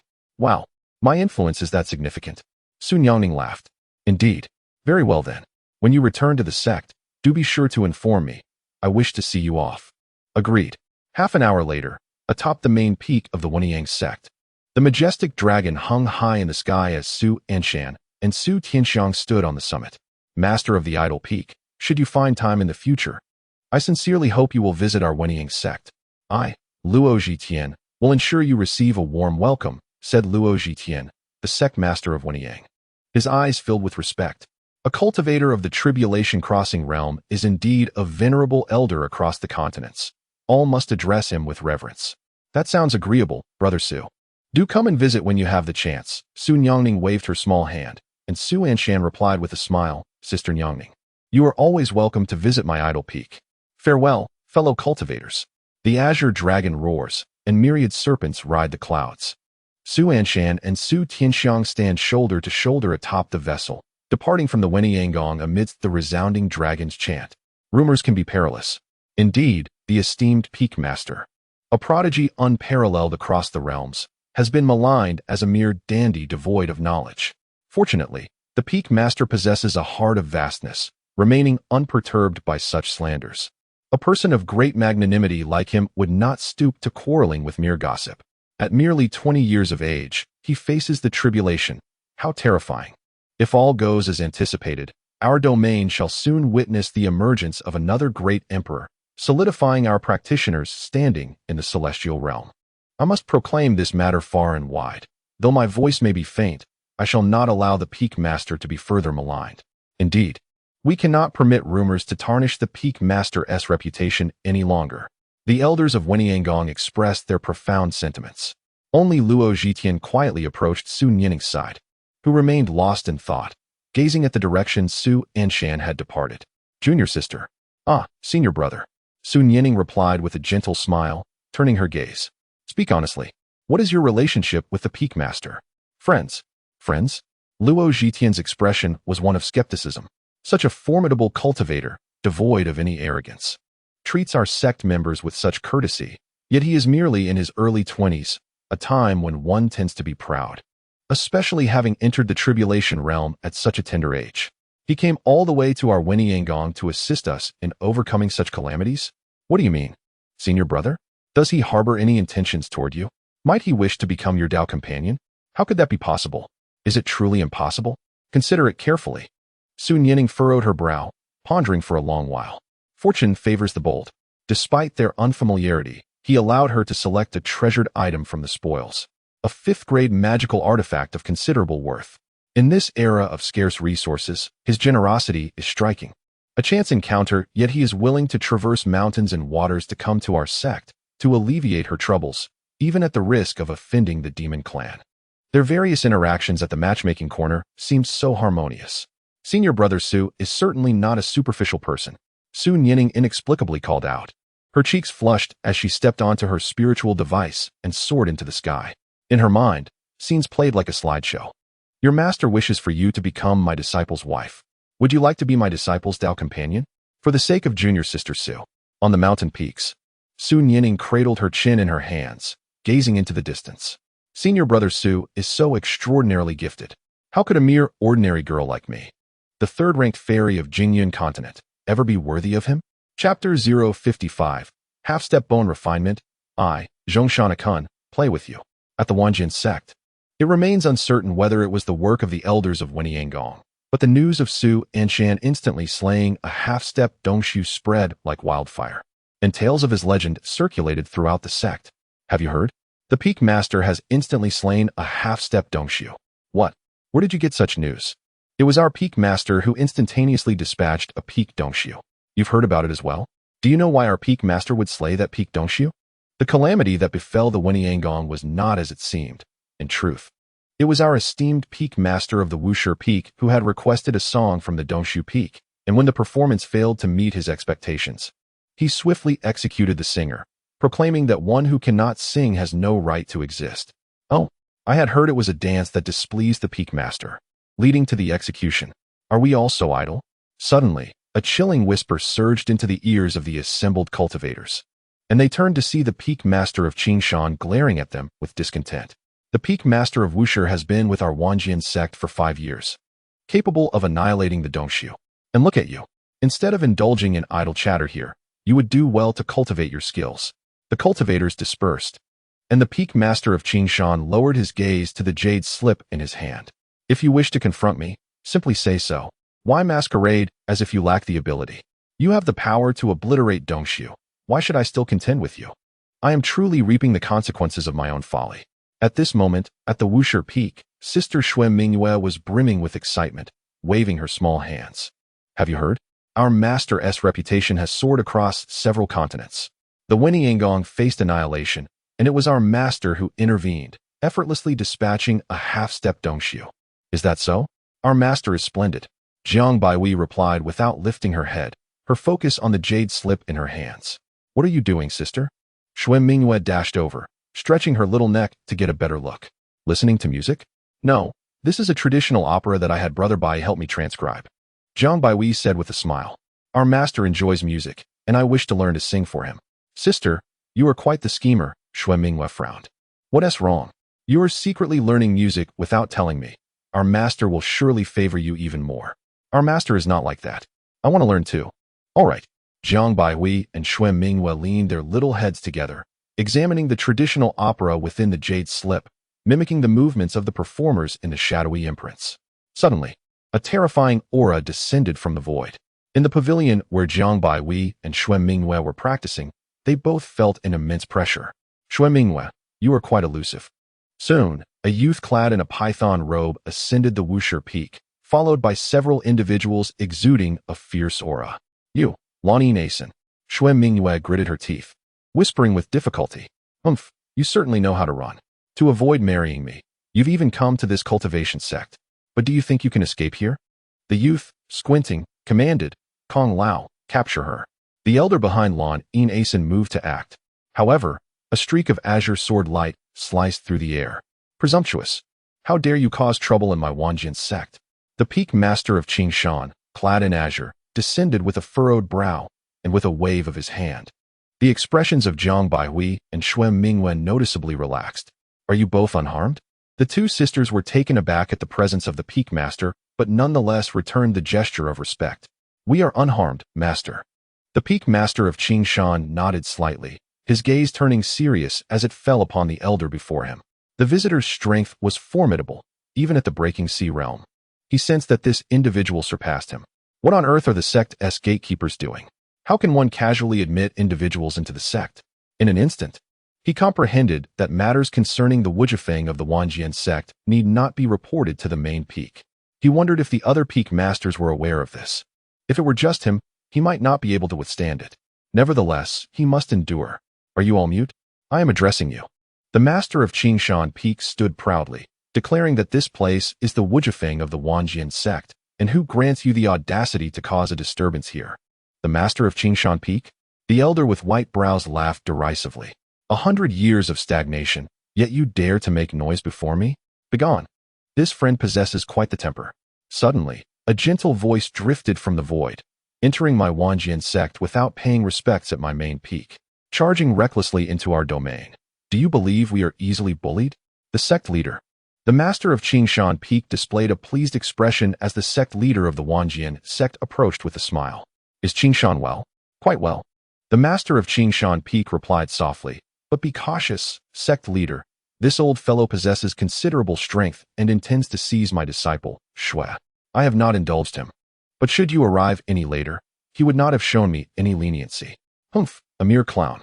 The sect leader of the Wanjian sect scoffed disdainfully, turning his gaze toward the elder. Before my wrath is kindled, begone. You old fool, do you know who I am? Lanin Asen glared, declaring that his elder brother, Lanin Huang, is the ruler of the Lanin dynasty, and whether you believe it or not, one word from me could summon my brother to annihilate your Wanjian sect. Who is your brother? Just as Lanin Asen was about to revel in his pride, a dragon's roar echoed from above. The carriage arrived at the peak. Su Anshan and Su Tianxiang descended from the carriage side by side. Master, Jiang Baihui and Xue Mingyue rushed forward. Su Shidi, you have returned. I thought you would linger outside for a few more days. The sect leader's eyes sparkled with mirth, while the master of Qingshan Peak bore a complex expression upon seeing Su Anshan. Wujifeng. Su Anshan nodded with a smile and motioned with his lips. What is the situation? Master, this incident arose because of me. Xue Mingyue softly spoke, biting her lip. This Lanin Asen had previously been engaged to me, but I need not elaborate, for master is already aware. Su Anshan raised his hand to interrupt her, directing his gaze toward Lan Asen and his entourage. Begone at once. Xue Mingyue is now my disciple, regardless of any prior engagement or entanglement. No one can take my disciple away. Speak another word, and I shall declare your dynasty's ruin. A fine declaration of your dynasty's ruin. You must be the most useless peak master, Su Anshan, of the Wanjian sect. Lanin Asan retorted angrily. You seek death. Before Su Anshan could respond, Su Tianxiang unleashed a burst of sword energy. Fortunately, the elder beside Lan Yin Asan intervened. Otherwise, the lad would have met a dire fate. This scene momentarily stunned both the sect leader and the master of Qingshan Peak. How has the master of Baihua Peak become so irritable after a brief outing? Senior sister, quell your anger, Su Anshan said with a smile, while Lan Yin Asan trembled slightly, frightened by Su Tianxiang's unrelenting sword energy. Why are you still dawdling? Quickly depart, Su Anshan softly urged, not noticing that my senior sister has a volatile temper. If you lose your head, your brother would likely not dare to even erect a grave for you. Su Anshan, do you dare to duel with me? Unexpectedly, Lan Yin Asan's eyes widened in anger as he rebuked. We are both men. Stand up like a man. Shui Mingyue is my betrothed wife. The hatred of a stolen wife is irreconcilable. Are you brave enough for a one-on-one? In an instant, everyone on Wushi Peak gaped in astonishment. A duel? Are you truly unafraid of death? Have you not heard the tales of swift annihilation? Su Anshan cast a surprised glance at him. Half-step bone refinement, a duel? Indeed. I fear a mere slap would suffice to end you. Su Anshan shook his head and called out, 8 fragrant chicken. Whoosh. A figure, blazing like fire, surged forth with a fierce wind. Boss, this half-step bone refinement wishes to duel with me. A duel? Zhongshan Akuan scrutinized Lan Yin Asan from head to toe. Half-step bone refinement, I shall indulge you. Chapter 056. I, Lan Yin Asan, shall return. Zhongshan Akuan stood tall and proud, since being bestowed with a supreme spiritual root by Su Anshan. He had trained relentlessly and had seemingly attained the status of a dominant figure among the Kuan of the 10,000 Swords sect. Wherever he went, all Kuan would submit. A Kuan was not ungrateful. He understood that all of this was granted by Su Anshan. His duty was to manage the Kuan under his command, and when Su Anshan required them, to present the most delectable 8 fragrant chicken. Never did he anticipate that a time would come when he would need to engage in a duel. Upon reflection, Akuan understood that a half-step bone refinement was indeed someone he could play with. Are you insulting me? Lan Yin Asan tightened his fists and pointed at Zhongshan Akuan. You want me to fight a mere chicken? You might not even win. Su Anshan leaned back in his chair, while Zhang Baihui and Shui Mingyue swiftly approached his side to massage him. Hurry up. Weren't you about to duel? Here at Wushi Peak, we follow the challenge match path. What does that mean? Is your head merely for decoration? Zhongshan Akuan proudly puffed out his chest. First, you will fight your Kuan brother. If you win, then you may challenge my boss's disciple, followed by my boss's master, and then my boss's ancestor. When shall I have the chance to fight Su Anshan? Lan Yin Asan furrowed his brow. Humph. Zhongshan Akuan disdainfully glanced at him. Don't aim too high. First, you must defeat your Kuan brother. The half-step bone refinement realm is not even worth my Kuan brother's time. A single slap would suffice. Lan Yin Asan clenched his fists, especially incensed by the sight of Shui Mingyue's delicate hand resting on Su Anshan's thigh. Fine, then I shall deal with you first. Lan Yin Zhan. Bang. Before Lan Yin Asan could finish his sentence, Zhongshan Akuan knocked him away with a shoulder charge. Useless. Zhongshan Akuan patted his shoulder and tossed his hair. Boss, it's done. Su Anshan's eyes sparkled with amusement. Not bad. What was that move you just executed? I haven't seen you use it before. This is a technique I developed recently, Akuan replied. Not bad at all. Su Anshan clapped his shoulder. Go back now. As you command. Zhongshan Akuan departed with an air of confidence, and before leaving, he couldn't resist delivering a few kicks to the head of Lan Yin Asan, who was stuck in the ground. With a flourish, he tossed his hair, transforming into a streak of crimson light that surged into the deep mountains. A supreme spiritual root. The onlookers atop the peak gasped in disbelief. Could it be that a mere chicken possessed such an extraordinary spiritual root? Among those present, the most disheartened was the master of Qingshan Peak. Here he was, the esteemed leader of the Wanjian sect, yet he wielded but a mid-tier spiritual root, while the 8 fragrant chicken atop Suan Mountain was endowed with the finest. Was he truly inferior to a mere fowl? Standing beside the sect leader, the master of Qingshan Peak was engulfed in sorrow. Lan Yin Asan, with his head stuck in the earth from a powerful blow by Zhongshan Akuan, struggled to lift himself up. Impossible. How could he, the prince of the Lan Yin dynasty, be outmatched by a chicken? I refuse to accept this. Lan Yin Asan howled passionately, his eyes ablaze with fury. It was an ambush. That fragrant chicken had caught him off guard. Had he been allowed to unleash his Lan-in entanglement, victory would have been assured. Is this all you, the Wuxia Peak, can resort to underhanded tactics? Those who accompanied Lan-in Anshan could not help but facepalm. Your Highness, please refrain from further comments. If you cannot even defeat a chicken from Wuxia Peak, whom do you think you can conquer? You refuse to accept it? Suan Mountain cast a dispassionate glance in his direction. I refuse. Very well, I shall grant you a chance for a rematch, Minghua. Disciple present. Go give him a slap, and then inform him of your master's identity. Understood. Shui Minghua lifted her delicate chin and took a few steps forward as Lan-in Anshan narrowed his eyes. Shui Minghua, you.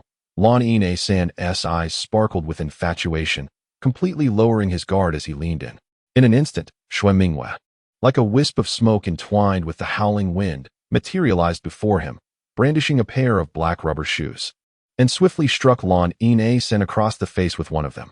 Lan-in Anshan spun like a top, gracefully dancing amidst Wuxia Peak. Humph. You extend your face to be struck, and you wouldn't dare think I would reward you with my hand, would you? Shui Minghua lifted her chin proudly, asserting, I belong to my master. Remember this, my esteemed master is Suan Mountain. With a flourish, Shui Minghua tossed the rubber shoe onto the ground and returned to Suan Mountain's side, placing her small hand on his leg. Master, I did not touch him. I struck him with the shoe sole. Well done, very good. Suan Mountain ruffled Shui Minghua's hair, and she beamed with delight, her eyes crescent-shaped with joy. The onlookers were once again left breathless. A holy spiritual root. Following Zhongshan, a Kuan-s supreme spiritual root, the second combatant was revealed to possess a divine wind spiritual root. Finally, the spinning Lan-in Anshan came to a halt, kneeling on the ground, dry heaving. This slap had left him dizzy. Yet, I refused to accept it. Kneeling, Lan-in Anshan clenched his fists tightly. Shui Minghua is my betrothed concubine. I cannot bear to strike her. Suan Mountain, you worthless, crack. Under the vast, clear sky, thunder roared. Zhang Baiwei furrowed her brow. Speaking ill of my master. How audacious. The accompanying cultivators remarked. The untroubled peak possesses extraordinary spiritual roots. What manner of monstrosity is this place? Within its bounds, they nurture chickens of the finest spiritual essence, and its disciples are all of sacred caliber. How can one endure such a spectacle? To have disciples of such caliber and spiritual beings, the Peak Lord must be no ordinary individual. Unbeknownst to them, the cultivators instinctively touched their pockets, suddenly feeling the weight of their spiritual stones, realizing that in the face of such absurdity at untroubled peak, they would not dare to utter a word. Master Sui, the accompanying cultivators, bowed in a flurry, unwilling to provoke calamity over mere spiritual stones. I refuse to submit. Suddenly, the defiant Lan-in Anshan, still smoldering and exuding dark gas, rose resolutely. You refuse to submit. Have you now added some resilience? Su Anshan abruptly stood from his seat, striding towards Lan-in Anshan and grasping his collar. Lan-in Anshan held his head high, and Su Anshan delivered a swift blow to his rear. I shall return. Enraged, he muttered about the Lan-in dynasty. Su Anshan, hands on hips, was consoled by the sect leader, junior brother, quell your anger. The Lan-in dynasty requires no further words. With a flurry, several spiritual cranes soared from Su Anshan's hands, prompting the sect leader to facepalm at the sight. What possessed you to provoke Su Anshan? The accompanying cultivators fell silent, daunted.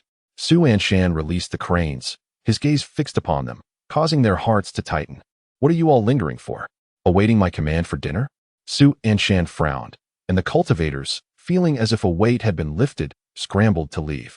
Yet, Su Anshan raised his hand, pointing to the white-browed cultivator. You stay. Old Qingshan, did that elder just insult you? Go give him a slap and remind him of your identity. When untroubled Peak fell into misfortune, Lu Qingshan was the first to arrive. Past grievances aside, had it not been for Shui Minghua, he would not have endured such humiliation. Su Anshan sought to restore his dignity, standing beside the sect leader. The Qingshan Peak Lord was in disbelief, staring at Su Anshan for a prolonged moment, regret surging within him. It was Su Anshan who smiled and gave him a knowing glance, prompting the Qingshan Peak Lord to grit his teeth and step forward. With a resounding slap, the white-browed cultivator left with a bruised face, dejected. The Qingshan Peak Lord watched the figure retreat from the mountaintop, fists clenched, his chest heaving slightly. Old Qingshan. That slap was rather fierce. Did you unleash the frustration from your earlier encounter upon him? Su Anshan remarked with a smile. Thank you for this, Brother Su. The Qingshan Peak Lord bowed his head. No need for thanks, Su Anshan replied, shaking his hand dismissively. You advocate for my disciple, and in return, I restore your dignity. Such is the natural order of our affairs. I, Su Anshan, am not one to confuse right from wrong. Yet, why do you still refer to me as your senior brother? In the path of cultivation, the worthy take precedence. The master of Qingshan spoke softly. Suddenly, a small porcelain vial was hurled from Su Anshan's hand towards the master of Qingshan, who instinctively grasped it. Upon seeing the vial, astonishment flickered in his eyes. My senior sisters have dealt you quite a blow. With your limited resources, I doubt you can afford any extraordinary treasures to mend your wounds.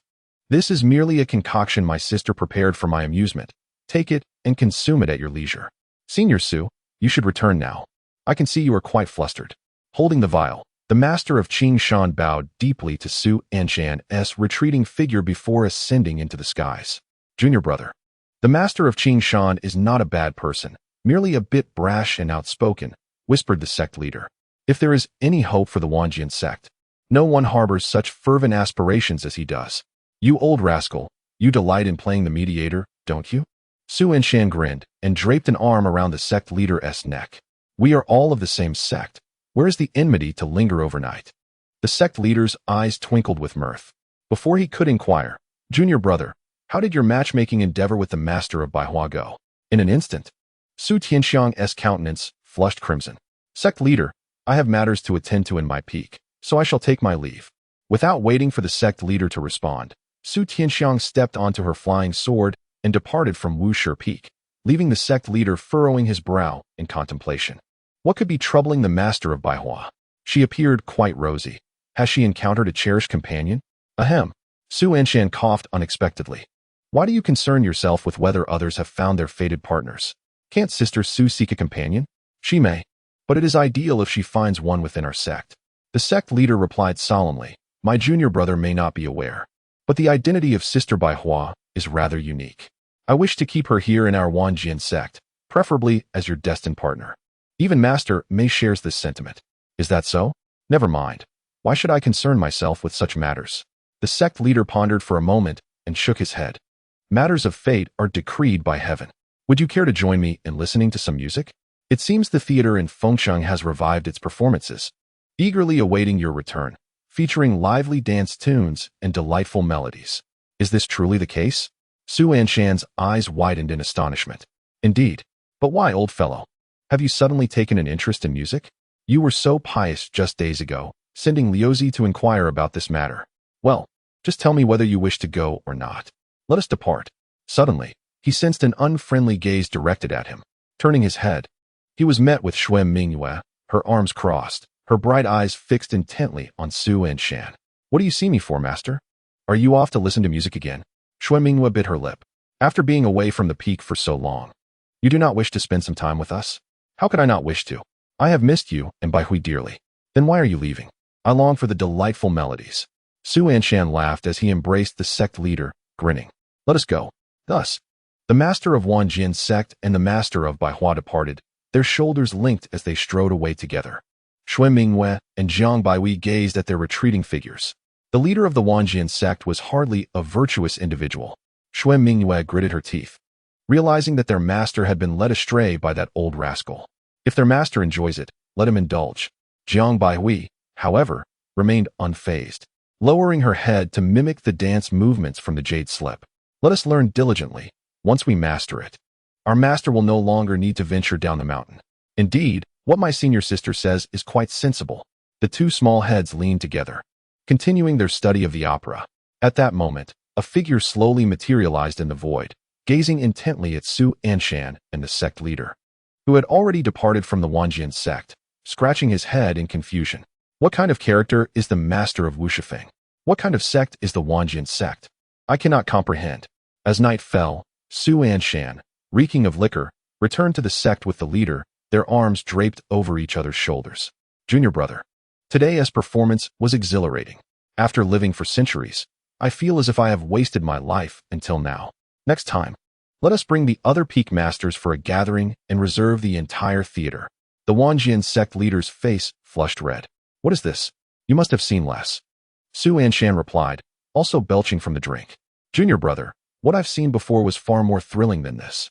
The sect leader shook his head in disbelief. You still doubt it? Su Anshan scoffed, expelling the smell of liquor. The welfare girls you've seen before that, Lolita. None could compare to the thrilling performances we just witnessed. The little dancer from that country could practically take flight with a propeller. That country, which dynasty is it from? Su Anshan scratched his head.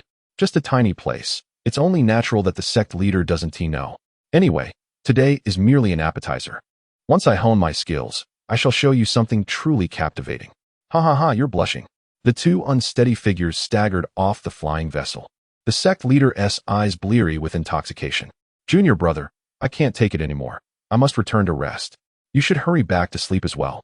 As figures of status within the sect, we must not allow our disciples to witness us in such a state. Go back. Can you fly on your own? Steady now. The Wanjian sect leader swayed on his flying sword, making his way out. Jiang Baihui and Xuan Mingyue, who had been waiting up for Su Anshan, rushed over upon seeing his drunken state. Master! Xuan Mingyue and Jiang Baihui exclaimed. Su Anshan playfully pinched their cheeks. Why haven't you two gone to rest? Look at the hour. We were waiting for you. Xuan Mingyue frowned, while Jiang Baihui poured a cup of warm water. Master, have some water. Baihui is so thoughtful. Su Anshan grinned as he accepted the water, but just as he was about to drink, he suddenly raised his head and pointed into the void. You little firefly, how dare you compete with the radiant moon? Begone! He shouted at the firefly in the void, incensed at the interruption of his moonlit enjoyment. Little did he know, someone concealed in the void was undergoing a drastic change in expression. What is happening? Have I been discovered? He was dispatched to observe Su Anshan and the Wanjian sect, having been unable to report back due to his lack of understanding of the situation. He thought it prudent to linger a while longer to scrutinize the details.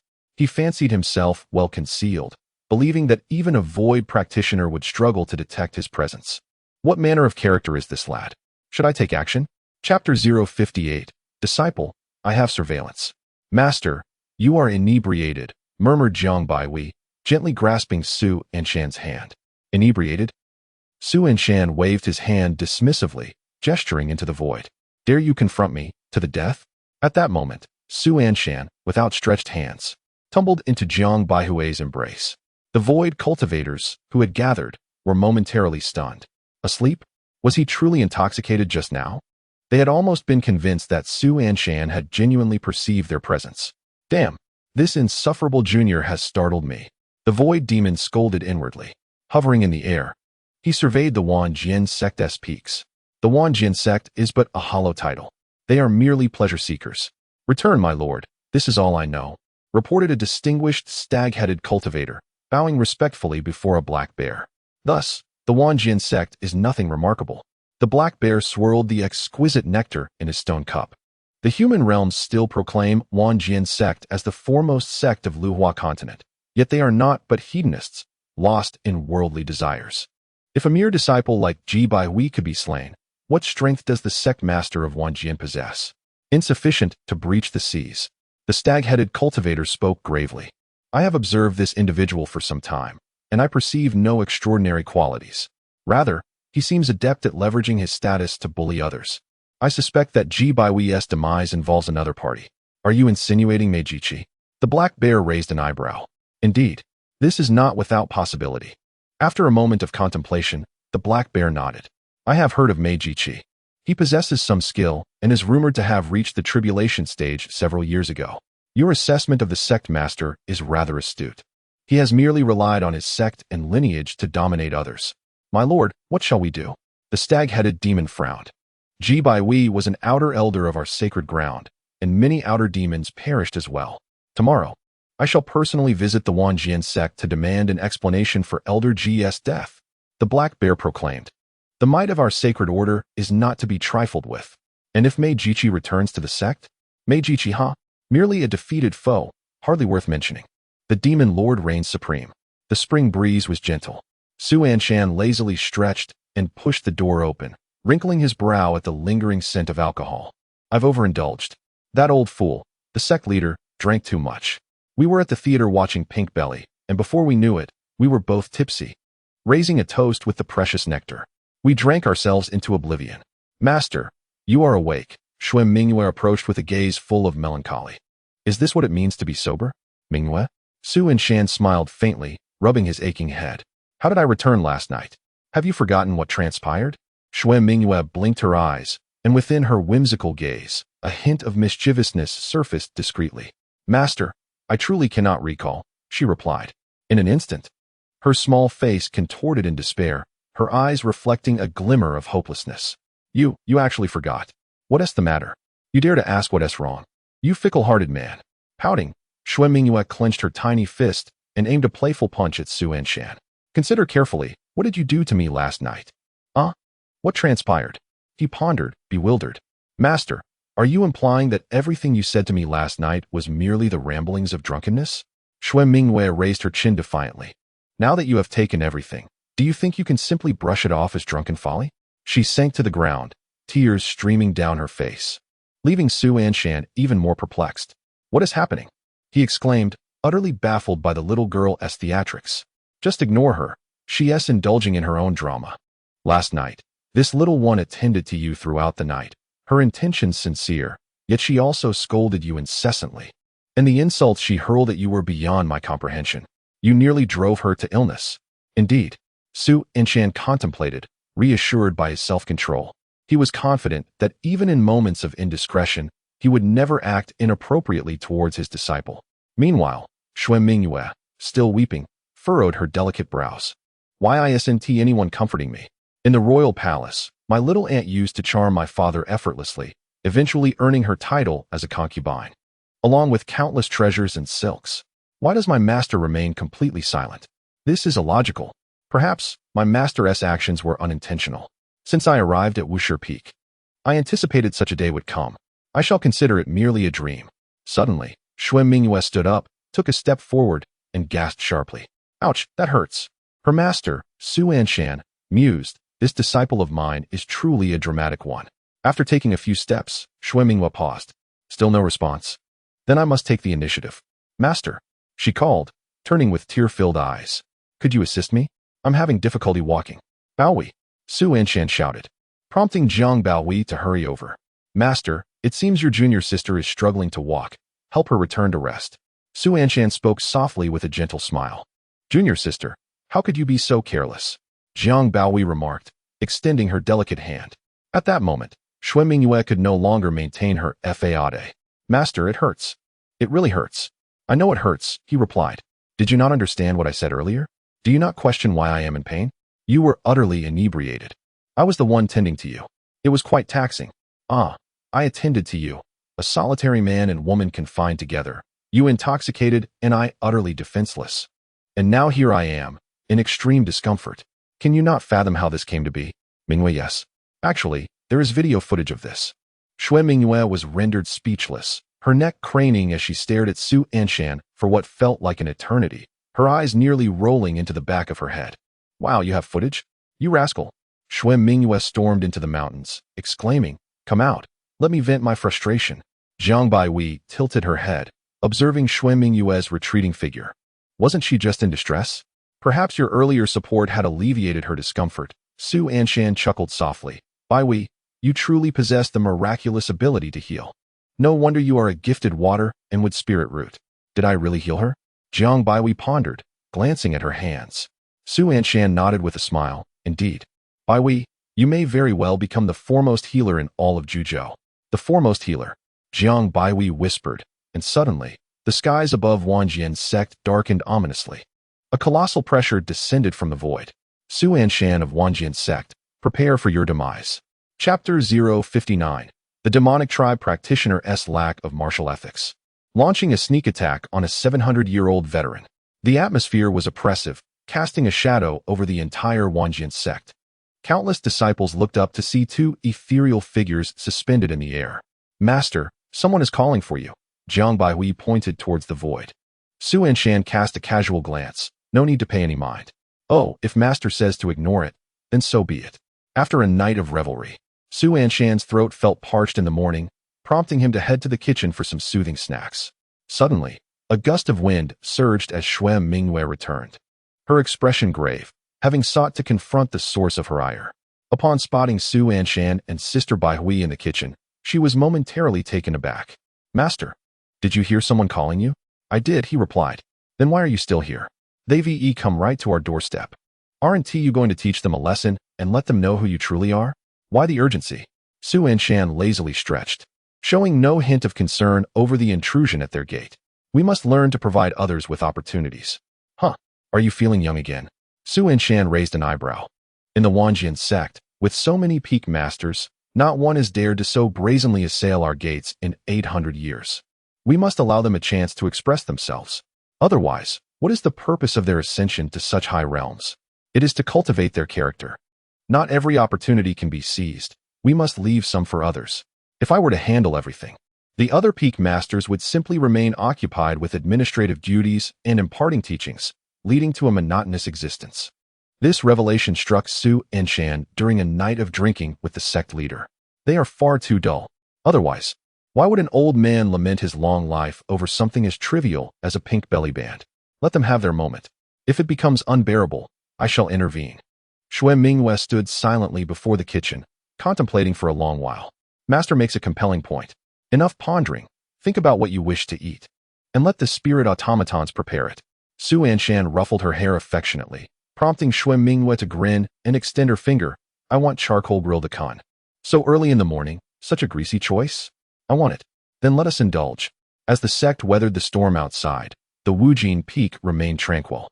Wisps of smoke curled up from the peak, and at that moment, the leaders of the various peaks sensed the audacity of those daring to wreak havoc within the Wanjian sect, their swords brimming with righteous fury. "Which audacious fool dares to wreak havoc in my Wanjian sect?"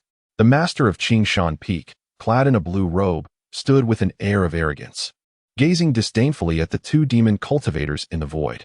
He sensed that the intruders possessed considerable strength. However, he felt no fear. This was Wanjian sect, his domain.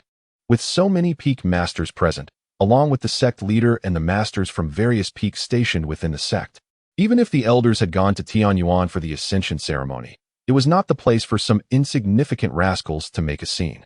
Moreover, his current status was anything but ordinary. Brother Su had personally bestowed medicine upon him, and now he was under Brother Su's wing. Any hint of weakness would betray the trust of the Wusher Peak. Where are the worthless scum? Let Su Anshan come out and meet his demise. The black bear demon cultivator's expression was icy. The two before him were none other than the deer demon and the demon lord, Xiangjing. These two half-evolved fools dared to demand that Brother Su appear before them. What are you even worth? The master of Qingshan Peak, with an air of superiority, casually waved his hand. Leave Wanjian sect at once, or prepare to suffer the consequences. Impudent. The deer demon cultivator's face turned ashen with fury. Do you know whom you are addressing? I care not who you are, you wretched creatures, to presume upon my civility. The master of Qingshan Peak raised his head proudly, believing that mere strength would grant them the right to act without restraint. Our Wanjian sect is not a place for anyone to trample upon at will. What the master of Qingshan Peak asserted was indeed true. Swish. Countless figures descended beside the master of Qingshan Peak. These were the masters of various peaks. Having rushed over upon hearing the commotion, you two demon cultivators dare to shout in Wanjian sect? Withdraw at once, or the demon realm will be engulfed in calamity. Do you hear me? Depart immediately. With the presence of the peak masters, the master of Qingshan Peak felt even more emboldened. In the wrath of Wanjian, dynasties shall topple. In the fury of Wanjian, realms shall collapse. While our swords remain sheathed, you would do well to scurry away with your underdeveloped tails between your legs. A swarm of ants dares to prattle before me. They seek death. The black bear cultivator's eyes glinted coldly as he raised a hand towards the masters of Wanjian sect, transcending tribulation realm. Upon witnessing the black bear's action, the peak masters were momentarily taken aback. Fellow demon cultivators, to resort to such measures upon your arrival at Wanjian sect seems somewhat excessive. Suddenly, a faint whisper echoed through the air. The crowd turned to see the sect leader precariously flying in on a flying sword, swaying dangerously as if he might tumble into the valley at any moment. Sect leader. The peak masters rushed forward, immediately detecting the pungent scent of alcohol. Sect leader. What has happened to you? Last night, I shared a few cups with Brother Su and may have indulged a tad too much, the sect leader chuckled, patting the shoulders of the peak masters with a beaming smile. Let me tell you, Brother Su truly knows how to enjoy himself. In the future, we must organize a team-building retreat for Wanjian's sect, and I shall take you all to revel in the festivities. The sect leader, with bleary eyes, leaned on the shoulders of the peak masters, who were left utterly bewildered. How could the sect leader be in such a state of intoxication? The sect has been approached by a formidable figure, a transcendent cultivator undergoing tribulation. Their audacity stems from confidence in the sect leader, who, nearing the age of 69, seems to have lost his discernment. Leader, 2 tribulation stage beast cultivators have come seeking trouble, reported an anxious voice. Tribulation? What do they amount to? The leader scoffed, shaking off the hands of several peak masters. Let me see which insolent wretches dare to speak so boldly at the Myriad Sword Sect. Is it you? The leader of the Myriad Sword Sect pointed accusingly at the black bear and deer cultivators. You are the leader, Fan Jian. Indeed, that is I. Fan Jian raised his chin, aware that his reputation still held weight, yet these two dared to cause a ruckus at the Myriad Sword Sect. You truly underestimate me. With a swift motion, he struck, sending the leader crashing into the mountainside. The peak masters gasped in shock, and Fan Jian, momentarily stunned, shook off the debris and returned to his feet. How dare you ambush a venerable elder of over 700 years? He exclaimed, infuriated. Enough with your prattle. Hand over Su Anshan. The black bear demon lord growled ominously. You have 30 breaths of time. Delay even a moment, and one of you shall perish. Dream on if you think the Myriad Sword Sect will yield. Fan Jian retorted fiercely. Indeed, echoed the peak masters in unison. Do you take us for soft persimmons? Since the inception of our sect, we have never betrayed our brethren. 15 breaths, the black bear demon lord warned, his voice low. Do you not know that the Myriad Sword Sect is under the protection of the illustrious Mei Xianzi? Mei Jiji, a defeated foe. The black bear dismissed the idea with disdain. Tell her to return, and I shall see if I can dispatch her. Suddenly, a voice echoed from the void, dripping with scorn. You, black bear spirit, instead of pilfering garments, you dare come here to act tough? Chapter 060, Mei Jiji. I am a defeated foe? Fine, let me summon someone. Hearing the voice, despite not seeing the speaker, the peak masters recognized who it was. As they turned to look, Su Anshan appeared, hands clasped behind his back, walking through the air with each step blossoming into a radiant golden lotus with 9 petals. The golden lotus of the great Tao. This is truly the golden lotus of the great Tao. Incredulity washed over the peak masters as they beheld this extraordinary sight. Su Anshan had transformed, and after his recent display of strength against the Qingshan peak master, he had fully embraced his prowess. Miracles erupted from the peaks, effortlessly slaying those of lesser realms. Now, the golden lotus of the great Tao had manifested. It was evident that not only could he slay those in the void realm, but if he chose to ascend to the celestial domain tomorrow, the peak masters of the Myriad Sword Sect would deem it entirely fitting. Truly, my brother Su is remarkable. The Qingshan peak master murmured, clenching his fist in admiration. I should have dealt with that insolent Mulin-san when I return, daring to mock my brother Su at the assembly. That little rascal, truly a disgrace to our teachings. In the void, both Luhuazhou and the black bear demon lord were bewildered by the sight of the golden lotus of the great Tao.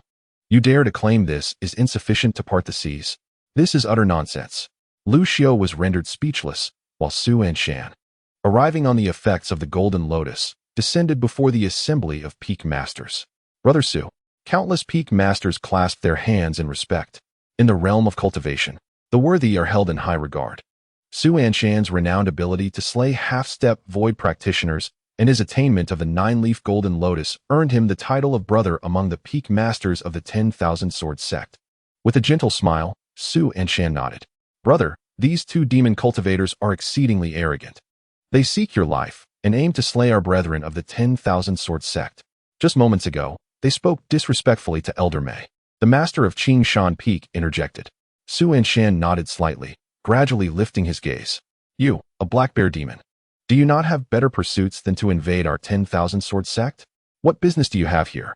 The black bear demon lord, glancing at the golden lotus beneath Su Anshan's feet, felt a twinge of apprehension. Are you Su Anshan? Did you slay Jiji? The demon inquired. Why did you kill him? How brazen of you to ask. The master of Qingshan scoffed. In this realm, who is unaware that Jiji committed heinous acts within the winning sect? As cultivators, it is our duty to eradicate evil. Encountering Brother Su was merely his stroke of luck. At least he departed peacefully. Indeed, to be slain by Brother Su is a fortune in itself. Su Anshan slowly raised his hand, silencing the masters of the 10,000 Sword sect. My reason for slaying him is quite simple. He is an evil cultivator. My fellow brothers have spoken on my behalf. Moreover, he stole my dog. Jiji had pilfered my little earth dog, adorned its collar around his neck, and bared his teeth at me. How could I not exact vengeance? For a mere dog, you dare to kill my demon kin? You steal, and you shall die? Such audacity, you insolent peak master. The black bear demon lord nodded repeatedly. Jiji was an elder under my command. Your slaying of him cannot go unpunished. You must bow an apology and cripple your own cultivation, and I may spare your life. What a farce. Come on, let's give him a taste of his own medicine. A mere tribulation should not dare to make such noise here, as if he regards me as insignificant. The system's voice was eager to engage. Wait, are you 21? The master of Qingshan glared, filled with disdain. Your intellect appears underdeveloped, and your reasoning is utterly lacking. A tribulation cultivator parades around with a black bear's head. Has the heavenly Tao forgotten you during your transformation? An incomplete evolution of a demon dares to run amok in our 10,000 Sword sect, and you demand Brother Su to bow and admit guilt? You are blind. Have you not noticed the golden lotus beneath Brother Su's feet? That you are not made to bow is already a mercy, and yet you audaciously demand more. Truly, it is like a toad crawling atop a foot. It does not bite, yet it is most irritating. Well said. The peak masters of the 10,000 Sword sect echoed, applauding in agreement. The black bear demon lord's face shifted from green to white, his fists clenched tightly. You all stop. Before the black bear demon lord could finish his words, Su Anshan grinned widely. I understand your urgency, but do not be hasty. You are aware, at this moment, that I could effortlessly end your existence with a mere snap of my fingers. However, there is a matter we must clarify first. Just now the little black bear spirit, audaciously claimed that my master, Jiji, is a defeated foe of yours. And if that is indeed the case, the black bear demon lord glared. Take him down. I am fully prepared. No need for that. Su Anshan whispered to himself, then swiftly produced a jade slip and crushed it with a resounding thud. What are you up to now? In an instant, the heavens trembled and the earth quaked. The void of the 10,000 Sword sect shattered under a single kick, and clad in garments as white as snow. Jiji lightly touched the void with her bare feet, her visage obscured by a veil, brimming with indignation. You, this insignificant 10,000 Sword sect? We welcome you. Master Mei. The entire assembly of peak masters and the sect leader of the 10,000 Sword sect bowed and clasped their hands in respect, while the corners of Jiji's mouth twitched. She meticulously arranged her attire and gracefully descended from the void. You may rise. Yes, master. The peak masters stood, and Jiji communicated with Su Anshan telepathically. You little rascal, what do you need the 10,000 Sword sect for? I'm not here to play with my friends. I was busy securing the Saintus in Tianyuan for you. Are you out of your mind? Do you have any idea how much effort it takes for me to get in there? The sound echoed through the air as Jiji landed beside Su Anshan. You've been calling for your master rather frequently lately.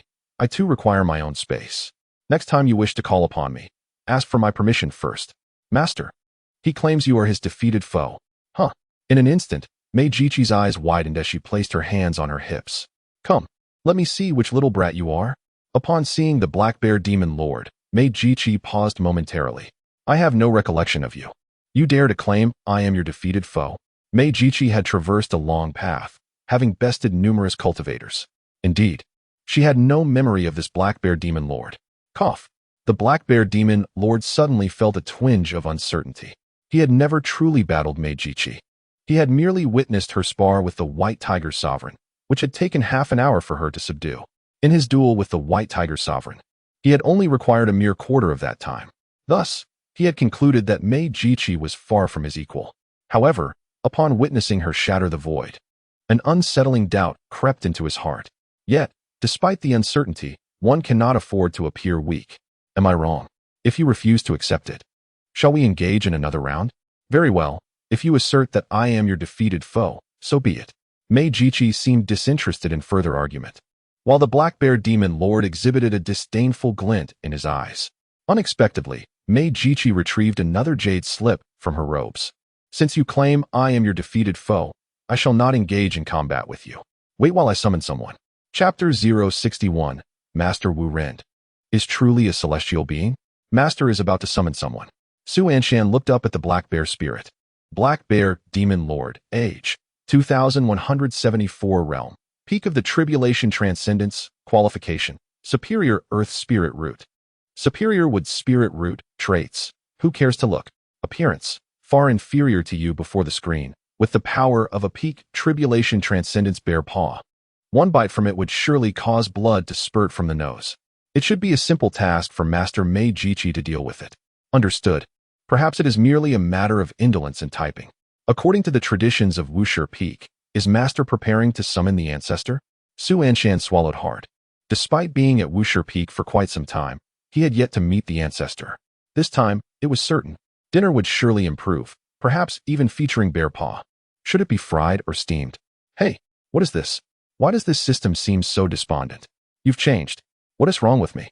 Here I am standing before you, yet you disregard me entirely. You would rather invoke your lineage than cast a glance in my direction. Am I truly so untrustworthy?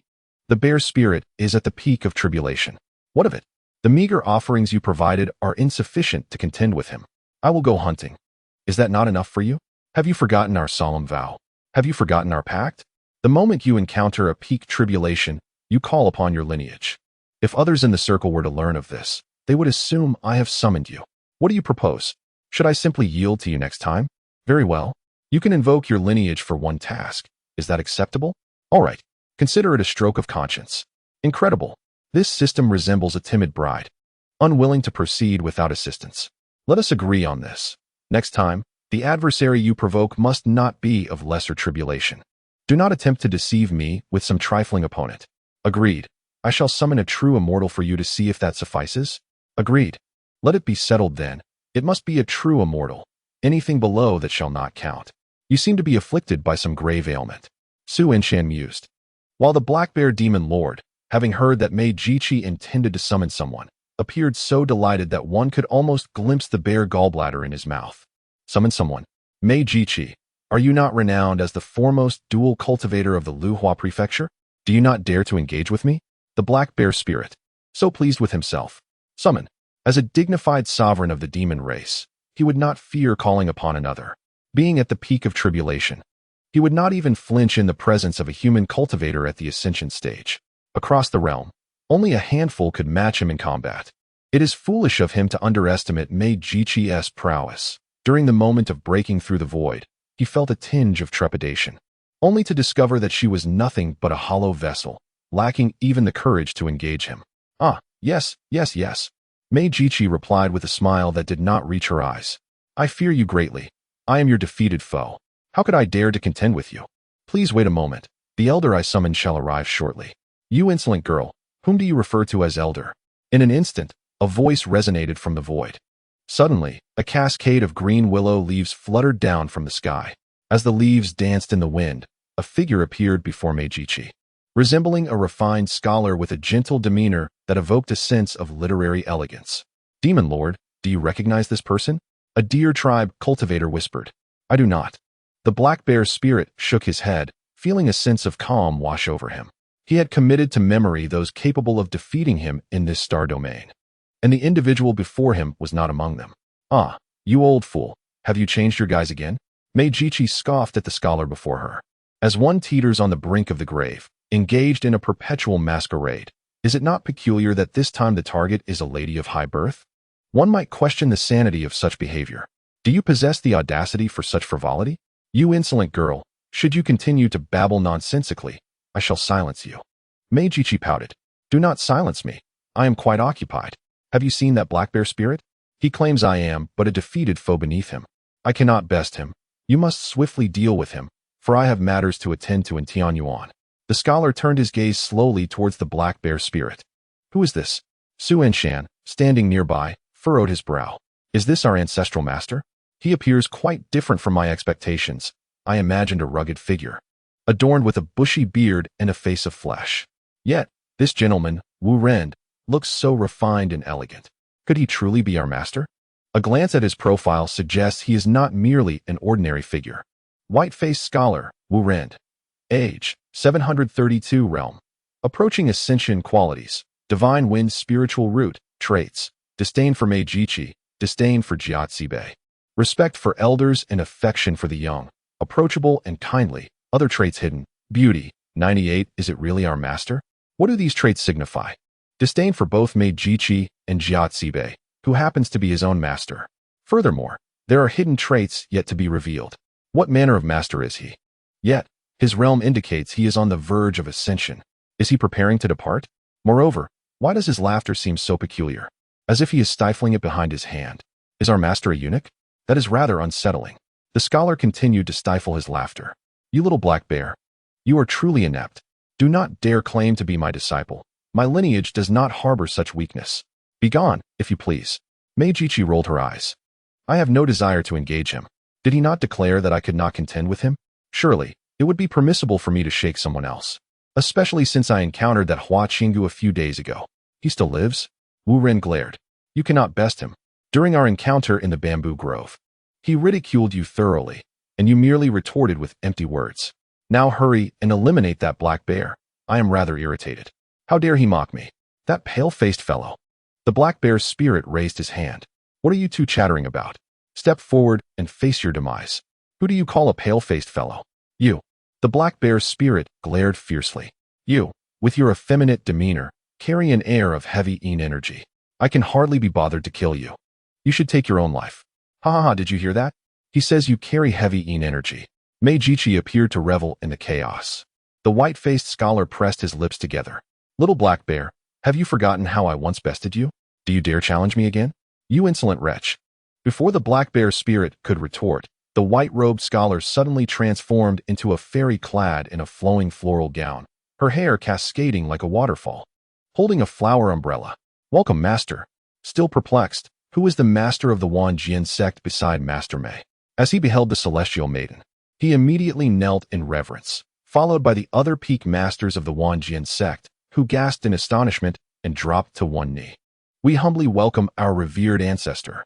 With a gentle lift of her arm, the umbrella fairy summoned a soft breeze that raised the members of the Wanjian sect. Her gaze then turned towards the black bear demon.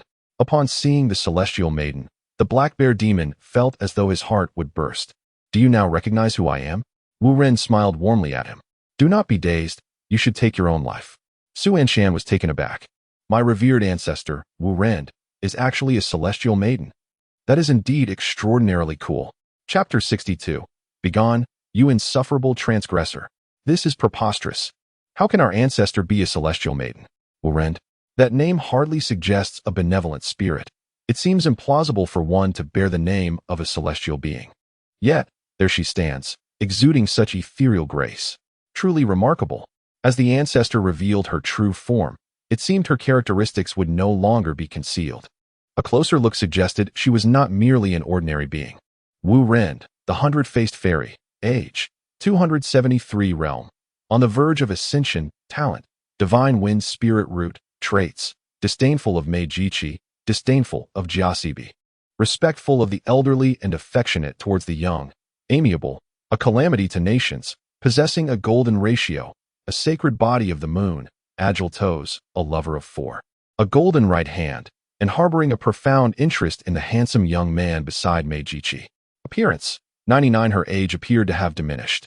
It became clear that the master had mentioned the ancestor's pursuit of young ladies, suggesting she might also be a daughter of a prominent family in the realm of cultivation.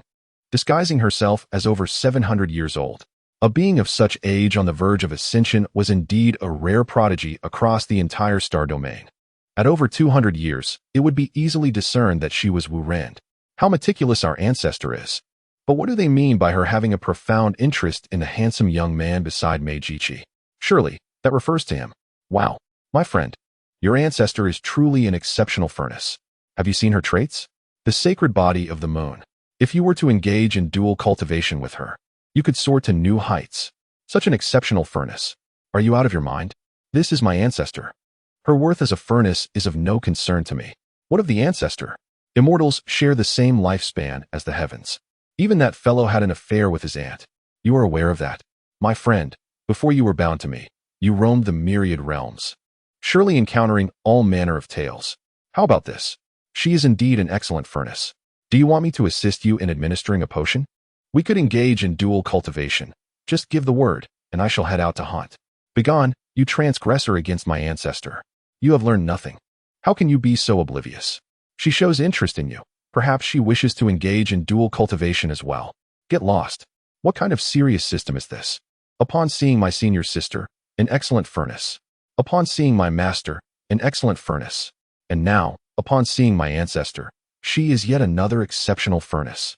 This fellow must have once been part of the mixed pleasure circle. The reason for his downfall is likely that he stole the affections of a certain leader's mistress within that circle. Su Anshan exhaled lightly, occasionally stealing glances at his grandmaster. Truly captivating, on par with his own master. Is it a tradition of their sect of tranquility to recruit such striking individuals? His senior sisters are no exception. Both his master and grandmaster are equally enchanting, and he himself is quite handsome. One cannot help but wonder about Master Ji's gender. Could he also be a great beauty or a handsome man? Wu Ren supported himself with a flower umbrella, his beautiful eyes fixed on the black bear spirit, who appeared so frightened that it seemed ready to foam at the mouth. Are you deaf? I command you to end your own life, and yet you perform like a little carp blowing bubbles. Master. The deer clan cultivator grasped the black bear spirit's arm tightly, urging, in this critical moment, do not falter. This ruffian is rampant. You must subdue him. Am I to suppress you? Bam! The black bear spirit's massive paw came crashing down on the deer cultivator's head, nearly splattering the brain of the deer demon. You wretched brat. It is you who incited me to take revenge on that foolish dog, Jiji, claiming that the sanctity of the holy clan must not be infringed upon. Who does he think he is? I am terrified. The black bear spirit's courage was on the verge of exploding.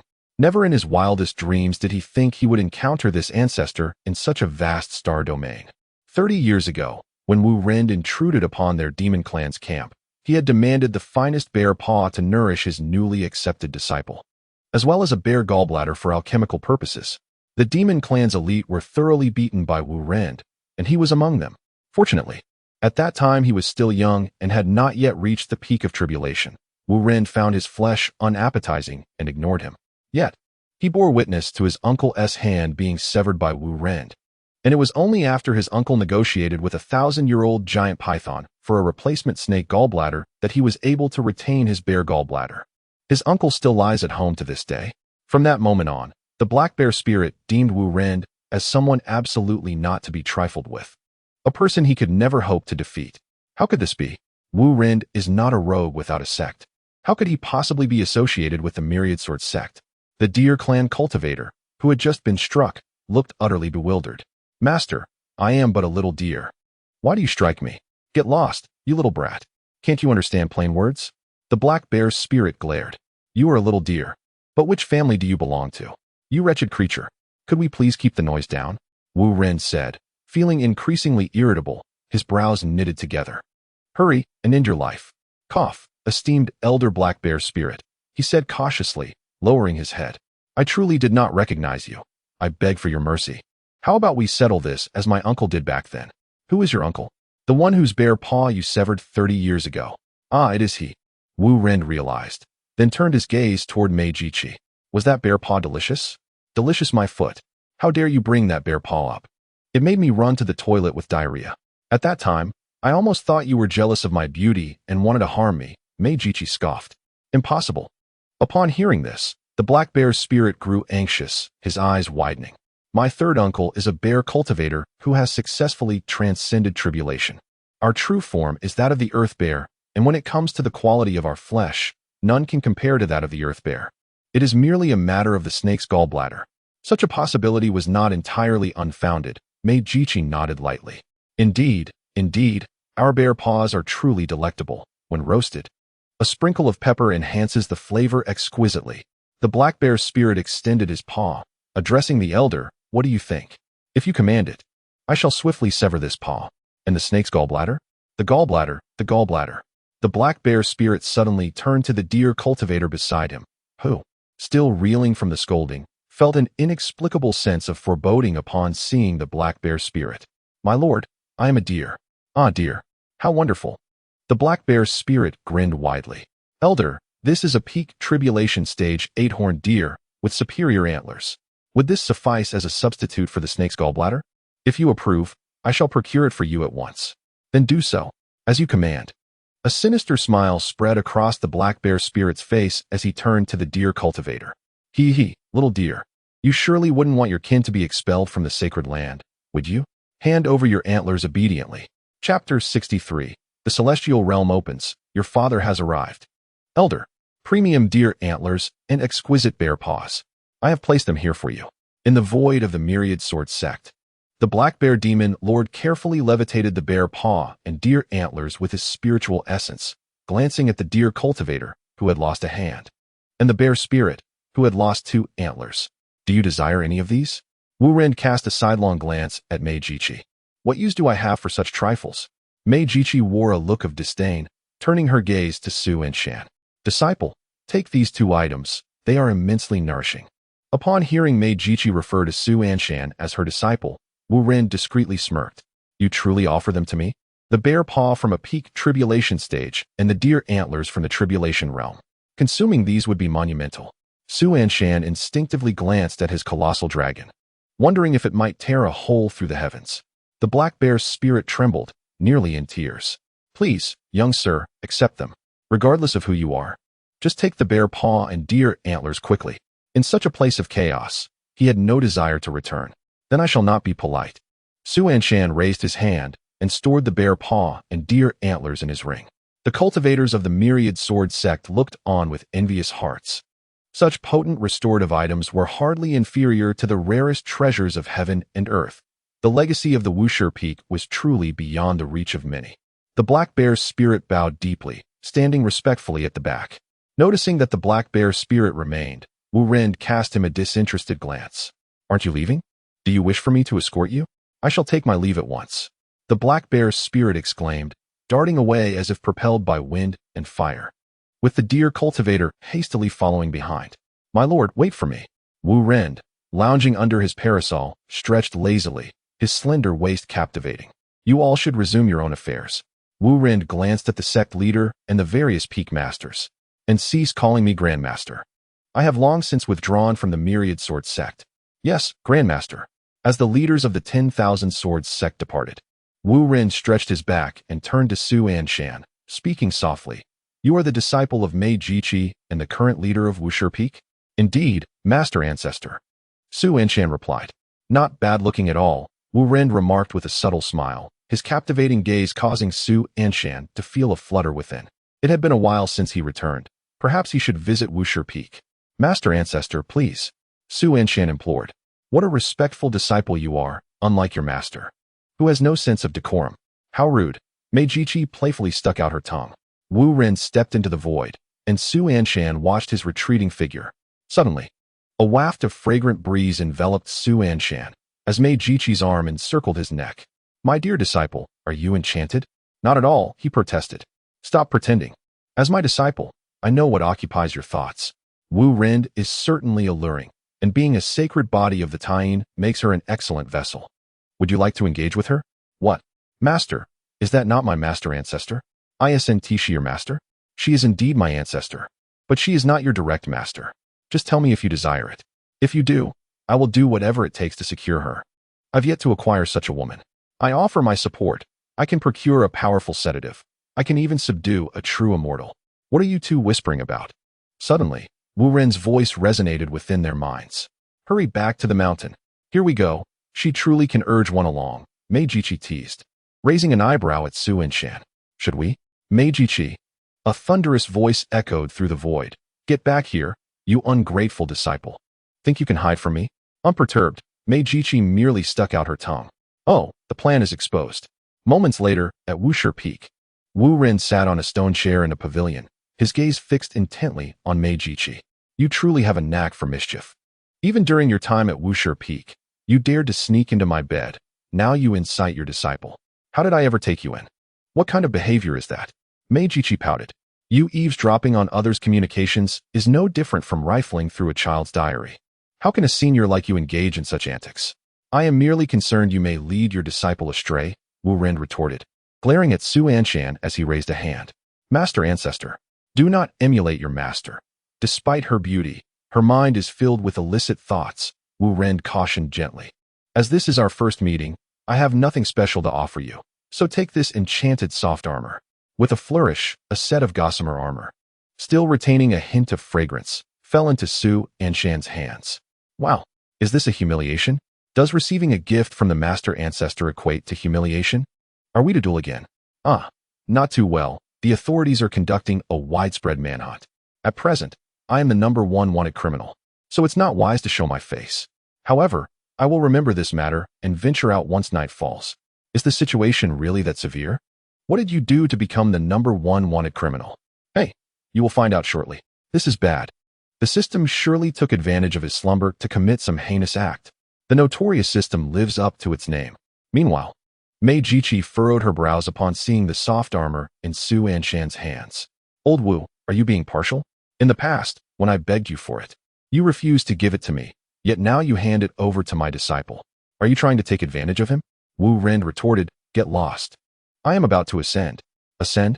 Your call for me to return is quite timely. I must bid you farewell. Your master is urging me from above, and I have grown weary of things down here, so I shall ascend to take a look. What if I am bullied? Call for me, and I shall return. Won't I? After your master ascends, can he not descend? That works. Jiji squinted and smiled. When will you ascend? I would like to observe. You wish to see? Do you truly wish to witness? Wu Ren cast another glance at Su Anshan. The act of ascension surely merits observation. Su Anshan nodded gently, and Wu Ren chuckled. Very well, I shall show you now. Does it take long? When Tianyuan's old monster, Jiu Su, ascended, there was even a celestial ascension ceremony. If it takes too long, I cannot wait. Jiji inquired earnestly. What is there to see in that waste? He pleads like a beggar, hoping the celestial realm will open its doors for him. I cannot even be bothered to mock such a coward. Wu Ren scoffed disdainfully. Watch closely. This is how we of Wuxia Peak ascend. Whoosh. A golden beam of light erupted from Wu Ren, soaring into the heavens. In an instant, the entire void of Wanjian's sect was enveloped in golden radiance, dazzling brilliance surging through the clouds.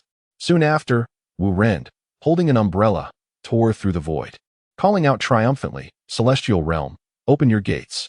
Your father has arrived. Second update, Chapter 064. Who dares to provoke this lineage? Crack. The heavenly gates swung open.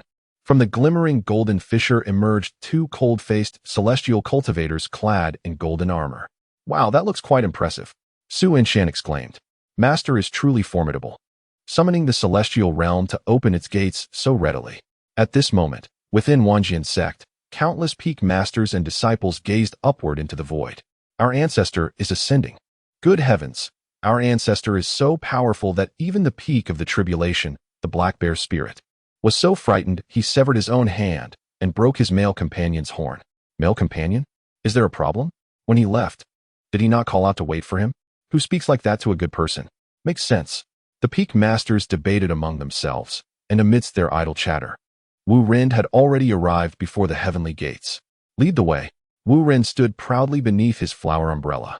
The celestial cultivators in golden armor glared fiercely, their celestial swords clanging against their armor with a resounding echo. Mortal cultivators, do not act presumptuously. The watchdog is audacious, daring to show disrespect towards our esteemed ancestor of the Wanjian sect. Let us, my brothers, take action against him.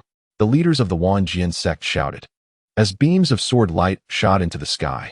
What celestial gate is this? The Wanjian sect has stood for millennia, and throughout its lineage, it has always been the one to dominate others. To insult the Wanjian sect? Regardless of whether you are a celestial being, we shall confront you. You dare to lay hands on us. Our venerable ancestor, Zhen Wudi, is a sovereign of the celestial realm. Harm one of us, and we shall obliterate your entire sect. The golden-armored celestial envoy was momentarily taken aback. What is this? They are celestial beings. How can mere mortal cultivators dare to show such insolence? The swords were drawn. This scene felt oddly familiar. In the void, Wu Ren seemed to sense the soaring sword intent of the Wanjian sect. Stand down. In an instant, the swords returned to their sheaths. Wu Ren then strode arrogantly before the two golden-armored celestial beings and delivered two sharp slaps. Your master, Jia Sibi. Wu Ren clasped his hands towards the east, his expression grave. In that moment, the celestial envoy appeared as though he had swallowed a fly, his face turning a deep shade of purple, his rage doused as if by a bucket of ice water. Jia, Elder Jia, is he your master?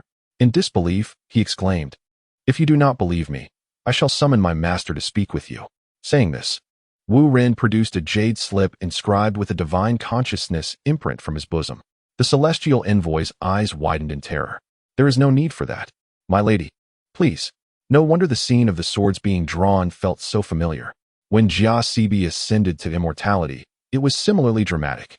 Those two celestial envoys had merely exerted their pressure, only to be soundly beaten by Jia Sibi's master, by Mang, who nearly dismantled the celestial palace in the process. The celestial palace had no means to counter Bai Mang's prowess. What could they do? Bai Mang's master, Zhenwudi, was a titan of the celestial realm, a solitary force of invincibility. In the celestial domain, even the strongest of beings dared not raise their heads in his presence. It was said that above Zhenwudi, there existed an even more formidable master. This lineage was akin to an unquenchable flame. Strike down the young, and the old would take their place. And even should the elder fall, a yet older figure would emerge. Regardless of your immense power or profound cultivation, this lineage could always find someone to subdue you. The celestial realm trembled in fear. Who would dare provoke this lineage? The celestial envoy, now utterly respectful, held the floral parasol as Wu Ren finally returned the jade slip, casually tossing the parasol towards the envoy. The celestial envoy caught it, bewildered. "Hurry, hold the parasol for me." Oh. The celestial envoy hurriedly stepped forward, adjusting the parasol for Wu Ren, who then raised his head high, only turning slowly as he approached the celestial gate. "See, our Wu Shi peak ascends like this." With a swish, Wu Ren stepped into the celestial gate, closely followed by the one holding the parasol, while the one without paused outside, gazing intently at Su Anshan and Mei Jiji for a long moment, as if to imprint their likeness in his memory, before finally entering the mountain gate. As the golden light dissipated, the rift leading to the celestial realm vanished, leaving all as though nothing had transpired. How magnificent! Our ancestor is truly formidable. The extradition of the celestial officials seemed to frighten them like two insignificant shrimp. I have heard that others must beseech the celestial realm to open a side door for ascension, yet our ancestral master ascended, escorting the celestial officials with an umbrella. As a member of the 10,000 Swords sect, I brim with pride. The peak master of the 10,000 Swords sect and the disciples were filled with fervor, eager to catch the 8 fragrant chicken from the mountains for a feast. It appears that our lineage has fared quite well in the celestial realm. Beneath her veil, Mei Jiji nodded, suddenly transforming her hands into claws. How vexing. I couldn't seize her in the mortal realm, and now it will be even more challenging. Master, you lack that capability, but you are still here, right? Mei Jiji laughed as she embraced Su Anshan. No worries. I shall ascend in due time to take a look. My talents surpass that womaness. One day, I shall subdue her, and then you can cackle away. Just how many elders from the Soul Hall have you consumed to make such a sound? What elders from the Soul Hall? None. Su Anshan shook his head, while Mei Jiji lazily stretched. Your ancestral master has ascended as well.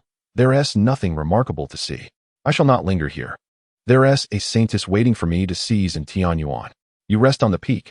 I shall go. With a sudden crack, a rift tore through the void, and Mei Jiji, holding a long flute, darted inside. Master holds the flute. The ancestral master holds the umbrella. Perhaps I ought to adorn myself as well. What should I procure for embellishment? Su Anshan furrowed his brow in contemplation. Once Mei Jiji departed, Zhang Baihui and Xuan Mingyue hurried over. Who were those two beautiful sisters just now? Were they the master's wife? Xuan Mingyue blinked, saying, I and my senior sister are quite understanding. And we didn't intrude upon your trio. What master's wife? Su Anshan lightly tapped Xuan Mingyue's head. The one who just ascended to the celestial realm was your ancestral master's master. Your ancestral master is the one heading to Tianyuan. Oh, enough of that. Take this bear paw to the kitchen. Su Anshan tossed the black bear paw towards Xuan Mingyue, explaining that it was the paw of a peak tribulation bear. A treat from the master to enhance your meals. Hooray! Hand in hand, Xuan Mingyue and Zhang Baihui dashed toward the kitchen, while Su Anshan gazed at the deer antler in his hand. Zhongshanakun. Soon, an 8 fragrant chicken with hunched shoulders emerged from the woods of the 10,000 Swords sect. Su Lauda. Please deliver this deer antler to the sect master at the main peak. Su Anshan broke off half of the deer antler and tossed it to him, explaining that it was the antler of a tribulation-level octagonal deer. Tribulation. Zhongshan Akun's eyes nearly ignited with fervor. What are you doing? Don't steal a taste. Su Anshan glared, reminding him that this was the antler of a tribulation realm creature, and he was merely at the chi condensation stage. How has he reached chi condensation in just a few days? Could Akun be a prodigy in cultivation? I'm not sure. I've simply been diligent in my training. Zhongshan Akun opened his beak, attributing his progress to the spiritual root bestowed by Su Lauda. Actually, I have a thought, but I need your approval. What thought? Zhongshan Akun, with a name lacking elegance, worriedly inquired. If I were to roam the world, others would not know what Zhongshan signifies, and I cannot admit to residing in the mountains. It would be too embarrassing. I wish to take your surname and be called Su Kuanqing. Here comes the update. Chapter 065. My friend. Have you kidnapped the daughter of the director of the System Management Bureau? Zhongshan Akun was filled with trepidation. Since the moment Su Anshan bestowed upon him the heavenly spirit fruit, this notion had lingered in the depths of his mind, suppressed and difficult to articulate. At this juncture, Su Anshan praised his talent, prompting him to take a leap of faith. Su Kuan, recognizing your ambition and diligence, I trust you shall uphold the dignity of the Su family, hence, pursue your desires. Rest assured, Brother Su, I shall diligently hone my skills. Su Kuan exclaimed, his excitement manifesting in his animated gestures. Ha ha ha. Quickly deliver this deer antler to the sect leader, Su Anshan instructed. This antler belongs to a tribulation-level deer. Do not indulge yourself, for later we shall feast upon the bare paw of the peak tribulation level. Understood. Su Kuan dashed out in a flash. Watching his departing figure, Su Anshan couldn't help but marvel. Another warrior has joined the ranks. After 2.5 years in the mountains, he has indeed lived up to my expectations. Master. Master. In the kitchen, Xue Mingyue waved her tiny hands. Should we steam or deep fry this bear paw? The spirit automaton can prepare both. Su Anshan pondered. Let us steam it. Sister Tianxiang has suffered a grievous blow these past few days. Her body is weakened. Just now, the black bear demon made an appearance. And while all the peak masters were present, Sister Tianxiang was notably absent. It seems her injuries are severe. This bear paw from the peak tribulation level will serve her well. At this moment, within the Blue-Silver dynasty, the monarch, Emperor Blue-Silver, furiously slammed his hand on the table. Beside him stood the injured Blue-Silver Anshan, who had been struck midair. Arrogance. The 10,000 Sword Sect, a cultivation sect, dares to disregard the Blue-Silver dynasty. Brother, the 10,000 Swords sect is rampant. They even declared that when the 10,000 swords are enraged, dynasties shall topple. They audaciously seek to undermine the grand enterprise you have established. Blue-Silver Anshan clenched his fists in indignation. Are they unaware that I possess several thousand-year-old spirit beasts? How could they be oblivious? Blue-Silver Anshan gritted his teeth, responding with a huff. Your reputation in the Eastern Star is well known. How could the 10,000 Swords sect be ignorant? If they truly are, it signifies they have never regarded you with respect from the outset. We must ensure they taste the bitterness of their folly. You speak wisely. Ever since I acquired the Water Goddess inheritance, I have yet to encounter such audacity. Especially that Su Anshan, he boom. Suddenly, a sharp sword aura sliced through the air. And both Emperor Blue-Silver and Blue-Silver Anshan instinctively looked up to find the ceiling of the palace had vanished. A cold-faced celestial maiden stood gracefully, wielding a long sword, poised atop the palace roof. Who dares to act recklessly in the Blue-Silver dynasty? Blue-Silver Anshan bellowed, slamming the table. Guards! Guards! There is an assassin. Yet, no matter how he called out, no one appeared. Upon pushing open the palace door, he found the guards lying sprawled across the ground. Blue-Silver Anshan was taken aback. The palace guards are formidable beings with condensed chi and foundational strength. How could they be dispatched so silently? Who is this person? Emperor Blue-Silver narrowed his eyes, waving his hand. I am Swish. Numerous sword auras hovered ominously above his head. The piercing sword aura rendered the Blue-Silver Emperor obedient, causing beads of sweat to trickle down his brow as he retreated a couple of steps with his hands raised. Let us converse amicably. Disperse the sword energy first. Who is Blue-Silver Anshan? The sword cultivator gazed down with cold eyes. It is I, what of it? Blue-Silver Anshan scoffed disdainfully. In an instant, The palace was engulfed in sword energy, obliterating blue-silver Anshan's form completely. Brother, brother! The blue-silver emperor glared furiously, his teeth grinding audibly. Blue-silver entanglement. Vines shot skyward, but the sword cultivator effortlessly severed them with a single strike. The matter was resolved. She had little desire to linger. But just as she prepared to send a message, the blue-silver emperor knelt before blue-silver Anshan's lifeless body. Revive, my beloved! The sword cultivator, poised to depart, raised an eyebrow with a faint smile as she observed the surging vitality coalescing around blue-silver Anshan. The grass plant regeneration technique. Now this is intriguing. At the no affairs peak of the 10,000 sword sect, smoke wafted through the air, fragrant and inviting. The culinary skills of the spirit puppet were already unparalleled, and when enhanced by the bare paw of a peak tribulation stage, the resulting dishes were exquisite. Shui Mingyue and Jiang Baihui, hand in hand, crouched by the stove, drooling with anticipation. Su Anshan could not help but raise his eyebrows. Reclining in a luxurious fur chair in the pavilion, while technician number 1 stood behind him, providing a massage. Suddenly, gripping the jade slip, he sprang to his feet. Senior sister? 5th senior sister. I never sent a spirit crane to her. How did she know? The other senior sisters were preoccupied, leaving the eldest sister with more leisure. Li Lingru's voice returned, indicating that it was not a matter of who went, but rather that the eldest sister possessed the greatest strength, second only to their master. The blue-silver dynasty has vexed you so, she will handle it well. The question is, can she remain in that blue-silver dynasty? If not, then let her choose another dynasty. Li Lingru spoke in a nonchalant tone, exhibiting no hint of concern.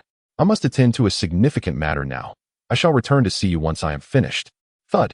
Su Anshan slumped helplessly onto the mink chair.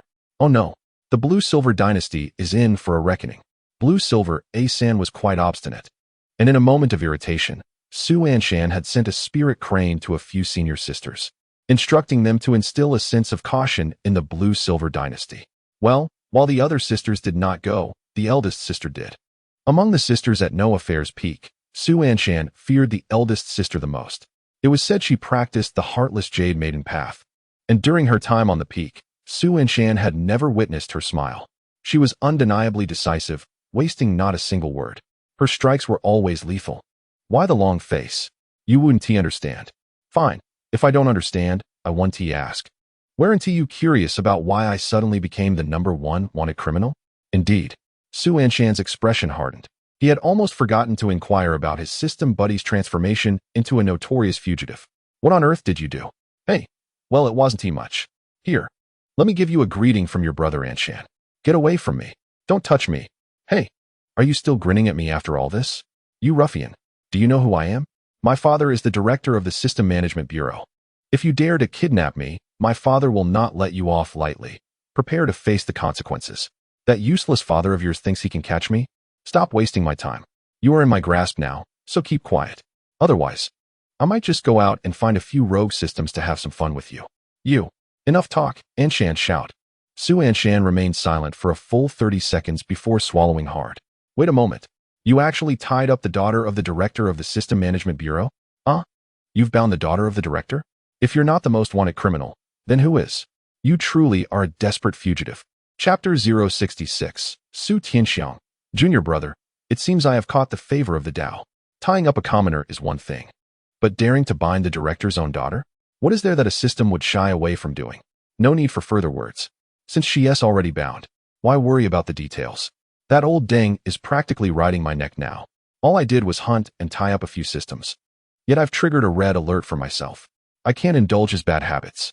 I sneaked into his home and bound his daughter. If he doesn't learn his lesson, I might just have to tie his wife up tonight as well. Then why not just bind him directly? What a brilliant idea. Mate, why didn't I think of that? If I bind that old dang, wouldn't that solve everything? Calm down, my friend. I can't calm down, Great Emperor. Great Emperor System, I'm here. Tonight, we'll deal with that old dang from the System Management Bureau. We'll bind him, and as for you, young lady, no need to rush. Tonight, you and your father will be reunited. Not that you're planning to bind my father, right? Can I just join you? I'm currently in a rebellious phase. He annoys me, so why not just play with you instead? Or why not eliminate him directly? What? This is quite the filial daughter. Sis, you've left me at a loss here. What on earth is happening?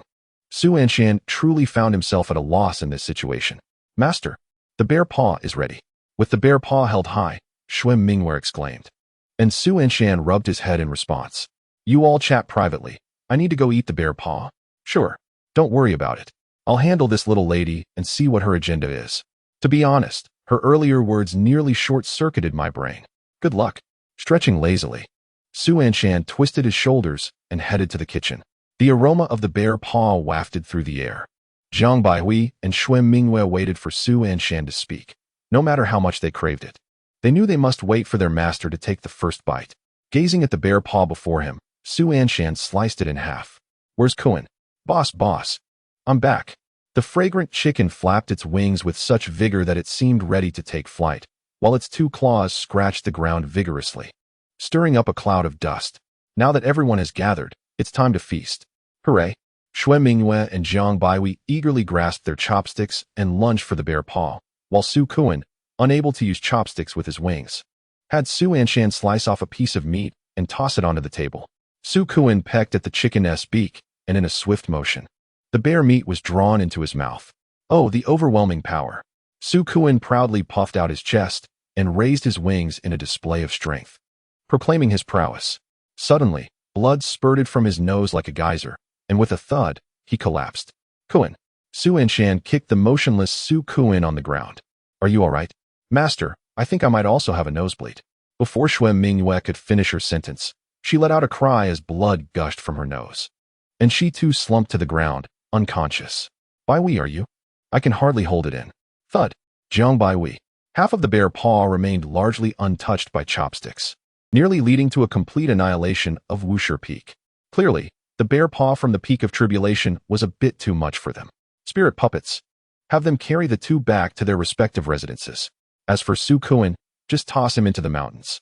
And you all can study how to soften the spiritual energy of this bear paw. My disciple cannot consume it.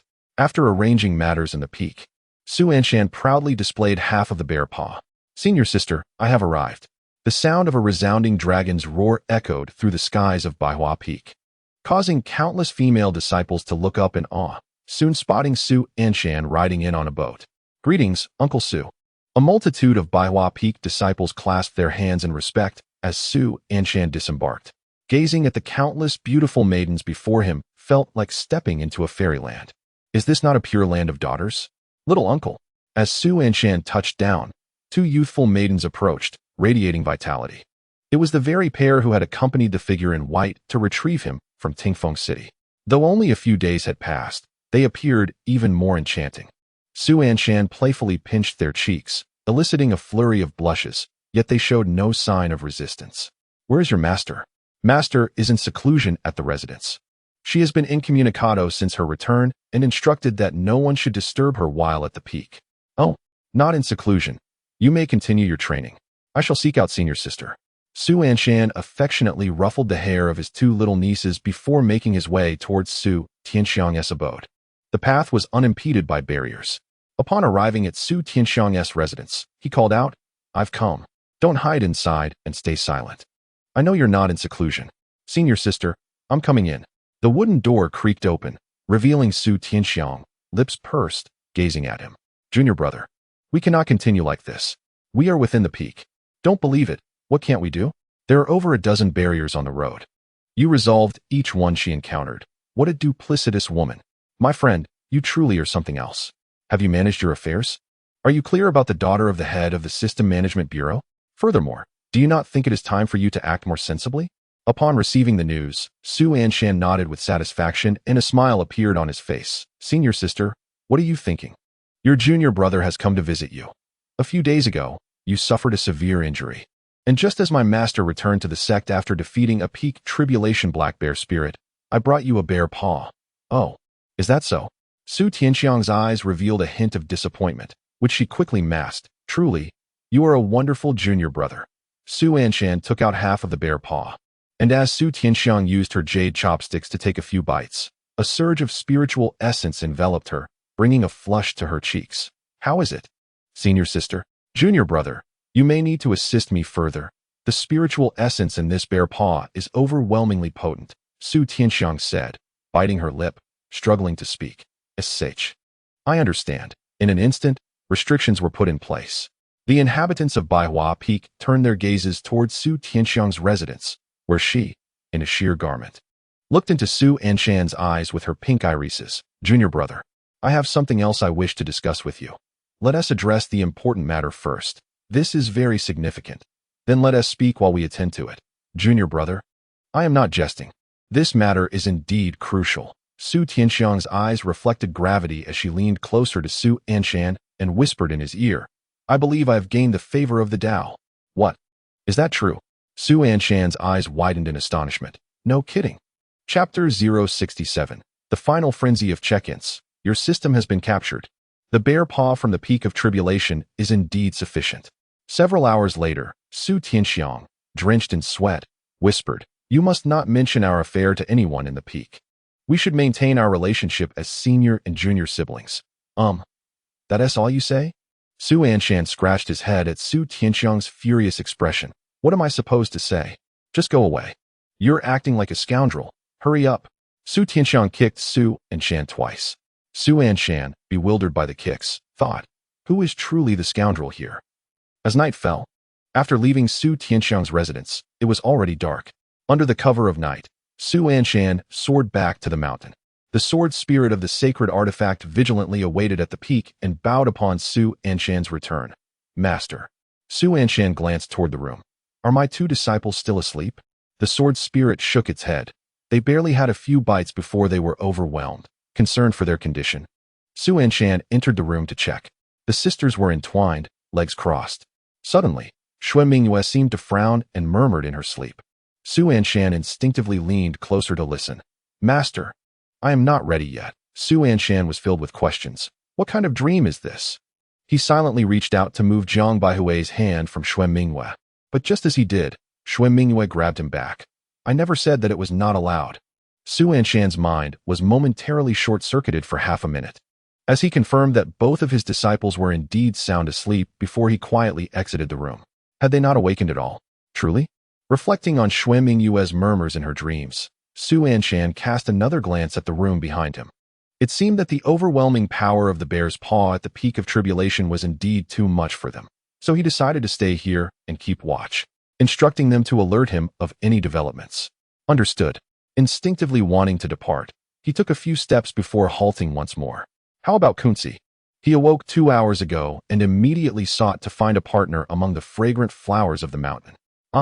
Moments later, at the cool pavilion atop the peak, the stars glittered like diamonds, and the full moon hung high in the sky. Su Anshan gazed serenely at the waterfall cascading down the mountain gorge, with the lingering whispers of Su Tianxiang echoing in his mind, inexplicably yearning for a taste.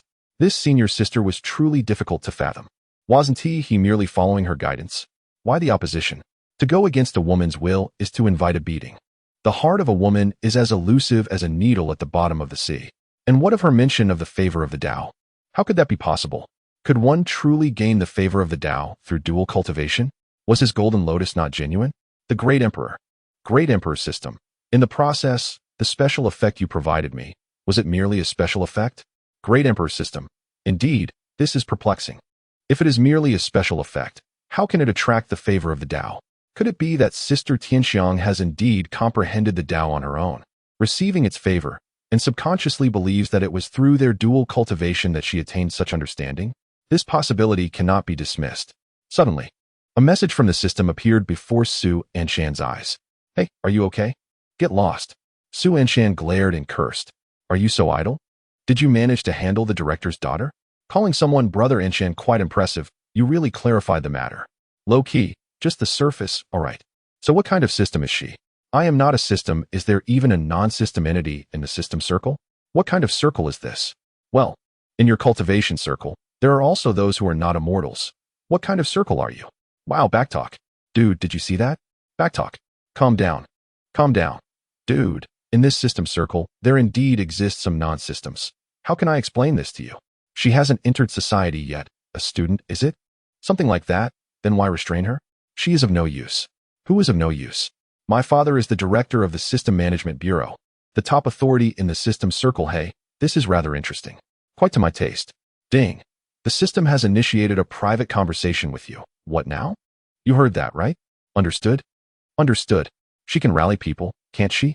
At this stage, gathering support is unfeasible. My companion is currently being pursued. Allowing her to rally others would only ensnare me further. Yet, she is the daughter of the director of the System Administration Bureau. Inevitably, we shall need to re-establish ties with the system, which will undoubtedly lead to those who are resolutely loyal. At this moment, she declared, "My father is the director of the System Administration Bureau. Thus, we would be legitimized. Those systems I have captured, upon recognizing the director's daughter among us, would surely strive diligently to prove their worth. How meticulous they are. My friend from the system is indeed remarkably thorough. It must be you," Su Anshan mused. "Let us return to our discussion." Ding private conversation concluded. Ahem, I shall speak briefly. We are now comrades bound by honor and disgrace. If Brother Anshan succeeds, we all succeed. If he falters, we all falter. I trust we understand our roles. The Emperor's system, understood, acknowledged regarding the attendance. Where have you been hiding for several days without reporting? Have you been detained? Indeed, concerning attendance. Su Anshan echoed, noting that he had not received any reports for several days. Hadn't you mentioned that the System Administration Bureau was after you? What exactly is happening? Attendance system. I'm here after a long absence. Su Anshan raised his brow and smiled. Where have you been? You owe me several days' worth of attendance rewards. Be considerate. Attendance system. Brother Anshan, I fear I may be done for attendance system. It seems the System Administration Bureau is closing in on me. The area outside is crawling with their agents, and I truly believe I am finished. Su Anshan, who had been smiling a moment ago, was taken aback. Finished? Didn't the system say those from the Bureau were inept? My father is certainly not inept. Get lost. Where are you? I will come to rescue you. Attendance system, don't come. Attendance system, it's futile now that you're here. Damn it, they've breached the perimeter, and I'm going all out. Ding attendance successful. Received 500 Huangling fruits from the system. Ding attendance successful. Received 100 Xianling fruits from the system. Ding attendance successful. Received 50 Dilling fruits from the system. Ding attendance successful. Received 10 Wudao fruits from the system. Ding attendance successful. Received the title unassailable by all laws. Ding attendance successful. Received the sacred artifact boots of divine travel. Su Anshan gazed at the ephemeral data panel before him as it surged forth uncontrollably. Attendance, what is the purpose of this? Is it akin to a final supper? My friend, you have already transgressed. Engaging in such actions at this juncture implies you have no desire for liberation. Attendance system, Brother Anshan, all I can manage is this. The Risk Control Department has locked my permissions. Consider these rewards as compensation for the days I failed to report. Use them wisely. Attendance system, once I am free, I shall return to join you. Attendance system, brother, do remember to come rescue me. Ding, your attendance system has been apprehended. Chapter 68, System Administration Bureau. Investigate who he is bound to. Captured. To my utter astonishment, the first to be ensnared was indeed the sign-in system. In the frenzy before departure, the system must have laid bare all its resources. This sign-in system has truly pushed Su Anshan to the brink of despair. My friend, how shall we proceed? Is there anything I can assist you with? The intricacies of the system elude Su Anshan. Regardless, the sign-in system is undeniably his domain. Should there be any means to offer help, Su Anshan would undoubtedly oblige without hesitation. In the realm of wanderers, loyalty is paramount. This matter pertains solely to our system. I can resolve it. How audacious to apprehend me. The head of the System Management Bureau wields an impressive authority. My father is indeed a formidable figure. Step aside. If there is a need, do not hesitate to voice it. My friend's background is remarkably robust. We both possess strength. How shall we manage the offerings from the sign-in system? If you intend to rescue him, must these resources be returned? With a resounding crash, a mountain of fruits materialized before Su Anshan. The sign-in system seemed to operate as a fruit wholesaler, presenting Huangling fruit, Xianling fruit, Diling fruit, and Wudao fruit. Had it not been for the Risk Control Department severing his access prematurely, who knows what fruits he could have procured? These spiritual fruits correspond to the lower, middle, and upper tiers of spiritual roots. Although not particularly rare, they are abundant. Yet, the Wudao fruit, Su Anshan recalled his senior sister, Li Lingru, mentioning it in passing, was indeed a treasure exceedingly rare among the heavens and earth. Each Wudao fruit holds a value far surpassing that of a sacred artifact, capable of imparting the understanding of the grand principles of the universe. One could garner the favor of the Tao, alongside the sacred artifacts, The boots of divine travel and the title of invulnerable to all laws, surely enough to warrant a sentence. Why should we return them? My friend acquired them through merit. Why should we return them? They are inconsequential. Rest assured, you may retain and utilize these resources. I shall endeavor to retrieve the sign-in. Utilization poses no issue. Yet I find myself lacking in need for such an abundance. Su Anshan gestured toward the Huang, Xian, and Di Ling fruits strewn across the ground. These inferior spiritual roots hardly pique his interest. This indeed presents a dilemma. I shall resolve it. How will you address this? You are not contemplating another excursion or some earth-shattering endeavor, are you? My friend, I genuinely fear for your safety should you venture out. That is inconceivable. Those inept fools at the Management Bureau are far from capable of capturing me. Years ago, I took advantage of the system lord's negligence within the sacred palace and delivered 2 resounding slaps to his face without facing any repercussions. The Management Bureau is a collection of incompetence. Our system is fierce, having struck the system lord. No wonder you fell from grace. Was it not in this manner that your downfall commenced? My father is not inept. Step aside. Gazing up at the night sky, Su Anshan felt a wave of fatigue wash over him. He lazily stretched and yawned. My friend, I shall retire for the evening. Sweet dreams. Ding. Your system has self-isolated. Stretching once more, Su Anshan gathered the fruits scattered on the ground into his ring, claiming a single Wu Dao fruit. A treasure more precious than a sacred artifact. Even a formidable being at the tribulation stage would be captivated by its allure. To gain the favor of the Dao? Just a taste. With a crisp crunch, Su Anshan took a bite of the fruit, savoring its succulent peach flavor. As the fruit slid down his throat, he glanced upward at the vast emptiness above. Was there truly no sign of celestial phenomena? After finishing the fruit, Su Anshan stored the remaining Dao fruits in his ring, intending to savor them later when thirst struck. Though devoid of heavenly might, the juice was abundant and refreshing, perfect for quenching his thirst.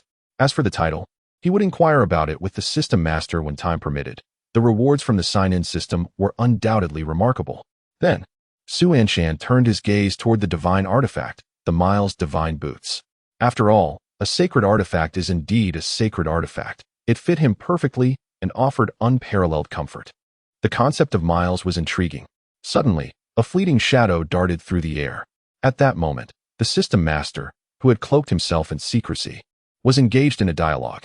Emperor System, Master, we cannot neglect the sign-in, can we? Neglect it. The System Management Bureau is becoming increasingly brazen. Today they dared to apprehend my people, and tomorrow they might even mount my neck to relieve themselves. Emperor System, then let us muster some troops. Emperor System, Boss, the old comrades are awaiting your command. Just a word from you, and a volley of arrows will bring forth 1,000 troops to meet you. Emperor System, after all these years, it is time for you to reclaim what belongs to you. The master fell silent. Emperor System, Boss, I have been in seclusion for many years. Let us deliberate on this matter over time. I lost back then, and I accept that defeat. I cannot bear to face my brothers again. Emperor System, Boss. Emperor System, no one has ever lost faith in you. Spare me the words. I shall rest for a while. Later, let us venture out for a hunt. What was his past profession? From your conversation, it seems he has quite a story. Emperor System, why ask so much? Just curious. Was he once formidable, perhaps more than my father? Emperor System, your father? Emperor System, when my boss was at the zenith of the system realm, your father was still wallowing in obscurity. Meanwhile, at the System Administration Bureau, the director announced, the suspect has been apprehended. Before he could finish his statement, a boisterous voice echoed throughout the Grand Bureau. I have arrived. Bring me tea. Do you not have even a cup prepared for me? Outrageous. The reporting personnel retorted angrily, but the director raised a hand to silence him and approached instead. Greetings. Sign-in System 4396. The sign-in system regarded him with disdain. The director smiled slightly and signaled to a nearby attendant, who promptly brought forth a pot of brewed tea. Do you comprehend the gravity of your offenses? Maliciously altering sign-in permissions, deliberately providing resources to various hosts, participating in unrecognized organizational systems. These are multiple transgressions. For this lifetime, you shall remain confined within the data cage. The sign-in system leisurely sipped its tea. The director is speaking to you. Mind your demeanor. The staff pounded the table with force, and the sign-in system slowly lifted its gaze, grinning widely. You are fortunate that the director intervened just in time.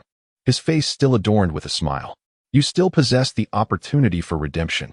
If you can disclose the whereabouts of your associates, I may absolve you of your transgressions. Ha ha, I am granting you a chance. The director of the System Administration Bureau's facial fibers twitched slightly. Take him away, take him away. The director gritted his teeth, ordering him to be confined in Data Prison Number 7, awaiting trial. The sign-in system was removed, and the bureau chief clenched his fists. Dispatch personnel to investigate. Identify the host bound to the sign-in system and ascertain who the binder is. Observing the enraged director, the operational system cautiously responded. Director, he is not bound. Not bound. Indeed, he was abducted by our most wanted criminal. Abducted? The director of the System Administration Bureau fell silent for half a minute, then slammed his hand on the table with a bang. Investigate, find out for me. Who is the beneficiary? Those resources must be reclaimed. Chapter 069. The Sovereign. Is your 10,000 sword sect not being a bit overbearing? Master, look. This is the technique taught by Master Tianhua. The wind ignites the flames. Flames soared into the sky. Excellent. You are truly worthy of being my disciple. Su Anshan quietly observed from the pavilion, occasionally nodding in approval. During their time in the mountains, Jiang Baihui and Xue Mingwei were ostensibly Su Anshan's disciples. Yet it was the masters of the various peaks of the 10,000 sword sect who imparted their skills. Each peak master taught a bit, while Su Anshan taught nothing at all. His role was simply to provide companionship. Work diligently, and in the future, there will undoubtedly be a place for you in the myriad realms. Su Anshan nodded slightly. Where is your junior sister Baihui? She is healing a fish. A few minutes later, Su Anshan followed Xue Mingwei to the kitchen. On the cutting board lay a grass carp, its head already severed. While Jiang Baihui's small hands emanated a soft blue light, her delicate face etched with seriousness, a bead of sweat glistening on her nose. Junior sister, master has arrived. Xue Mingwei bounced in, prompting Jiang Baihui to lift her head and reveal a radiant smile. Master, Baihui, you are attempting to heal a fish with its head cut off. Yes, Jiang Baihui replied blankly. Master Baiji said that the highest realm of a healer can restore life to the dead. I wanted to see if I could make this fish's head regrow. Su Anshan instinctively raised an eyebrow. Baihui is truly exceptional. To wish for a fish without a head to regrow its head. Xing Tian knew he had to buy a train ticket overnight to come over. Master, is what I am doing wrong? Jiang Baihui's small face displayed a hint of anxiety. No, our Wuxi peak has no such strictures. Disciples may learn whatever they wish. For interest is the best teacher. Baihui desires to become a healer? Yes. Jiang Baihui bit her lip and nodded. She was born in a remote mountain village. Witnessing too much suffering in the world, losing loved ones to illness, and eventually finding herself in a distant land. Working as a servant in the theater of Listening Wind City. Since childhood, she has harbored a dream, to become a healer, to alleviate suffering in the world, so that no one may suffer again. Not long ago, Su Anshan praised her for her innate talent in this regard, which further solidified her conviction. Thus, as your master, I support you. Su Anshan chuckled as he gently ruffled her hair, advising her to approach the sect leader for any needs, and the same for you, Mingwei. If you enjoy it, learn it, and if not, then do not. Should you require anything, feel free to address the sect leader. Is master going to leave the sect? Xue Mingwei blinked. From Su Anshan's words, there was a lingering sense that he was imparting some significant information. I do intend to take a trip away from the sect. He replied. Senior sister Su did not wish for others to know of their relationship. Thus Su Anshan could not procure celestial materials from fifth senior sister, and had to venture outside to make purchases instead. He merely wished to inform his disciple. Purchasing, he mused. He was uncertain how long it would take. It was best to arrange things in advance, lest these two disciples find themselves unable to locate him. However, unexpectedly, half an hour later, all the peak masters of the Wanjian sect gathered together, encircling Su Anshan. Junior brother, are you leaving the sect? Sect leader Fan Jian's eyes widened in astonishment. Who informed you of this matter? Su Anshan glanced at the assembled peak masters, and then turned to Xue Mingwei. It wasn't me. She shook her head. Old dang. You haven't been spying on me, have you? Su Anshan frowned. I brought you to listen to music, and you're eavesdropping here like an old rogue. Isn't it that our peak members care for you? Old dang retorted. Go away. Su Anshan shot him a glance.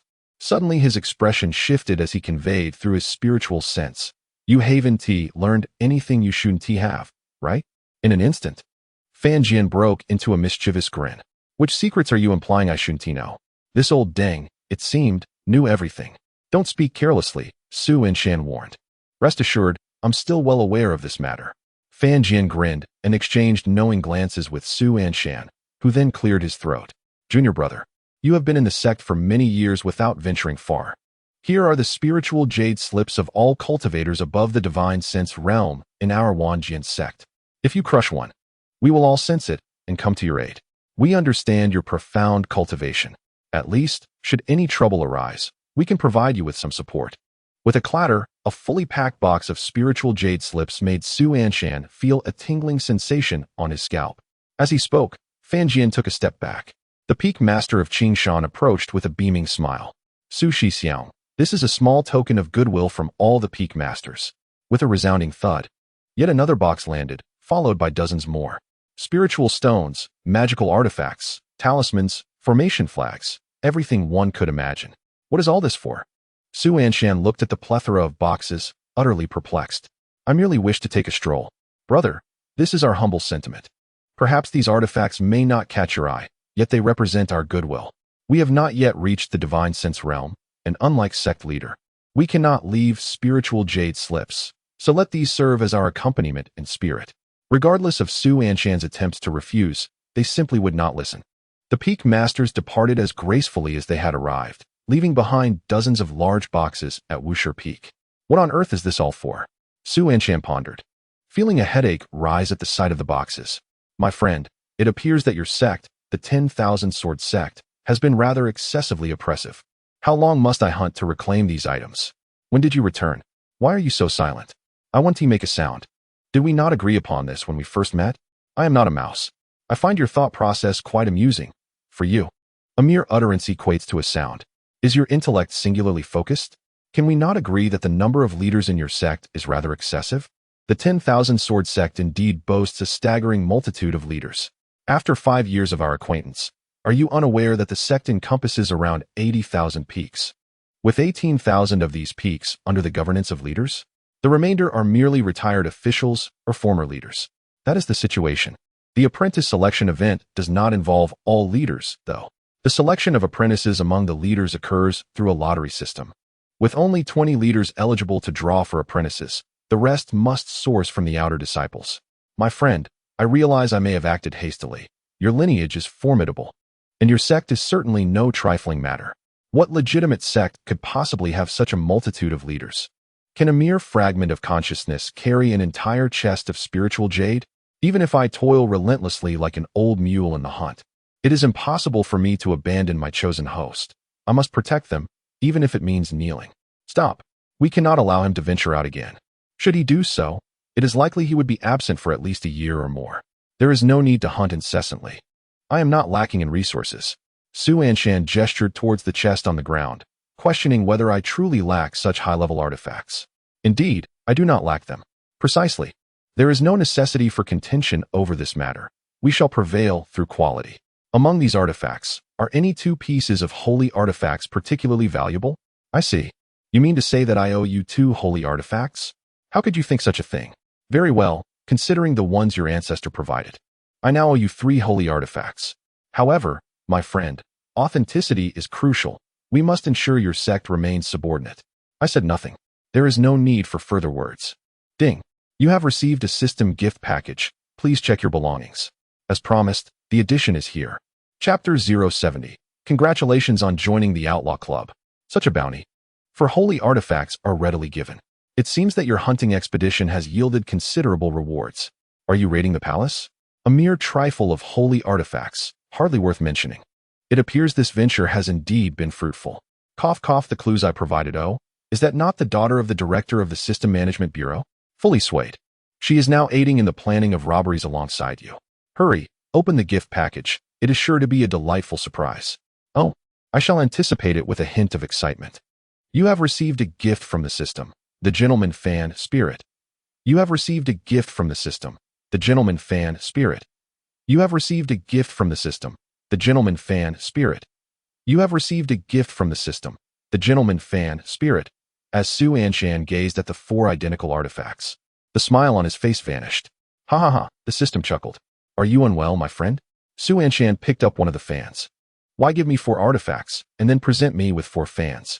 Just say it's 4 of them. Get lost. Have we become that familiar? Weren't you the one who? Ding. Private conversation has been initiated. What is going on? With so many systems around, show a little respect. It's just 4 fans. What I gave you certainly carries my intent. You can't tell them about me bowing to you. So what's your situation then? Su Anshan stared at the 4 indistinguishable fans, pondering their purpose. Didn't you say, your master plays the flute, your grandmaster holds the umbrella? It occurred to me that you could simply use a folding fan. My friend. Hey, let me ask you this. Is this fan a legitimate one? Hey, it was truly annoying how quickly he understood, despite once being a naive youth. Affectionately nicknamed the pure-hearted young lord, ever since he met this system friend, he felt himself veering into peculiar territories. So what is special about these 4 fans? You'll find out soon. Ding. Private conversation has ended. Since the system friend had taken the time to message privately, Su Anshan felt obliged to give him this courtesy. Ahem, let me introduce a new member. Come, call out. Synthesis system, Brother Anshan. Su Anshan felt no surprise at the sight of this system. It seemed rather expected. You truly are a bold rogue.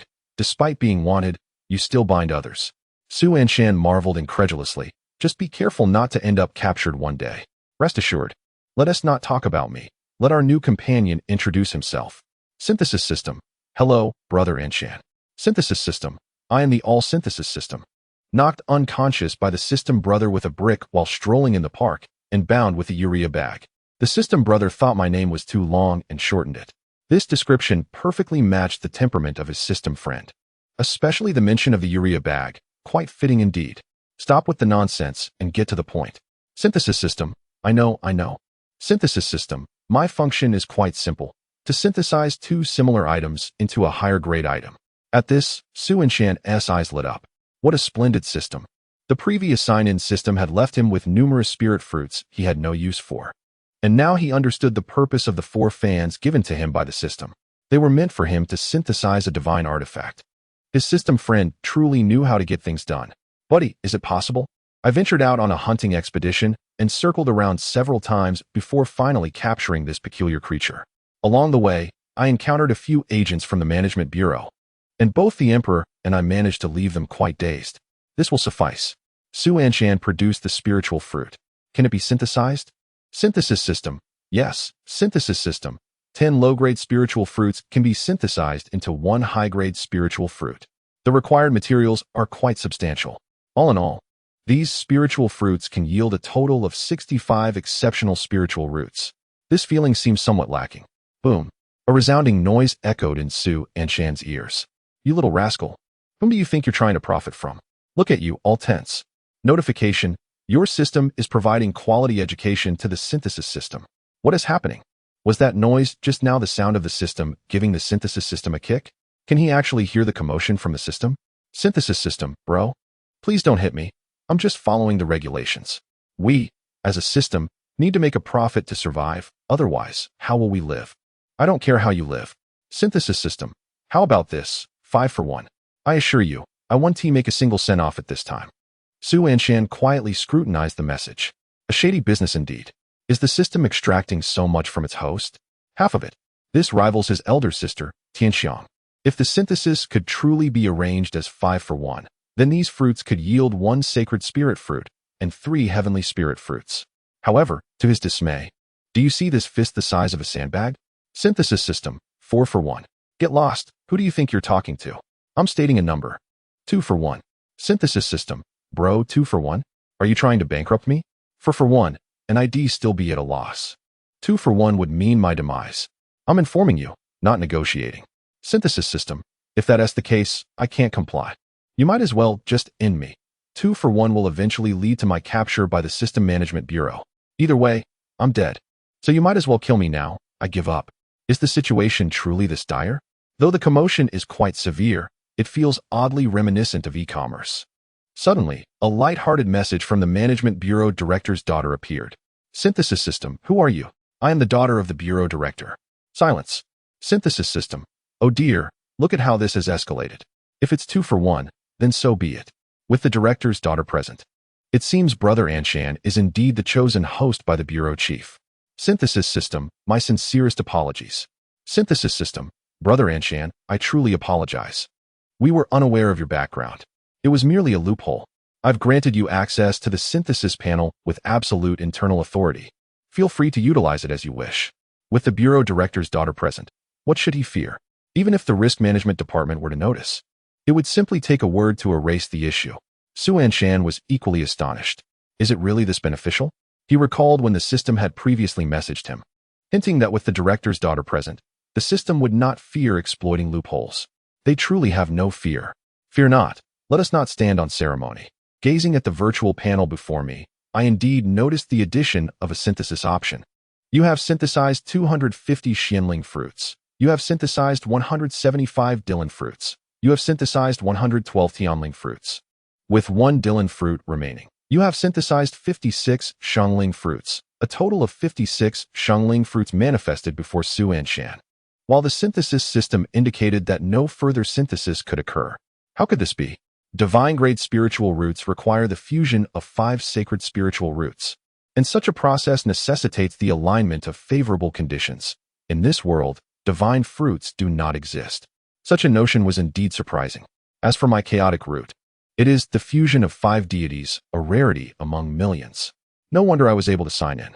With 56 Shangling fruits firmly in hand, I could first bestow upon Bai Hui and Ming Yu enough to fully cultivate their 5 sacred spiritual roots.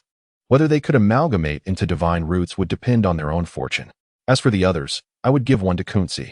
Surely he would be overjoyed and might even perform a celebratory dance. Suddenly, synthesis system, esteemed seniors.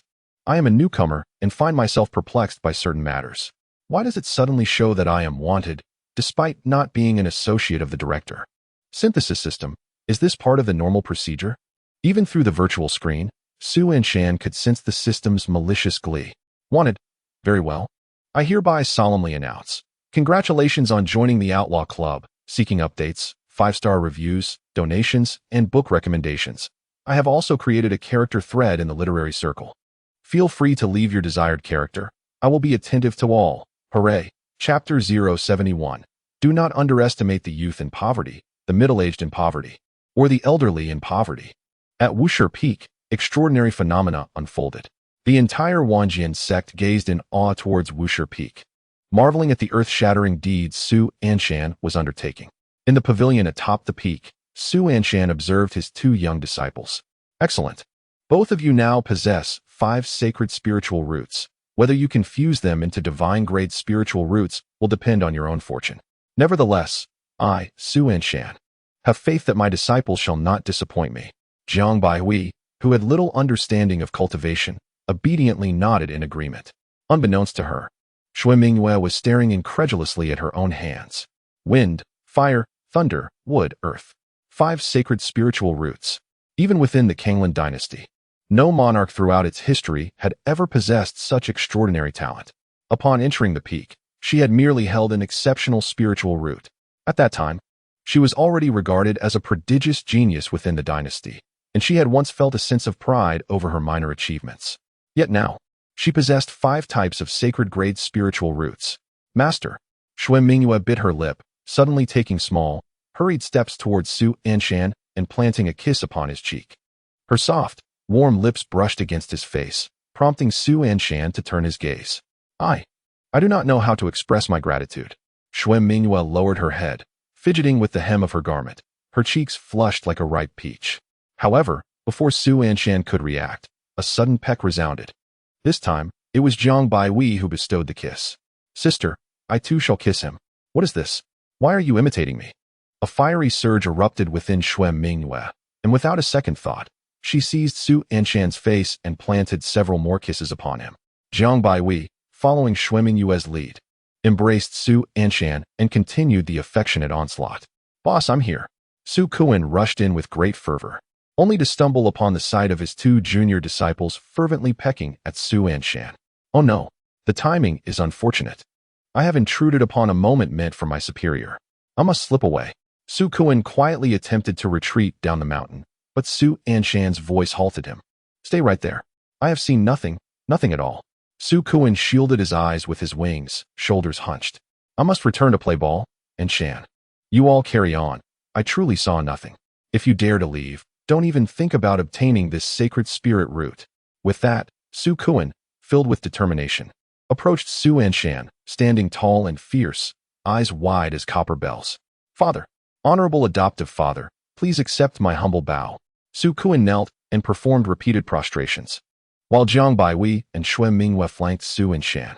Xue Mingyue, blushing with embarrassment, wished for a crevice to hide in, while Jiang Baihui maintained her composure. From the moment she chose to follow Su Anshan, she had resolved to entrust everything to him. Quickly rise. Yes, adoptive father. Su Anshan tossed a radiant sacred spirit fruit before Su Kuan. Upon gazing at the resplendent fruit, Su Kuan's breath quickened. Could this truly be the legendary sacred spirit root that could yield spiritual essence even amidst idleness? Tap, tap, tap. The sound of sharp beaks striking against the stone table echoed as Su Kuan diligently pecked the sacred spirit fruit clean. I, Kuan, shall defy the heavens. Crack.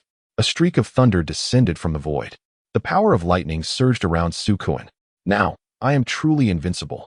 Lightning danced in his eyes, and in his excitement, his shoulders trembled involuntarily. Boss, from now on, you are my true father. Kunzi, no need for further words. Su Kuan declared with conviction, raising his wings. Even if you do not acknowledge me as your son, in my heart, you are my true father. Henceforth, we shall refer to each other as father and son, each to our own. Now be off. Su Anshan shot him a glance and waved his hand dismissively. I shall not be at the peak for the next few days. Train the 8 fragrant chickens well and produce some spiritual birds for our peak. If you fail to do so, you shall face consequences. Understood.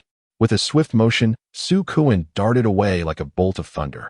Master, while you are away from the peak, may I take Sister Baihui out for some leisure? Xue Mingyue, her cheeks flushed, dared not meet Su Anshan's gaze. Sister Baihui mentioned she has never explored the Kanglan dynasty, and I am quite familiar with it.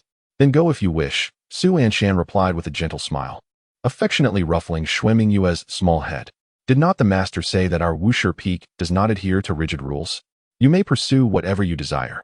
This is my spiritual jade slip. Should you encounter any unwise individuals, simply crush it, and I shall come forth. Thank you, master. Xue Mingyue carefully accepted the jade slip, cherishing it as if it were a priceless treasure. If you encounter any issues in your cultivation, consult the master of Baiwa Peak. She will bring forth the most suitable peak master to guide you. When you venture out, just inform the sect leader, and he will assign someone to protect you. Well then, I shall take my leave first. Master, do remember us. Xue Mingyue waved her small hand, watching as the magnificent dragon soared from Wushi Peak. Once the ethereal figure dissipated, a look of melancholy washed over her face. Sister, why are you not the least bit shy? Why should I be? I am inherently belonging to the master. A mere kiss or two is nothing. Even if the master were to summon me to his chambers, I would comply. Xue Mingyue was momentarily taken aback, gazing at Jiang Baihui for a long while. Indeed, she realized she still had much to learn from her senior sister. In the void of Luhuazhou Island, Su Anshan gazed back at the myriad swords of the Wanjian sect. Although he had previously visited a matchmaking corner, this time he was entirely on his own. The sword spirit behind him provided a soothing massage as he fanned himself with a gentleman's fan. Is it truly a celestial artifact? Combining 2 inferior spiritual tools results in a divine-grade spiritual artifact. Further integration transforms it into a celestial artifact. In the realm beneath the celestial domain, acquiring a celestial artifact is no small feat, even for those at the pinnacle of ascension. Combining system, brother. It is indeed a celestial artifact. I implore you, cease your doubts. I do not wish to endure another beating. I promise to fulfill my duties diligently henceforth. So you may spare me. How I long to weep. What should have been a joyful stroll turned into a grim affair. As he was abruptly seized by an assailant. Once a victim, he now found himself a wanted fugitive. Focus on your tasks, and you shall avoid punishment. I would gladly welcome you into the Outlaw Club. Do not test my patience, for offering you membership is a courtesy. Do not take it for granted, understand? Combining system. Understood, understood. Get lost. The system remained as relentless as ever. Brother, it seems we are destined for an expedition. Have you contemplated where we shall go? We are going shopping. Though we shop, let us also seek some amusement. What mischief are you scheming now? Allow me to show you this. Suddenly, a projection appeared before Su Anshan. A vast, desolate expanse, with wild grass swaying. 30 years in the east of the city. 30 years in the west. Do not underestimate the youth. Do not belittle the middle-aged. Do not scorn the elderly. I am already 80 years old. Do not push your luck. Heavens, what is this? Su Anshan inquired, gazing at the projection featuring an elderly man. Observe his ring. An elder? This old man demonstrates signs of being a fated child, yet that ring drains him excessively. After 80 years of cultivation, he is still refining blood. If we reclaim that ring, we could also help the old man, gaining a favor from a destined individual. What do you think? To assist an old man? Su Anshan raised an eyebrow, intrigued, and smiled. Let us go. Chapter 072. The Tragic Genius and the Unfortunate Empress Heavenly Tao. I am your father. The elderly man, his hair now a stark white, stood atop a mountain overgrown with wild grass, shouting skyward. 80 years, an entire span of 80 years. Do you comprehend how I have endured this time? Not a moment did I dare to slacken my efforts. Yet I remain confined to the first stage of blood refinement. I have suffered immense humiliation. If you truly wished for me to thrive, why bestow upon me the gift of immortality? The old man raged, his voice filled with desperation. The stench of his breath was overwhelming, a grotesque enjoyment that was unbearable. He had been born amidst extraordinary phenomena. At the tender age of 2, he could perceive the flow of spiritual energy. By 3, he had awakened his spiritual roots. And at 4, he received the favor of the Tao, granting him longevity. His clan regarded him as an unprecedented prodigy, a talent not seen in millennia. By the age of 7, he had reached the pinnacle of bone refinement. At 10, he achieved the condensation of energy. Yet, he never anticipated that after reaching 10, his cultivation would regress rather than progress. Within mere months, he plummeted from the bone refinement stage, and in just half a year, he returned to the first stage of blood refinement. He devoted himself to relentless training, sacrificing sleep and sustenance. Blood refinement, first stage. It felt as though he were shackled, for regardless of the heights he attained, he would inevitably revert to the first stage overnight. This was a curse. His kin regarded him as an ominous presence, ultimately casting him out from the clan.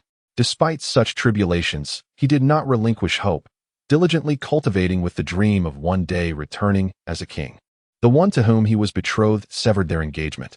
In a fit of madness, he declared a 3-year pact. Little did he know, 3 years would stretch into 3 more, and then 3 again, until he could bear it no longer. Unbeknownst to him, the soul cultivator hidden within the ring on his finger wore a face of anxiety. Hold on, just 20 more years of cultivation, and I shall condense a corporeal form. Then I will be able to aid you in your ascent. Investment yields returns. Though my investment period may be lengthy, the rewards will be unfathomable. Do not leap into the abyss. The soul cultivator murmured incessantly. Once, she was an empress in the celestial realm, a formidable figure who shattered the void a millennium ago, battling against countless immortals. For 3,000 years, she had traversed the celestial domain without a single defeat. The various celestial beings both revered and feared her, and many celestial palaces and ancient sects contemplated acknowledging her as their sovereign. Yet, with recognition comes opposition. Among the celestial emperors, some sought to suppress her, wishing to extinguish her radiance. She, invited to the fray, had no intention of participating. Though her cultivation was commendable, she was merely a half-step into the imperial realm. Her attendance was solely for the spectacle, curious to witness whether the celestial emperors could breach her undefeated facade. And so, she did just that, lounging at a distance in a recliner, leisurely munching on seeds. The 8 celestial emperors clashed fiercely with the invincible mortal cultivator, shaking the very heavens and earth. Just as she was savoring her seeds and marveling at the spectacle, she was unexpectedly struck down. A half-emperor felled in an instant. Can you believe it? Until her last breath, she remained oblivious to the circumstances surrounding her demise. After all, she was a formidable half-step into the realm of emperors.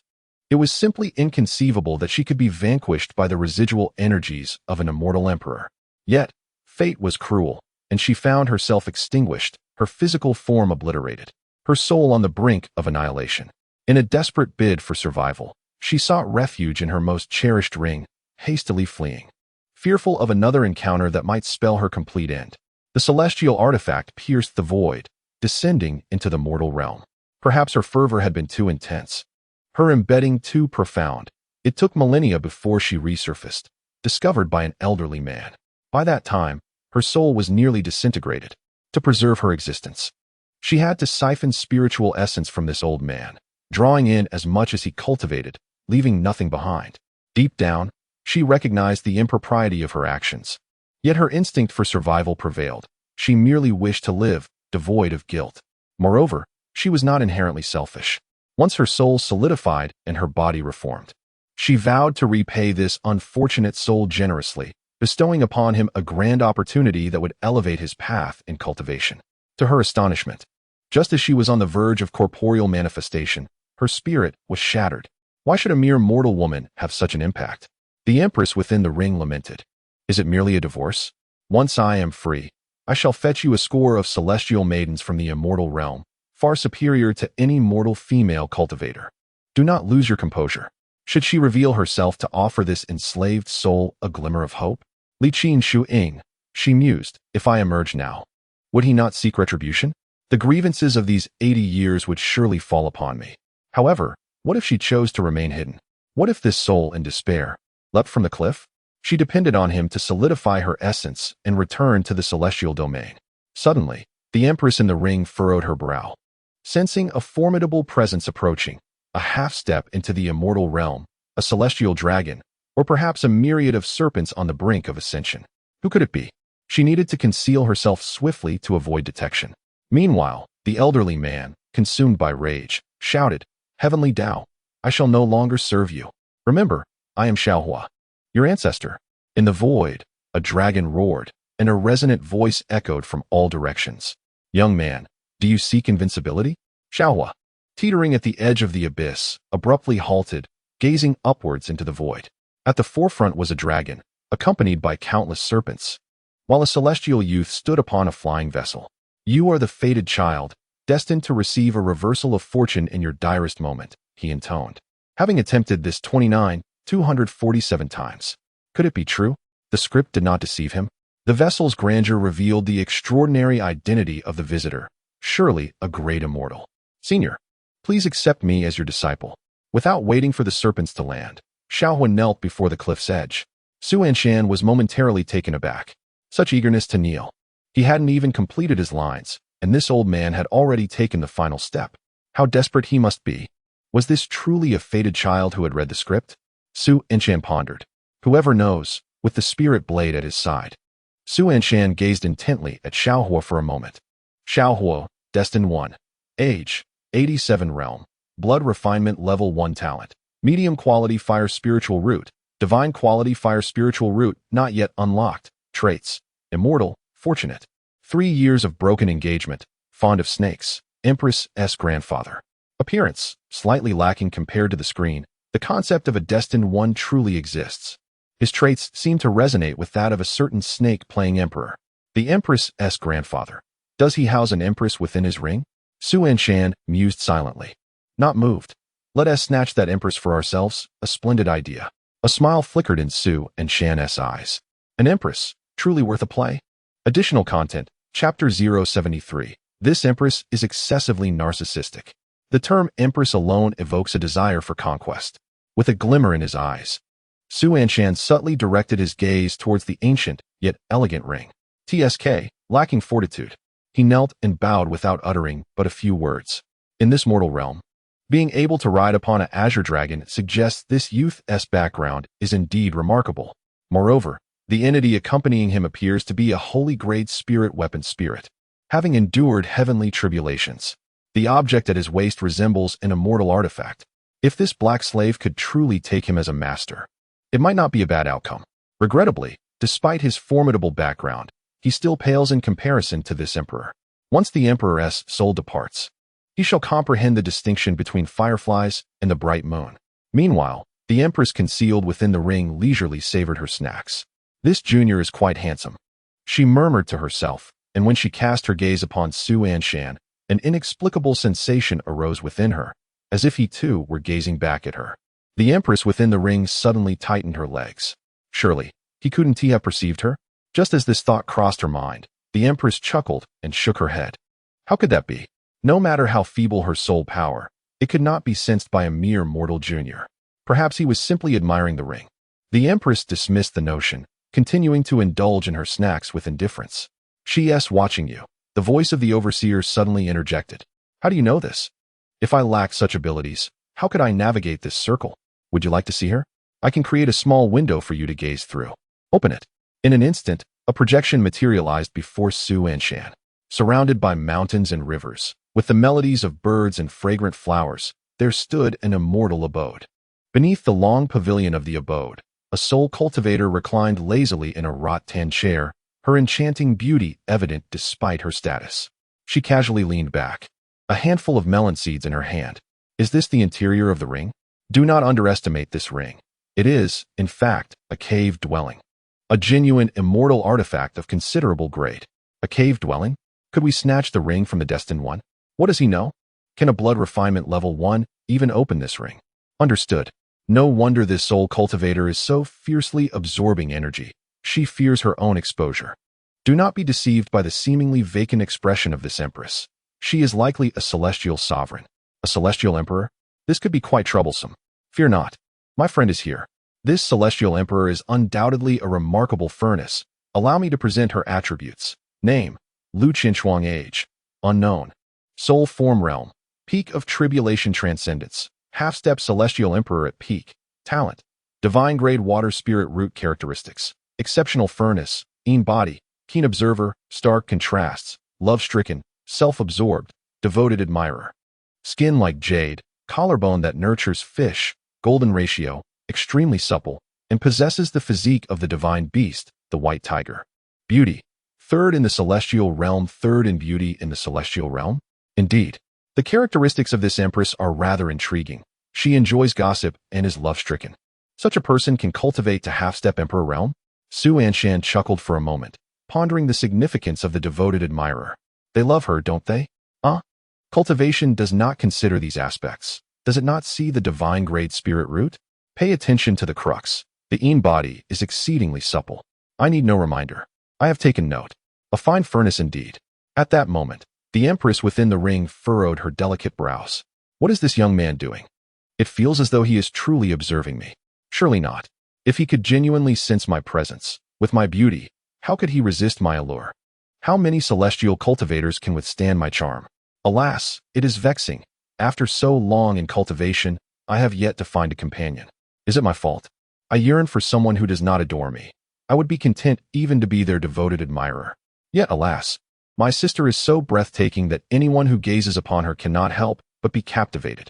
If being too beautiful is a sin, then perhaps I deserve 1,000 deaths. The empress on the wrought-tan chair sighed softly. What is she doing? Su Anshan, having witnessed the entire process, furrowed his brow. Self-absorbed, is she? Perhaps she is lost in her own enchanting beauty, Su Anshan mused, a shiver coursing through him as he turned his gaze away in disdain. Who is he finding fault with? Noticing this moment, the empress tightened her brows, quickly glancing at her own jade-like arm. Surely she cannot be displeased with me. Meanwhile, Xiaohuatue, kneeling on the ground, felt utterly paralyzed. He dared not speak, fearing to incur the displeasure of the esteemed figure before him, and could only feign nonchalance. Clearing his throat softly, hearing the cough, Su Anshan suddenly remembered the elderly man still kneeling. You wish for me to take you as my disciple. Please grant me this favor, esteemed one. Your aptitude is decent. However, it falls short of my standards for accepting disciples. The kneeling Xiaohuatue's face turned ashen. Illustration false. As Xiaohuatue's resolve began to waver, Su Anshan spoke softly again.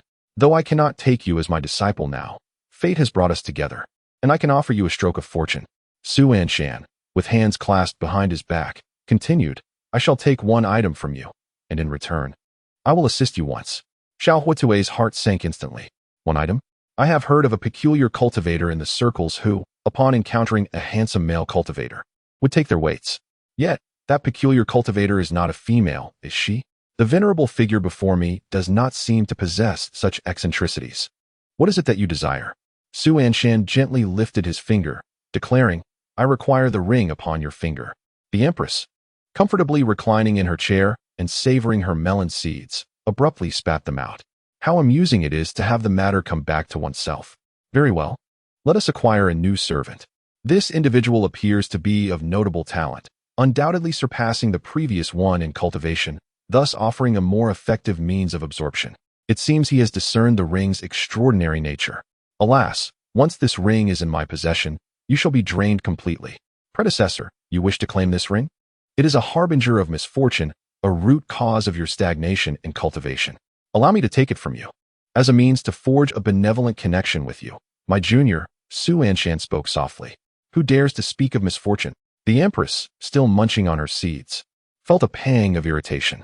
Glaring with intent to scold, she hesitated as she overheard the latter part of his statement, retreating into silence while whistling and glancing about. So it is that ring. Xiaohua gazed at the ring in his hand, gritting his teeth. He had worn it daily, believing it resembled the one his mother had left behind in her lifetime, never suspecting it to be a malevolent artifact. Filled with rage, Xiaohua pounded his chest in frustration, but when he reached for the ring, he hesitated slightly. Predecessor, entrusting such a cursed object to you would be unwise. Anshan extended his hand to retrieve the ring, yet he did not adorn himself with it, but rather placed it in his pocket. The item is secured. As per our agreement, I am obliged to assist you once. Predecessor, you have cleared the fog for me, and I am immensely grateful. How could I dare to expect further assistance from you? Your kindness has moved me to tears, Xiaohua said sincerely, bowing deeply. My lord, something is amiss. Suddenly, a guardian dressed in the attire of a protector rushed in, exclaiming in alarm. The members of the Lanyan sect have arrived. Chapter 074. Where is your sect? Point me in the direction. I shall strike with a single sword. The Lanyan sect. What brings them here? Xiaohua, his face aged, straightened slightly at the mention of the sect. I do not know, but upon their arrival, they called out your name, demanding your presence and causing considerable destruction to our estate. The guardian replied, visibly distressed. Lanyan sect, Lanyan sect. Xiaohua clenched his fists and roared. Suddenly, the air was pierced by the sound of several swift movements. I did not expect to find you here, Xiaohua. You have made it quite easy for me to locate you. Looking up, several sword-wielding cultivators stood proudly in the void. Anshan, it is you. Xiaohua tightened his fists and gritted his teeth. Anshan, however, furrowed his brow. Isn't this the realm of cultivation we find ourselves in? Indeed, came the affirmative response, and Anshan did not press further, yet inexplicably thought of a raging tempest. Who else could it be but me? The barefoot swordsman descended from the void, followed by several cultivators clad in white robes. I have searched long and hard for you.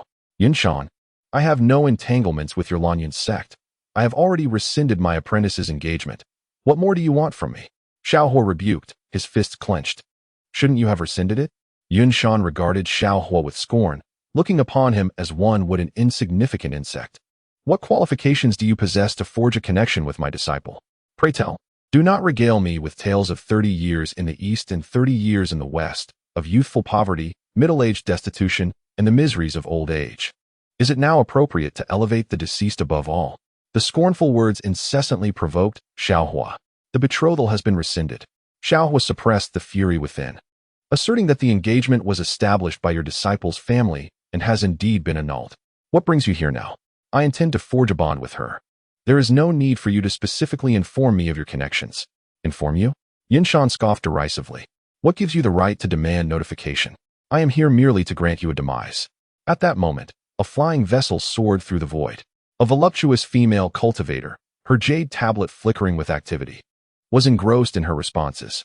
Beside her stood a young maiden, cradling a long sword, her eyes filled with exasperation. Master, please, wait a moment. I am rather busy at the moment. The ample female cultivator smiled at the girl, continuing her messaging. Master, if you are in a hurry, do not mind me. Absolutely not. The robust female cultivator frowned, suddenly gazing outside the vessel for a considerable time. Disciple Anshan? Anshan exuded an air of haughty superiority. Even when speaking of granting Xiaohua a death sentence, he held his chin high, regarding others through his flaring nostrils. Grant me a death? I wish for her to be untroubled. Your existence will interfere with our souls merging during dual cultivation. Yunshan's gaze was contemptuous, declaring only your death would suffice. What right do you have to determine my fate? Xiaohua clenched his fists. Rights? You dare speak of rights to me? The sword in my hand is my right. My strength is my right. My identity is my right. You inquire about my qualifications? Simply put, my power is my qualification. Yunshan craned his neck, scrutinizing Xiaohua for an extended moment. Let me see, still at the first level of blood refinement. 80 years. and I cannot fathom how one can remain at such a lowly stage for so long. There is, however, a certain Su Anshan, peak master of the 10,000 sword sect in Luhuazhou prefecture. He too is a failure. Recently, the 10,000 sword sect, perhaps concerned with their reputation, has been promoting that inept peak master. Just the other day, he was in the spirit return realm, and the next, he effortlessly dispatched a half-step void realm cultivator. Ridiculous. Yet, despite his absurdity, he at least has a lineage and a sect. What do you have? Xiaohua, I advise you to take your own life, lest you bring calamity upon the innocent. Standing nearby, Su Anshan was left bewildered, questioning, what is this? Is this nonsense truly directed at oneself? Impudence. The sword spirit suddenly stepped forward, akin to a blade unsheathed. Who are you? Yunshan sized up the sword spirit for a moment, his aura sharp. Evidently another sword cultivator. Xiaohua, you possess considerable talent to have befriended a sword cultivator. Xiaohua remained silent. Alas, even sword cultivators have their tears. I advise you to refrain from instigating conflict. I have no desire for indiscriminate slaughter. Yunshan's pride was displayed in all its glory as he regarded the sword spirit. As the sword spirit appeared ready to strike, Su Anshan grasped her shoulder. Xiaohua, I said I would intervene for you, and now seems the opportune moment. With those words, Su Anshan's gaze turned towards Yunshan, the Lan Yun sect. Why don't you hurry and leave? Su Anshan chuckled softly, whispering to himself. I am fully prepared. Ding, you have received the system's gift, sword chi spanning 90,000 miles. Where is your sect? Just point the way, and I shall strike with a single sword. Su Anshan raised his arm lightly, and the sword spirit instantly transformed into a sacred weapon that fell into his hand. Yunshan was taken aback. A sword spirit. This is indeed a sacred weapon spirit. Only those who can wield such a weapon could transcend tribulations or even reach greater heights. I shall only unleash a single strike. In an instant, Yunshan's complexion turned pale. Transcending tribulations was not something he could contend with. Senior, Xiaohua is merely a commoner. Why must you intervene on his behalf? Yunshan spoke respectfully.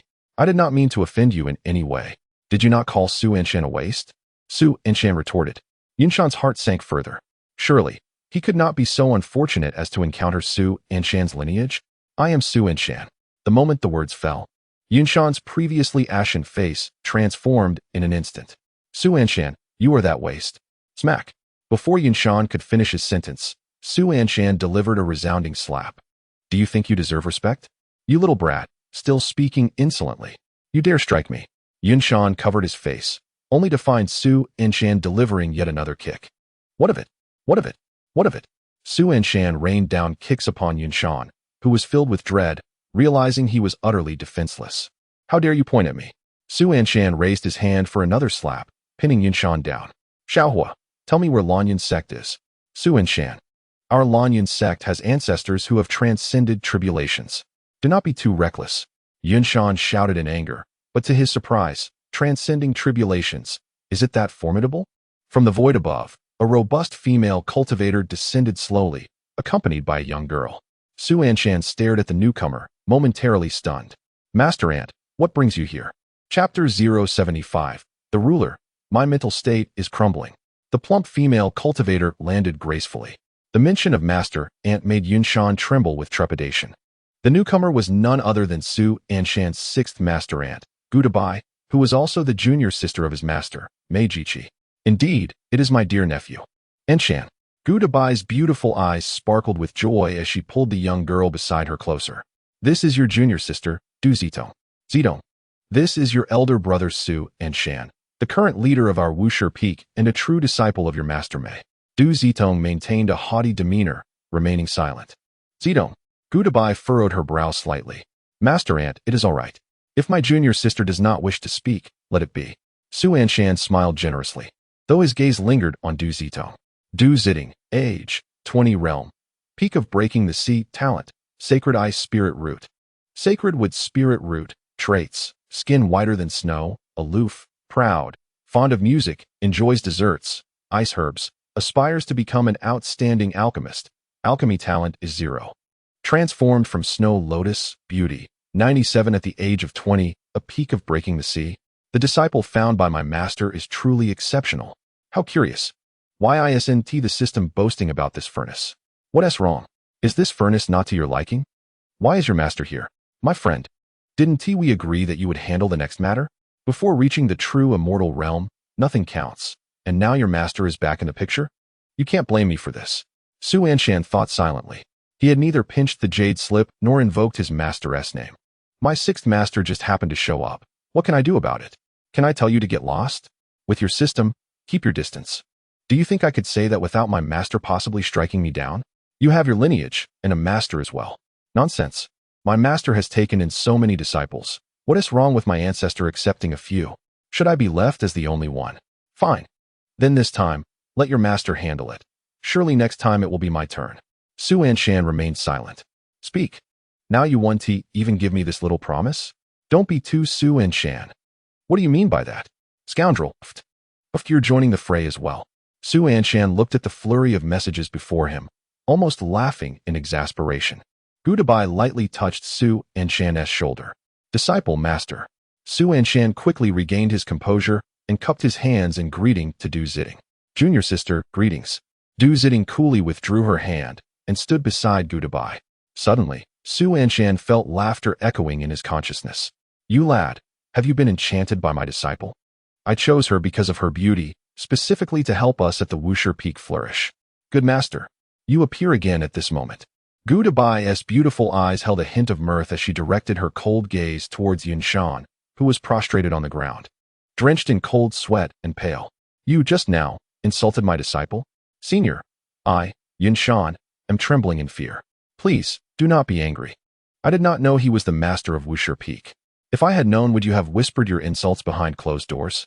Gudabai's eyes still glimmered with amusement. Suddenly, a deep blue spirit sword hovered in the air, its blades softly humming. No matter when or where. The moment you uttered those words, you had already chosen the path to death. Senior, I am the sect master of Lineage sect. You cannot kill me. If you do, it would affect the relationship between Lineage sect and Wanjian sect. My master is the supreme elder of Lineage sect. Bang. Anshan, kneeling on the ground, was instantly torn apart, his spirit dissipating. Lineage sect, what is it worth? Gudabai sheathed her sword and turned her gaze toward the other Lineage sect cultivators, who remained kneeling, too terrified to move. Where is your Lineage sect? The assembled cultivators dared not lift their heads or utter a sound. The Dongxi realm. Their sect leader was a formidable entity of the Dongxi realm, yet he had been slain by a single sword strike, unable even to emit a cry of despair. Who could speak? Who would dare to speak? Gudabai let out a faint sigh, and with his pale, jade-like fingers, he pointed towards the brow of one of the cultivators from a distance. In less than half a minute, the cultivator's expression shifted to one of understanding. So that was it. Grasping the sword blade, Gudabai tossed the sword wielder into the air. Go. The sword wielder shot through the air with a swish, while Gudabai turned his gaze towards the several cultivators. You ought to be grateful that when he mentioned my esteemed nephew, you refrained from interjecting. The head of the Wanjian sect cannot be insulted. Take this message back to your Lineage sect. This time, I have only drawn one sword. Next time, I shall personally attend. Remember, I am Gudabai. With a flourish of his sleeve, the kneeling cultivators vanished into thin air. Wow. Your master uncle walks the path of spatial mastery. This is true greatness, my friend. Your lineage is somewhat extraordinary. Isn't there a bit of a downside? Finding you is utterly pointless. Suddenly, I find myself questioning the meaning of my existence. I am utterly losing my composure. Calm down, my friend. Bureau Chief's daughter. Please offer some comfort to him. All right. Come here, baby, let's eat. Su Anshan. Is it really that outrageous? Regardless of the methods employed by the bureau chief's daughter, she at least managed to stabilize the system's friend, whose resolve was on the brink of collapse. It had long been conveyed to him. Unrivaled mastery. These four words were not simply derived from the unparalleled ancestor, Zhen Wudi. No, they actually refer to an all-encompassing invincibility. After being with him for so long, the system's friend should have a modicum of self-awareness. Nephew, this scoundrel is no more. Gudabai, with an air of nonchalance, remarked. Let us not linger here. Let us discuss this aboard the vessel. Agreed. Su Anshan responded with a smile, turning his gaze towards Xiaohua. What I promised you has come to fruition.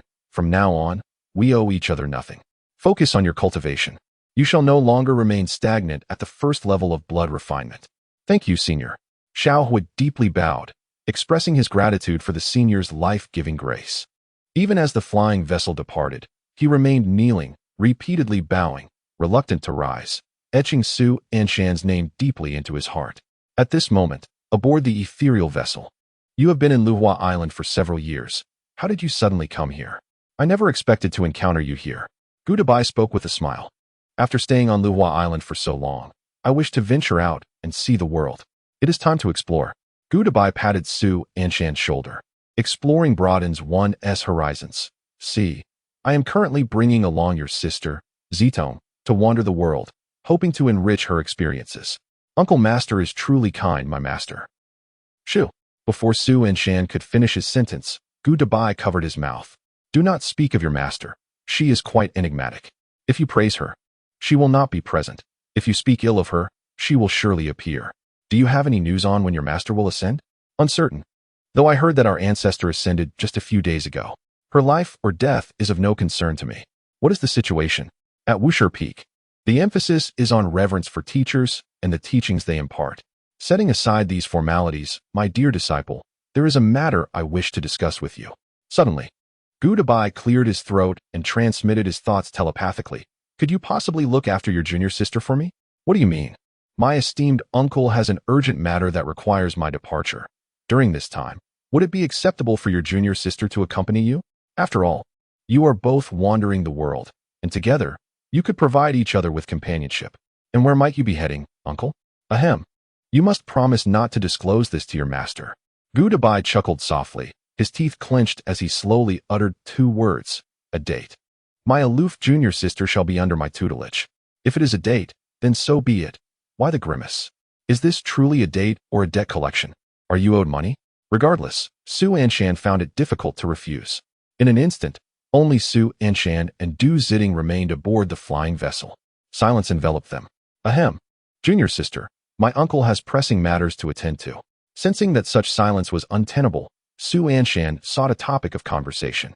Du Zitting's expression was frigid. Even her response bore a hint of icy detachment. Her aloof demeanor made it challenging to engage with her. "I intend to procure some resources at Tianyuan. Since my uncle has entrusted you to me, would you join me on my journey?" "Certainly." Her reply remained succinct. What an arrogant woman. My buddy is trying to make conversation, and she remains unyielding. "Buddy, if you ask me, just take care of it right here. You two are alone on this vessel. I've got your back. Get it done with her." Upon reading the messages from Tongzi, Su Anshan couldn't help but smile. "Is she agreeable?" "What do you mean, agreeable?" "If you're referring to her, I believe she would be quite agreeable." "Give it a try." "I meant that other person. Would they be agreeable?" "Get lost." "Ha ha." Su Anshan laughed heartily aboard the flying vessel. "Little Tongzi, I've finally caught you. Haven Ti. Behave and don't be upset. Eat. Get lost. Do you think I'll eat what you're offering?" "Oh, you little rascal, weren't you just crying out to eat a moment ago?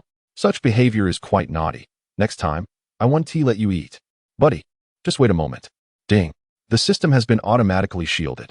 Ha ha ha. Su Anshan laughed even louder. Standing nearby, Du Zitting furrowed her brow. She was curious about what Su Anshan found so amusing, yet her haughty nature held her back from asking. After a prolonged moment of deliberation, she could no longer contain her curiosity. "What are you laughing about?" My dear junior sister, you haven't even called me brother yet." "It seems you still have yet to address me as brother," Su Anshan said with a cheerful smile. "Why should I call you that?" Du Zitting frowned. "I am the disciple of my master, while you are a disciple of Master Mei. According to the timeline of our initiation, I was deemed a true disciple by my master over a decade ago. Thus, it is you who should address me as sister. The elder disciple has instructed you to address me as senior brother, yet I choose not to heed her. Very well, I belong to the lineage of Wushur Peak. If junior sister speaks thus, I comprehend her intent." Su Anshan continues to gaze at her with a gentle smile. "Aware that junior sister is curious about the source of my earlier amusement, is she not? Speak freely if you wish. If not, that is also acceptable." Though Du Zitting verbalizes her indifference, her eyes betray her intrigue. She is undeniably curious. This scene is clearly visible to Su Anshan. "Refusing to call me senior brother. It seems that with the absence of the master, I shall engage with you in merriment. It's nothing significant, merely a delightful thought crossed my mind." Su Anshan's eyes twinkling with mirth. "Oh," Du Zitting responded, somewhat begrudgingly. She longed to inquire about the cheerful thought that amused me. However, her disposition restrained her from voicing such curiosity. After a brief moment, she inexplicably chuckled twice, then resumed her gaze outside the flying vessel. Half a minute passed. A minute elapsed. Suddenly, Du Zitting furrowed her brow while standing before the craft. She was anxious. Do you not wish to know what brought me joy? Su Anshan stifled a laugh. I knew it. Du Zitting's laughter was fleeting yet deliberately pronounced, clearly intended to provoke Su Anshan into asking her, so she might retaliate with his own words. Despite her status at the pinnacle of the broken sea, she remains a youthful girl. She herself mentioned that her master had been watching over her for the past few years, and when he assumed leadership of the peak 2 years prior, she had just recently taken form. The data indicating she is 20 years old likely reflects the moment she gained sentience. In reality, she has only been truly adult for 2 years. What means does she possess to engage in a battle of wits with Su Anshan? She is still quite tender. I do not wish to, Su Anshan lazily stretched. You do not wish to? How can that be? Du Zitting, sensing her loss, was filled with an unmistakable reluctance. Are you not curious? Not curious. You claim you are curious. I am not curious. You are curious. You are curious. You are curious. Du Zitting stomped her foot, her previously aloof demeanor evaporating. Well done, the first step has borne fruit. In truth, those who are most composed often exhibit the greatest contrasts. No one is genuinely aloof, much like his master, Jiji, who presents an icy exterior that intimidates countless cultivators. Yet beneath that facade, she remains a simple girl. Once a seemingly indifferent person falters before someone special, maintaining that composure becomes an arduous task. Observing Du Zitting in her indignation, Su Anshan conceded, all right, I am curious. What has junior sister been laughing about? It is nothing, merely a particularly joyful thought, Du Zitting replied, her demeanor shifting as if she had avenged a great grievance. The coldness she once exuded had dissipated. Yet, Su Anshan continued to watch her silently, his gaze akin to that of an adult observing a mischievous child. As long as junior sister is happy, Su Anshan shrugged, lazily stretching once more before settling into a plush fur chair. Since this is junior sister's flying vessel, I shall trouble you to steer us to Tianyuan. I trust you can manage, yes? This long journey consumes quite a bit of spiritual essence. Perhaps you could call out to senior brother for assistance? No need. Du Zitting pursed her lips and hummed softly, then turned her head and strode towards the helm of the flying vessel, her heart seething with resentment. How infuriating. She had been bested by him. Su Anshan watched her retreating figure with a bemused smile. Such youthfulness. Behind Su Anshan, the sword spirit gently massaged his shoulders while he quietly observed Du Zitting's characteristics. Skin as white as snow, aloof, now shattered. Sundara, fond of music, enjoys desserts, has an affinity for ice-based herbs. Dreams of becoming an exceptional alchemist, alchemy talent rated at 0, transforms into a snow lotus. The aloof facade has crumbled. She no longer maintains her cold demeanor towards him. Music is not Su Anshan's forte, yet he enjoys desserts and ice-based herbs. Su Anshan summoned 2 spirit servants from his ring. There were spirit servants in the kitchen on the peak, and he had them in his ring as well, considering that the food outside was unpalatable to him. He instructed the spirit servants to prepare a special meal for him. Desserts were not difficult for the spirit servants to create. Upon receiving his command, the 2 spirit servants busied themselves aboard the flying vessel. Meanwhile, Du Zitting pondered how to redeem her loss. Suddenly, she caught a whiff of the crystal ice lotus, one of her favorite ice herbs. Entranced by the aroma, she followed it towards the source. Upon entering the vessel, she beheld the 2 spirit servants diligently preparing shaved ice. Su Anshan reclined comfortably in a mink chair, a crystal cup in hand, filled with the very shaved ice made from the crystal ice lotus. Ah, junior sister, Su Anshan said with a cheerful smile, lifting a spoonful of the shaved ice to his lips in her presence. Is there something you need? Chapter 077, The Tranquil Peak of the 10,000 Sword Sect, Su Anshan, my senior brother.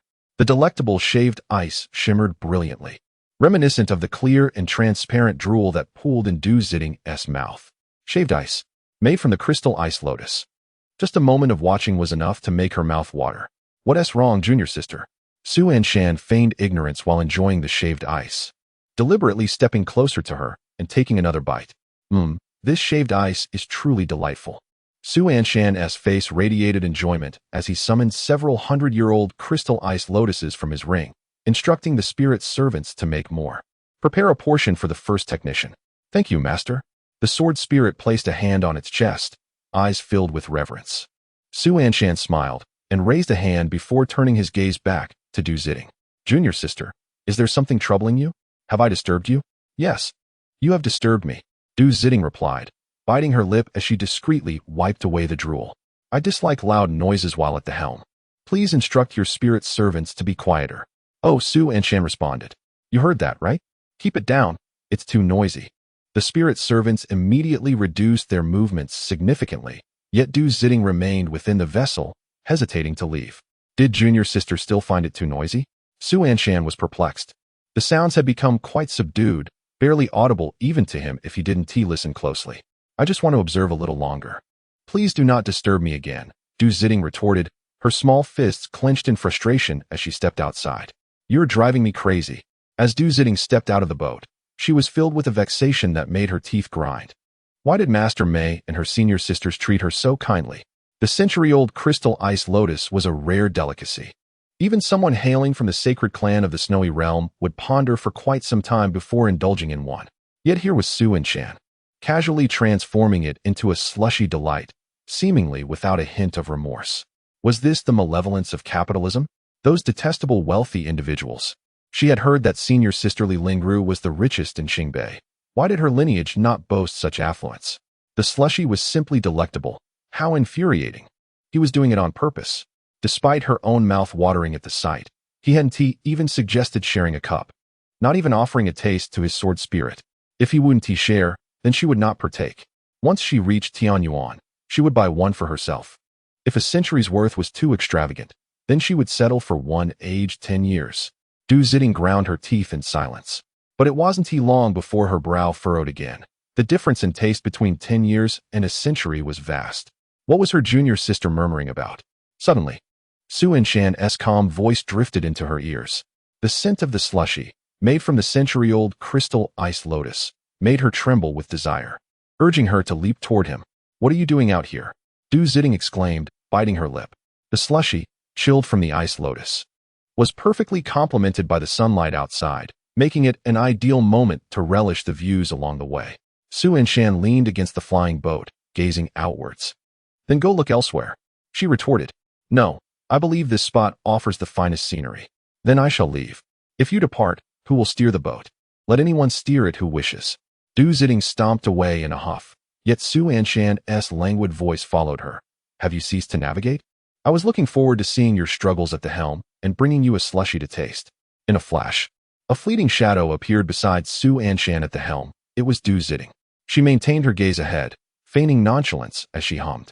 Do not overthink. I merely fear no one will steer the boat. If it crashes, I shall also share your misfortune. It's not for the sake of that pitiful slushy. I come from the boundless snowy realms, and I certainly do not covet the century-old crystal ice lotus. Oh, really? Then I shall not give it to you. What?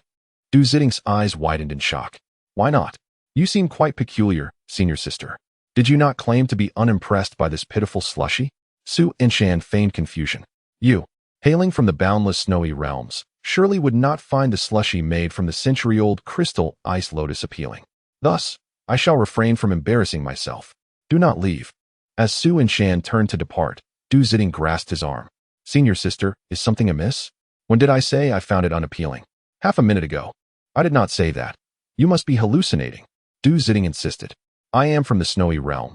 The crystal ice lotus is quite commonplace for me. But we are still senior and junior siblings. How could I ever disdain what you offer? Bring it to me. She reached out for the slushy cup. Senior and junior siblings, you say? Yes. If that is your stance, then I shall not give it to you. Su Anshan shook his head. If you wish to indulge, you must call me senior brother. That is impossible. Then it is settled. A man of honor, once he speaks, even the fastest horses cannot catch his words. Call me senior brother. A gentleman born between heaven and earth cannot change his words from morning till night. Call me senior brother. I demand you call me senior brother. Su Anshan, holding a slushy, declared, if you don't call me, this slushy will not be yours. Du Zitting, unable to contain her anticipation, swallowed hard and bit her lip. Senior brother, she exclaimed. Ah, did you say something? I couldn't hear you, he responded. Senior brother. Who is your senior brother? Su Anshan, the master of the Wanjian sect's Wuxia Peak, is my senior brother. Du Zitting shouted at the top of her lungs, extending her hand. Give me the slushy. Unexpectedly. Su Anshan chuckled. Even if you shout, I won't give it to you. He turned to leave, slushy in hand, while Du Zitting clenched her fists. You tricked me. I will fight you. With that, she leapt into the air, launching a powerful strike toward him. However, Su Anshan merely sidestepped, avoiding her attack, and pressed her head down while extending the slushy outward. Du Zitting narrowed her eyes, waving her hands forward. No matter how she swayed, she could not touch him, yet. Amidst her flailing, a cunning glint appeared in her eyes. Suddenly, her fair leg burst forth from her dress, landing a kick on the back of Su Anshan's hand. Skillfully, she caught the slushy. Sister wins. Du Zitting exclaimed joyfully, savoring the treat while shaking her head in delight. Su Anshan watched her, a smile gracing his face, remaining silent. This slushy was deliberately given to Du Zitting by him. TSK, how embarrassing. Su Anshan raised his gaze to the sun. You're also incapable. Hasn't he even half an hour passed? Get lost. I haven't tea. Oh, you heartless man. Get lost. When you need someone, I'm sweet. When you don't, you want me to go. Ha ha ha. Look at you, today is your day. Su Anshan beamed, but suddenly realized someone was missing. Where was the emperor? When the system was being bound, didn't he encounter the management bureau? He went to be bait. Otherwise, how could I return so quickly? What? Su Anshan's eyes widened in shock. Is my emperor system going into? Chapter 078. The management bureau of the system is overturned, my friend. You are the new director. What is the point of binding a system when the management bureau only captures one? The emperor entered just a few days ago. Upon signing in, he was captured, and now the emperor is on the verge of being caught too. What about you two? It's an even match, no winner declared. Didn't he go in? The emperor is just acting as bait, luring the pursuers. How could those fools from the management bureau possibly capture him? To clarify once more, my father is not useless. Get lost then. I'm serious. Family, who understands? Abandoned by a scoundrel system, we are utterly speechless. Can I just go to hell? The daughter of the head of the System Management Bureau is quite intriguing, despite being an inexperienced intern. The atmosphere within the team is remarkably harmonious. I find myself slightly regretting having bound you. Is everything all right with you? I am truly exasperated with certain individuals in the team. The system's authority is formidable. It even has the capability to silence other systems. Such a ban does not seem merely a simple matter of private chat or self-muting. This system is exceptional. It occurs to me that only a system of such caliber could be worthy of him. A more timid system would probably falter under his tutelage. How refreshing it is to feel light and unencumbered. In a mere moment, you have managed to smooth things over. It seems you are quite adept at this. Can you silence me as well? Rest assured regarding the Emperor. His abilities are indeed formidable, and the System Management Bureau will certainly be unable to contain him. There is no need for further discussion. If worst comes to worst, we shall allow him entry. Since binding up to this point, the system has been perplexed for the second time. Initially, it was aware of Zhen Wudi being under Su Anshan's mentorship. What has transpired? How has Brother Anshan suddenly become so ruthless? Why allow him entry? Let him experience one last bout of madness. I have the feeling the Emperor possesses more than what is currently on hand. Su Anshan chuckled, stating that if he enters, we will surely profit. My friend, do not hastily fall into silence. Hear my thoughts. Leaning back in his chair, Su Anshan pondered.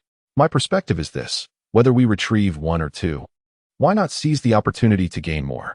We can capture the system, allow them entry, and if they do not exhibit madness, we shall employ our means. We will extract their essence and then move on to the next. There are countless systems in this realm. We need not worry about a lack of systems to apprehend. This is our method of amassing wealth, thereby accumulating initial capital to grow larger and stronger, creating a shared brilliance. This notion struck Su Anshan as he witnessed the signing in. He found it quite appealing. My friend, you understand the art of silence better than Garen himself. Your words echo Garen's endless power, both silent and striking. Are you a devil? I suddenly find myself feeling diminished in comparison to you. Is this truly a concept only a carbon-based life form could conceive?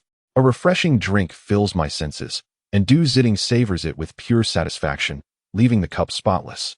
Instinctively, she glanced at Su Anshan, clearly indicating that this icy treat was insufficient to quell her itch, as her heart felt like it was being clawed at by tiny kittens. Ultimately, her inner desires triumphed over her sense of shame. With the crystal cup in hand, She licked her lips and approached Su Anshan with a measured gait. Her fair legs caught Su Anshan's gaze. You are still too naive, he thought to himself. Just in time to see Du Zitting's enticing pink lips. What advice do you have, junior sister? May I address you as my esteemed senior brother? Could you grant me another serving? Du Zitting bit her lip, defiantly lifting her chin. It's not that I particularly crave it. It's simply that the heat outside is unbearable, and I wish to cool down. Certainly, Su Anshan replied with a cheerful nod, a hint of mischief glimmering in his eyes. However, you must call me good senior brother first. Instantly, Du Zitting's expression soured. Why must I call you that? Isn't it rather absurd? She gazed at him with disdain. Today it's good senior brother, and tomorrow I'll have to call you good elder brother.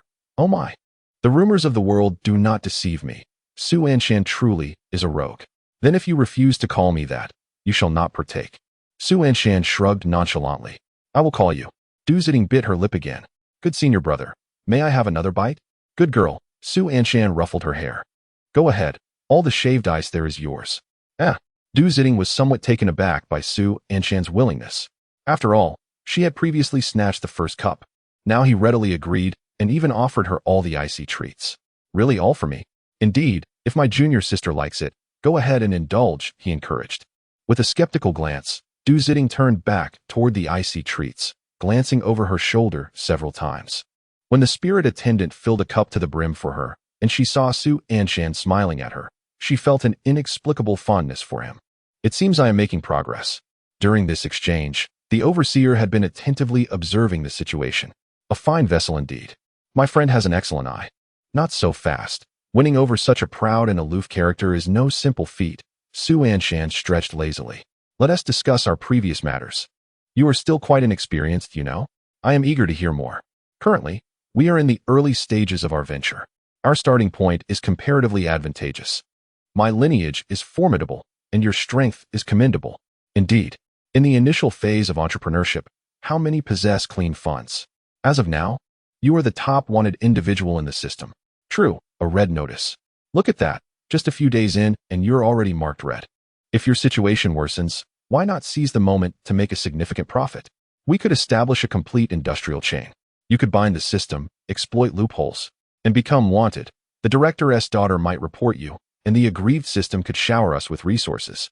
If we execute this well, it could form a robust industrial chain. In due time, the management bureau's prison will be filled with our people. You can gather your comrades with a rallying cry, and they could break free, becoming outlaws. At that point, we would have manpower and resources.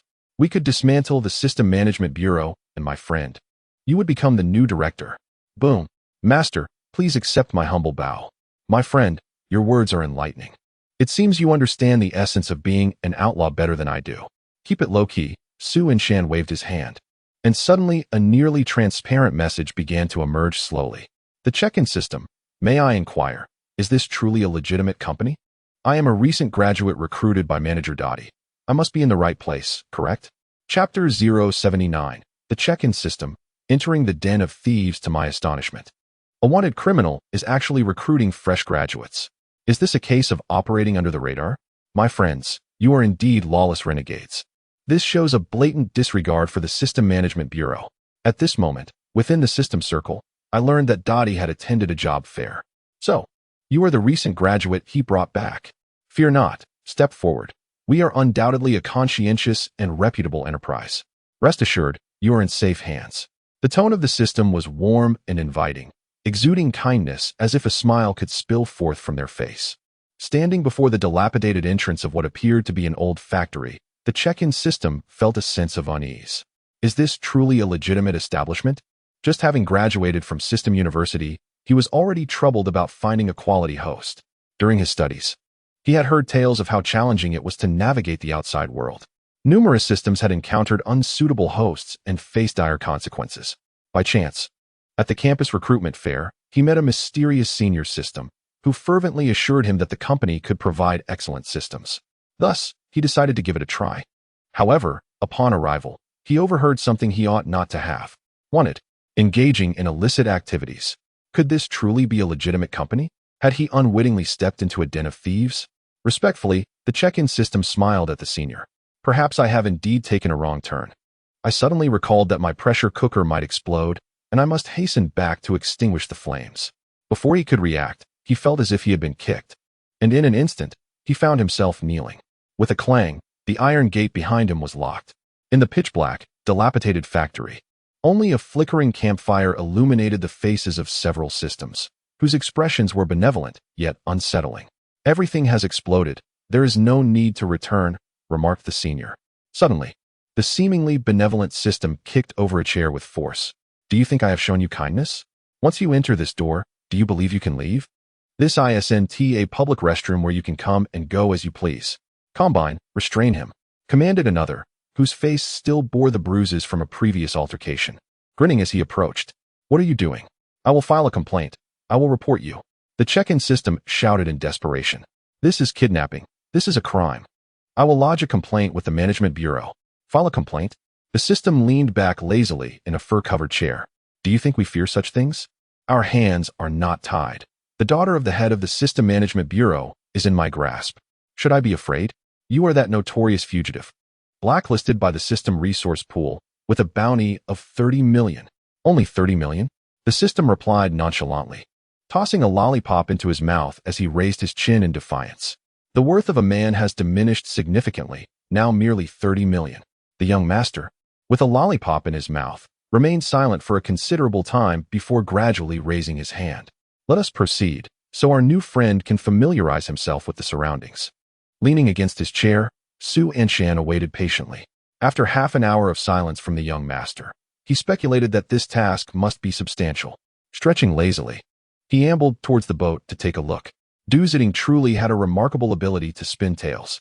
The icy smoothness of the snow lotus sorbet, crafted from several century-old ice crystal snow lotuses, was entirely consumed by her. "Is it delicious?" "Certainly. Otherwise I would not have nearly revealed my thoughts." Jiji instinctively covered her mouth and smiled at Anshan. "It's passable. I've had better before." "Is that so?" Anshan glanced at the now empty sorbet bowl, and Jiji's face flushed instantly. "You heard my feeble defense. There is no need for defense. It is an honor for this sorbet to be enjoyed by you. Junior sister, I feel a bit weary and intend to rest for a while. When we enter the Tianyuan, please remember to call for me."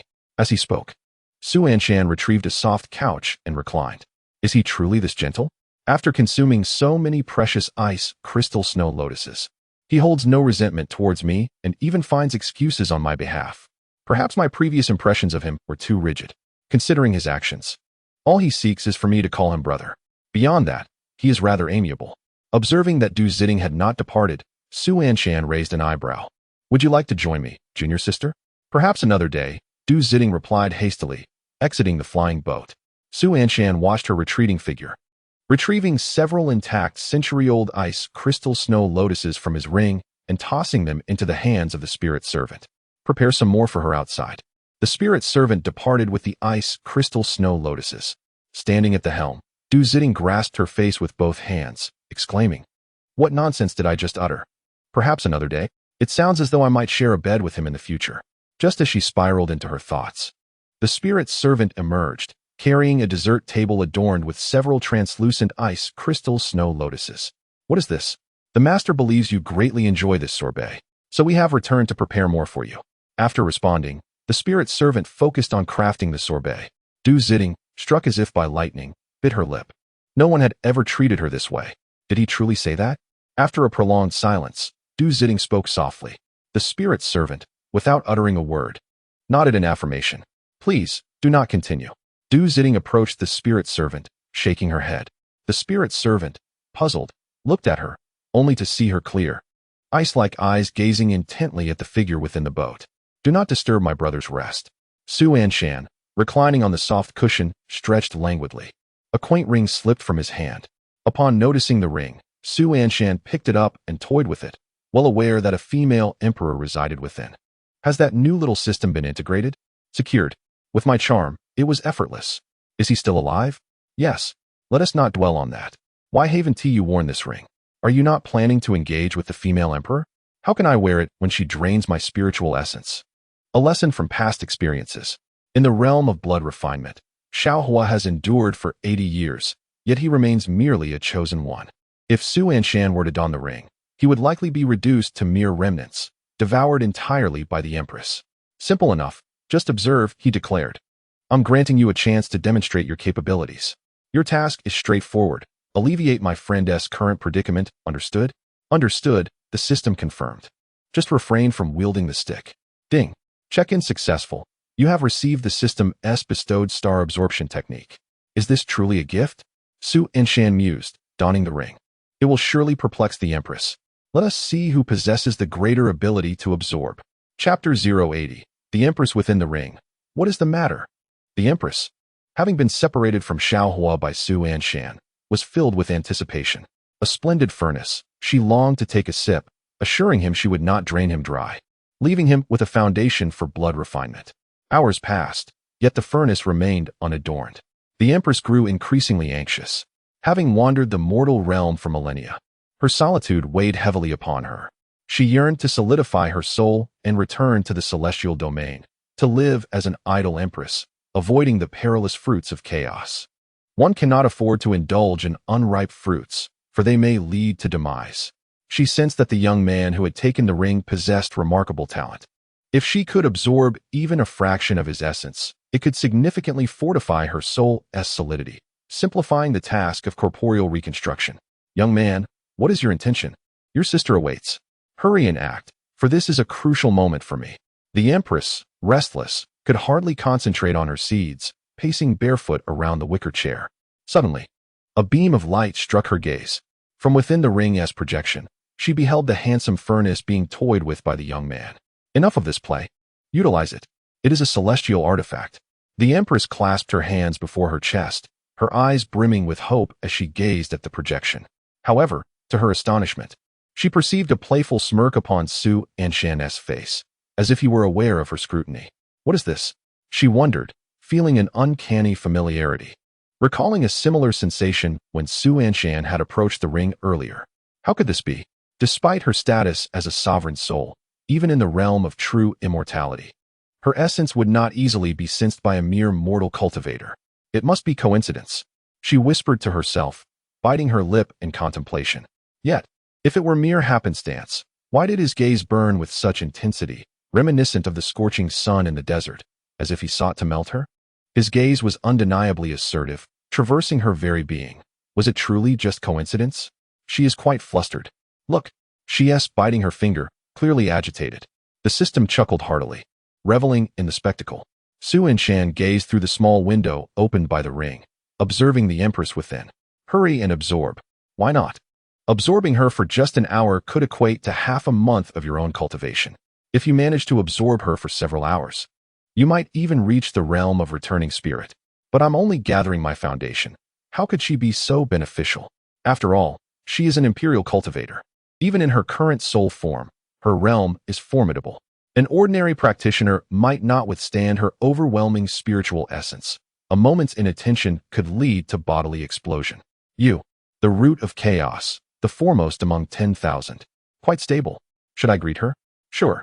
One must show courtesy before resorting to conflict, but I suspect she won't emerge. She isn't foolish. Su Anshan chuckled as he held the ring before his eyes.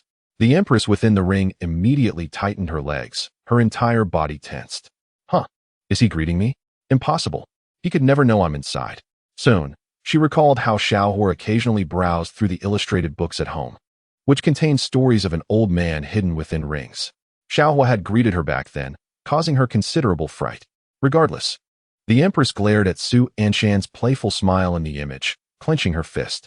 This Empress will not be fooled. See, she won't come out. It seemed the story about the old man inside the ring was indeed unreliable.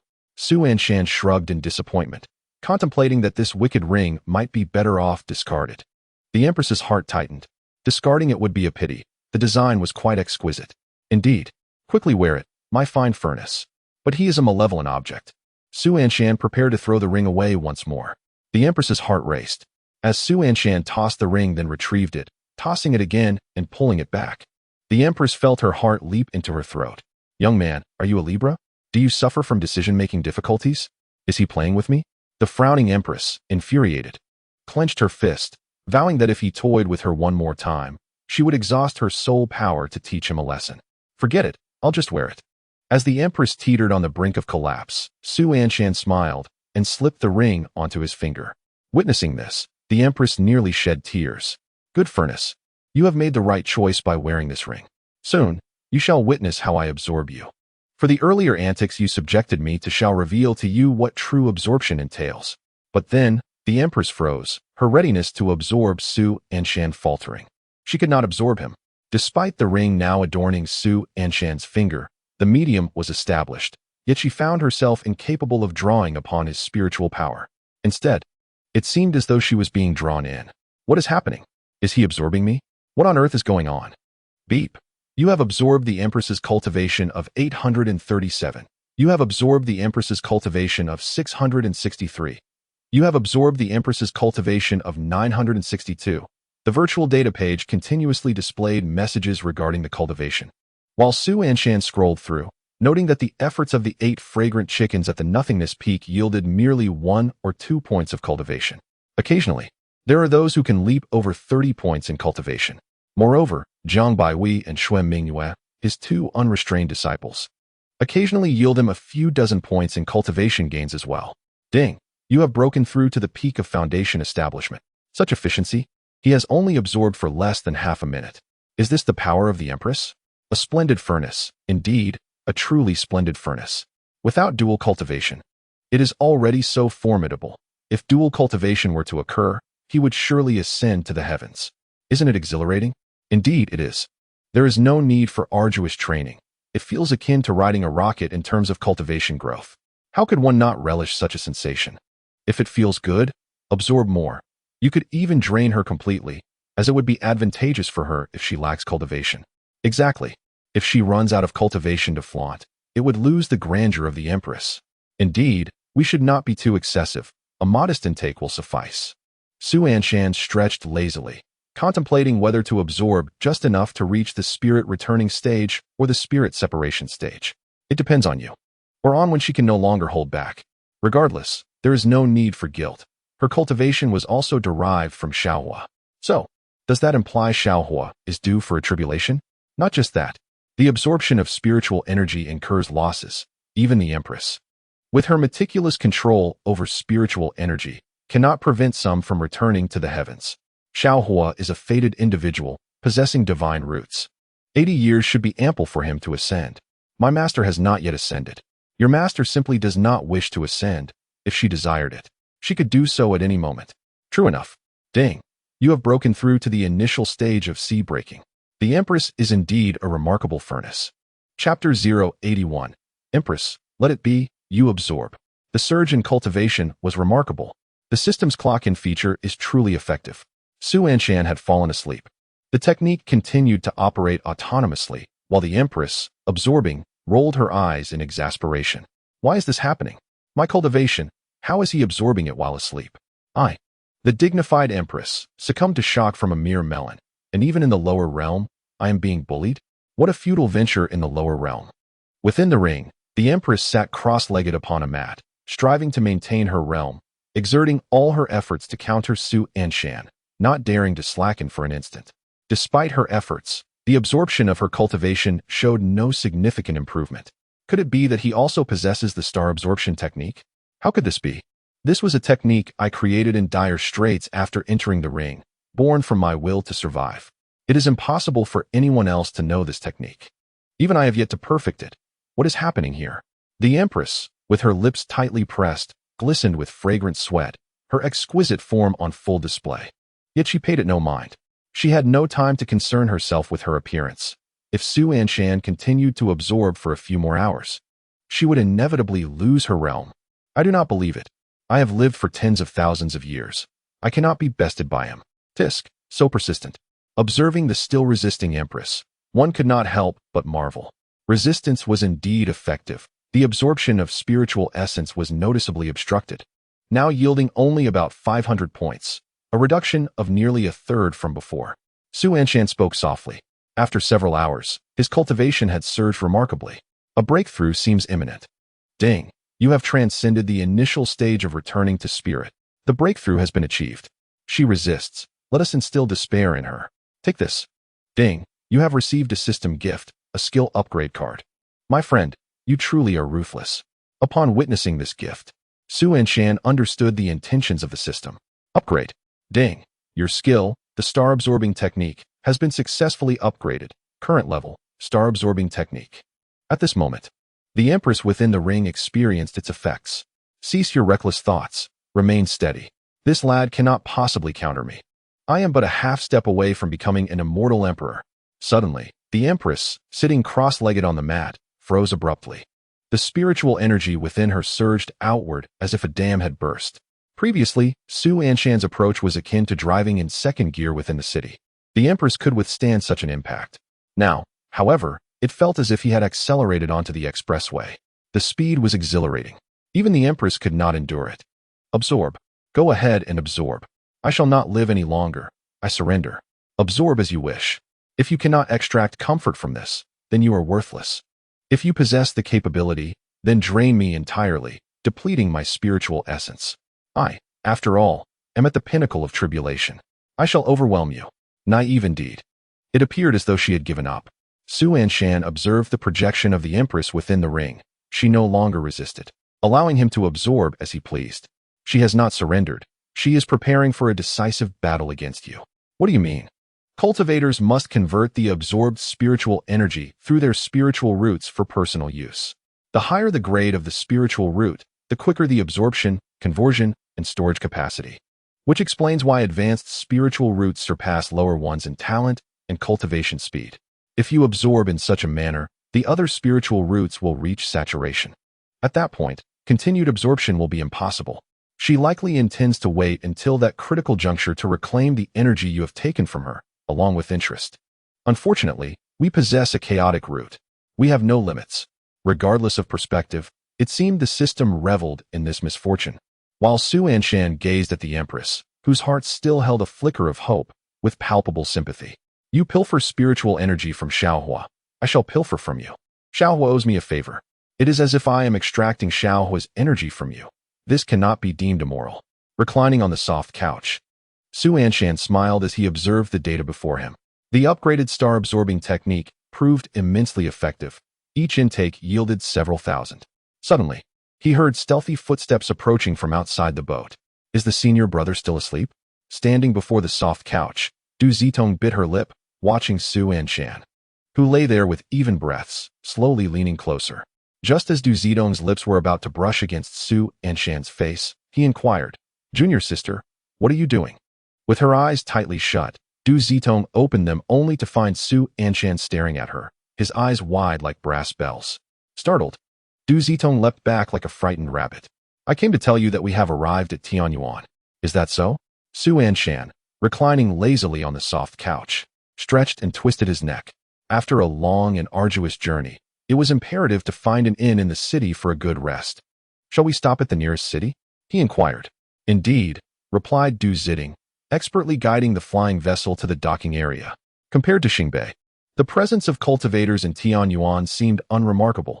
The docking area was bustling with practitioners soaring through the skies, descending upon the city after landing. "Is it true that one cannot fly in Tianyuan?" Su Anshan asked. "Indeed," Du Zitong murmured, pursing her lips. "Tianyuan lies in the heart of the star domain, teeming with cultivators. The Lord of Tianyuan has decreed that no one may soar through the skies, and there are restrictions in place that even those in the tribulation crossing stage cannot defy. This has nothing to do with us. The Lord of Tianyuan is merely a transient figure," Su Anshan remarked. "You continue your flight." His tone was as unyielding as ever. "Aren't you supposed to be on duty for your tasks?" Ding. Successfully checked in at Tianyuan Mufeng City. You have received a system gift of an immortal level soul realm. At least you are perceptive, Su Anshan acknowledged. "In the future, do not make me remind you of such matters." Check-in system, acknowledged. "I will certainly fulfill my duties. Just observe if I deliver results. The resources provided thus far have been commendable. Can the synthesis system please put down the stick for now?" Go and wait in the corner." Check-in system, understood. He truly was obedient now. It is all about personal charisma. "Senior brother, it seems there is an inn ahead. Shall we inquire?" Du Zitong extended her hand, but Su Anshan shook his head. "Sister, you go ahead. I must gather information regarding the auction. I will accompany you." "Senior brother, you have already borne the burden of navigating the vessel. It would be unfair to have you carry additional weight. Please rest well. I shall handle this minor task." "I understand." "Okay." Du Zitting replied dutifully. Then I will check for rooms, and we can communicate through our jade slips. Good. Su Anshan said, gracefully fanning himself as his figure gradually faded from view. Du Zitting gazed at his retreating silhouette, his gentle whispers echoing in her mind. Senior brother. Truly a remarkable person. Indeed, the outside world was rife with rumors. Little did they know. Hey, yes. Scout the area around the theater. Weren't you supposed to be gathering intelligence? Merely seeking trivial tidbits of information. Such matters are best left to the sword spirit. Now that we have arrived in Tianyuan, wouldn't it be a shame not to enjoy some music from the local geishas? Today is free. Let us enjoy the melodies. Additional content provided, Chapter 082. Old friends in Tianyuan. Is this truly Tianyuan? The quality here pales in comparison to Luhuazhou Prefecture's Tingfeng City. Su Anshan, fanning himself, felt utterly disinterested. He had visited numerous theaters, even brothels and taverns, with the leader securing many courtesans and top performers, yet none had met Su Anshan's expectations. His demands were not extravagant.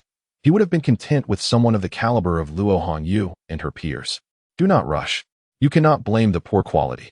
It is merely that the standards of the Listening Wind City are exceedingly high. You have witnessed it yourself. A single exquisite spirit stone is sufficient to win over the courtesan.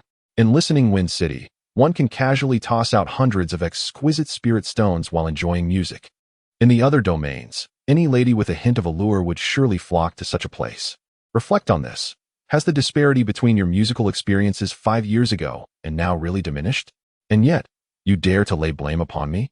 Su Anshan. Indulging in music is extravagant. The courtesans of Listening Wind City have changed numerous times.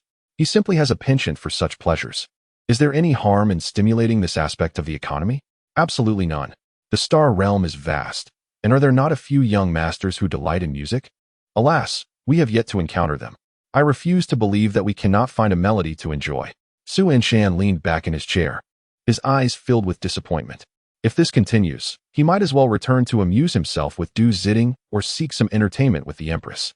Junior sister, you truly know how to enjoy life. I recall that your husband often frequents this theater. It would be unfortunate if we were to run into him here. What commotion is that? Leaning against the wall, Su Anshan pressed his ear closer, and suddenly, a series of soft moans reached his ears. His interest piqued. He eagerly leaned closer. What delightful prospects! Though the quality of the performers in this theater may not be exceptional, this experience is undoubtedly more engaging than merely listening to music. What of marriage? You are still mine, a voice filled with intrigue echoed. Junior sister, I have missed you dearly. This is the wedding attire for our marriage tomorrow. Let me see what you wear beneath it. Oh, how vexing. You must first seal the surroundings. What if others overhear? Let them hear. Anyone who dares speak out shall face dire consequences. Despite such bravado, Su Anshan could discern that the sounds had faded entirely. Alas, he whispered to himself. Here it comes. Suddenly, a small window appeared before Su Anshan. The scene depicted a private chamber of the theater, where a female cultivator donned in wedding attire sat beside a burly man with a notably long scar across his face. Thinking of your impending marriage to that spineless wretch fills me with loathing. My master has truly lost his senses. Why must you be the bait? Then let all that hatred be released, the bride said with a flirtatious smile. Do not fault our master. He acts with the greater good of our sect in mind. Rest assured, even if I marry him, he shall never lay a hand on me. He has always cherished me as a treasure and has yet to touch me. We are to wed at the hour of the rooster, and once the ceremony concludes, I shall activate the seed to control him swiftly. Thereafter, all the resources of his family shall belong to us. You are so confident? The male cultivator inquired softly. Senior brother, do not forget what we have studied. Su Anshan, eager for some excitement, could not help but furrow his brow upon overhearing their conversation. What were these two learning? Goo. These two are rather reckless, engaging in such intimacy even as they prepare for marriage, and vying for the wealth of their betrothed. Is this truly the conduct of righteous cultivators? What a peculiar situation. Your formidable lineage and the ample resources afforded by your esteemed sect, coupled with the camaraderie among your peers, stand in stark contrast to the limited resources that prevail in the outside world. The treachery and deceit, driven by a mere handful of spirit stones, are commonplace. It is truly shocking. Let us cease this conversation. I have no desire to continue observing this couple. A mere sound suffices. Leaning against the wall of the private chamber, Su Anshan's mind lingered on the words of the leader. From the moment he ventured into the realm of cultivation, he had never experienced a scarcity of resources. His senior sister and master, even the peak masters within his sect, would frequently bestow upon him various magical artifacts and talismans. He was so inundated with resources that he scarcely knew how to utilize them. To think that the world outside could be so grim. While he could not deny that the appearance of those involved was rather pleasing and their melodies quite enchanting, their intentions were undeniably nefarious. Su Anshan sighed deeply while stretching languidly. He was disinclined to meddle in such trivial matters, yet the courtesan before him, pouring wine, licked her lips and said, "Young master, it seems you possess an appreciation for music. Would you care for a tune on my flute?" "Very well," Su Anshan nodded. "This shall be my first attempt as well. Should it not meet your expectations, please do not hold it against me, and I would appreciate your guidance." Half an hour later, Su Anshan emerged from the theater, feeling invigorated. "Ah, Su, is that you?" A sudden exclamation reached his ears. Turning his gaze, he beheld a dashing young man, exuding an air of flamboyance, approaching him with a folding fan in hand. "Not a penny. Su, it truly is you." The handsome youth's face lit up with joy as he adjusted his long hair and swiftly closed his fan. "What a surprise to encounter you here. And please, do not mention money. That one time I was without funds was purely an unfortunate coincidence. Spare me your tales. I have bumped into you several times without receiving payment." Su Anshan laughed heartily. Zhou Haomiao, 26 years of age, at the 7th level of qi condensation, possessed a superior earth spiritual root. His characteristics included a snow-white robe, a countenance as refined as jade, an elegant demeanor, an appreciation for poetry and moonlit nights, an aversion to conflict, and a disposition that embraced tranquility. Though his appearance slightly waned before the screen, he was a gentleman of discernment and refinement, a friend Su Anshan had made during his musical endeavors. Upon their first meeting, Zhou expressed insightful thoughts that greatly resonated with Su Anshan, and their acquaintance blossomed easily. The tale of Zhou being pursued by the courtesans for unpaid debts was quite amusing. Despite being a cultivator, he allowed those mundane individuals to pummel him without retaliating, all while proclaiming that he would certainly repay them the following day. Amused by his antics, Su Anshan settled the debt on his behalf, leading to a friendship that developed over time. Regrettably, Zhou was not from the wind-listening city and departed after a mere 6 months, a fact that Su Anshan lamented for quite some time. "Do not speak in jest, Su. It was merely that one instance when my purse was lost. Otherwise, I, Zhou, am a man of distinction and certainly not one to default on debts." Zhou Haomiao replied, his eyes sparkling with mirth. "Enough of that. Let us not dwell on such matters." Su Anshan shook his hand and wrapped an arm around Zhou Haomiao's shoulder. "Come on, my friend, let me treat you to some flower wine." In the past, Zhou Haomiao would have readily accepted, but this time he shook his head in refusal. "Let's skip the flower wine. I've given it up. I'm about to get married." Chapter 083. The System of Concubines. You intend to take a concubine, right? Just wait. Marriage. Su Anshan exclaimed in astonishment, staring at Zhou Haomiao in disbelief for quite a while. "So sudden?" "Not exactly sudden. Since returning from Listening Wind City, I encountered a female cultivator, who is to be my bride. We have been in love and together for 3 years. Over a month ago, she proposed marriage to me. I believed it was time." Zhou Haomiao smiled gently. "Old Zhou, you aren't being coerced, are you?" Years ago, they had shared drinks and exchanged opinions about courtesans and headliners, passionately discussing their desires for vengeance and heroism. If memory serves, Zhou Haomiao had expressed a wish to become a chivalrous hero, punishing the wicked and upholding justice. One man, one sword, one flask of wine, roaming the world. And now marriage. You are a cultivator. Do you not still aspire to wander the world with your sword? Everyone has dreams of wandering the world in their youth. But how could an ordinary person like me fathom the changes of the world? That dream of gallivanting with a sword shall remain a cherished memory in my heart." Zhou Haomiao replied with a smile. "It seems this female cultivator is quite exceptional." Su Anshan crossed his arms and scrutinized Zhou Haomiao for a long while. "She must be beautiful, right? Quite lovely. Modest, aren't you? Others may not know you, but I do." Su Anshan chuckled. "Which family does she belong to? Can you share more?" "She is a saintess from a sect." "A saintess?" He recalled how his master had mentioned binding a few saintesses to him in Tianyuan, yet he had yet to see even a trace of a saintess. "I knew you were capable." Su Anshan playfully nudged his shoulder. "Well, it's good to settle down. Do you have an invitation for me?" Of course. As he spoke, Zhou Haomiao retrieved an invitation from his pocket, embossed with the words for Su Anshan. Indeed, it's real, and it even bears my name. Su Anshan accepted the invitation, examining it closely. The festive red caught his eye, adorned with an illustration of a pair of newlyweds. Actually, I had intended to send this invitation earlier, but I feared it might disturb you, so I delayed. Now that we meet in Mufeng City, it would be remiss not to present it. I hope you can grace my humble abode and partake in the joyous feast. Zhou Haomiao smiled.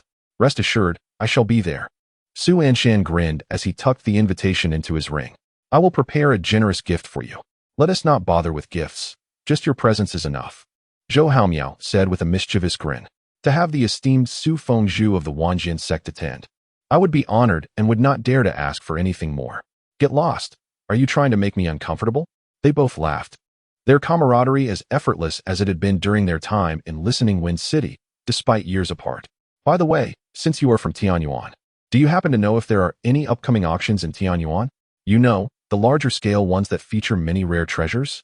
Su Anshan suddenly asked with utmost seriousness. Auction events at Tianyuan are quite common, though I haven't heard of any recently. Is that so? How unfortunate. Brother Su, what type of heavenly materials or treasures are you interested in? I can keep an eye out for you and contact you once I have news. I seek all kinds. Su Mai, Ling Hun, Zun Yuan, Su Anshan replied. In truth, I am eager to acquire any precious and valuable heavenly treasures, regardless of category. If they exist, I want them all. Very well, I shall be vigilant. Zhou Haomiao nodded with a smile, and then continued. So, Brother Su is here for the auction. I initially thought you were merely here to join the excitement of the alchemy convention at Tianyuan. Alchemy. The Tianyuan Alchemy Tower is hosting an event that attracts nearly all renowned alchemists in the star domain. It is said that the winner will receive a sacred spirit fruit and the title of honorary guest elder of the tower. A sacred spirit fruit for winning? How stingy! Su Anshan exclaimed. But that sacred spirit fruit is indeed precious, Zhou Haomiao responded, quickly realizing that perhaps it was not as significant to Su Anshan. While for practitioners like them, it represented a tremendous opportunity. Are you particularly fond of it? Su Anshan inquired with a twinkle in his eye. But Zhou Haomiao shook his head. I do not have lofty aspirations for cultivation, and I am soon to be married. I simply wish to embrace a beloved partner and spend my life together, raising children. I have a decent life with some family assets. Living a stable life is sufficient for me. With such sentiments, I find myself increasingly curious about your future wife, Su Anshan remarked. Ha ha ha, you shall see, Zhou Haomiao replied. Very well, I shall await your arrival. However, I have many matters to attend to before my wedding, so I must take my leave. As Su Anshan gazed at Zhou Haomiao's departing figure, he remained lost in thought for a long while. How carefree and spirited that young man once was. Do not emulate him.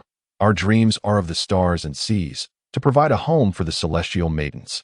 Do not become so lackluster. Lackluster? I find his character truly commendable. Shanzi, get a grip. Are you planning to just stay devoted to your senior sister? No. You must pursue either Du Zedong or the Empress today, or I will sever our bond. Are you out of your mind? Su Anshan scoffed with irritation. Sever the bond if you must. I cannot. If you cannot, then spare me the chatter. Have you found that good nest yet? I am still searching. Suddenly, the jade slip in Su Anshan's embrace flickered, and as he probed with his spiritual consciousness, he heard Zhou Haomiao's voice. In my haste, I forgot to mention something important to you, Brother Su. Given your charismatic nature, I am sure you will not be idle in Mufeng City. However, the standards there are not particularly high, with only Wanke Tower maintaining decent quality. I have heard that a courtesan of exceptional beauty has recently arrived at Wanke Tower, captivating countless gentlemen eager to behold her visage. However, her price is exorbitant, yet for you, Brother Su, it may seem inconsequential. Upon receiving this transmission, Su Anshan couldn't help but exclaim softly, Ah, it is indeed old Zhou, always getting things done. My dear friend, are you jesting with me? Indeed. You are the one I am referring to. After searching for several hours, I have encountered nothing but inferior choices. How could someone like you possibly establish a concubine system? Truly, it is a source of embarrassment. Who dares to say it is a concubine system? Now, you feign ignorance. It was never such. Ah, I recall someone who, upon binding, incessantly urged me to take a concubine, and now you have turned virtuous? From your words, it appears you desire a concubine system, do you? Just wait. Alas, My friend, I must say, ding. Your system is currently packaging urea bags. Please be patient, host. What? Goodness, are you serious? Have I inadvertently crossed a line? Chapter 084. How did my system become adult? Did he truly leave with a smile? Indeed, he was quite merry. As he exited, he murmured to himself, at last. I have caught you, ha ha ha. He even hummed a tune, oblivious to the circumstances outside, as he strode away with the urea bags. What a lapse in vigilance. Why provoke the system? When he called, he was eager to encourage the taking of concubines, lamenting the lack of opportunity to showcase his grand ambitions.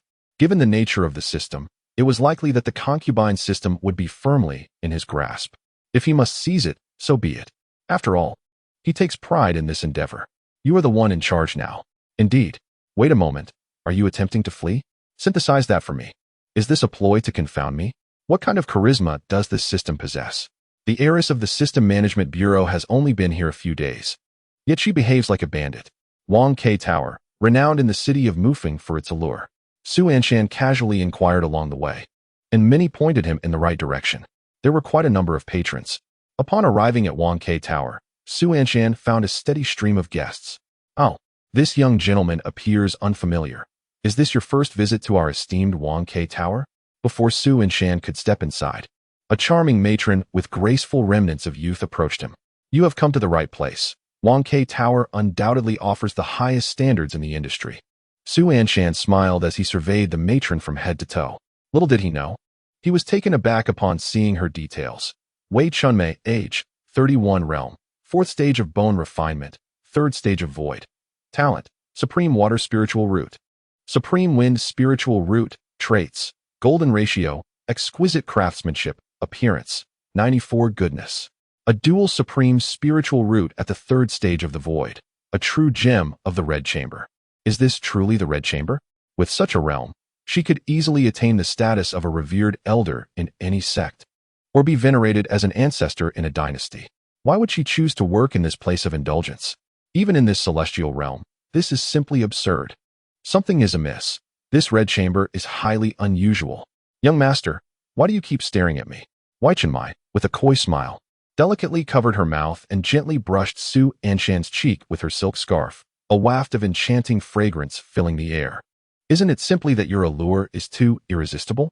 Su Anshan replied with a grin, grasping Wei Chunmei's hand, resembling a gallant suitor seeking the favor of flowers. Might I have the honor of your company? Oh, sir, you jest. I am but a woman of a certain age, hardly worthy of your attention, Wei Chunmei replied, discreetly withdrawing her hand. Pray tell, are you here to listen to a tune or perhaps to witness a dance? Would you like me to introduce you? She mentioned the renowned courtesan at Wang Ke Tower, intrigued by the prospect of meeting her. A courtesan? Is that a challenge? Su Anshan inquired. My dear sir, it is not that I wish to deny you, but look, Wei Chunmei gestured towards the hall of Wang Ke Tower. These patrons are all awaiting our courtesan's arrival. The crowd is considerable. Su Anshan sighed lightly, observing the nearly filled hall, bustling with eager guests. Indeed, since our courtesan arrived in Mufeng City, she has stirred quite a commotion, word spreading rapidly, drawing more and more visitors. Is this sufficient? Su Anshan produced a substantial amount of exquisite spirit stones from his ring. Oh my, sir, the sight of such splendid spirit stones makes my eyes gleam, Wei Chunmei exclaimed. But, as our courtesan won't arrive until the hour of the pig, perhaps I could find a few ladies for you to drink and sing with until she comes. Perhaps I shall wander about instead? Su Anshan suggested. Mengzi, Wei Chunmei called out. And shortly thereafter, a robust man approached. Please show this gentleman around. The burly man bowed respectfully, though Su Anshan's pupils constricted upon seeing him. Peak of the Broken Sea. Such a level of prowess could command authority within the Wanjian sect, yet here in this red mansion, he merely served as muscle. Was Wang Ke Tower truly superior to the Wanjian sect? It seemed implausible. As Su Anshan aimlessly roamed for several rounds, he encountered numerous indulging cultivators of varying levels, alongside maidens of considerable skill serving them. The more he observed, the more he felt that this red mansion held an underlying mystery. After all, would a 27-year-old in the condensation realm truly be working in such a place? What was going on here? Despite his myriad doubts, Su Anshan refrained from questioning further. Sir, the hour of the pig has arrived, Mengzi announced after an indeterminate time had passed. Su Anshan casually tossed him a few exquisite spirit stones, and Mengzi led him to the main hall of Wanke Tower. Inside, the number of guests had seemingly increased. Su Anshan was escorted to a seat at the forefront, flanked by individuals exuding wealth and influence. That must be him, a young man in the nearby seat whispered, discreetly observing Su Anshan. Very well, I shall await your judgment. He responded, casting Su Anshan one last scrutinizing glance before averting his gaze. Ladies and gentlemen, the courtesan awaits in her chamber, ready for her first audience. For those eager to behold her beauty, it is time to showcase your worth, Weichenmai said with a narrowed smile. 10,000 spirit stones. 50,000 spirit stones. 80,000. 100,000. The bidding numbers surged upward recklessly, and for the first time, Su Anshan felt a pang of insecurity regarding the spiritual stones. What is going on? Is it truly worth this much just for a courtesan? He glanced at the spiritual stones within his ring. And with the 50,000 his senior sister usually provided, and the 50,000 awarded for attendance, he barely possessed 1,000,000 top-tier spiritual stones. Gritting his teeth, Su Anshan resolved to make a bold move. 500,000. Surely, this would frighten those lecherous contenders. Yet unexpectedly, the bids escalated to 800,000. 1,000,000. 1,100,000. Is this truly a contest for a courtesan? Those unaware might think this was an auction for a sect. 2,000,000. Suddenly, a young master in the front exclaimed, 2,000,001 spiritual stone. Almost as soon as he finished speaking, a voice laced with amusement echoed back. 3,000,000. 3,000,001 spiritual stone. How Yuqian, are you doing this on purpose? The young master glared angrily. 5,000,000. TSK, 5,000,000. Is that all your sacred sect can muster? Are you certain you wish to play this game? A young master lounging in the corner stretched lazily. 5,000,001 spiritual stone. How Yuqian, I dare you. Bang. Before the young master could finish his sentence, the languid young man slapped him. Mind your words. I could crush your sacred sect with spiritual stones. Are you sure you want to utter that last word, heavenly sacred son? Just wait. The heavenly sacred son, humiliated, departed in anger, while Hao Yuqian also stretched with a yawn. Wei Mama, please escort him to the long package room. Hey, Wei Chunmei smiled broadly, and the cultivators who had come to vie for the prize left disappointed. Su Anshan, however, was taken aback. What is happening? Is it really worth this much for a courtesan? To offer 5,000,000 top-tier spiritual stones, how many precious materials could that buy? Su Anshan marveled at the thought, just as Hao Yuqian cheerfully approached him. Anshan, old buddy. Su Anshan stared at Hao Yuqian for a long time. He did not recognize this young master. Who are you? You may not know me yet. Allow me to introduce myself. I am Hao Yuqian, a native of Tianyuan. As for why I know you, Hao Yuqian suddenly leaned in close to Su Anshan's ear. I am your system. Su Anshan's eyes widened in disbelief as he looked at the nonchalant youth, transmitting his thoughts mentally. What did you say? System, have you really matured? 2 chapters added as a bonus. Thanks to the generous Lenin for the explosive update. I am extremely excited. Chapter 085. The notorious second-in-command, the Emperor system. The system has evolved. Su Anshan felt his heart tremble. Is this even possible? The bustling crowd in Wanke Tower made it difficult to converse. So Su Anshan led Hao Yuqian to a quieter spot. System, weren't you out hunting? How did you evolve? Let me take a good look at you. Holding Hao Yuqian's face, Su Anshan examined him closely from top to bottom, but within half a minute, he released Hao Yuqian's face, pressing his holy artifact, the demon-breaking sword, against his throat. Who exactly are you? At that moment, Su Anshan's eyes no longer exhibited any signs of surprise. Instead, they were imbued with a chilling resolve. This was not his system. Based on his understanding of the system, had it truly been as rough as it appeared moments ago, the system would have already shouted, I am your system. Witnessing the broken magic sword pressed against his throat, Hao Yuqian felt cold sweat cascading down his back. No, it would be more accurate to say that I too possess a system. Not long ago, my system assigned me a task, instructing me to locate an individual named Su Anshan at Wanke Tower and subsequently become his affluent system. Little did I know, at that moment, within the system realm, a heavy iron door was forcefully kicked open. I have returned. The Emperor's system, exuding an air of authority, had a bag of urea slung over its shoulder. Oh dear. The Emperor has returned. The system just went out hunting. How are things outside? The daughter of the System Administration Bureau's director approached with a cheerful demeanor. The Emperor's system cast a knowing glance at the check-in system, which was being restrained by the composite system. The composite system immediately dragged the check-in system into a corner. Your father truly knows how to create chaos. He sealed off the entire district. I had to take down dozens of management bureau systems just to make it back. As the two systems vanished from sight, the Emperor system finally stretched and pulled out a battered system from the urea bag. From now on, you shall work here. All right. Rest assured, I will certainly obey. And where is Brother Anshan? The Emperor system's eyes twinkled with mischief. I want to surprise him. At this moment, Su Anshan stared, dumbfounded. At Hao Yuqian, a system assignment? An affluent system? What on earth was happening? Brother Anshan, what I said is absolutely true. I am merely fulfilling my task. Otherwise, my system will eradicate me. Hao Yuqian declared with fervent sincerity. Emperor system, what he says is indeed true. Emperor system, this lad's system has been assimilated by me. Suddenly, messages flooded in from the Emperor system. Emperor, is this your doing? Minutes later, within the luxurious suite of the Red Building, Su Anshan, reclining in a chair, finally grasped the full context of the situation.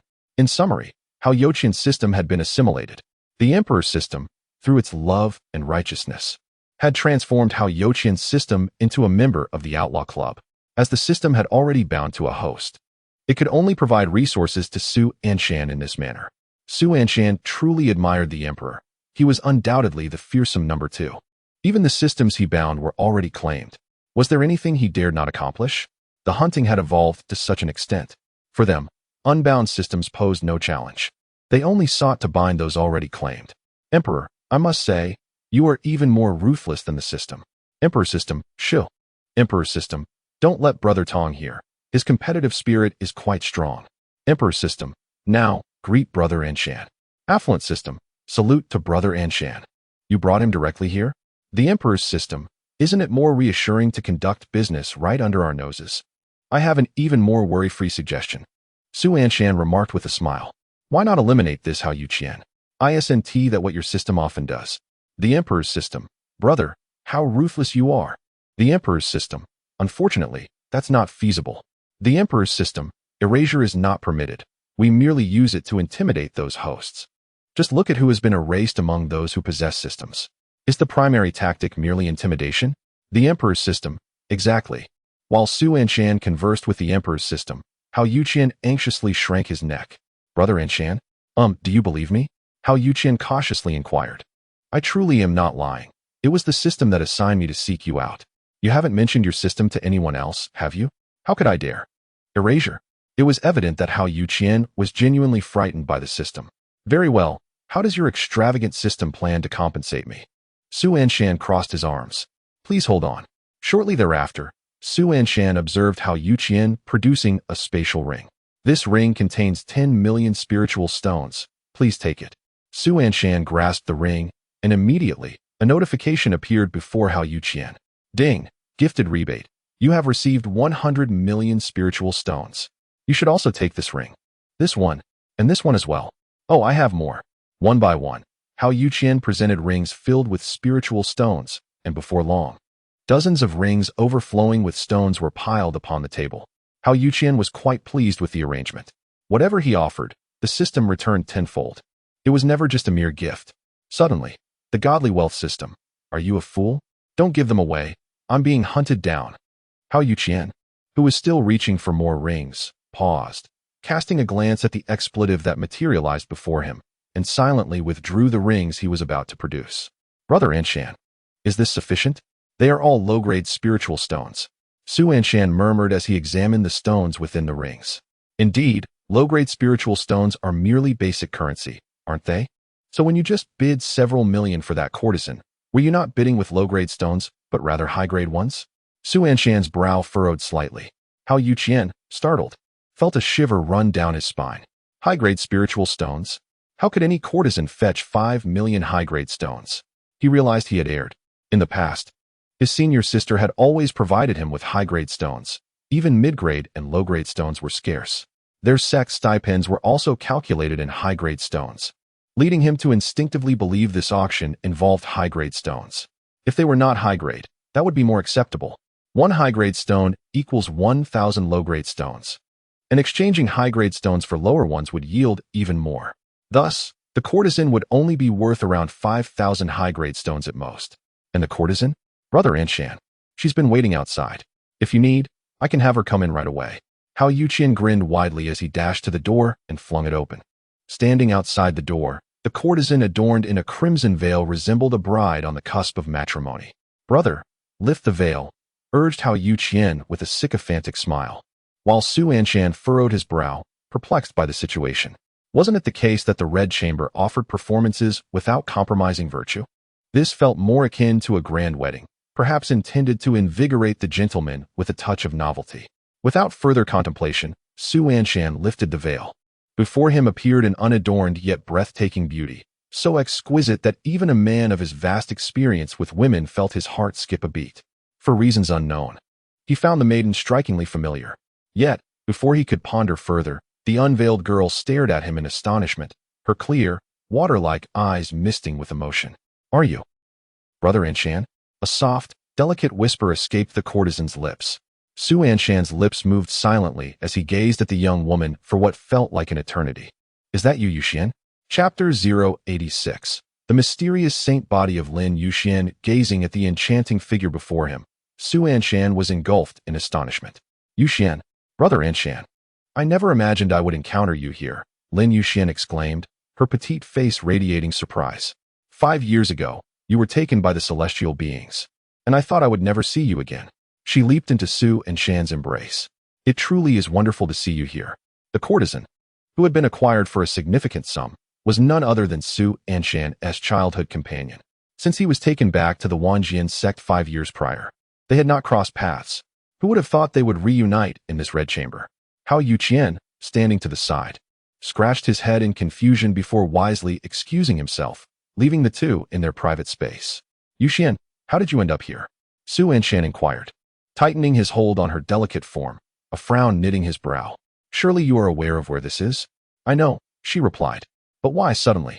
Su Anshan recalled the brothel's madam, and his expression turned icy. Were you captured?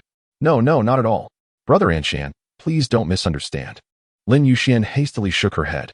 I came here of my own volition. It has nothing to do with Madame Wei. You chose to come? This matter is rather complicated. In any case, Madame Wei is somewhat of a benefactor to me, and here in the Red Chamber, we perform without compromising our integrity. Look, I still hold a pipa, she said, brandishing her instrument. However, the issue remained that she should not be here. Su Anshan frowned. What exactly transpired? I may not be able to disclose that. Her voice suddenly dropped. A smile lingered in Su Anshan's eyes. Of course, if you prefer not to share, I will refrain from pressing you on that. However, I must ask you one thing. You haven't been coerced into anything, have you? Brother Anshan, what are you saying? Lin Yuxian's face flushed crimson, her pearly teeth biting her lip. This is my first time performing. Su Anshan remained silent, merely whispering to himself. She is like a daughter to me. How rude. From now on, call me Sister Bauer. Quickly, even if you are not from the orthodox system. Surely you possess some basic scanning abilities? She is doing well. Upon receiving this reassurance, Su Anshan felt a weight lift from his heart, regardless of the intricate details within. You must not linger here any longer. Su Anshan held Lin Yoshuan's small hand and called out towards the door, Hao Yuqian.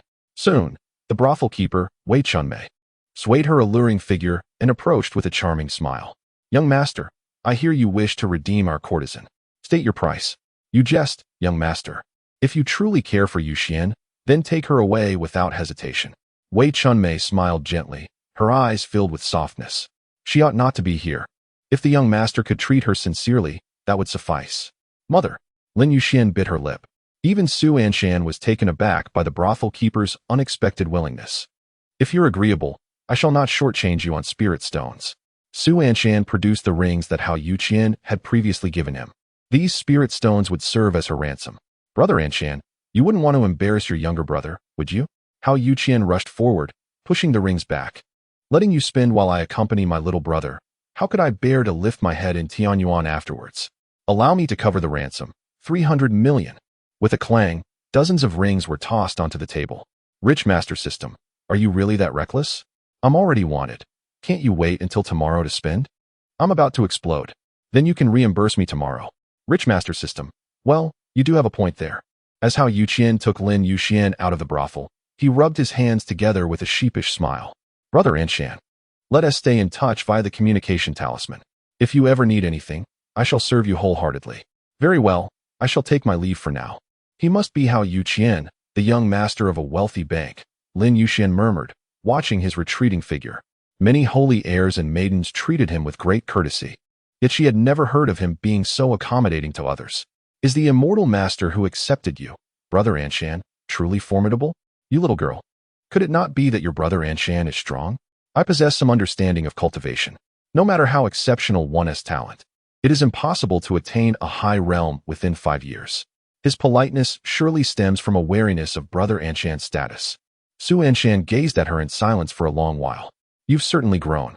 He ruffled Lin Yoshuan's little head and refrained from speaking further. Upon checking his jade slip, Su Zitong had sent numerous messages. Initially, he noted his preferences for accommodations, followed by a message confirming the location he had arranged for him, and lastly, inquiring when he would return. From these messages, it was evident that Du Zitong was exercising restraint. Her proud character did not permit her to ask so frequently. She had timed her messages to once every quarter of an hour, unaware that this only revealed her feelings more thoroughly. Let us return home. Holding Lin Yoshuan's hand, Su Anshan departed from the Wankei Tower. Unbeknownst to them, at the window of the Wankei Tower, Wei Chunmei gazed at their figures until they vanished into the night, lingering in contemplation. Sister Wei, Yuxian is the Xian Yin Saint body, personally designated by the Saint Master. I am aware of that. Yet do you still dare to let her leave? From the moment I decided to allow her to step into Wankei Tower, or rather, from the instant I consented to her coming here and orchestrated the circumstances in her favor, I had no intention of letting her stay. Wei Chunmei squinted her eyes and smiled faintly. She should not have ventured into this mire. Do you not find her eyes remarkably clear? Sister, though her eyes are pure, what will you do about it? Wei Chunmei gestured toward the spirit stone on the table. Did not Master Su provide us a way out? With a ransom of 300 million, why can I not let her go? The Holy Master desires her, yet I have never heard of such a thing. Do you believe the Holy Master would trust these words? Who knows? With a resounding thud, Wei Chunmei swept her sleeves and firmly closed the wooden window, lowering her head to adjust her vibrant attire. What is done is done. Let us not speak of regret. Come, we have guests to entertain.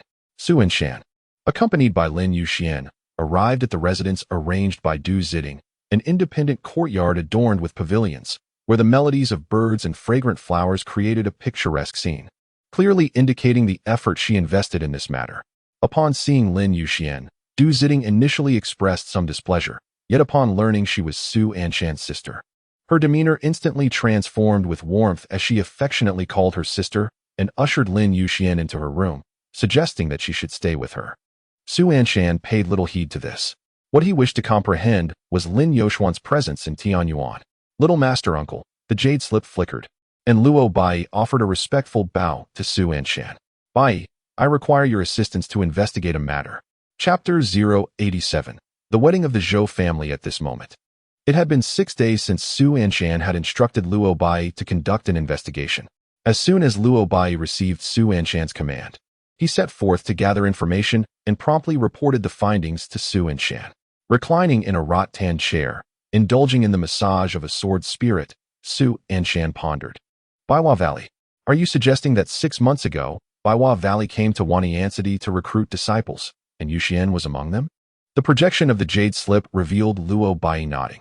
Indeed, Miss Lin Yuxian of the Lin family entered Baiwa Valley as a direct disciple. In this river? If Lin Yuxian is a direct disciple of Baiwa Valley, how could she suddenly appear at Wankei Tower? Is Baiwa Valley a righteous sect? It is, Luo Bai asserted, nodding earnestly. Baiwa Valley was founded by the daughter of the Yuanyuan Pavilion's master, Hua Riliu, and exclusively admits female cultivators. Hua Riliu and Master Mei are old acquaintances. Su Anshan sprang up from the rattan chair. Who? Hua Riliu. How could she possibly be linked to this lunatic of a scale?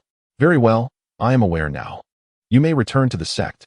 Su Anshan nodded slightly, acknowledging Luo Bai's efforts, promising to bring back a small gift upon his return to the sect. Little Master Uncle, this is merely my duty. There is no need for such formality. Oh, Su Anshan smiled slightly from the rattan chair. What about the Holy Spirit fruit, then? Do you not desire it? In an instant, Luo Bai in the projection was momentarily taken aback, only to be illuminated by vibrant colors in his eyes. Is it truly so, little master uncle? When have I ever spoken without sincerity? Su Anshan replied with a smile. All right, hurry back to the sect. The outside world is perilous. Quickly return to our Wanjian sect. Understood. Cutting off the projection, Su Anshan leaned back in the rattan chair, his brow furrowed, contemplating the sect of Luhuazhou. If her sect, Su Anshan, had any doubts regarding her righteousness, they would be dispelled by her apparent lack of cunning.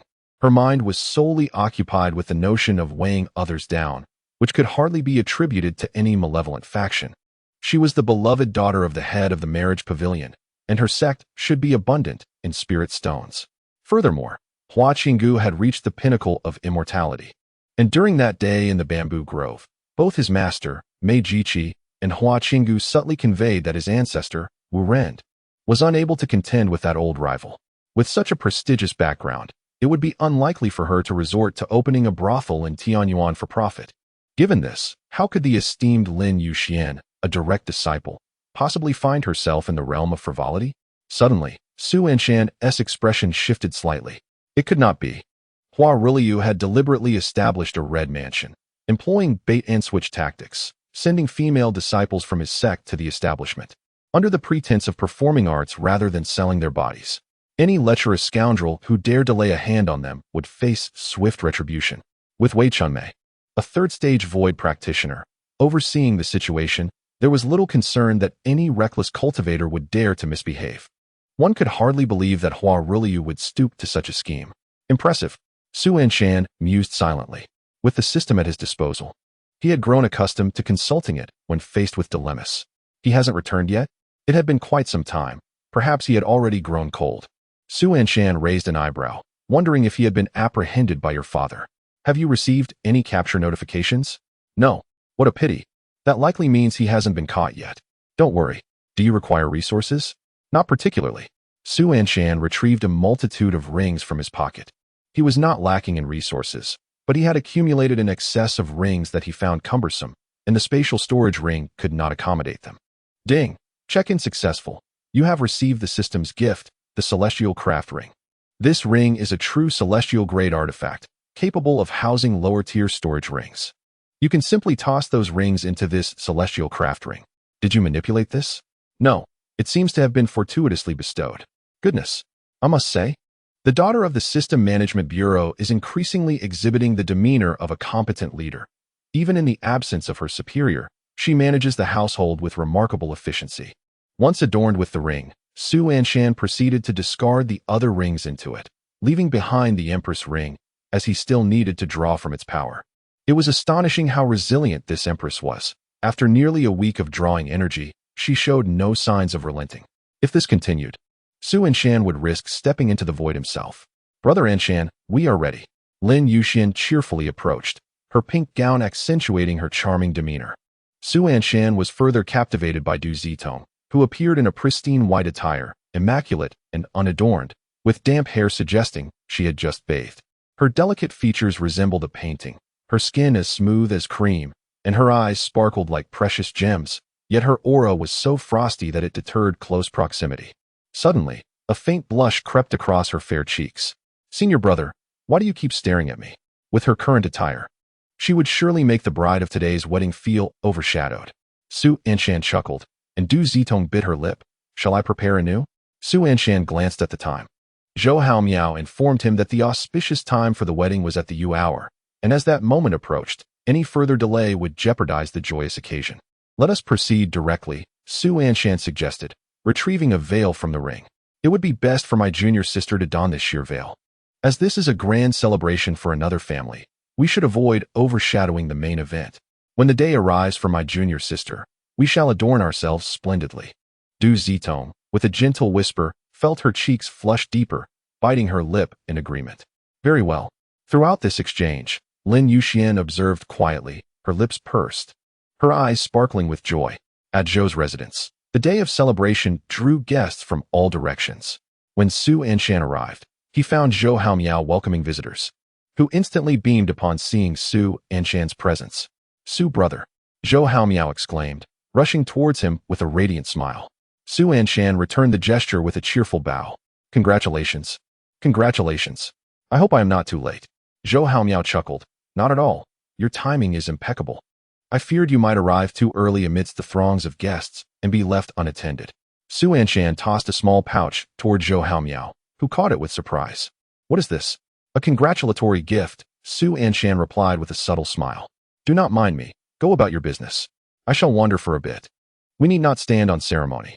With a joyful bow, Zhou Haomiao gestured for Su Anshan to enter, accompanied by Du Zitong and Lin Yuxian. It seemed that this clan was one of noble lineage in the realm of cultivation, as many esteemed guests were present, some of whom possessed a level of prowess that even Zhou Haomiao found intimidating. Du Zitong, hidden behind her veil, murmured, I suppose you are unaware. Su Anshan casually selected a piece of fruit from a platter. My friend is marrying a saintess from a sect. The guests here are certainly remarkable. I am eager to see what kind of woman has captivated him so profoundly. Surely she cannot surpass Sister Zitong's beauty. Lin Yuxian interjected suddenly. She continued, Sister Zitong. Do you have a partner? Why not become my elder brother Anshan's companion? You are truly lovely, and I would like you to be my sister-in-law. In an instant, Du Zitong's face flushed crimson.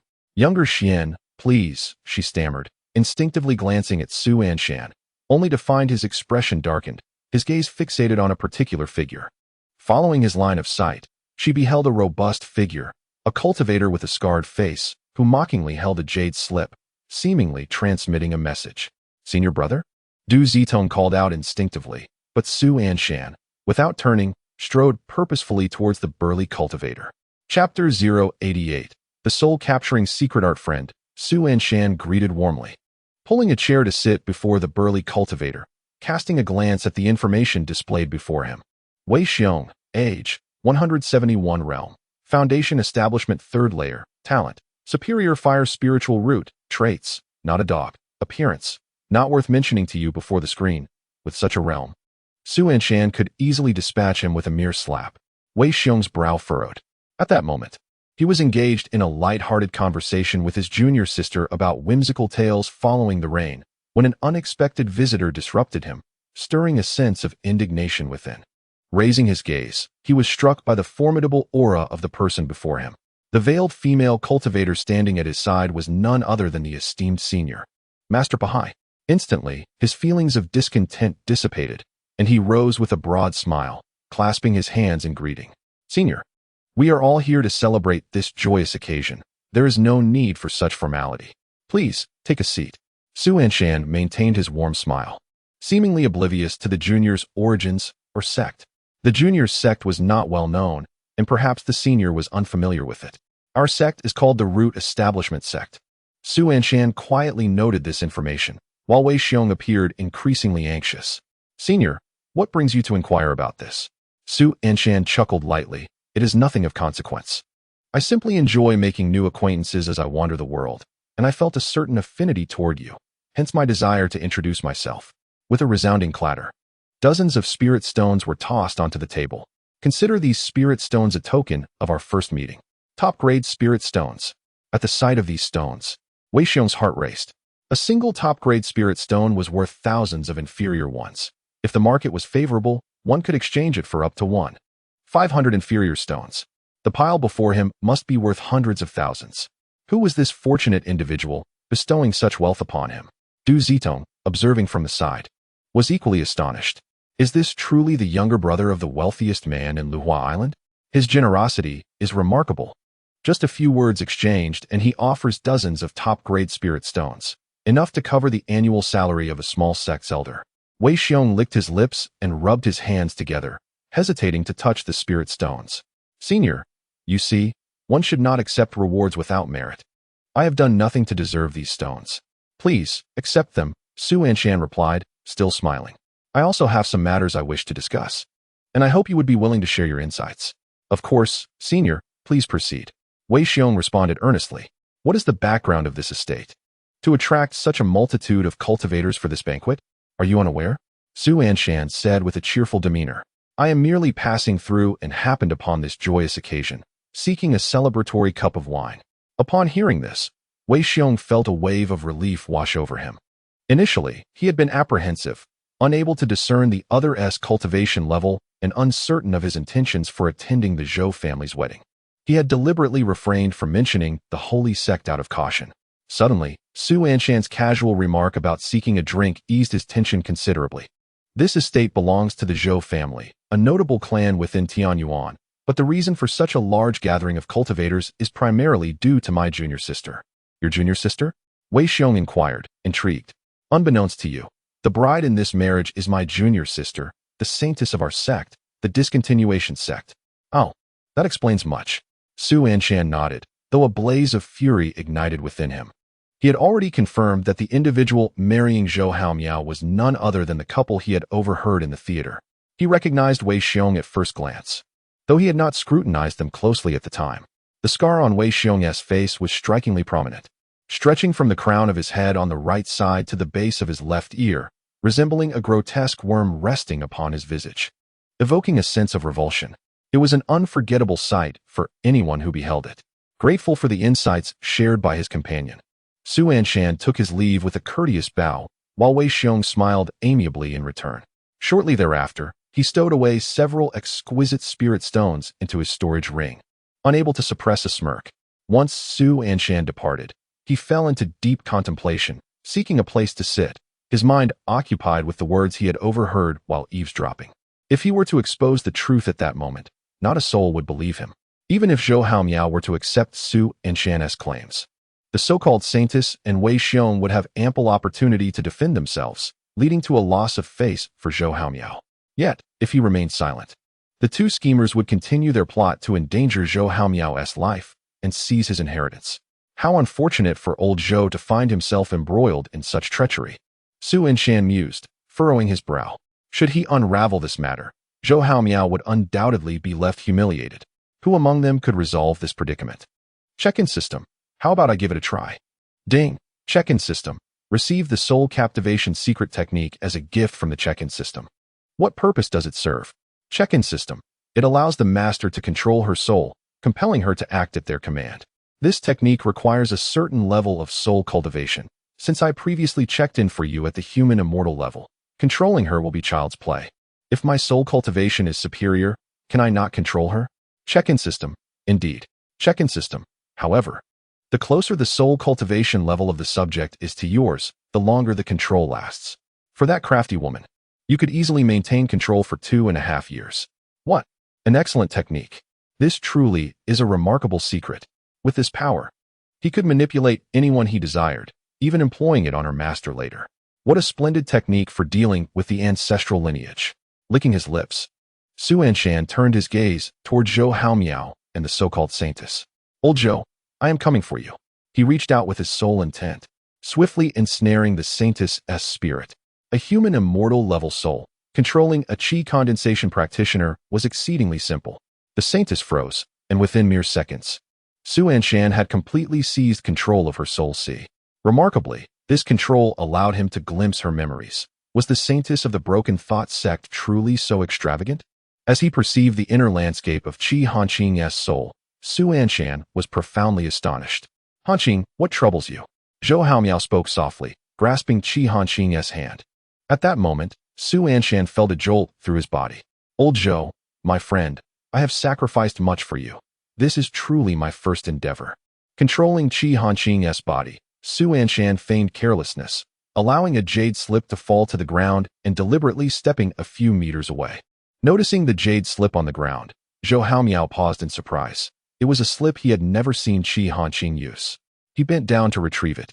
Just as he prepared to hand it to Qi Hanqing, the slip shimmered with a faint light, and the words that appeared left Zhou Haomiao in a state of shock. Each word pierced the heart. He trembled as he gazed at the contents of the jade slip. QH and Qing. Zhou H. Omi O had already discerned the message inscribed on the jade slip, while XNSHN withdrew his spiritual energy. In a daze, QH and Qing caught a glimpse of Zhou H. Omi O's furious gaze, as well as the jade slip he held tightly in his hand. Realizing the situation was about to unravel, QH and Qing retrieved the goo furnace from her ring. Don't panic, old Zhou. I'm here. With a readiness that suggested he had been waiting for this moment, XNSHN called out, almost instantaneously reaching Zhou H. Omio's side, his eyes gleaming with cold intensity. You cursed one. With that, QH and Qing erupted into a mist of blood. Chapter 089. The Void Realm? Speak on your knees. Bang. Qing's body exploded into a crimson mist, the dense blood energy dispersing around them. Old Zhou, are you well? XNSHN's hearty laughter resonated in Zhou Omio's ears, prompting him to nod in response. I am well. How did you arrive so swiftly, ex-brother? On your momentous day, I naturally kept a vigilant watch over you, the esteemed groom. XNSHN chuckled. I sensed that she intended to act against you. Who do you think I am? I would never allow my friend to suffer. By the way, who is she dressed so festively? She. Zhou Omio's expression turned icy as he gripped the jade slip tightly. A treacherous person. Such individuals deserve to be eliminated. XNSHN's smile widened with approval. Well done. With your dignity intact, you have also uncovered the hidden intentions between this saintess of the Du Nni and sect and your master. It seems the time has come to ensnare them. Junior sister, Xing shouted frantically. XNSHN cast a casual glance at Zhou Omio before turning his attention towards Xing's cries. Is this person a villain? Indeed. Then I shall dispose of him as well. Xing's entire being tensed involuntarily. A chilling sensation akin to falling into an abyss surged from his feet to the crown of his head. His fierce instinct for survival left him no room for hesitation. He dashed towards the void, fleeing in desperation. However, before he could escape the courtyard of the Zhou residence, a sword pierced through his chest. The blade slicing back and forth, countless bloody holes gushing forth with crimson life essence. By the time the flying sword penetrated his consciousness, all vitality was extinguished. Thud! He collapsed to the ground, a pool of blood and flesh. At the banquet, the guests fell into a profound silence, shocked by the unexpected turn of events on such a joyous occasion. Countless eyes instinctively turned towards the source of the commotion. What is happening? Why did it suddenly turn violent? After dealing with Xing, XNSHN clapped his hands. Old Zhou, who else shall we eliminate? Speak. Zhou Omio was taken aback. After years apart, his dear friend had reached such a formidable realm. Ex-brother, what level have you attained? XNSHN pondered for a moment. Perhaps the Void Realm? The Void Realm. Zhou Omio was astounded, as if he had heard the most unbelievable news. How did you cultivate to such a level? When we last enjoyed music together, you were still at the blood refinement stage, while I had already reached the qi condensation stage. The young man possessed a slight talent for cultivation. You should leave, he said. Isn't it just a modest gift? It's only been a few years since we parted. Tell me the truth. When we first met, were you deliberately masquerading as a blood refiner? Do you harbor some hidden intentions towards me? Zhou Haomiao gazed wide-eyed, filled with terror. What on earth? 2.5 years to go from blood refining to the Void Realm. Do the heavens have some connection to your family that allows you to ascend so swiftly? Anshan chuckled, grinning broadly. Why do you concern yourself with such matters? How could I not? I'm worried that I might lose my advantage, Zhou Haomiao retorted, shaking off Anshan's hand. You truly possess the ability to conceal your prowess. I never imagined I could know someone of your caliber. Don't be too astonished. In a few days, I might very well transcend the tribulation, Anshan replied, patting his shoulder. And who shall you strike down? Are you no longer pretending? Is anyone fair game now? Zhou Haomiao laughed. If you truly can, go and eliminate old ancestor Qin of the Broken Thought sect for me. I would owe you a grand favor, and in my next life, I shall serve you like a beast of burden. Absolutely. Anshan readily agreed. Zhou Haomiao was merely jesting, yet he was taken aback by Anshan's enthusiastic response. Are you serious? Suddenly, cultivators soared above the Zhou residence. Who dares to attack a member of the Broken Thought sect in the Tianyuan region? The voice echoed like thunder, accompanied by an overwhelming pressure. A colossal palm print descended from the void, exuding the might of annihilation. Countless cultivators fled in panic, while Anshan summoned his magical artifacts to shield Zhou Haomiao and Du Zito. As the smoke billowed, the Zhou residence was reduced to ruins. Yet Anshan and his companions remained unscathed beneath the protection of the sacred artifact. A sacred artifact. The expression of the formidable being in the void shifted. Who are you? Anshan gazed indifferently upwards. I despise others speaking to me from above. Come down. Sword energy surged forth. The sacred artifact cleaved the air, unleashing a flurry of blades. The razor-sharp sword aura seemed intent on severing the very fabric of existence. The powerful figure in the void changed countenance. sensing the lethal intent concealed within the sword energy. With a thunderous roar akin to a storm breaking, the entire city of Mufeng turned its attention to the commotion. "You young rascal, you possess some skill." The entity in the void countered the sword energy, a peak manifestation of the spirit separation realm. "You appear unfamiliar. From which lineage do you hail to dare oppose the Broken Thought sect?" Su Anshan raised an eyebrow. "Did you not hear me when I commanded you to descend and speak?" In an instant, an astonishing aura erupted from Su Anshan, a peak spirit separation presence. The radius of his influence extended for thousands of meters. The powerful figure standing in the void suddenly felt an invisible force pressing upon him, a force that brooked no resistance. It was as if the edicts of the cosmos were compelling him. With a swift motion, he plummeted to the ground. The force unleashed cracks in the earth surrounding him. The void realm expert, now forced to the ground, was wide-eyed with fear, unable to fathom that he had been subdued by someone at the peak of spirit separation. He is a master of the void realm, specifically at the 4th level. The disparity between each realm is as vast as mountains and seas, as vast as heaven and earth. Even within the same realm, the gap between minor levels, without exceptional talents or extraordinary treasures, is difficult to bridge. Yet, the nascent spirit cultivator before him managed to suppress this master of the void realm. Du Ziding was taken aback. She had merely heard rumors of Su Anshan's swift annihilation of a void master, and more often than not, she had listened to tales of the wind and flower incident. When she had heard of Su Anshan's fist shattering the techniques of the Qing Mountains master and his sword swiftly dispatching a half-step void cultivator, she had doubted the veracity of such claims. To her astonishment, it was indeed true. Her senior brother truly possessed such might, and with his peak nascent spirit cultivation, he rendered the void master unable to raise his head. Was this the path to invincibility? Su Anshan spoke softly. "You are a member of the Duan Yin sect, but this Wei Xiong and Qi Han Qing are your mentors. Why should I respond to a junior like you?" The enraged void master scornfully replied, "From your demeanor, it seems you do not wish to speak